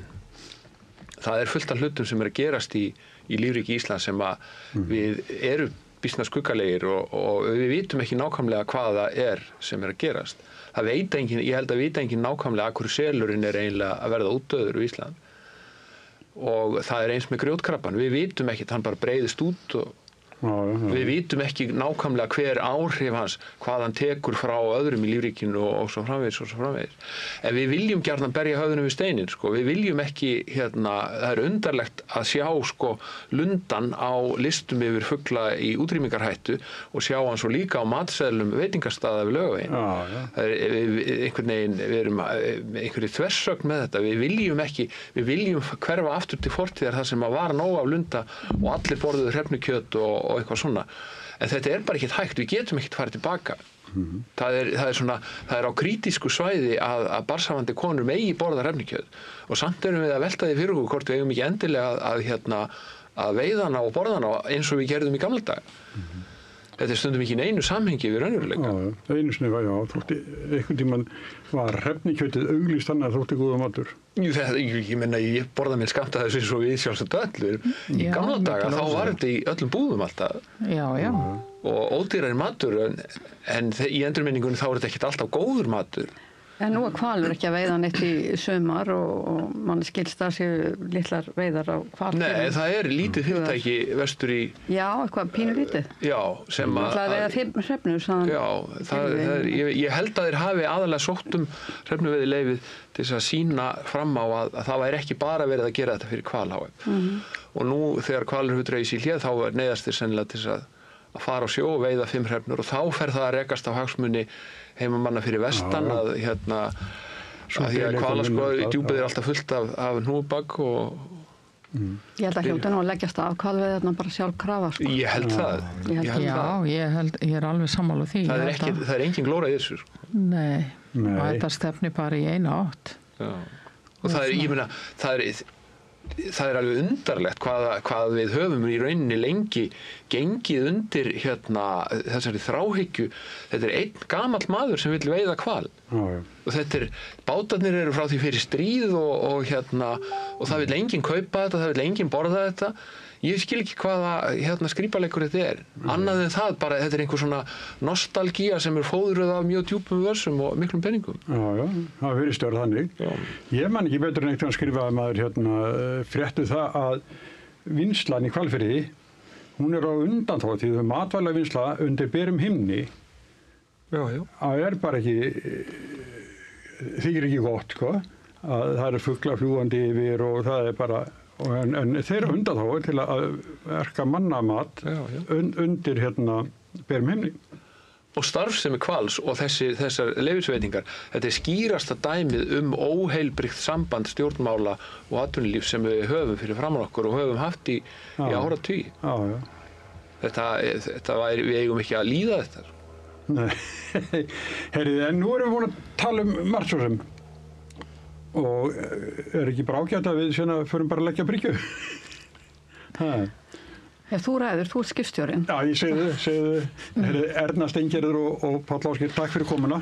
Takk sömuleiðis. Þátturinn heldur áfram eftir Augnablik. Með því að ganga í leigjendasamtökin styður þú baráttu leigjenda.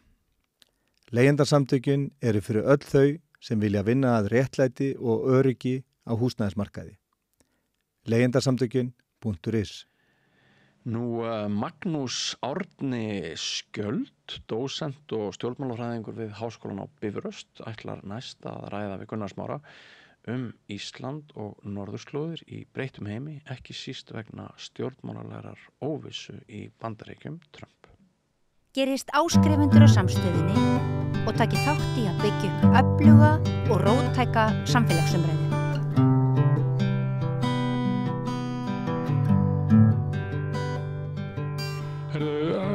Morgun ráðstefna á vegum Háskólans í Bifröst og í Norðurhúsinu Ísland og norðurslóðir í nýjum heimi, held ég orðið það, breyttum heimi. Eitthvað svoleiðis, já. Já, hérna kominn Magnús Árni Skjöld sem dósent og stjórnmálafræðingur við Háskólann í Bifröst. Velkomin. Takk fyrir. Já, nýjum heimi eða breyttum heimi, það munur á því, sko. Hvort að nýja heimur sé komin eða ekki. En það heimur að hverfa og annar að rísa. Nýr heimur rís. Úr ösku þess gamla. Og allt Trump að kenna. Já, sko, við erum náttúrulega kannski ekki komin í öskuna ennþá, sko. Og jafnvel ekki einu svona í eldin, sko. Þannig að þá eftir að reisa hinn nýja heim kannski, síðar. Já, þannig að þið eru að fjalla hvort að við sem samfélag og kannski stjórnvöld sem að stýra samfélaginu ættu að íhuga einhverja breytingar á stefnum eða... Sjálfsagt, sko. Þetta náttúrulega mjög mörg svona fjölbreytt erindi. Þarna eru bæði fræðimenn frá okkur og annað fólk líka sem kemur utan að. Þú ert nú endalega með dagskrána þarna fyrir fram að þig og svona, ég ekki með hana en það eru nú nokkur þarna sem ég þekki vel. Þetta er fólki sem eru erindi, 8 manns. Já, þetta eru alveg 8 manns. Tala sömur út frá lögfræðinni og... Einmitt. Fólk kemur frá Háskólanum á Akureyri líka það sem hefur lagt áherslu á norðurslóðir. Já og við erum svona náttúrulega líka svona í dálítli vinnu á Bifröst að nálgast þann skóla því að við erum náttúrulega í sameiningaviðræðum við hann. Þannig að við erum svona að reyna að kynnast líka. Sem að ganga svona einhvern veginn. Það er bara einhvern veginn slow train coming. Svona slow train coming. Já, við sjáum bara hvað setur með það. Þetta er bara jákvætt ferli og allir geta lært af því. En breytingarnar, eitt er það sem að hefur verið svona Ólafs Ragnar Grímssonar leiðin að vegna breytinga í veðurfæri og öðru þá eru opnast norðurslóðir og siglingar og eitthvað fleira og allt í einu verður þetta svæði gríðarlega mikilvægt. Já. Það líka ekki bara siglingar, heldur opnast möguleiki til þess að sækja jarðefni og nýta svæði með öðrum hætti og þá getur kannski farið í gang svona stórvelda barátta að sækja. Þetta er svona hinn hæga. Öryggisjónarmiðin voru þau að George Bush yngri, hann einhvern veginn skilgrindi það að öryggishagsmunir Bandaríkjamanna væri minni hér á Norður-Atlantshafi áður höfðu verið, lokaði herstöðinni og vildi leggja áherslu á Mið-Austurlönd og sérstaklega þó Kyrrahafið og Asíu. Síðan út af stríðinu í Úkraínu og ýmsum öðrum ástæðum að þá eru núverandi stjórnvöld með Trump fær meiri áhuga á Norðurslóðum. Já, passar. Já. Og eins og nefnir réttilega með auðlindanýtinguna, við höfum séð náttúrulega Trump leggja áherslu á það til dæmis í hugmyndum sínum að innlima Grænland, hvað svo sem það kann að fela í sér. Þannig að, já, þetta hárrétt. Sko, hann hefur líka svona, sýnist manni ekki mikla, hann hefur ekki mikla löngun til þess að lenda í löngum stríðum í Mið-Austurlöndum, eins og sumir forverar hans lendu í. Við sáum auðvitað lengsta stríð sem Bandaríkin hafa háð í Afganistan sem að Trump náttúrulega batt endi á með mjög svona kannski snaudlegum hætti. Og hans fókus virðist vera annar staðar ef það er hægt að skynja einhvern fókus hjá honum. Einhvern tímann birti ég á Facebook hjá mér bara kort af Norðurslóðum. Já. Og þá sér maður að við náttúrulega bara rétt snertum þarna heimskautbögin. Einmitt. Bara rétt erum þar. En þau lönd sem hafa aðild þarna að, það er bara annars vegar Rússland sem er með helminginn. Já, helmingur. Og svo kemur þarna Noregur og Danmörk í gegnum Grænland, Kanada. Og Kanada. Bandaríkin með Alaska. Og maður hugsaði sér svo að Trump var að horfa á þetta og segi ég er bara með allt og veika stöðu í þessu. Ég þarf að taka Grænland og Kanada til þess að geta verið að skipt Norðurslóðum með vini mínum Putin. Eða þá ekki meina vini mínum heldur svona öðrum stórveldis kongi.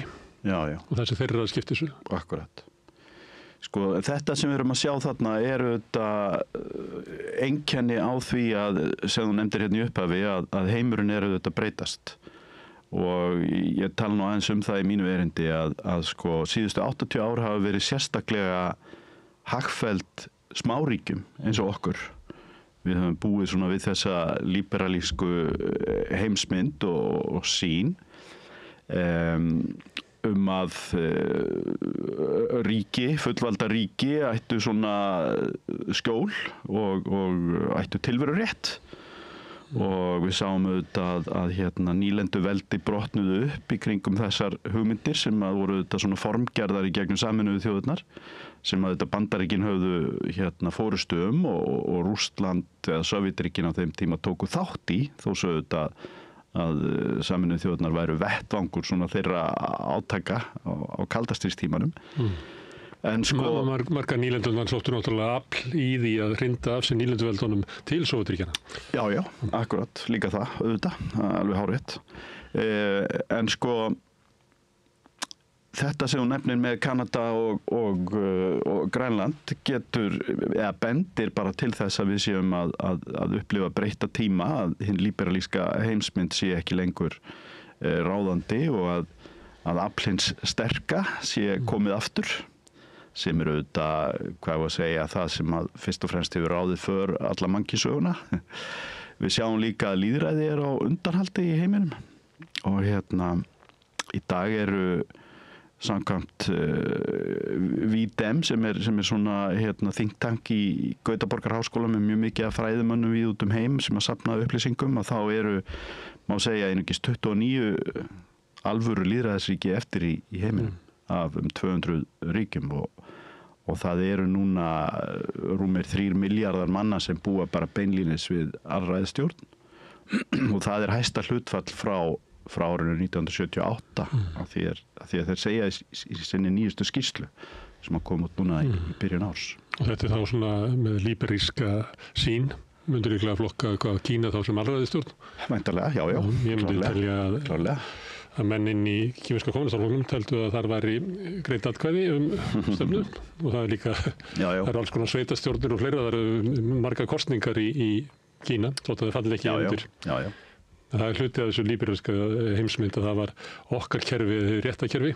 Aðra þjóðir eru eiginlega á leiðinni til okkar, óhjákvæmilega. Já, við erum náttúrulega líka að tala alls konar hluti sem að við teljum tilheyra lýðræðislegum samfélögum sem eru málfrelsi og svona það að þurfi ekki að óttast sem að maður þurfi ekki að óttast sko það að vera settur í fangelsi fyrir skoðanir sínar og framvegis sko. Það er líknandi okkar en sko það er líka vísað úr landi í Bandaríkjunum fyrir að mótmæla og það er talað um handteknir fyrir að mótmæla í Þýskalandi. Akkurat og það er talað um þetta í þessari skýrslu sérstaklega Bandaríkin.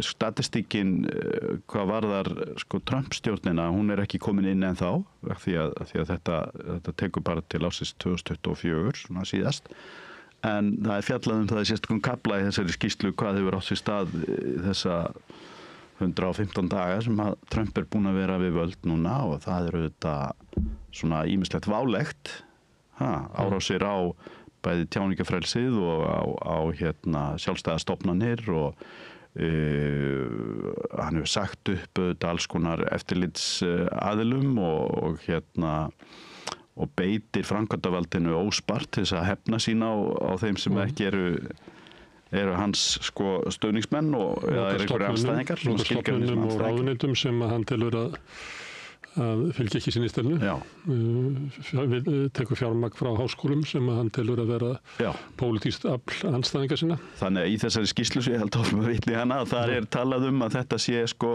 hraðasta undanhald lýðræðisins í svona komur að segja gamalgrónu lýðræðisríki sem við höfum bara séð mjög lengi sko og og svo hraðasta í Bandaríkjunum sem nokkuð tímann hefur átt sér stað. Og hraðar heldur við séð hnignun lýðræðis í Tyrklandi Já, ég með það hefur tekið lengri tíma þar.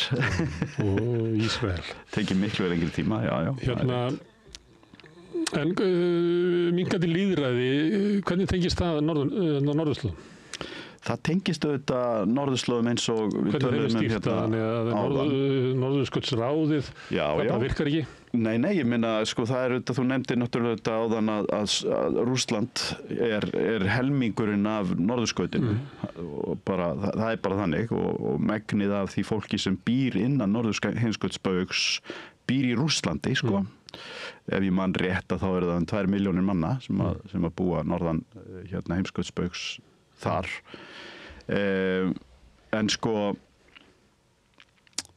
já, það hefur auðvitað hnignun lýðræðisins hefur auðvitað áhrif á þetta stórvelda kapphlaup sem við sjáum. Og hnignun stofnana, þessa kerfi sem var byggt upp og þessa kerfis eins og Norðurskautsráðsins sem þú veist að benda á að smærri þjóðir hefðu haft eitthvað skjól í og það verið margar aðrar sögur á þessu tímabili líka kaldastríðið og svona nýlendustefnan þar sem að nýlenduveldin héldu tökum sínum á nýlendunum það var hugmyndi svo að alþjóðlegt kerfi gæti tryggt frið og öryggi og reglu. Frakkar til dæmis hafa aldrei almennilega sleppt tökunum á sínu nýlendu veldum gömlu sko. En núna erum við með þetta stóra svæði sem að einhver leiti er að opnast. Það er bara tæknilegar ástæður fyrir því og veðurfarslegar og ýmsar. Og þá myndi maður sem horfir kannski frá 20-30 árum aftur tímanum frá þessu kerfi sem þú ert að tala að sé kannski að brotna. Hann horfir á það leiðin til þess að leysa það hvernig við munum nýta þetta og hvernig norðurslóði verði í framtíðinni verða gerðar við stórt samningaborð. Sú stemming er ekki í heiminum. Þannig að nú er það sá sem hefur aflið. Hann ætlar að fá sínu fram. Akkurat. Sko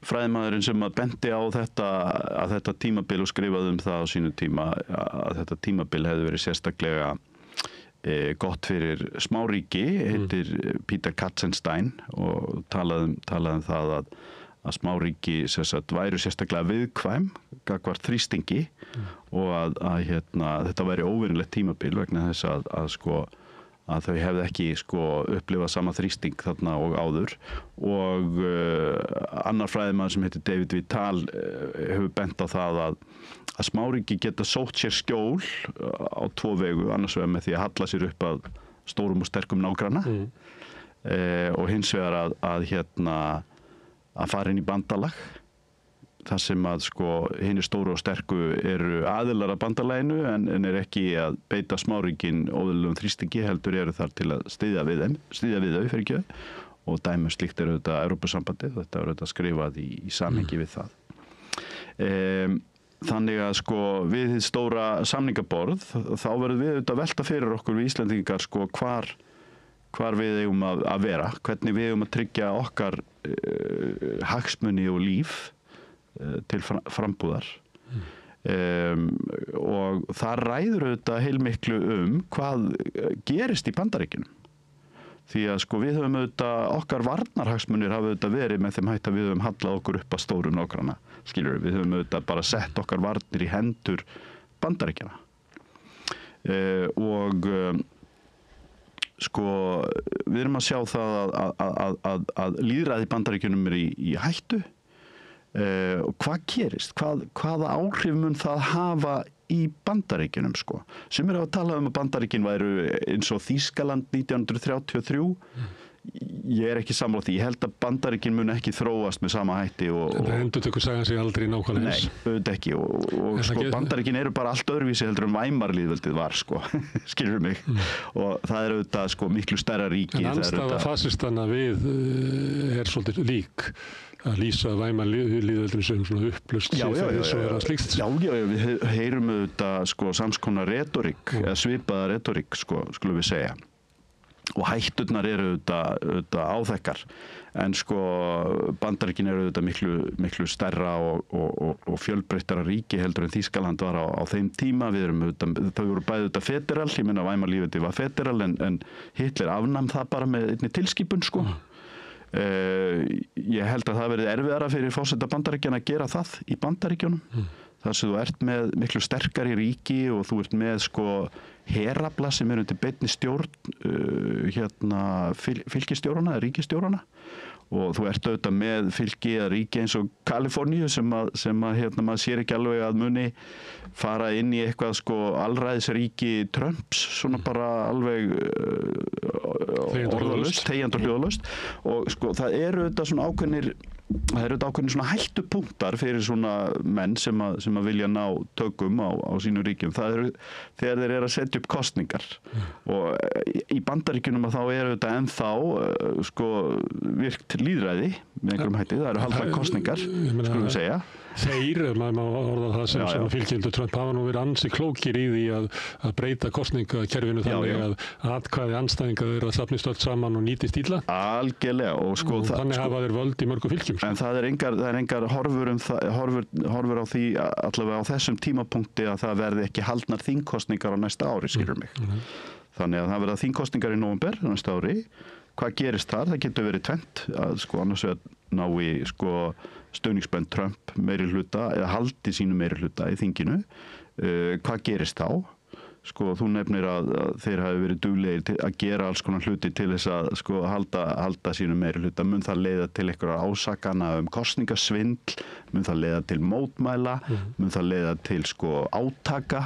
Hvað gerist í framhaldinu? Eins og það sagt fyrir síðustu forsetakosningar það hefur verið kannski jafn háskalega niðurstaði að Trump hefði tapað. Einmitt. Og svo er það líka möguleiki, kannski tapað Trump í þingkosningunum. Hvað gerist þá? Hvað gerist síðast þegar Trump tapaði? Hann neitaði að viðurkenna úrslit kosninganna. En Magnús, núna getum við eiginlega, þú lýsir svo þannig að við erum nágrannar stórveldis. Já. Það sem eru stór tíðindi, óljós hvað gerist í nóvember, óljós hvað gerist í næstu kosningum og ólíklegt, við veitum ekkert hvað Trump segir á morgun sko. Einmitt. Þannig að við getum alveg sleppt þessar ráðstöfnu. Þannig að ráðstöfnu getur verið bara bíðum og sjáum til hvað verður í Bandaríkjunum því það er langstæðsta breytan stöðu okkar og norðurslóða. Þannig að við verðum bara hingraðis. Algjörlega. Eitthvað hljótu við geta velt fyrir okkur á meðan eða ekki. Hingraðins, sko forsætisráðherra talaði réttilega það að það væri gott og hollt að anda ofan í kviðinn, skilur mig. Hárrétt, ég bara algjörlega sammála því. En að sama skapi sko þarf að undirbúa sig undir þær sviðsmyndir sem að getur birst okkur sko. Og við sjáum auðvitað að utanríkisráðherra er núna að láta skrifa nýja varnarmála stefnu fyrir Ísland og þar þarf auðvitað að styrkja okkar eigin greiningagetu. Ég held að það sé kannski fyrsta skrefið að við svona bara höfum getu til þess að greina okkar hagsmuni og þær hættur sem að okkur stuðla. Og þá þarf maður að skilja hvað anstæðingurinn vill og hugsar. Já. Og það svolítið, ég hef svolítið verið að leita einhverjum og jafnvel vinnurinn, sko. Já, ég var að hugsa Trump og Bandaríkin hana. Maður er verið að leita einhverjum svona skýringum á, ég held að komi öllum óvart þarna þegar hann fór að tala að innlima Kanada. Það hefði bara ekki verið á borðinu síðan Guðmund Hvenær við endalok bandarísku byltingarinnar og svo með Grænland. Og ég minnst eiginlega gáfulegsta útskýringin svo að bandaríska byltingin, hún ekki búin. Hún stoppaði við landamæri Kanada. Og það var að halda áfram bandarísku byltingunni til þess að ná bandarísku landi af evrópskum ríkjum. Og Kanada náttúrulega ennþá með þjóðhöfðingja, deilið þjóðhöfðingja við Bretum. Og svo Grænland hluti undir dönsku krúnunni. Já. Af því að margt sem hann vísar í McKinley og fleiri sem eru bara svo gamlir forsetar að maður þarf eiginlega að fara að lesa sig til, ég meina, hvað þýðar þessar tilvísanir í þessa menn. Og þá það einhvern veginn hugmynd að sko bandaríska byltingin bara ongoing fyrirbrigði. Hún bara verið í hléi.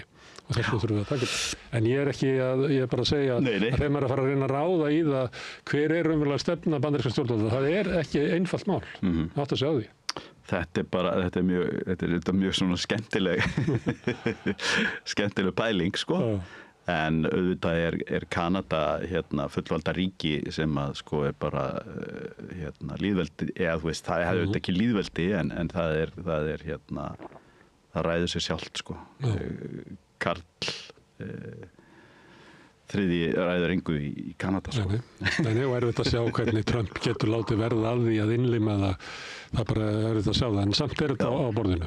Já. Og einhver leyti tengist þetta eins og við byrjum að tala stöðunni á norðurslóðum og líklega horfir forseti Bandaríkjanna á tappborðið, ég held að hann horfi á heiminn bara sem tappborð.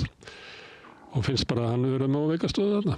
Og þetta allt á veiklönd þarna, Kanada og Danmörk og Noregur til þess að standast heimsveldið þarna hinum megin Rússland. Þetta er ekki í góðum höndum. Þetta er ekki í góðum höndum. Þetta er allt öðruvísi hugsun heldur en sko Bandaríkin hafa haft í allan sko eftirstríðstíman vegna þess að þau auðvitað hugsaðu þetta, skilur mig, þessi ríki hafa engan styrk til þess að standa gegn Sovétríkjunum og svo framvegis en þau hafa gert það með öðrum hætti, þau hafa sett upp herstöðvar, þau hafa myndað bandalög eins og NATO og svona tryggt ríkjum skjól, ég meina þau sögðu þetta við Sovétríkjun á sínum tíma. Trúmann sagði við Sovétríkin á sínum tíma ef þið látið ekki Tyrkland og Grikkland í friði að þá eru þið komnir í stríð við Bandaríkin. Skilur mig, þannig að þeir hafa aðrar aðferðir til þess að stoppa sína andstæðinga eða skilgreina einhverja sem slíka heldur en það að innlima lönd, sko. Það auðvitað bara mjög svona hvað skal maður segja, gamaldags hugsun. Já, þú veist, það svona hugsun sem maður hefur ekki séð mjög lengi í heimsmálunum. Það breyting sem að Trump gerir. Þegar hann hefur sagt á nokkrum sinnum að Bandaríkjamenn munu ekki verja NATO-ríki nema þau sem hafa borgað. Og þá þýðir það ekki að Bandaríkin munu verja NATO-ríki bara án skilir það. Heldur bara þau NATO-ríki sem að auka mjög útgjöld til hermanna, svo náttúrulega stóru leiðir til vopnakaupa frá Bandaríkjunum. Já. Og það hefur valdið mikilvæg óöryggi í Evrópu, þessi yfirlýsing, og svo náttúrulega stríðið sem er í Úkraínu. En við erum náttúrulega á, ég myndi segja bara skilgreindu áhrifasvæði Bandaríkjanna. Já, algjörlega.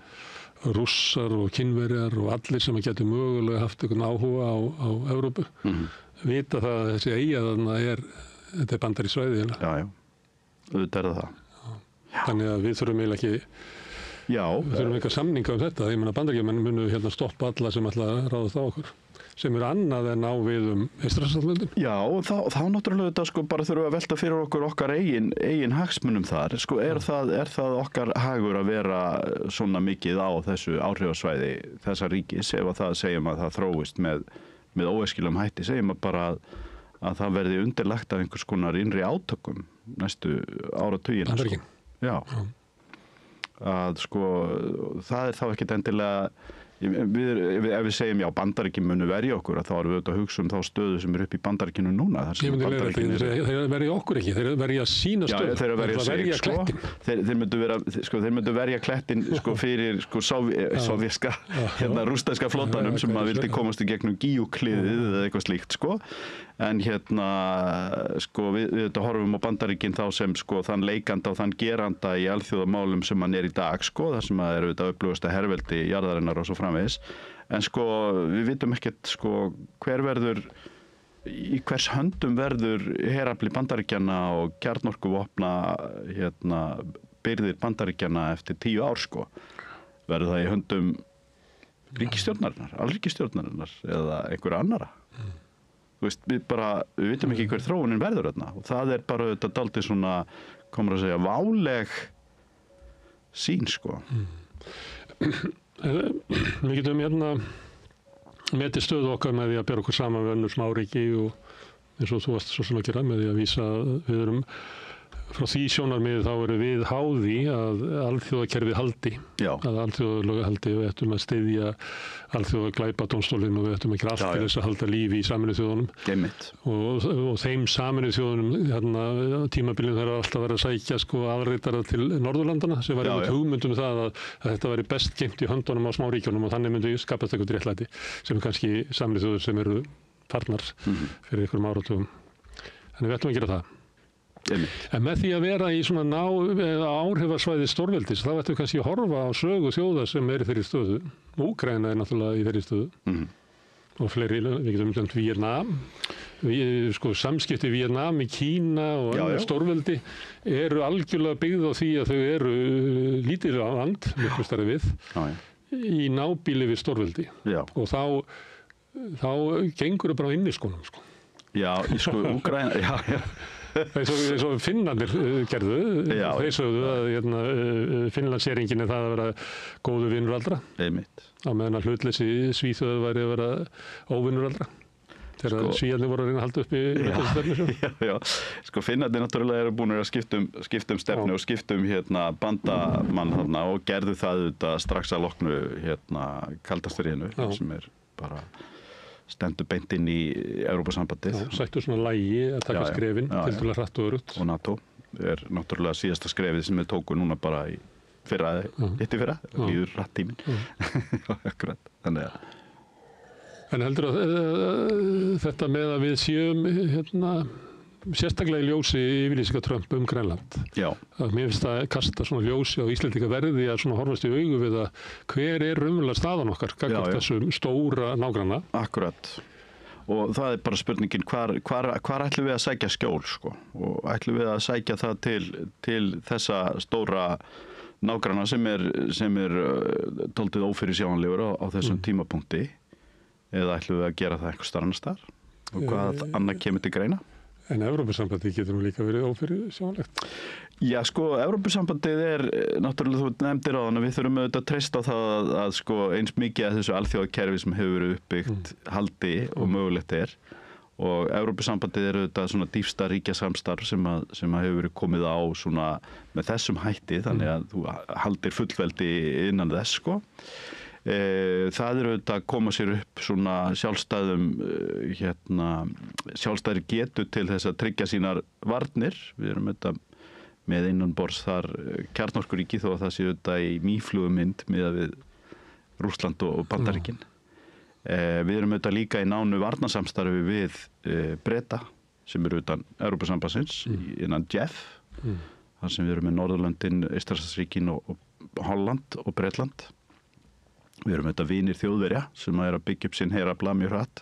En allar þessar þjóðir og öll þessi lönd hafa bara fullt í fangi með sig, Auðvitað. Stundu finnst manni að vera bara svona óraunsætt að þessa þjóðir komi og bjargi okkur.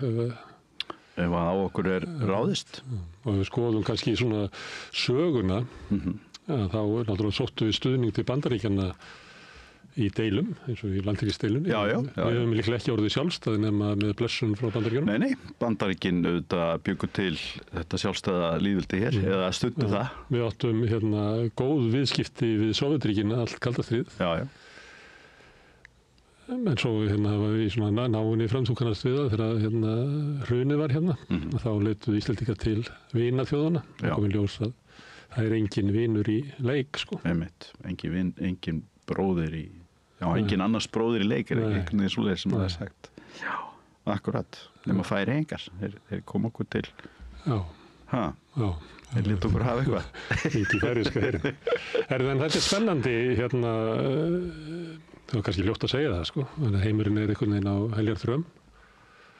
Hvað má ég spyrja þig, þegar þú fylgist vel með?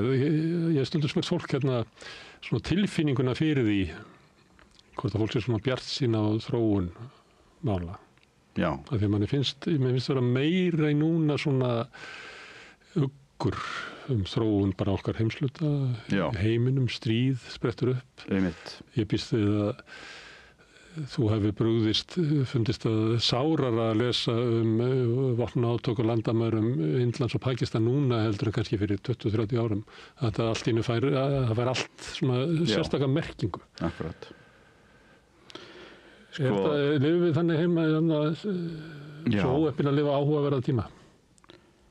Ég er ekki mjög bjartsýnn á stöðuna í Bandaríkjunum ef að ég á að vera alveg hreinskilinn, sko. Ég óttast að það muni fara illa þar, sko. Og ef það gerir það, þá er það mjög váleg tíðindi fyrir okkur, sko, og fyrir heiminn allan, sko. Því að, sko, maður sér ekki alveg hvað tekur við, sko. Þannig að Bandaríkin hafi verið með öllum sínum göllum að þá hafa þau tryggt þetta gullaldal tímabil sem við höfum séð í okkar heimsluta. Í okkar heimsluta, í heiminum öllum hefur, sko. Það var náttúrulega eyðilagt Miðausturlönd og Norður-Afríku. Já, maður veit ekki alveg hvað hefði gerst þar án, sko, Pax Americana, sko. Ég veit ekki alveg hvernig það hefði þróast ef það ekki hefði verið fyrir Bandaríkin og hnattvæðinguna og þann uppgangstíma sem við höfum séð, sko. Auðvitað eru aðstæður þar sem að Bandaríkin koma að eins og Ísrael og þeir hafa stutt Egyptaland og Tyrkland var það alveg líka svona á vissan hátt, sko. En já, fyrir, sko, ég meina Indland og Kína hafa efnast í þessu umhverfi, sko, og á þessu umhverfi, á hnattvæðingunni sem að hefur verið undirbyggð með hervaldi Bandaríkjanna og flotaveldi Bandaríkjanna, skulum við kannski fyrst og fremst segja, sko, sem að hafa gætt friðarins á úthöfunum sem að hefur leitt til þess að það hefur verið hægt að stunda þessi umfangsmiklu alþjóðaviðskipti sem hafa skilað sér í efnahagslegum uppgangi sem að á sér engan líkan. Þeir eru núna með herafla til þess að halda Súezskurðinum opnum. Einmitt. Já. Það er nú aldeilis, sko, það er gott fyrir okkur, sko. Að halda honum opnum. Já, en þú ert að vísa til ástandis innan Bandaríkjanna. Já. Að þessi valdboðsstefna Trumps haldi áfram, hann reyna að kæfa háskóla og fjölmiðla og þetta svona sem að var kannski draumur í okkar heimsluta að hafa samfélag sem að væri svona valdreifð, væri ýmsar stofnanir, að við hefðum svona bæði þrískipt ríkisvald sem má efast í Bandaríkjunum núna með þessum íhaldssama hæstarétti. Sem hann eiginlega handbendi framkvæmdavalds. Já. Og svo þetta með að háskólarnir séu sjálfstæðir, fjölmiðlarnir séu sjálfstæðir. Já. Við náttúrulega byggjum á því að verkalýðshreyfingin séu öflug og sjálfstæð hérna. Einmitt. Bandaríkjamenn, það er kannski bara minning af Bandaríkjunum. Þetta er á við kannski kennaranna á Hollywood og svona einstaka bletti, bílaðinaðinn og eitthvað fleira. En vantar í alla þá atvinnustarfsemi sem að varð til á nýfrjálshyggjuárunum og hnattvæðingunni. Þetta er þjónustugerðina, þar er ekki verkalýðsfélög. Akkurat. Þannig að ertu að horfa á að við getum verið að horfa á að framkvæmdavaldi beygir umverulega alla stofnanir samfélagsins undir sinn vilja? Já, ég hef meiri áhyggjur bara af, sko, auðvitað hefur maður áhyggjur af því að, sko, það verði þarna einhvers konar svona, hvað maður að segja, ólýðræðislegt ríki og það auðvitað ekki gott en hins vegar hef ég líka bara áhyggjur af átökum í Bandaríkjunum sem að gætu sprottið upp úr þessum jarðvegi sem að ég held að gætu líka bara breiðst út sko. Að við fengjum borgarastyrjöld. Jafnvel. Trump vísar oft til Abraham Lincoln og var bara að því núna daginn held ég. Það sem hann var að lýsa yfir að hann ætlaði að afnema það að þyrfti að bera menn fyrir dómstól áður en hent út úr landi. Einmitt, já. Og vísaði að Lincoln hefði gert þetta í borgarastyrjöldinni. Og Bandaríkin væru í borgarastyrjöld. Já. Sem var innrás innflytjenda inn í landið sem var að grafa undan. Já, akkurat. Já, en sko það hefur verið sagt að við séum ekki í stríði í dag heldur, en það sé ekki friður heldur. Þannig að við erum í svolítið skrýtnu ástandi.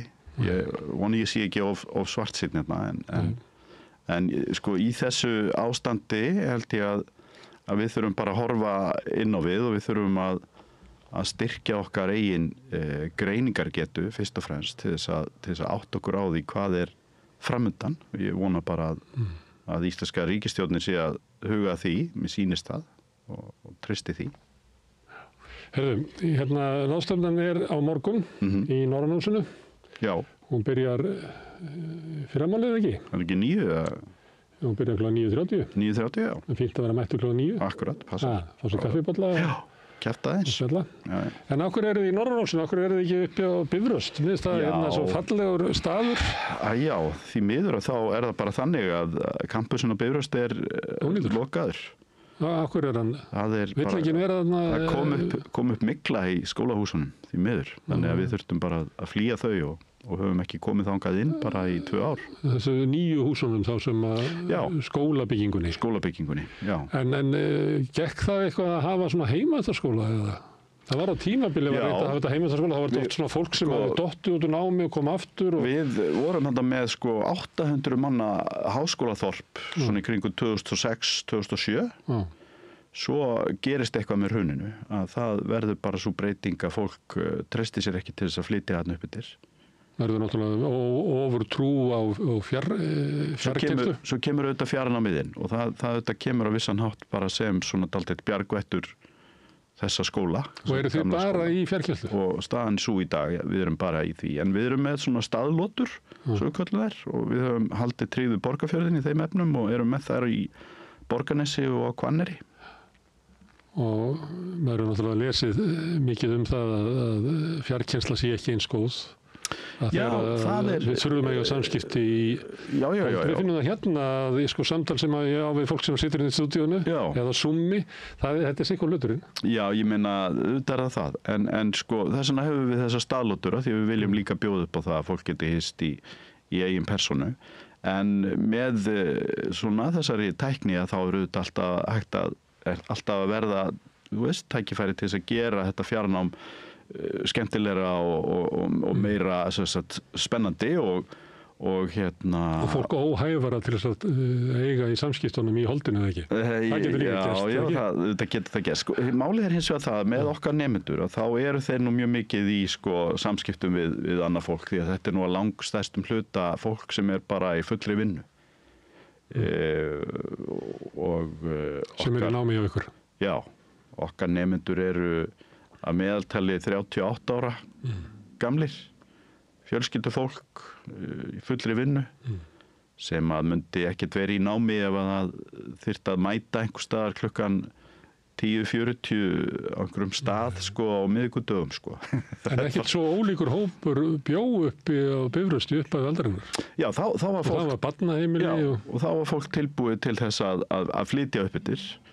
Það hefur eitthvað breyst? Það breyttist í hruninu. Það gerði það, við fundum það að það var bara meiri ótti við það að hætti vinnunni og fólk var að hætti vinnunni bara og flytja upp á Bifröst og taka sjensinn og svona.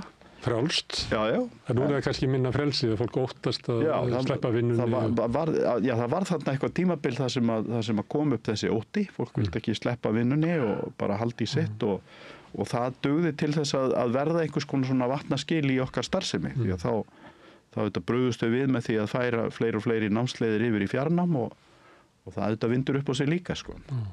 Kenndi þú þarna þegar það var þorp? Já. Þegar ég sko tek hérna hlé milli 2006 og 2010 og þegar ég hætti 2006 þá var þetta 800 manna háskólaþorp komið upp.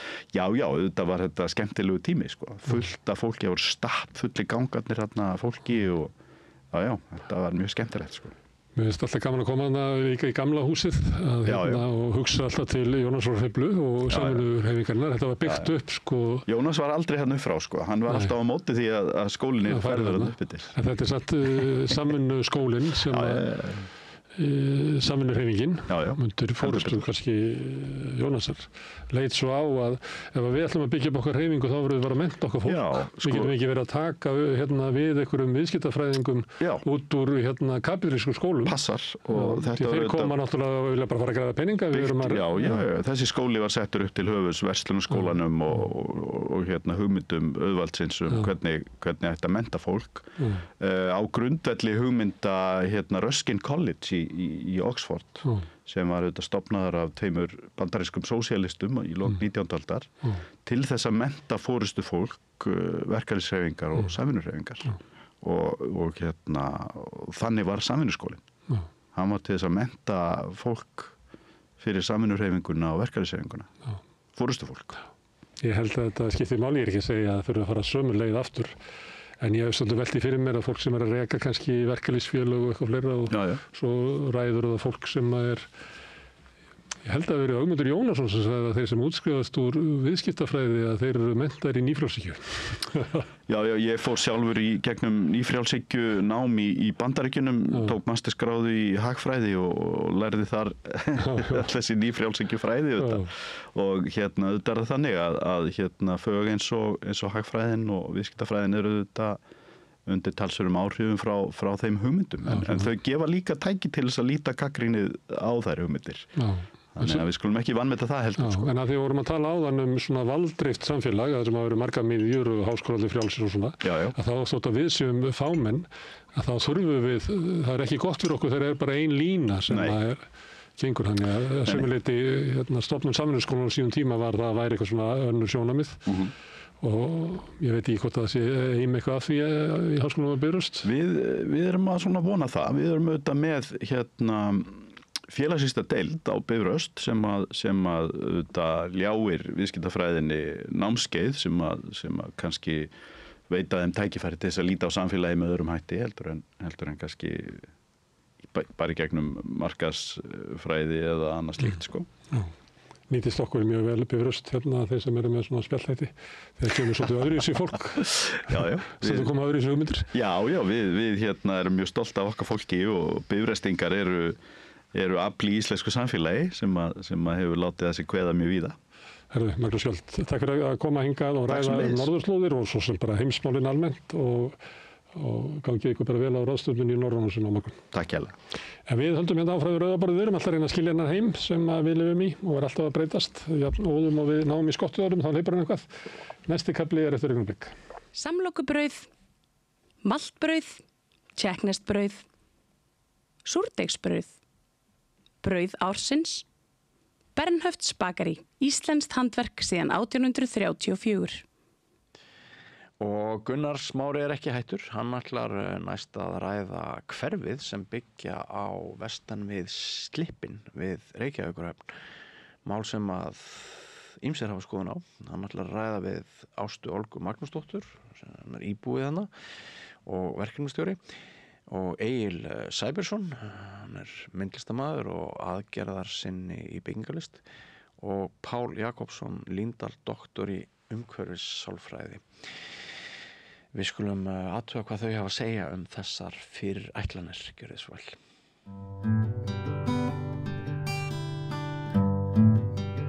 Já, nú ætlum við að tala það sem allavega Reykjavíkur finnst mjög gaman að tala sem er skipulagsmál og þétting byggðar, við höfum svolítið gert það við Rauðaborðið. Nú ætlum við að fara vestur í bæ, myndi ég segja, og Slippsvæði, það er plönum að byggja svona vestur af Slippnum og hingað komið fólk sem að hefur þekkið það og hefur skoðanur á því. Hérna Ásta Olga Magnúsdóttir sem að býr þarna á nágrenninu. Hér líka Páll Jakob Líndal, doktor í umhverfissálfræði og stofnandi Envalis. Já. Það svoleiðis. Og Egill Sæbjörnsson, hann myndlistarmaður. Og aðgerðasinni í byggingarlist. Já. Það má orða þannig. Hvað segir, eru þið ekki ánægð með þá uppbyggingu sem er kynnt þarna? Ég held við séum svona að leggja til að megi gera það öðruvísi. Það við minnst kosti skoða aðra möguleika.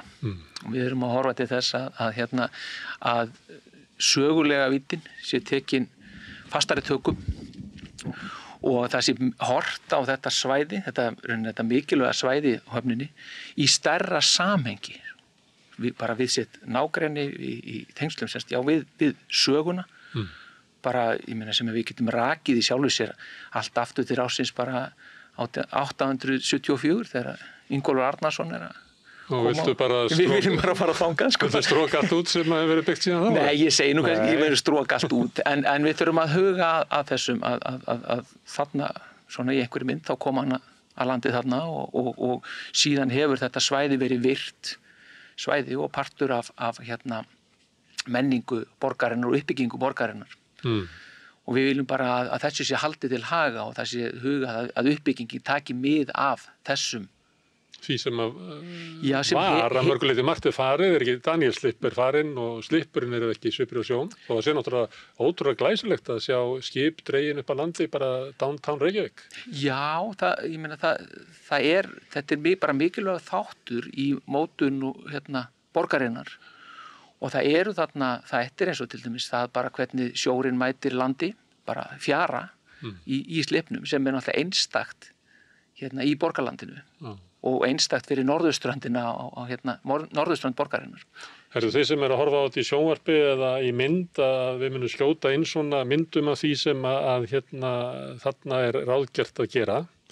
En má ég kannski biðja ykkur að lýsa því fyrir mig hver eru plönin? Hvað á að gera þarna?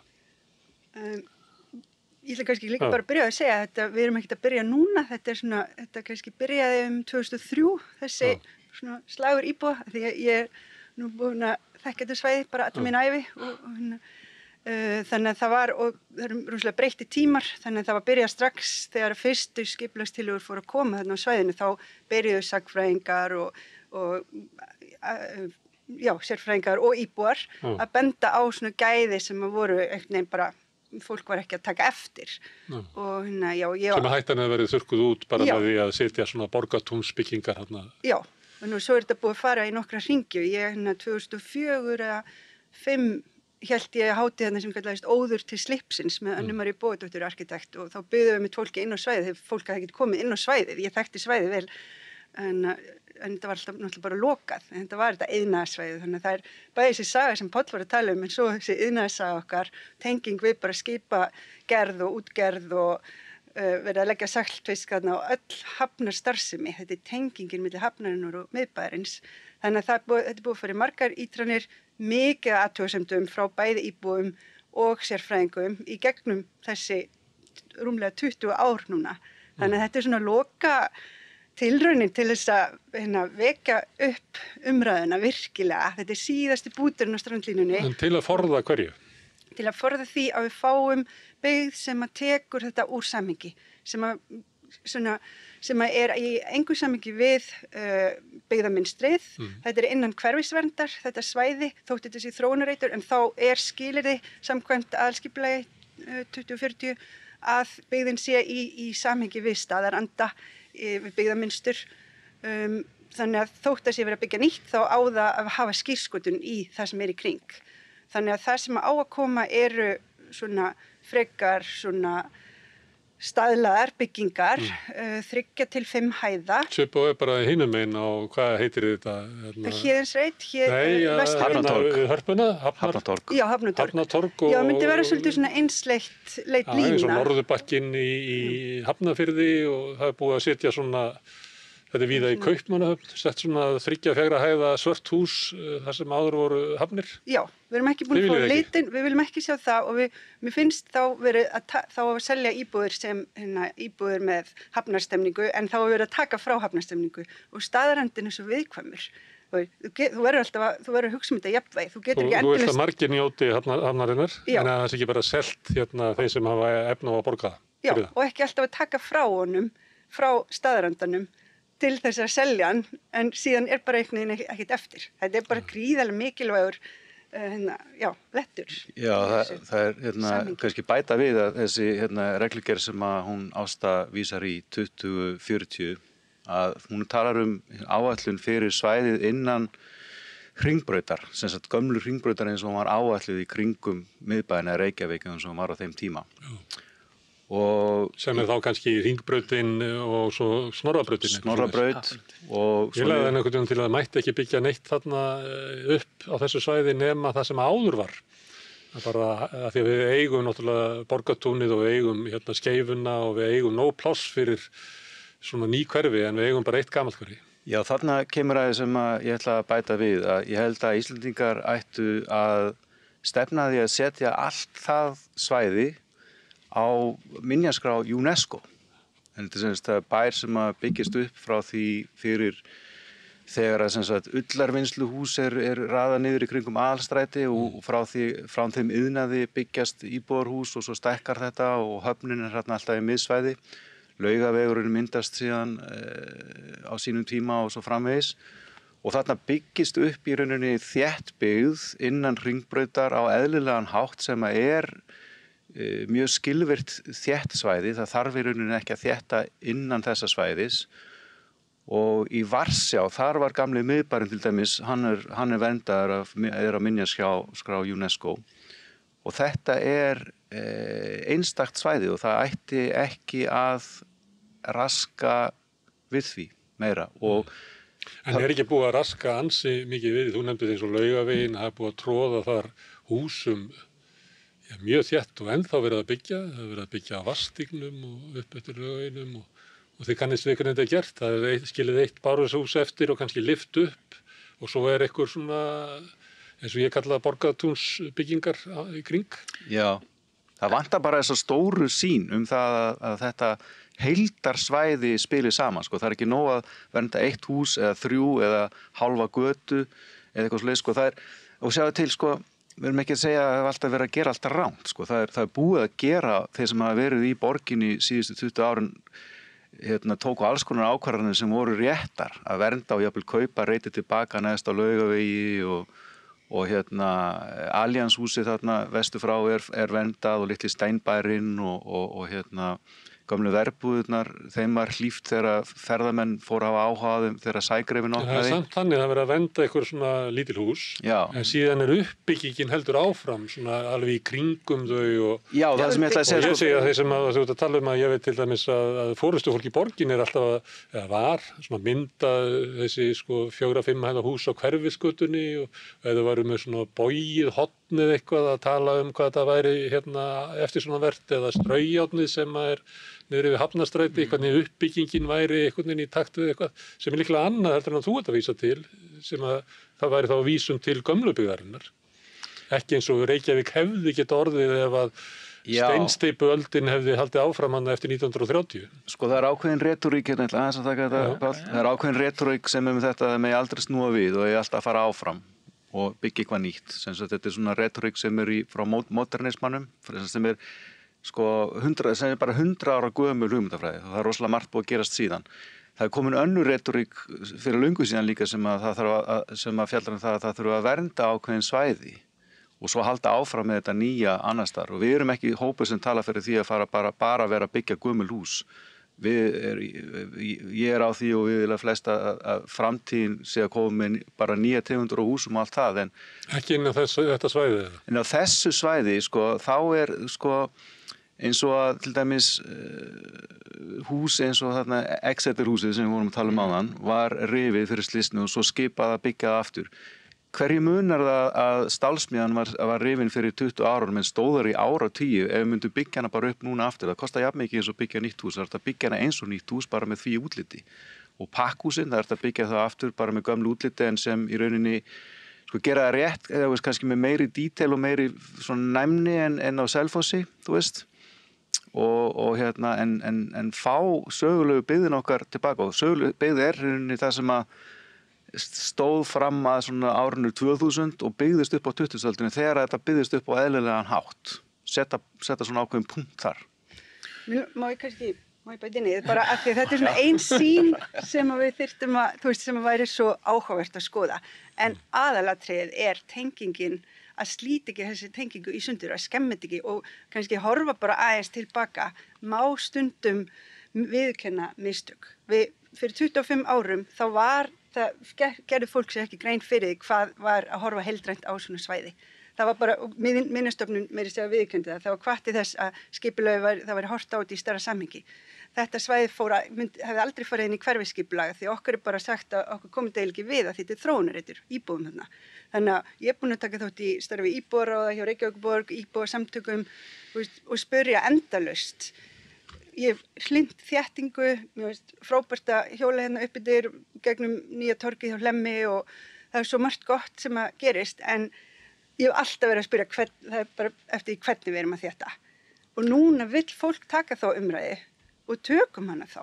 Af því núna er fólk tilbúið til þess. Ásdís Hlökk var með góða grein hún í vikunni þar sem hún vísar til vesturhluta borgarinnar sem góð dæmi þéttleika og lifandi borg.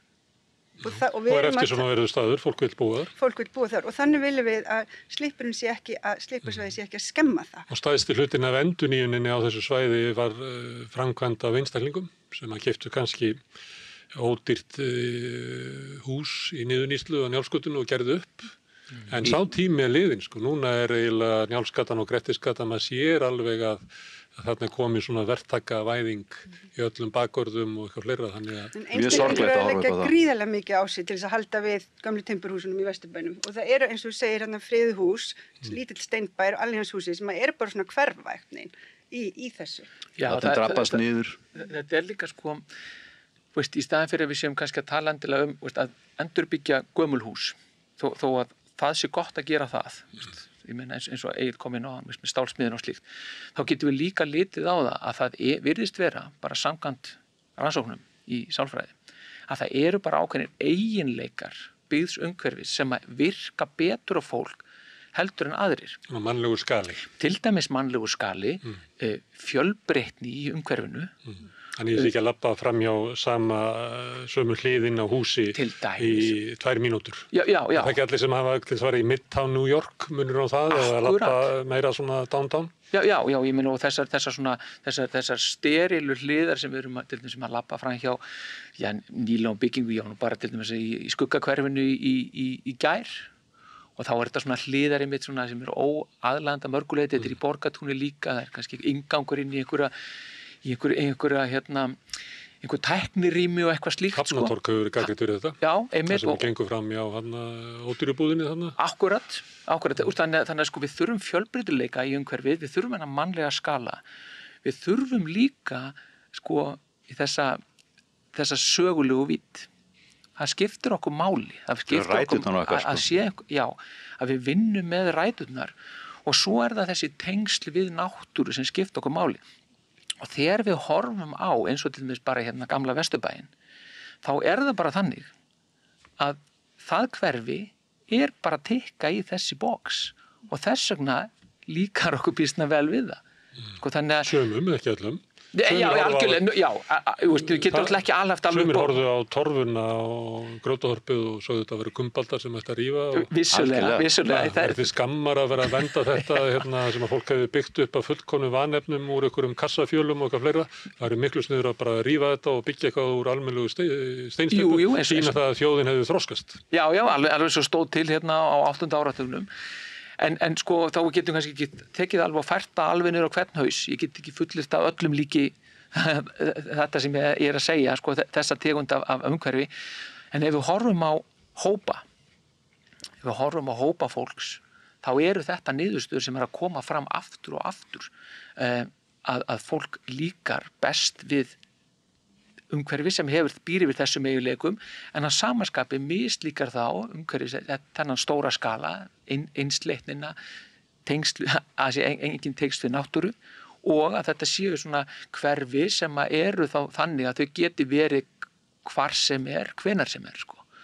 Í hvaða landi sem Já, ég segi það, hvar sem og hvenar sem þannig að, að við þurfum að huga að þessum þáttum því að þetta er þekking sem að verða til og hefur orðið til eins og Ásta var að minnast á þann ég meina, það var eitthvað árið 2003 sem við vissum núna erum við rúmlega 20 árum setna og við vitum miklu meira og þess vegna eigum við að nýta okkur þessa þekkingu og skoða þetta frá miklu fleiri hliðum heldur en að setja einmitt fara bara beint í vísun í Borgartúni eða Hlíðarenda eða Sunnusmára eða hvað það er sko.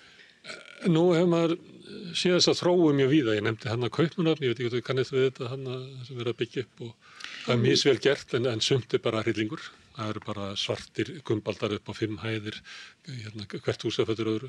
Ég man einu sem var í Bergen, þar er svona gamall bær sem er svo gamall að hann er vendaður að hann er svo ævaforn.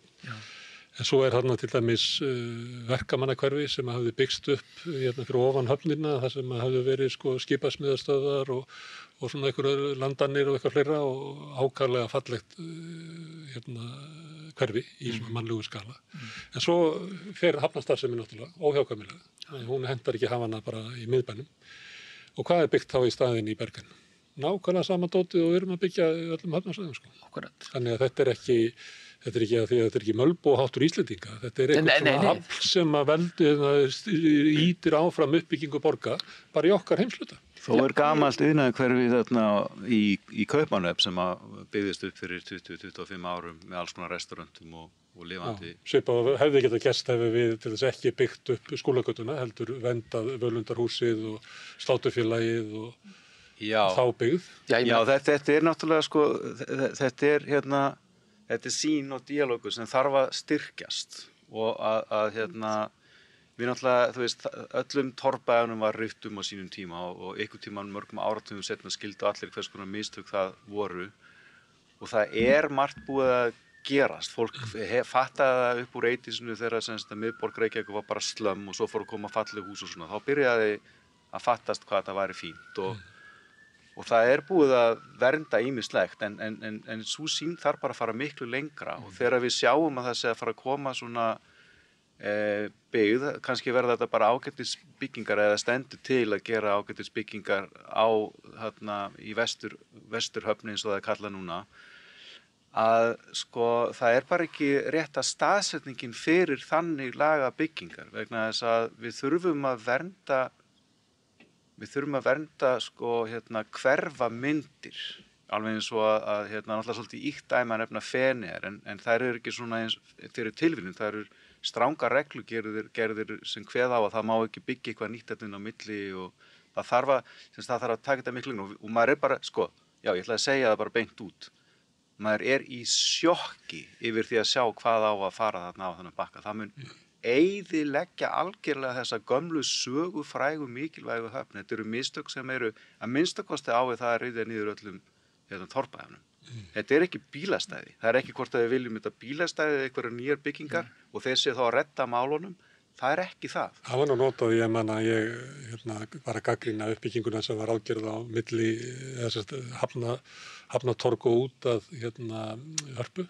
Já. Og þá var mér svarað svona, hvað viltu bara hafa þessi bílastæði sem er þarna? Nei, ég vil að húsið sem voru að náður. Þetta er rökfræði sem stenst ekki. Sko. Þetta stenst ekki og það er þegar þú myndist á Kaupmannahöfn, þá bjó ég í Kaupmannahöfn þegar þessi hafnarsvæði voru til að breytast þar og það er kannski þar sem minn áhugi vaknaði virkilega fyrir því að maður er oft svona klárar þegar maður er einhvers staðar langt í burtu og sér bara hlutina heima betur. Þar var verið að skrifa bækur og rannsóknir bara hvernig þetta byggja upp hafnarsvæði sérstaklega og það var rosalega mikil umræða á þessum tíma og auðvitað gerist sumt sem var gott og annað ekki. Næstu ára eftir bjó ég í Höfðaborg þar sem var líka verið að þróa hafnarsvæðin. Þannig maður er búin að fylgjast með þessu í mörgum borgum og margt ótrúlega inspirerandi og annað sjokkerandi og dapurlegt. En hvað þarf til að við getum staðið upp stjórnmálafólk og verktakar þá saminist og arkitektar að við bara viðkennum það 2025. Við erum á öðrum stað núna. Við viljum sem samfélag gera þetta öðruvísi. við erum búin að friða einstök hús þarna. Við viljum að þau fái að njóta sín, ekki bara sem einhver krækiber í einhverju eins og tónmyndaskólinn gamla á Lindagötu núna. Þú veist, mann verður hálf illt þegar maður keyrir þar framhjá. Hann næstu eins og húsið þarna í Upp, sem á loka, ég veit ekki hvað þessi teiknimyndin á Upp. Það var svona maður sem vildi ekki selja verktökunum og fór svo og flaug með það í burtu á blöðurum. Hann svona lokaður inn í einhverju steipu. Já, það er svo skrítið. Þannig að hvað þarf til þess að við getum viðkennta og hort á þetta? Við erum að vinna með þetta jafnvægi. Þannig að það sé ekki, eins og Egill talaði ef þú ert með málverk og þú byrjar að fara yfir það, smá sem hann verður þetta ekki upphaflega Kjarval málverkið. Það er einhvern veginn, og mér finnst það svo ef maður horfir á frá Hafnarbakkanum, Austurbakka, svo miðbakki og svo út á höfnina. Ef við ætlum að loka þessu öllu. Íslendingar sjá ekki nógu vel að við eigum risastórt fallegt málverk sem stærsta málverki og við göngum inn í því dagstælega. Það er svolítið innprentað í sögu Íslendinga að þeir skamma sín fyrir söguna. Þeir finnst eins og þessi að koma út úr vondri stöðu til bættra stöðu. Það er engin hugmynd good old times á Íslandi sem er eiginlega til allstaðar annars, meiri sér í Danmörku. Já, það er ekki að því að Íslendingar séu vitlausir. Það er bara vegna þess að þekking kemur í samtali. Þegar talað er hlutina, eins og við erum að tala núna mikilvægi þessa staðar, að það verður það vonandi til þess að fleiri kveikja á perunni. Og við viljum náttúrulega láta stoppa þetta stórslið sem að fara að verða þarna niður frá. Þú veist, við erum hérna, allir sem að, mér þess að fólk sem að kom til okkar á þverfærulegu vinnustofuna frá öllum, eða bara mörgum stjórnmálaflokkum, hafði mér þess að skrifa undir þessa pappíra en var í sjokki þegar við drófum upp grófa myndaði hvað þetta væri stórt og ferkantað og hvað þetta væri úr stíl við, það var bara ekkert hugsað þetta. Fólk einhvern veginn gerir sér ekki grein, í fyrsta lagi gerir það sér ekki grein fyrir því oft á tíðum hvað það er að samþykja eða hvað er til umræðu vegna þess að gögnin eru sett með þeim, fram með þeim hætti að það er erfitt að skilja þau fyrir leikmann. En svo sjáum við líka bara, við getum hort á það eins og til dæmis Torfuna sem var náttúrulega, ég meina, þetta var náttúrulega svakalegur slagur á 8. áratugum, 7 ár sem að tóka að fá friðun á þetta. Þessi fáir sem sjá eftir því að þetta hafa orðið niðurstaðan. Þessi fáir sem hefðu frekar vilja fá stjórnarráðsbygginguna sem stóð til að byggja. Það er svona klassískt lakkískapur. Já, svolítið svona eins og Árnagarður nema bara lægra. Árnagarður við Háskóla Íslands.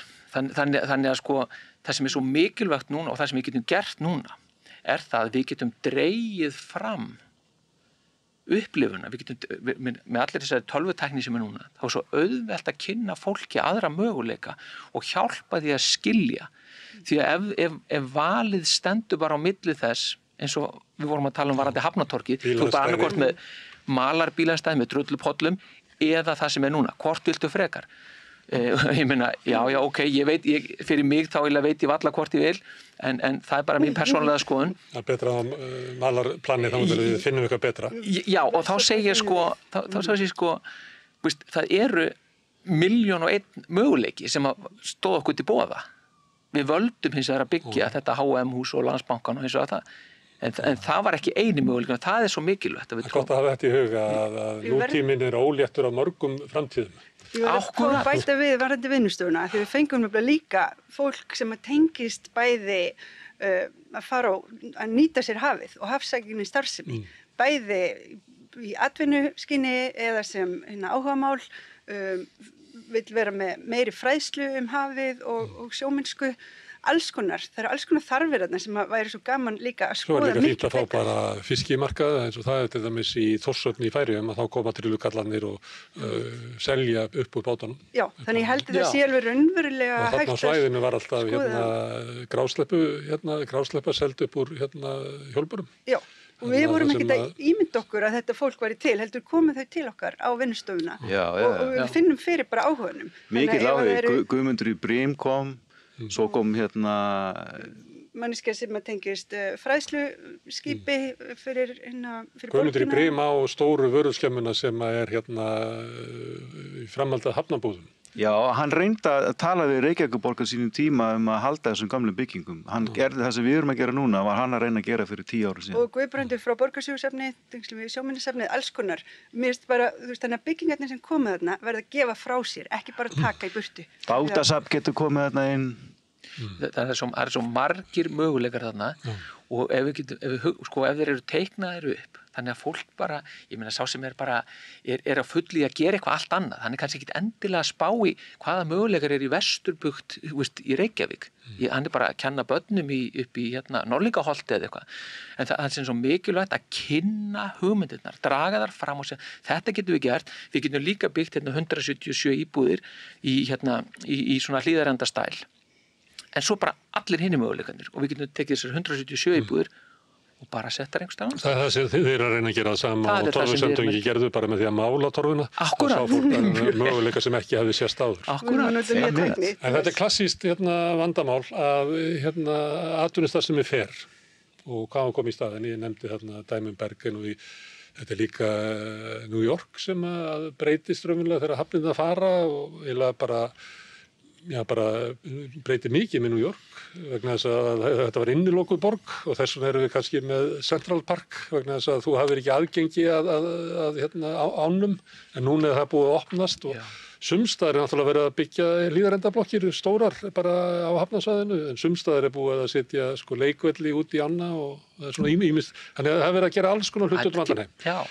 Þannig erum við með svæði sem að þarna var eins og hraðfrystimiðstöðin, hún er farin, nú býr fólk þar í svona hlíðarenda blokk, svolítið stóri sem er endurgert fiskvistlús. Sem er gott dæmi það sem er gott að vera inni en hún gefur ekki út frá sér. Hún gefur ekki frá sér en það er gott að vera inni. Útlit sem passar enga veginn. Það getur ekki allt orðið þannig. Nei, ef þeir eru lappið framjá þá verður þetta svona midtown upplifun að þeir eru lappað framjá bara einhverju steinsteipuhúsi.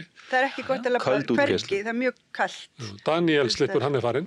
Slippurinn er náttúrulega minni núna og starfsemi slipsins, núna eru hótelar, áður var þetta búð sem að maður gæti keypt allan andskotan í og máling og eitthvað fleira. Það er ekki bílastæði eða aðkoma til þess að reka svoleiðis búðir, þannig að sumuleyti þá breytist tíminn, þótt að þið viljið. Ég má bæta einu við, það var nefnilega hann Snorri frá Torfusamtökunum kom og lýsti fyrir okkur hvernig Faxaflóahafnir með ákveðna menn og mann í farabróti þar í rauninni föttu að það geti grætt á því að selja þessum lóður og svona, það getur velur í sig að fara með rántmálin en sko fyrirtækjunum var smásamin í rauninni bólaði burtu og það voru aðrir sem vildu reyna að væri áfram sem eru einmitt með ennþá með hafnastarfsemi sko þetta er ekki það bara að það hafi gerst á náttúrulega hátt þetta búið að vera hugsanlega er þetta langtíma plan að reyna að koma þessu yfir í búðir vegna þess að í byggingabransanum það er hægt að græða mjög mikla peninga. Eitt er að selja lóðuna svo þú byggir þá græður mjög mikla aðra peninga og það er náttúrulega fólk sem að kannski vildu Faxaflóahafnir fá peningi í vasan einhverjum tíma ekki þess að setja það núna en við bara heyrðum aðra versuna þessu heldur en þú varst að þelja upp. Þetta gerðist ekki bara náttúrulega. Sko. Það var í skipulagið var að ýta þessari starfsemi í burtu. Já.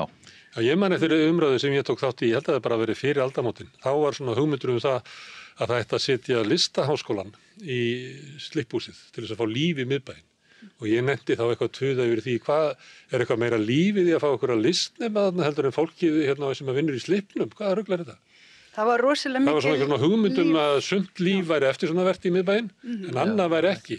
Mér finnst hótelin sko alveg hafa komið með ágætislíf og Hótel Marína hefur unnið með staðrandunum svona, en til dæmis Héðinshúsið, það var rosalega mikið líf þar. Það var hjólabrettagarður, það voru sjúkraþjálfarar, það var leikhús, það var verkstæði, með leikmyndagerðarverkstæði, það var rosalega mikið líf þar bara þangað til fyrir mjög stuttu, mikið að starfsemi.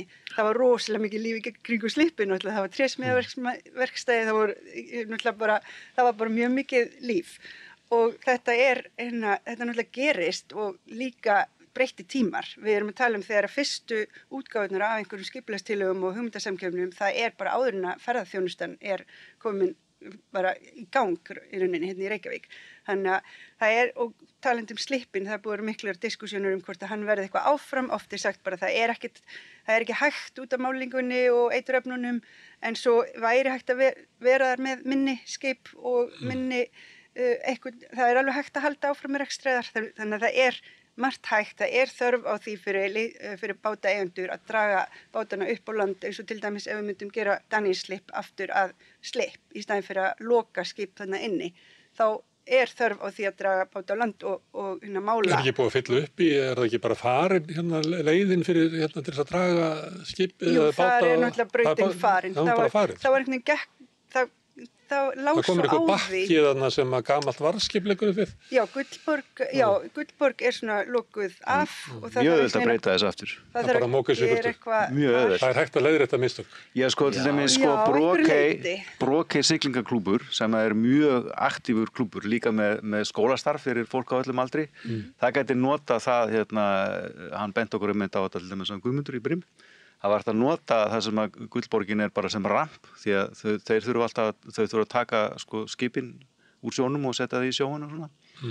Og þarna gæti verið safn, það til bátasöfn, gamalla báta og skipa, og ef að slippurinn leiði stað í starfsemi þá var þetta bara að setja stór stöndu skip og hafa sem hluta safni og svona maritínssafn, þú veist, og svo ekki bara allt væri safn heldur, það geti verið þrifist þarna í byggingum sem að... Og það verið að tala að ímynd hafnarinnar, þetta gamla höfnin, lifandi höfn, og það það sem atvinnurekstrar aðilar út á Granda vilja í dag og vinna með. Ég held líka bara það... Tökum þetta leið. Ég held þetta verði voðalega lítið mál ef það væri bara opnaður farvegur fyrir hugmyndavinnu og uppbyggingu sem væri í þessum anda. Ég veist að væri fjöldi fólk sem hefði bara stórgóðar hugmyndir sem að maður þurfti ekki að örvænt það að þetta bara algjör einhver eyðmörk þarna. En þið segið svona safnum þetta og safnum hitt, því að nú ég að lýsa svona atvinnustarfsemi sem að fer og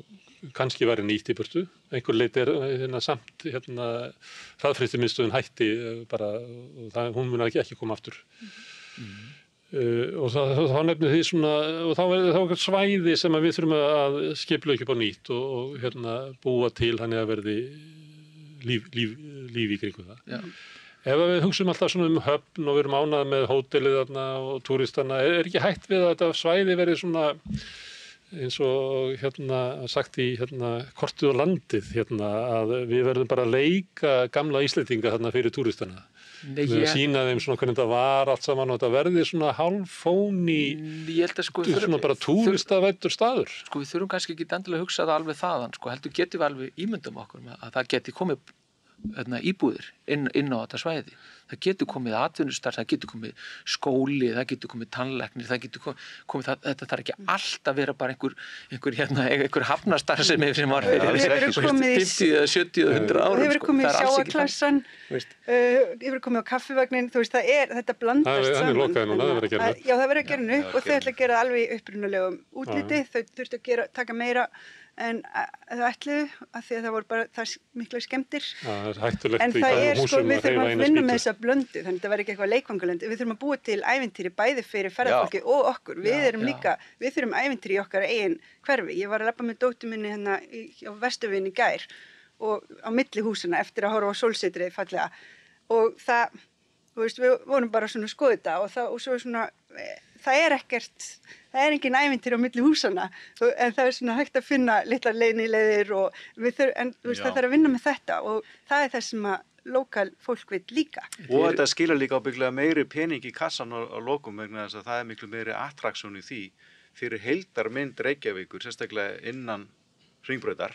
Ef að þetta væri svona lifandi höfn sem að með vísun í rætur okkar og bæði við og gestir getur séð og myndi tengja líka við Grandan. Það var svona að finna nýjar og nýjar leiðir í gegn út á Granda. Og lifandi starfsemi, tengja við atvinnurekstur, ekki bara ferðaþjónustuna. Og ekki bara ríkramanna íbúðir, það sem að ríka fólki kemur og keyrir niður í bílastæðakjallarann og tekur liftuna upp. Já, þetta eru bara aðrar forsendur sem að við byggjum þetta upp á, þannig að heldur en ég meina ef við hugsum okkur hvers konar land eru við að skapa við tala við leikvangaland án eða Disneyland eitthvað slíkt Hvers konar umhverju erum við eða land erum við að skapa ef við erum að byggja með ríkra manna íbúðir eða bara, það eru ekki endilega verið ríkra manna íbúðir, bara íbúðir sem eru fyrir, fjölbreytta. Það er öðruvísi blær á því að segjum til þessi í Austurhöfninni ef þetta hefði verið bara íbúðir fyrir einstæðar foreldra.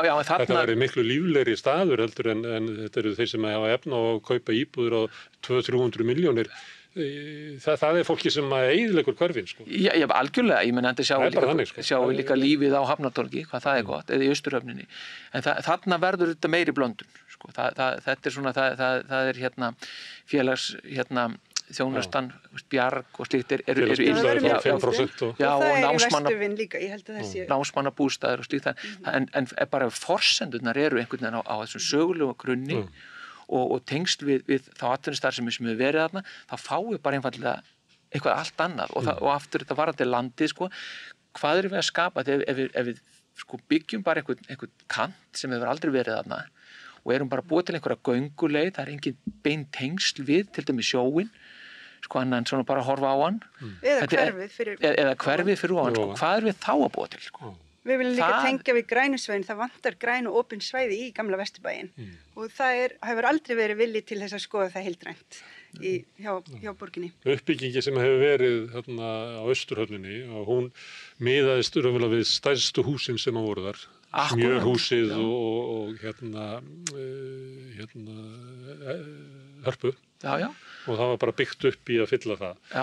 Og á þessu svæði þá ertu náttúrulega með stór hús út með Hrafnfirði miðstöðina gamlu og Slippúsið og svo ertu með Héðinshúsið þarna aðeins en síðan ertu með Nýlendugötuna sem er mjög skemmtileg gata sem ég held að allir átti sjá sem er labbaðar í gegn og hún tengist upp á Vestugötu og tengist inn í þetta svona þéttu byggð sem að þeir voru að mæra hér áðan. Er þetta að sjá fyrir sér að bara sá skali, hann gangi niður á sjó? Já, það er það sem við erum að stinga upp á þetta. Það er grundtónnin í hverfinu frá þeim tíma þegar sko, einu svona var þetta svæðin er bara raunverulega tómt eins og það lítur út fyrir það núna. Svo byggðist þar hægt og rólega raunverulega byggð bara upp úr, bara þegar Reykjavík er að byggjast og meðfram ströndinni og verður bara að þéttum bæ. Og Nýlendugatan er einmitt hluti af því og svo allt og Vesturbærin og Grjótaþorpið og kringum Tjörnina og Þingholtinn og Austurbær og annað, þetta hangir allt saman svo ég segi bara aftur, komum miðbæi Reykjavíkur á UNESCO í heild, það er ágætt að hafa svona slagorð, við höfum að stefna þangað. En ég vil algjörlega einmitt þennan skala niður úr hverfinu og þú veist, við getum ekki horft á Mýragötu 26 sem referens og Héðinshúsið það búið að hækka aðeins, það er alltaf verið að bæta allstaðar aðeins við, þannig að skalinn svona, og það var það sem við sögðum þegar Mýragötu 26 var átt að fyrir byggja hana, við sögðum þetta verður þá skalinn sem að verður vísað í og það er það hættulega, þannig að það er allstaðar verið að bæta ofan á, en ef við náum að hafa þessa tengingu við hverfið þarna, þá erum við búin að bjarga svo miklu fyrir höfnina og fyrir hverfið þessa tengingu. Svo hækkar þetta líka á leiðinni að sá sem að lóða hafi, eða hvað þetta heitir, hann er með mann á launum sem að suðar í bygginga yfirvöldum að fá eina auka hæð og indregna og svo eins og við varum að tala að fólk eigi að vara sig á því að hvernig að skoða teikningarnar. Það hefur verið bent á það til dæmis í tengslu við Hafnartorg að raunverulega eru teikningarnar sem voru kynntar að það voru með lægri hæðir. Nema að fólki á myndinni hafi bara verið 1,20 sko. En það sem gerðist 2013 þegar þetta deiliskipulagið var samþykkt, þá kærðu íbúasamtökin á þeim forsendum að þetta hefur verið mjög misvísandi upplýsingar og teikningar sem við fengum. Þannig að það, en svo bara úrskurðarnefnd umhverfis- og auðlindamála sagði að við værum ekki hagsmunaaðilar, þannig að við gátum ekki tekið það lengra. En þetta er að gerast aftur og aftur, því fyrra þegar að borgin selur lóðina, þá eru myndirnar líka mjög misvísandi, en það sem ég kannski mest í skandallinn er að þegar að lóðin er auglýst til sölu, þá er engin sýn, það er bara sagt spennandi uppbyggingareitur til sölu. Jú, það er sýn, það er bara teikningar í útboðsgögnunum, það er bara sem að setja tónin og það er bara, það er svona eins og í Vallahverfi eða Hlíðarenda eða eitthvað svo leys. Fólk hefur svona tilfinningur sér alltaf sama tekningin. Það spurði ykkur að því. Alltaf sama tekningin bara? Já, það er náttúrulega ekki. Og svo setja 2 skútur, smá sjór. Já, ég myndi líka, það er ekki eins og við erum ekki hópur sem er á móti öllu. Mér finnst alveg ýmislegt af því sem hefur verið byggt alveg ágætt. Það eru bara fallegar byggingar á Hafnartorgi inn á milli og dítelar í þeim og mikið lagt á sem maður sér það alveg með mismunandi efnisfali á neðstu hæð og mér finnst persónulega ágættis byggingar til dæmis í kringum útvarpshúsið og annar staðar og ég er ekki á móti þessi byggðar háar byggingar, það bara að gerast á réttum stöðum og vernda þessa stóru mynd sem að miðbærin er. Það er ekki svo langt síðan að hafa byggt upp á hæðunum háar byggingar eins og Sólheimablokirnar og víðar og lágt niður, en það breyttist þarna einhvern tímann fyrir svona 30 árum að það hafa byggt hátt við ströndina. Já, það byrjar með Skúlagötu skipuleginu, þá er byrjað á þeirri vegferð sem er náttúrulega, má segja kannski að sé svona fyrsta þéttingaverkefni sem er svona íttúvör sem er alveg beinlínis gert í þeim tilgangi að þétta byggð. Sem mikilvægt líka. Sem er náttúrulega, og þarna viku eins og við náttúrulega komað inn á viku náttúrulega mjög mikilvægur byggingar sem að ég held að hefði verið stórkostlegt að sjá núna í einhvers konar, ef þeir hefði nú verið fengið að lifa og hvað þeir væru að orðna núna og það er áhugavert að nefna það að þetta er svona sama fólkið sem var að tala fyrir verndun þessara bygginga við Skúlagötu, þessara gömlu iðnaðarbygginga, það er mikið til sama fólkið og talaði fyrir verndun torfunnar. Þannig að þetta var ákveðin sýn sem var þarna á 8. áratugnum og tegði sinn á 9. þar sem að fólk var að koma og benda á það að þetta væru verðmæti sem að við yrðum að gæta að og við mættum ekki klippa söguna algjörlega bara niður í búta. Ég var í Slátufélaginu á Skúlagötu og það var svona miðaldaþorp bara inn í ótrúlega skemmtileg húsaþyrping og það er stórkostlegt sorglegt að við mista tækifærinu. Þetta væri ábyggilega eina perlum Reykjavíkur. Og svo Kveldúlfur sem miklu stærri og svona en Slátufélagsþyrpingin hún var algjörlega stórkostleg. Og við erum að missa núna perlu, það verður bara að segja það skýrt. Við erum að missa perlu sem er höfnin. Hafnarborgir, þær hafa bara eina höfn. Og það skilja allir til dæmis. Það er náttúrulega Sundahöfn. Já, en þetta er ekki í gamla miðbænum. Það skilja allir hvað Tjörnin er. Það skilja allir hvað Laugavegur er og hvað Grjótaþorp er og svo framvegis. En höfnin hefur verið haldið loðið núna í 30 ár. Og núna halda allir bara að það hafi alltaf verið bílastæði. Þetta er hættuleg retórik. Við erum að missa mjög mikilvægt svona stemningarsvæði, sögulegt svæði sem að er eign framtíðar kynslóða og okkar og fólk sem býr út á landi og allra gesta hvaðan að vaða úr heiminum sem koma hingað. Þetta eru, eins og þú ert að benda á, þetta eru verðmæti mannkyns. Þetta eru verðmæti mannkyns og þetta bara, þess vegna verðum við að setja stóra sín, fara með þetta alla leið sem við erum búin að vera að fara. Setjum miðbæ innan Hringbrautar á UNESCO og þá þarf að vernda ekki bara 2 hús á Laugavegi, það þarf að taka hann allan. Það þarf að vernda alla Tjörnina, allan Austurvöll og Vesturbæinn eins og hann er og Austurbæinn. Það þarf að fara með íta sýninni lengra. Hún þarf að vera stærri og sterkari. Það eru Páll að þjóð skipulags umhverfissálfræði. Já, umhverfissálfræði og ekki skipulag. Þegar við vorum nefnaði Skúlagötu blokkirnar. Já. Þegar ég heyrði fyrst talað þær þá var það í einhvers svona kynningu stöðun á miðbænum sem að Hrafn Gunnlaugsson var með í sjónvarpinu fyrir bara 30-40 árum jafnvel. Eða svona 35 árum. Okay. Og þá var, rökin voru þessi, að vegna í gamla daga þegar þetta byggðist upp að þá voru 7 krakkar í hverju íbúð og fullt af fólki út allt og búðir á hverju horni og líflegt, en það voru breyting á þessu. Nú voru færri í hverju fjölskyldu og jáfnvel við nefndum áðan þar sem var verið að gera upp húsnæði á Njálsgötunni, það voru kannski 3 íbúðir, nú voru bara 1 íbúð og það búa bara 2 hjón og krakkarnir eru að flytja, þannig að miðbærin okkar er að deyja, hann vantar bara fólk og þess vegna er svo mikilvægt að byggja bara blokkir til þess að við fáum fleiri íbúa til þess að halda miðbænum á lífi. Munið eftir þessu rökum? Jú. Ég man eftir þessari mynd sem var í sjónvarpinu og hún var nefnilega algjör snilld þannig að hún var myndræn eins og við erum að vinna. Það var sínt sko, svona byggðin að vera og við erum að byggðin að svona. Og þetta var sko snilld, þetta var nefnilega snilld og hún varð, ég er ekki að segja sko að hugmyndina hafi verið snilld, en það að vera með þetta svona myndrænt og þannig erum við að vinna, þess vegna erum við að vinna með þetta forrit. Hann var náttúrulega að nýta tölvutækni þess tíma og ég meinti man eftir þessu sko, með minni hann hafi tekið sko ræðirnar sem eru við Dugguvog, minnir að það hafi verið þannig og þær hafi verið reistar sko. Akkur eru að byggja svona lengjur ef við getum byggt upp í loftið sko. Þetta var einhvern veginn. Líka svona draumur einhverja Manhattan skyline sko. Eins og í útlöndum. En svo náttúrulega bara veltum að en þessi rök að bjargaði þetta miðbænum að byggja blokkir og byggja inn í bakgörðunum á milli Hverfisgötu og Laugavegar það kann að vera að það hafi eitthvað sko lagt til en ég hef spáð þessu, ég hef ekki einlít svar við þessu en ég meina við erum til dæmis bara með þátt samt sem ég sá sko að það kemur eitthvað sem heitir Airbnb sko. Og ég meina ég ólstu þarna upp, ég ólstu á Bæjarstæðastrætinu og var þarna í þessu hverfi og þetta orðið allt annað hverfi heldur en það var því að þarna eru engir sko ef ég alhafi pínulítið það eru engir íbúar þetta er bara fólk með rúlandi ferðartöskur og svo eru bara ég meina á Bæjarstæðastrætinu sem ég bjó þar eru bara húsin, þetta eru bara fjárfestingar. Það er svona íbland.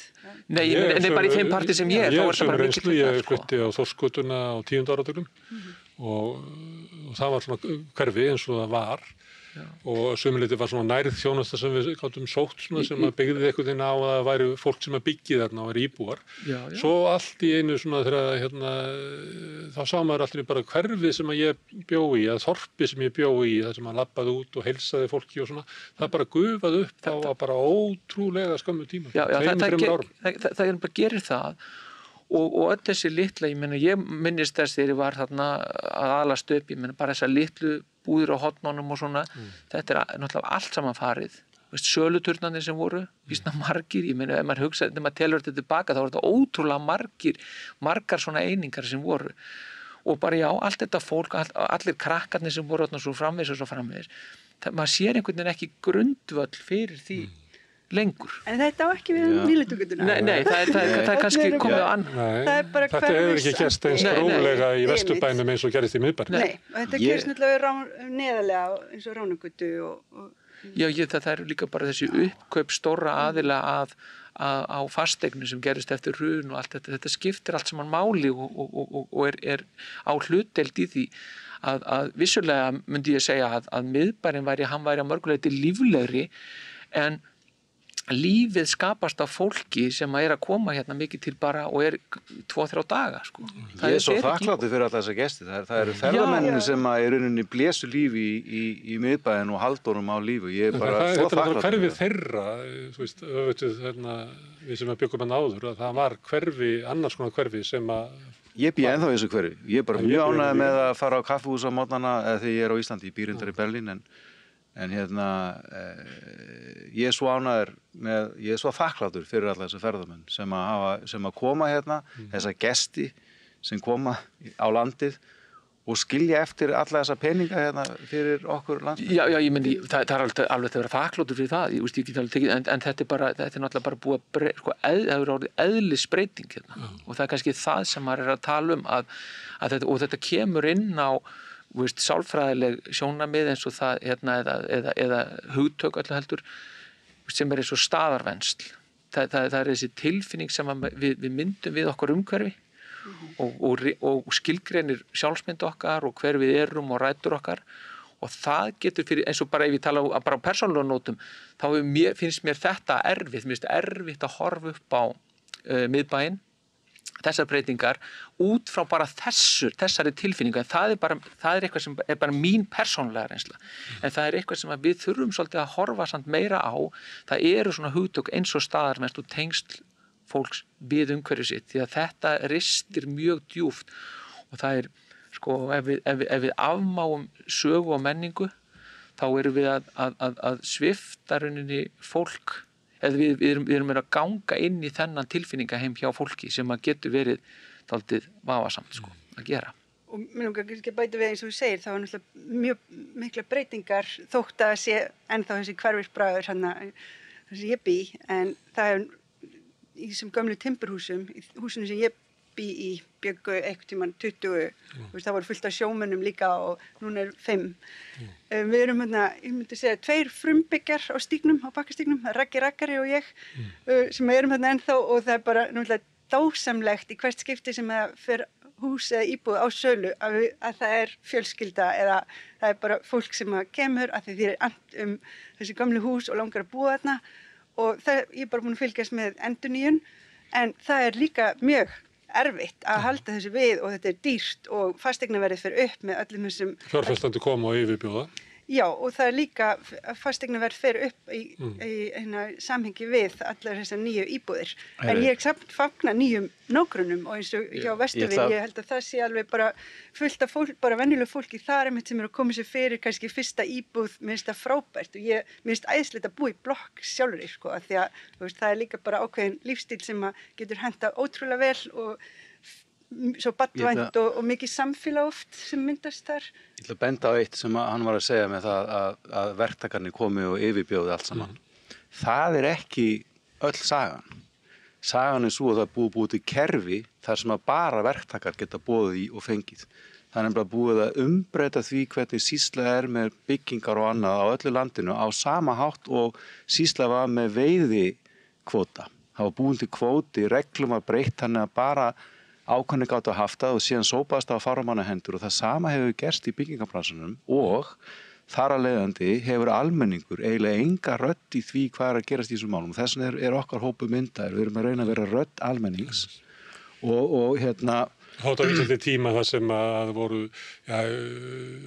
lóðum var úthlutað til einstaklinga og stundum í félagi og stundum voru verkalýsfélög og fleiri sem að byggðu upp og það er eins og kennarablokkin og rafvirkjablokkin og löggublokkin og það er verið stór hluti af húsnæðisuppbyggingunni bara frá stríði og fram til svona 70-80. Þar sem að almenningur var að ákveða sjálfur hvernig íbúð hann ætlaði að búa í en kom ekki að því bara eins og hilluvöru eins og er í verktakaheiminum. Já, þannig að við rifjum þetta upp og síðan er náttúrulega eðlilegt að manneskjan gerir tilraunir með það hvernig eigi að skipuleika þetta samfélag og til dæmis hugmyndir eins og frjálsmarkaður koma inn og byggingarinnarinn var settur og maður segja mér þetta Anna María Bogadóttir í viðtali sem ég tók við hana fyrir heimildina sem fyrir að birtast innan skams að byggingarbransun á Íslandi hafi raunverulega verið einkavæddur árið 2000 og það átti bara markarinn að sjá þetta bara hanna bestu byggingarnar, finna hagstæðustu leiðirinn til þess að gera þetta svo framvegis en það skilaði það lélegum árangri að ríkið og borg byrjaði að stíga aftur inn í árið 2016 en eftir það þá er samt einhvern veginn allt annað regluverk í kringum allt saman og þannig að regluverki er þannig að það er bara ákveðnir aðilar sem er rauninni hafa bolmagn til þess að kaupa þetta fá síðan eru mjög undir ákvæði settir frá bankarnir eru rauninni að hafa rosalega mikil áhrif á þess að gera sig grein fyrir því hvernig þetta gerast allt saman og það er þetta regluverk sem þarf að laga. Það er þeir sem eiga peningin og þeir sem hafa aðgengi að fjármagni meðan annars með því að taka lán í bönkunum og eru með svona einhverjar áform sem að bönkum finnst smart sem er uppbygging á 179 íbúðum miklu fyrir til að lána því heldur en að þú ætlar að fara að gera eitthvað við í kjallaranum. Já, og svo sjáum við forsíða okkur blaði landsins að ungar fjölskyldur eiga mjög erfitt með að kaupa sína fyrstu íbúð og þetta er erfitt ástand, við erum að gera eitthvað í þessu svo er bara frétt við hliðina á. Hagnaður þessa banka á fyrsta ársfjórðungs ársins voru 10 milljarðar. Ég meina, þessi 10 milljarðar komu úr þessari frétt og þarna er náttúrulega þarf að eitthvað að gerast. Það er líka bara svo áhugavert ef við setjum þetta svona í það samhengi að bankar og bankastjórnendur sé í rauninni að hanna byggð í rauninni, í gegnum fjármagni. Þetta er orðið sérstaklega orðið spurning hvað þeim finnst vera flott og sniðugt. Ég hef tekið dæmi með þessu að því ég bjó í 1 ár í París upp í Montmartre og þar var ostabúð sem eldra fólk var með, fín búð með sérstök tengsl svona til Bretanska, seldu ógeðslega gott smjör og fleira og svo náttúrulega tengsli við Byrgja og eitthvað fleira. Svona hluti af matvæladreifingunni í París fer svona fram, þetta ekki stórmarkaða vætt eins og hjá okkur. Þau voru komin aldur, áttu 3 börn og einn drengurinn hann var til að taka þetta yfir en þau voru í svo dýru húsnæði að hann hefði þurft að kaupa systkini sín út á fasteignaverðinu sem var í þessari eftirsóttu götu. Og það var bara ekki fræðilegu möguleiki að rekstur og ostabúð stæði undir þeirri fjárfestingu. Þannig að þau seldi þetta frá sér. Í staðin fyrir ostabúðina kom búð sem seldi röndóttar nærbuxur og þar var, maður horfði svona inn þetta var ekki neitt í hverfinu sem var að biðja þetta. Túristarnir voru ekki að biðja þetta. Og maður horfði svona inn eftir þessu og það var eitthvað svona maður sem var með tyggjó og var í símanum og það kom enginn inn í þessa búð. Og maður velti fyrir sig, hvernig stendur á því að þessi búð sett í staðin fyrir ostabúðina sem gersemi, sem bara gersemi. Og þá sá maður einmitt fyrir sér að sá sem þegar þau fóru til bankans og voru að velta fyrir sig hvort að hann geti aðstofið í að hafa þessi kynslóðaskipti að þá bara fyrst alveg nenni bankin ekki að hlusta á þetta og þetta er bara óleysanlegt vandamál.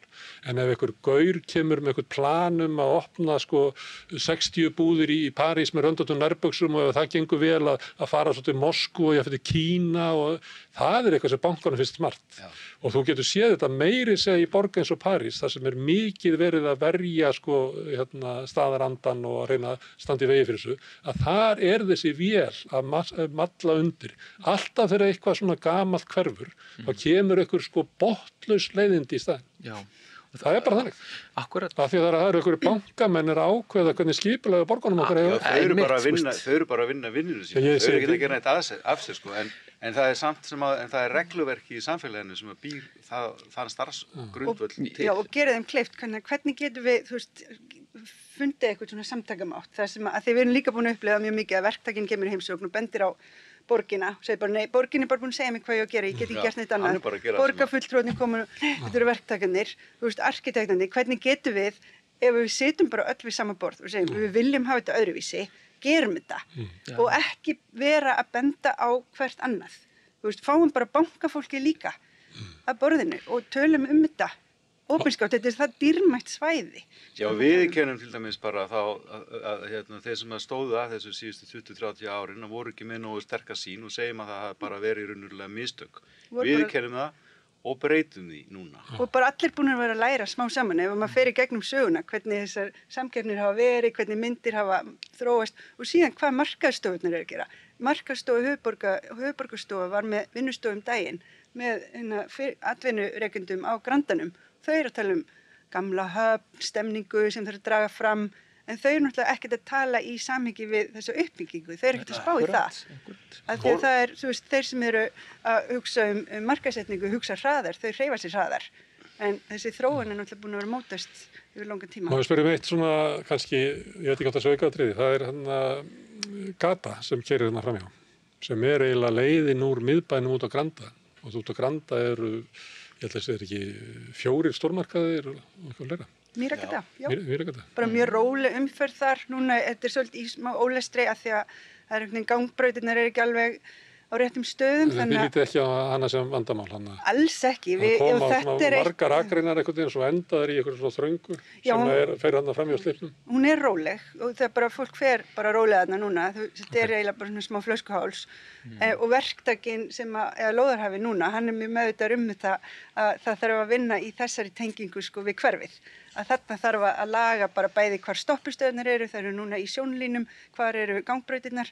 Það er, ég bara labba yfir það sem ég kem niður, bara bíla bara vinsælastum og stoppa. Þetta er bara mín gönguleið, en ég held að þetta er alveg eftir að verði í lagi, en þetta er náttúrulega Mýragatinni búið að vera vandamál og bara leiðin út á Nes og Granda er bara vandamál. Olíuflutningar, ég var eitthvað, þið varum með einhverjum svona plönum að laga þetta eitthvað, það er flutningar af olíu og það er fyrir að bara halda áfram í róleitum, svona. Ég er allavega ekki með svari stóra umfram. Ok, ég er píningu til að skoða þessu, en takk fyrir að koma hingað og tala fyrir fegurð og mannlegum skala og fleira til mótvægis við svona peningafl sem hefur mótað borgin okkar kannski of mikið að undanföllum árum. Samfélaginu bara. Breytum hugsunarhætti. Já. Ásta, Páll og Egill, kærar þakkir. Takk. En við höldum hérna áfram við Rauðaborðið. Við erum alltaf að reyna að skilja samfélagið sem við lifum í. Næsti kafli eftir augnablik. Þar stann að tala borgarfulltrúa. Borgarfulltrúar Sósíalistaflokksins eru með viðtalstíma alla mánudaga klukkan 13:30 til 14:30. Það þarf ekkert að bóka tíma, endilega kíkjum við í Bólholt 6, 105 Reykjavík. Og þá ljúkum við úrvali með kvíða viðtali, þar sem Árni Eir ræðir við ungan mann. Ég ekki fullkominn, segir hann, ekki frekar en við hinn. Það góð áminning til okkar allra, orða sönnu, og það gott að vera mannlegur, ófullkominn og fara með það inn í helgina frekar að við erum ekki fullkominn. Nú rétt áður en ég skil við ykkur, langar mig bara líka minna á það á morgun sunnudag verður hér sprúðlandi skemmtileg þjóðmála umræða í þættinum Synir Egils. En úrvalið þessa vikuna lokið, verið í sæl.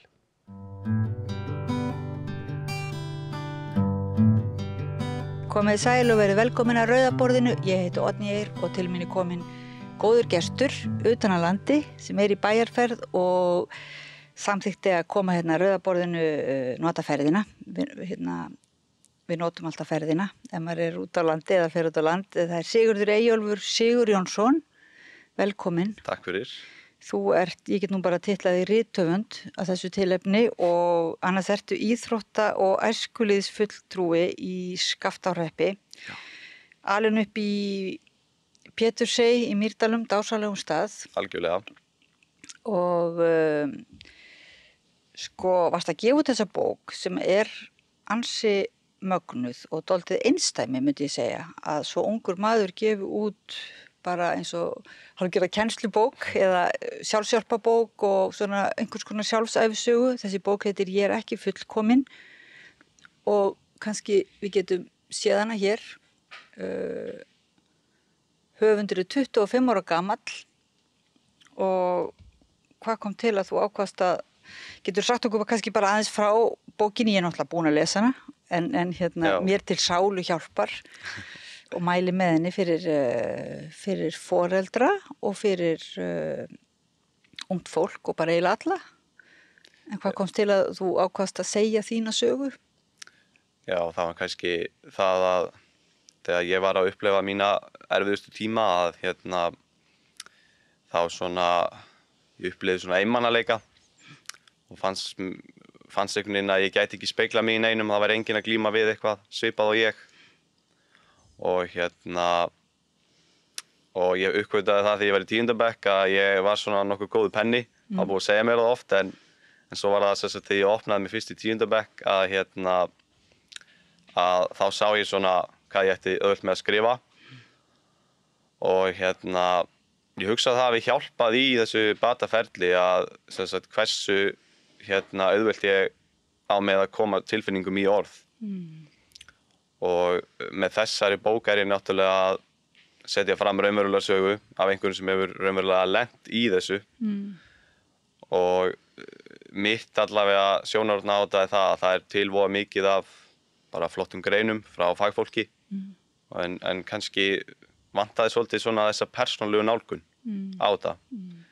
Og ég vona bara innilega að það geti einhver speglað sig í þessari sögu og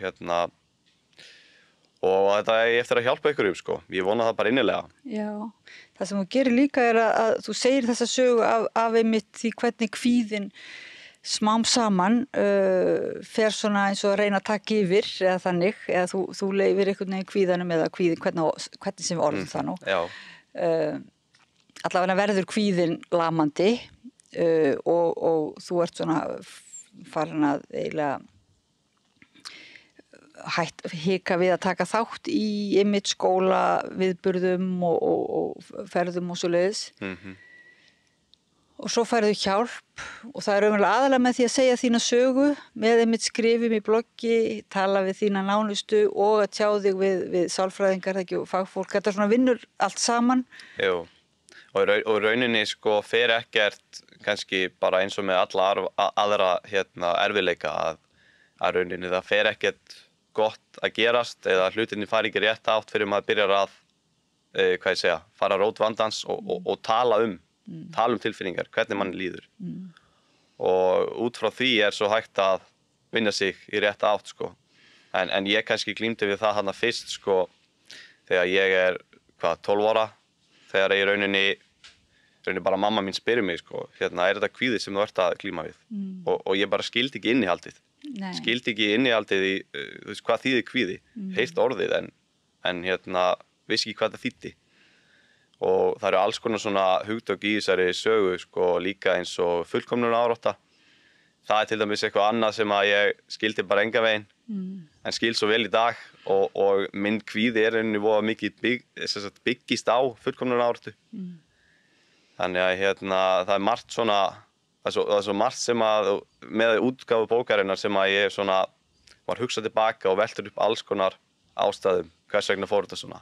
En það er engin ein ástæða fyrir því, einhvern veginn bara margþættar ástæður sem koma til. Já, þú ferði mitt yfir það. Það eru bara nokkur svona, einhvern tíma verður of mikið af flækjum, já, og þá ferði, en svo setur þú bókinu upp nefnilega, hún ekki svona í flækju bókin, sko, maður skilur flækjuna, en hins vegar bókin eitthvað svo meira svona eins og leikur, að þú eiginlega setur hann upp sem svona lýsir fyrir manni þessum þrautum eiginlega, og það sem fallegt að sumar eru virkilegar þrautir eins og að tala á mannamótum eða eitthvað erfitt, sko, en sumt eru minni þrautir og þá skynja maður einmitt eðli kvíðans, sko, hvernig hann virkar, og þú ert raunverulega svona hálfgerði samræðu við kvíðan í þessari bók sem ég veit vera mjög skemmtilegt. Já, þetta náttúrulega algjörlega á dýptina, maður fer alveg hérna bara segja frá þessu nákvæmlega eins og þetta og svolítið bara sumt að þessu eitthvað sem maður kannski skammaði sín fyrir á sínum tíma, en maður bara svo opinn í dag og tilbúin til að tala þetta, og mér finnst í rauninni ekkert mála að segja frá þessu núna, ég er svo tilbúin til þess, sko. Og hefur þú fundið nú þegar að það hjálpi einhverjum bara það vita að þú hafir svo skrifað þessa bók, að það sé svona einhvern veginn bara. Já, í rauninni bara áður bókin kom út, sko, bara þegar fólk vissi hvað ég var að fara að skrifa og ég væri 25 ára, að þá var þetta svona strax eitthvað sem að fekk fólk til að staldra við og skoða, sko. Þannig að bara ég fekk til dæmis bara viku áður en að ég var með mína fyrstu kynningu, að hérna, þá fekk ég skilaboð frá föður dreng sem var búinn að glíma við kvíða í mörg ár og vildi endilega komast að geta að lesa bókina, sko. Þannig að bara svona, þetta sagði mér ég væri að gera eitthvað rétt, sko. Þetta væri að fara að virka. Þú ert raunverulega svona að safna saman aðferðum sem þér hafa verið kenndar svona nokkur aðferðir eða gefin verkfæri eða svo leiðis. En þú ert aldrei búin að móða saman sjálfur úr þínu reynslubanka nú þegar. Þú ert að gefa okkur hérna svolítið verkfæra kistu, sko, sem líka það sem ég veit svolítið ánægulegt hvaða að mörgulegt einfalt. Þetta svona að skora, að fara út fyrir þægindaramman og skora á hólm, það ekki? Jú, og í rauninni, sko, þetta bara eins og með hérna markmiðin, maður þarf að setja sér raunhæf markmið, og þegar maður að byrja að fara út fyrir þægindaramman, þá oft voða freistandi að ætla sér of, maður gerir jafnvel of mikið, þannig að maður þarf svolítið að passa þessa línu, sko, að skrefið út fyrir ramman sé raunhæft, svo farir ekki aftur í, sko, öfuga átt. Já. En eins og ég í dag, sko, ég rauninni bara lifi fyrir það að fara út fyrir þægindaramman, sko. Já. Getur það farið svona, heldur þú bara of langt í þá átt, að vera bara algjörlega út fyrir þennan ramma? Ég hugsa bara, ég sé svo meðvitaður einhvern veginn hvað ég get, mín líðan, hvernig mér líður, og þess vegna ég ekki að lenda, á neinum múrum hérna eins og gerist áður, sko. Ég ekki að falla í þessu gryfjur.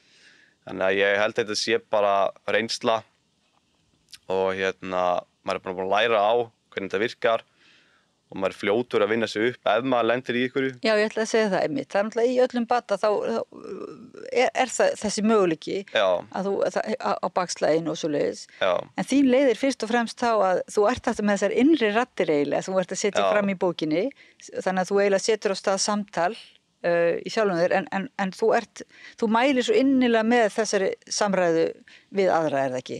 Jú, algjörlega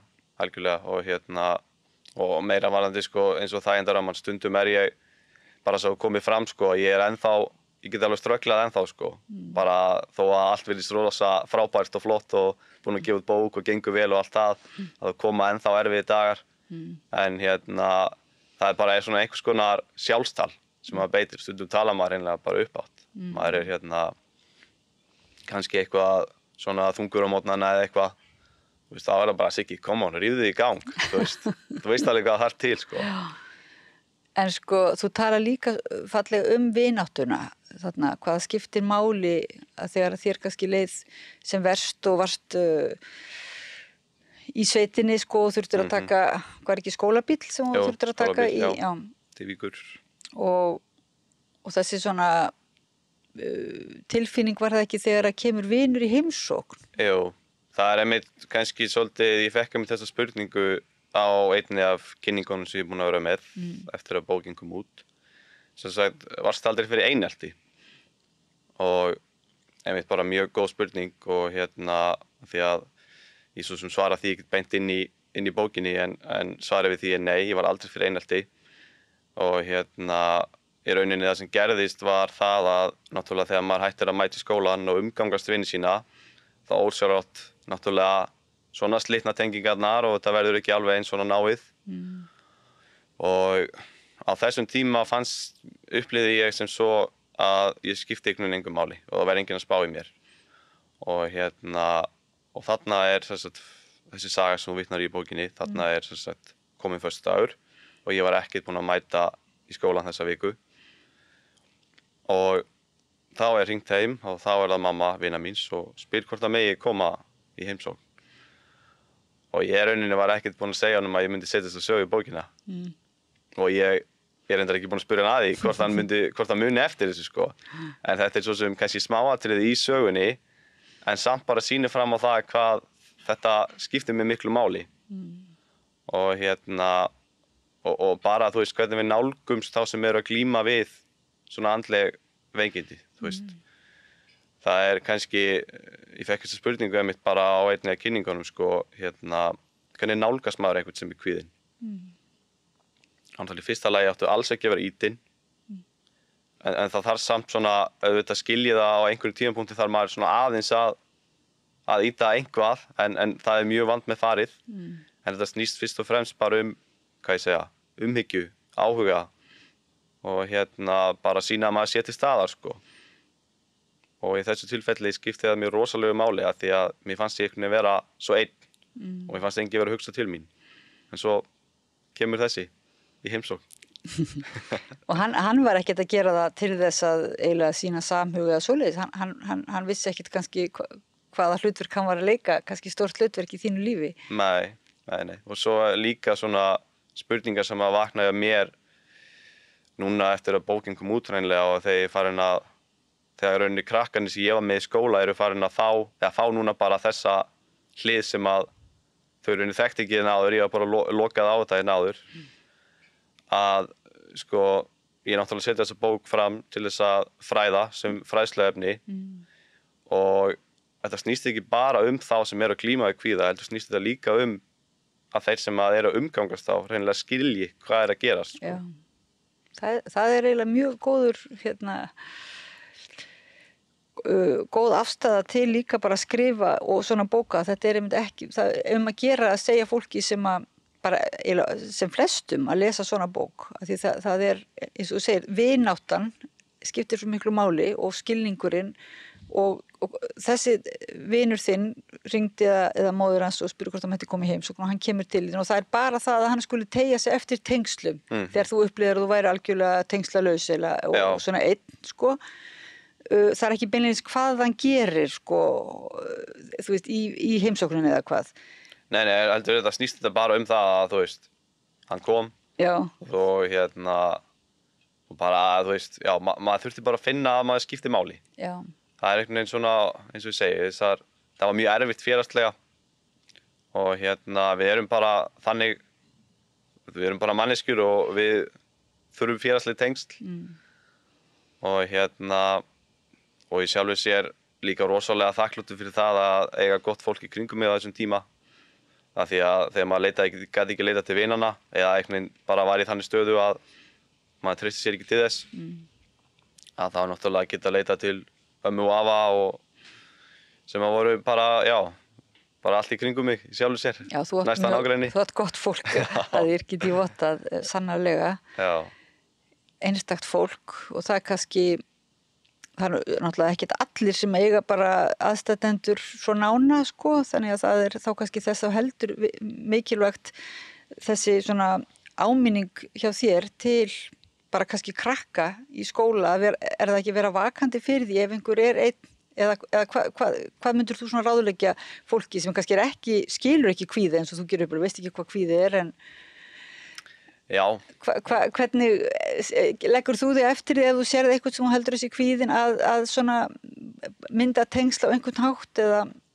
Já, ég náttúrulega bara af því að maður upplifa þetta sjálfur og maður veit allavega svona þykist vita hvað þetta snýst að þá leggur maður áherslu á það að maður svona sér og upplifir að einhver í vanda staddur að taka bara spjallið sko.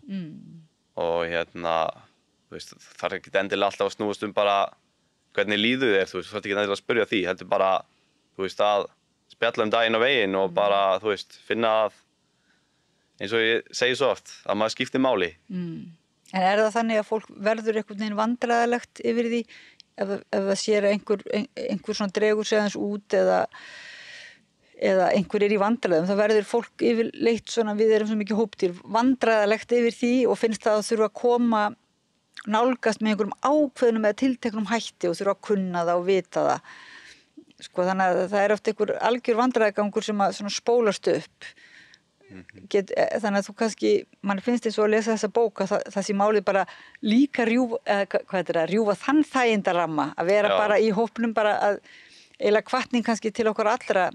Því það er ákveðin kvíði, svona félagslegu kvíði hjá hópnum að finnast fólk ekki kunna að umgangast þá sem líður illa. Algjörlega. Þannig að þar þarf bara einmitt að rjúfa vítahringinn og bara fara og segja eitthvað. Þú veist, að segja eitthvað er betra en ekkert. Já. Já, kannski ekki segja eitthvað ljótt, en... Já, akkurat. En finnst þér ekki að foreldrar þínir hefðu átt að þú segir að má ekki vera með ýtni og svona hefðu ekki skóla yfirvöld eða foreldrar þínir einhverjir, ef þeir hefðu átt að sig kannski á því fyrir að þetta var kvíði, hefðu þeir fyrst að þínum mati kannski, án svo þú sért að dæma, sko, átt að ýta við þér? Eða var það ýtni? Það er svo erfitt að meta svona, hvað ég segja, aftur í tíman. Þú veist, þetta er auðvitað rosalega svona fín lína varandi það, þú veist, hvernig þú átt að nálgast þetta sko og hversu ítinn þú átt að vera en það má heldur ekki vera þannig að það sé einhvern veginn bara allt svolítið já og amen, látið eftir þið sko að þú fóður að stjórna þér algjörlega og þú verður að fá einhverju áskoranir út í daginn sko til þess að þú náir einhverjum framförum. Þú talar svolítið jólin. Já. Svona, maður skilur þetta bara, það er mjög mörg börn sem að ég verð að segja bara fara frekar illa út úr jólunum ekki þá gjafalega sé það svoleiðis heldur þetta er svo mikill svona hápunktur sem er byggður upp strax á haustin eins og þú lýsir því að þú byrjaði bara að hlakka til jólana einhvern veginn og bjóst til svona gulrót eða þannig. Já. Og síðan kom þessi tími eftir jólin sem var þá svo mikið spennufall og ávísun og svona á vanlíðan. En þú talar, hjó eftir því sko að mín hugmynd er eiginlega á hverjum jólum bara akkur erum við að búa til svona einhverja spennupunta, þú veist, væri ekki betur einhvern veginn að sleppa því bara og hafa svona minna umstang og vera ekki að spenna þetta upp, en mér finnst þess að þú sért að segja að það er jákvætt að hafa eitthvað til að hlakka til og... Já, það er náttúrulega bara sem hélt mér gangandi sko á sínum tíma, að það er náttúrulega frábært áhugamáli, náttúrulega mikið fyrir íþróttir og fylgjast með liðunum sínum, spila til dæmis bara í enska boltanum, alltaf helgar, að geta átt það alltaf inni sko og já, það bara eins og ég segi, bara algjörlega og lífsnauðsynlegt að eiga gott áhugamál á þessum tíma, sko. Og eins bara varandi svona, já, það litla félagslíf þannig sem ég stundaði á þessum tíma var eiginlega helst að mæta fótboltaæfingar, sko. Þannig að að hlakka til einhvers bara lífsnauðsynlegt.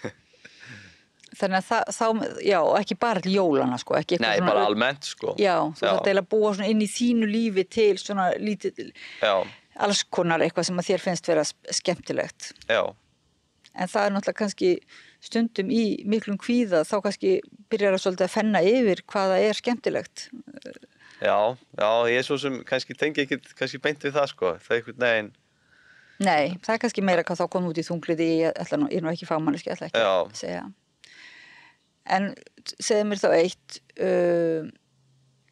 það svolítið talað núna skólakerfið og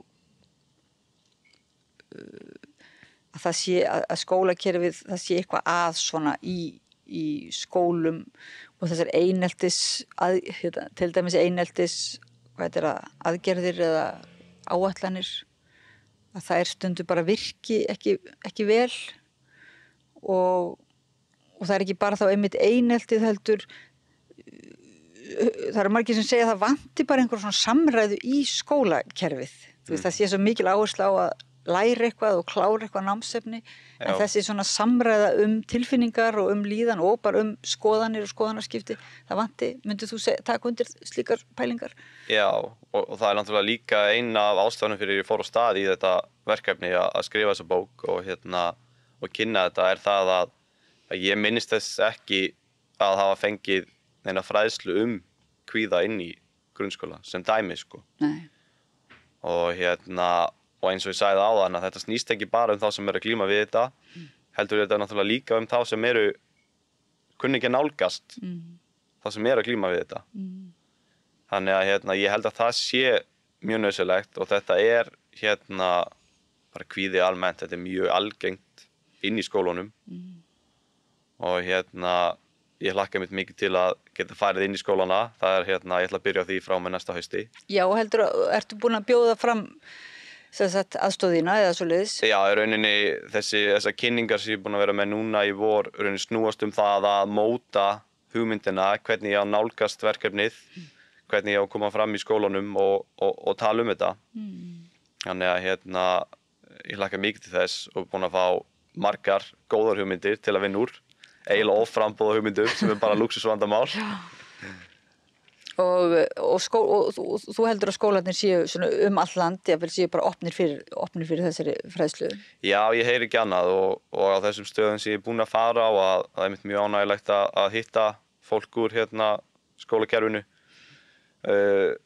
og ég mitt ferðinni sem ég fór í daginn að austur og norður að það voru einum fyrirlesturinn þar sem að einn kennari vildi bara fá mig daginn eftir inn í bekkinn sinn að ræða þetta, sko. Já. Þannig að... Og gastu gert það? Fórstu daginn? Nei, ég hafði því miður ekki tök á því. Nei. Þannig að ég mæti hress næsta haust. Já, en þú fannst að það var áhugi og það sannarlega þörf á því, sko. Já, algjörlega. Það bara, út úr öllum þeim kynningum sem ég er búin að vera með, þá það bara algjört samdóma álit, sko, að þetta sé eitthvað sem að þörfur á. Þannig að það, eins og þú segir, það hefur í gegnum allt þitt nám þá hefur aldrei verið talað tilfinningar og erfiðar tilfinningar. Bara almennt tilfinningar held ég. Og líðan, bara hvernig fólki líður. Og svo algengt, svona andlega vanlíðan, eða finnst manni allavega í umræðinni að sé. Þannig að það má alveg ætla að það væri kannski, bara mjög skynsamlegt að byrja einhvers konar kynningar inn í grunnskólanum, eitthvað, sem sagt. Já. Ég þekki ekki bara nákvæmlega hvernig þetta svona almennt á landsvísu, sko. Það eru sumir sem að hafa orðað svo sterklega að skólinn, sko, svona eins og grunnskólinn, sko, ali á bara líku við eins og sjálfshatri, sko. Það sé eitthvað í okkar skólakerfi sem að bara gera það verkum að fleiri upplifa að þeir séu ekki einhvern veginn nógu góðir og fari, já, kannski það einhver svona fullkomnar árátta kannski í sko, kennslukerfinu eða þannig. Já. Heldur þú að það sé líka til í því? Já, það má vel vera. Ég svo sem svo sem ekkert þannig pælt í því á dýftina sko. Þú ætlar ekkert alveg að varpa að skömmin yfir á skólakerfið? Nei, eins og ég segi bara þetta eru margþættar aðstæður sem koma til að fór sem fór og samt bara það snýst bara það að ég fór að gera óraunhæfar kröfur til sjálfs míns og var svo meðvitaður það. Ímyndið mér óraunverulegar aðstæður sem að bara í dag er algjört rugl, hvernig mér datt í huga að leyfa mér þetta sko. En eins og ég segi, í dag bara svo hvað maður meðvitaður eigin líðan og eiginlega bara komin í rútínu með að fara út fyrir þægindarammann og þá eiginlega lífið bara alveg frábært sko. Það bara svoleiðis. Já, og þú mælir með svona, þú veist líka að fólk fari til sálfræðinga, tala við fagfólk.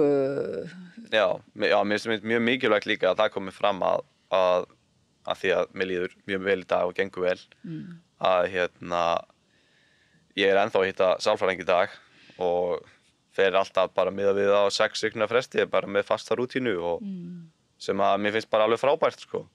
Og þó að mér líði ekkert illa og ekkert með stóra flækjur á bakvið mig sko, að þá þetta samt bara eitthvað gott aðeins að ræða daginn og veginn og létta á sér sko. Það er náttúrulega að tala að það þurfi að svona auka sálfræði þjónustu barna út á landi sérstaklega og líka náttúrulega höfuðborginni. Já, ég hef mér tekið eftir því á þessum umræðum sem ég átt út á landi að þetta er náttúrulega, fyrsta lagi er þetta náttúrulega dýr þjónusta og í öðru lagi er hún ekki til staðar og þá þarf að sækja hana líka langa leiðir. Þannig að það er svo önnur umræða einmitt sko, þessi pólitíska hliða á þessu varðandi kostnað. Já. Það kemur pólitíkin inn En þú ætlar bara að vera duglegur að kynna, er það bara, þú ert bara fullt prógram núna í að fylgja bókin eftir og ræða málin. Líka í sumar, þótt að skólanum sé að ljúka. Já, ég veit nú, ég taki mér ekki smá sumarfrí og fari stað aftur í ágúst. En ég er svolítið bara að skipuleggja mig frá degi til dags og ég fekk nú spurningu einmitt bara þegar ég var að fara á stað, þú veist, hvernig skipuleggum maður útgáfuhóf. Ég hef ekki hugmyndu ég bara fór á stað og ég er svo sett að byggja þetta fyrst og fremst upp á fyrirlesturum. Ég er ekkert mikið að lesa upp á bókinni sem slíkri að því að rauninni sko ég klára að skrifa bókina í maí 2023 og það náttúrulega vantar svo náttúrulega allt það sem er búið að vera að gerast núna síðan þá sko sem er náttúrulega alveg stórkostlegt tímabil sko. Kallar á aðra bók reynilega. Kallar á aðra bók sko. Og kannski að taka saman einmitt allt sem þú átt eftir að upplifa og hefur nú þegar upplifað þegar þú ert í þessari samræðu út land við fólk. Já, algjörlega. Ertu byrjað að skrifa puntar hjá þér svona? Það er eitthvað voða lítið en það kemur. Já, þetta verður ekki þín síðasta bók en þú ert samt í starfi sem íþrótta og æskulýðsfulltrúi og það er svona kannski íþróttið en maður hefur ekki fundist vera beinlínis mikið pláss fyrir tala tilfinningar í íþróttum eða ég skal ekki segja sko en notar þú tækifæri þar svona eins og að fylgjast með líðan og hvetja börn til að ræða eða ungt fólk til að ræða sína tilfinningar? Já, auðvitað ósjálfrátt fer maður í það svolítið að spegla sjálfan sig í svona þegar maður er að vinna með börnum og ungmennum sko og og þetta er búið að vera líka bara svo það komið fram, ég hugsa að þessi ungmennafélagshreyfing sé það sem kom mér aftur á beinu brautina. Ég er 17 ára gamall, nýhættur í menntaskóla og er beðinn að taka mér þjálfun hjá ungmennafélaginu Kötlu í Vík og síðan þá er ég eiginlega búinn að vera samfleytt í þessu í hvað það eru liðin 8 ár núna í mars síðastliðnum síðan að ég byrjaði í þessu og þetta hefur einhvern veginn bara skapað mín gildi í lífinu, gefið mér margar af mínum bestu minningum og og þarna kannski kom ég inn á þennan vettvang einhvern veginn að mér fannst ég aftur skipta máli einhvern veginn. Fannst að skipta máli hvað ég var að gera og það er kannski bara hefur haldið mér svona gangandi og náttúrulega bara síðustu 3 mánuði uppskilið mikið fyrir það sko. Ég fekk einmitt grasrótar viðurkenningu KSÍ núna í febrúar. Já, til hamingju með það. Takk fyrir og hlaut svo starfsmerki UMFI á dögunum. Þannig að þetta já, ég hugsa að ef ég ætti að segja einn tímapunkt sem að hefur svona komið mér á rétta braut, að þá var það þegar ég kom inn í íþróttirnar og fór að vinna með börnum og ungmennum sem ég svo búin að gera í að verða 8 ár núna. En hvað með börn sko, sem eru kannski ekki góð í íþróttum og kannski bara heltast úr lestinni eða er ekki svona afreks, sko. Er það ekki svona svolítið áskorun fyrir líðan barna? Jó, ég myndi ætla það. Ég náttúrulega kannski þekki ekki inn á kannski mjög vel þetta stærra umhverfi. Ég náttúrulega kemur litlu samfélagi út á landi og mín hugsjón hefur alltaf verið sú að virkja sem flesta til þáttöku. Og auðvitað þetta er rosalega mikilvægt að sé alltaf til líka hreyfing fyrir þá sem að ætla sér ekki alla leið sko, sem að vilja vera með. Og svona litlum stöðum út á landi að þá held ég að sé einhvern veginn aðstæðuna verði frekar þannig einmitt að við séum að skapa þér þannig að það geti allir stunda íþróttir á sínum forsendum sko. Og eins og í mínu tilfelli, ég hef aldrei litið á mig sem besta þjálfaran. Heldur snýst þetta bara um félagslega hlutan. Já. Og það snýst það líka, þessi kvíðinn í þessari bók, ég er ekki fullkomin. Sigurður Eyjólfur Sigurjónsson var að gefa út þessa bók fyrir hlustendur og áhorfendur sem er að detta inn í spjallið og hún er bara nýútkomin og er útgáfuhóf í Reykjavík. Já, ég verði í Bæjarlindinni núna í kvöld. Jæja, og Bæjarlindinni hvað? Bæjarlind 14. Bæjarlind 14. Já. Það sem vilja koma og hlusta á þig og samfagna og svo ferðu bara og ert búin að vera með útgáfuhátíðir út á landi einhverjar og heldur áfram. Já, ekki spurning. Þannig að við hvetjum alla að lesa þessa bók þá sem er að kljást við kvíða og unga sem aldna. Þetta er nú ekkert síður fyrir þá sem eldri eru sko. Já, það er einmitt bara gott að bæta því við líka því ég skrifaði náttúrulega bókina með börn og ungmenn í huga en eftir hún kom út að það sem við komum mér mest á óvart er það hvað þetta nær til miklu breiðari aldurshóps heldur en gerði ráð fyrir og og mitt margir svona, hvað ég segja, bara segja mig frá þessu sko. Já. Það er náttúrulega bara hlutir sem voru ekkert talað áður fyrr. Nei. Kemur í ljós að það eru mjög margir hugsa ég sem þekkja kvíða. Já, algjörlega. En sumir kannski mitt eins og þú segir, veit ekki að kvíði er kvíði.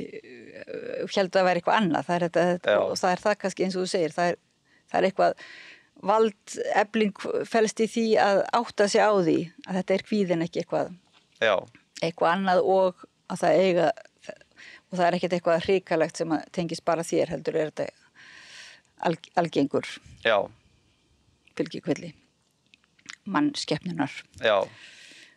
Kæra þakki fyrir að koma að rauðaborðinu og segja okkur frá bókinni þinni nýju og til hamingju með hana. Takk fyrir og gangið vel í þinni vegferð og þinni ferð skólakerfið og landið og bara fyrir hönd deila barnanna og okkar og þakka þið fyrir að leggja þá ferð á þig. Takk fyrir, kærlega. Segðu það á Samstöðinni. Samstöðin er í eigu hlustenda, áhorfenda og lesenda. Sláist í hópinn og gerist áskrifendur.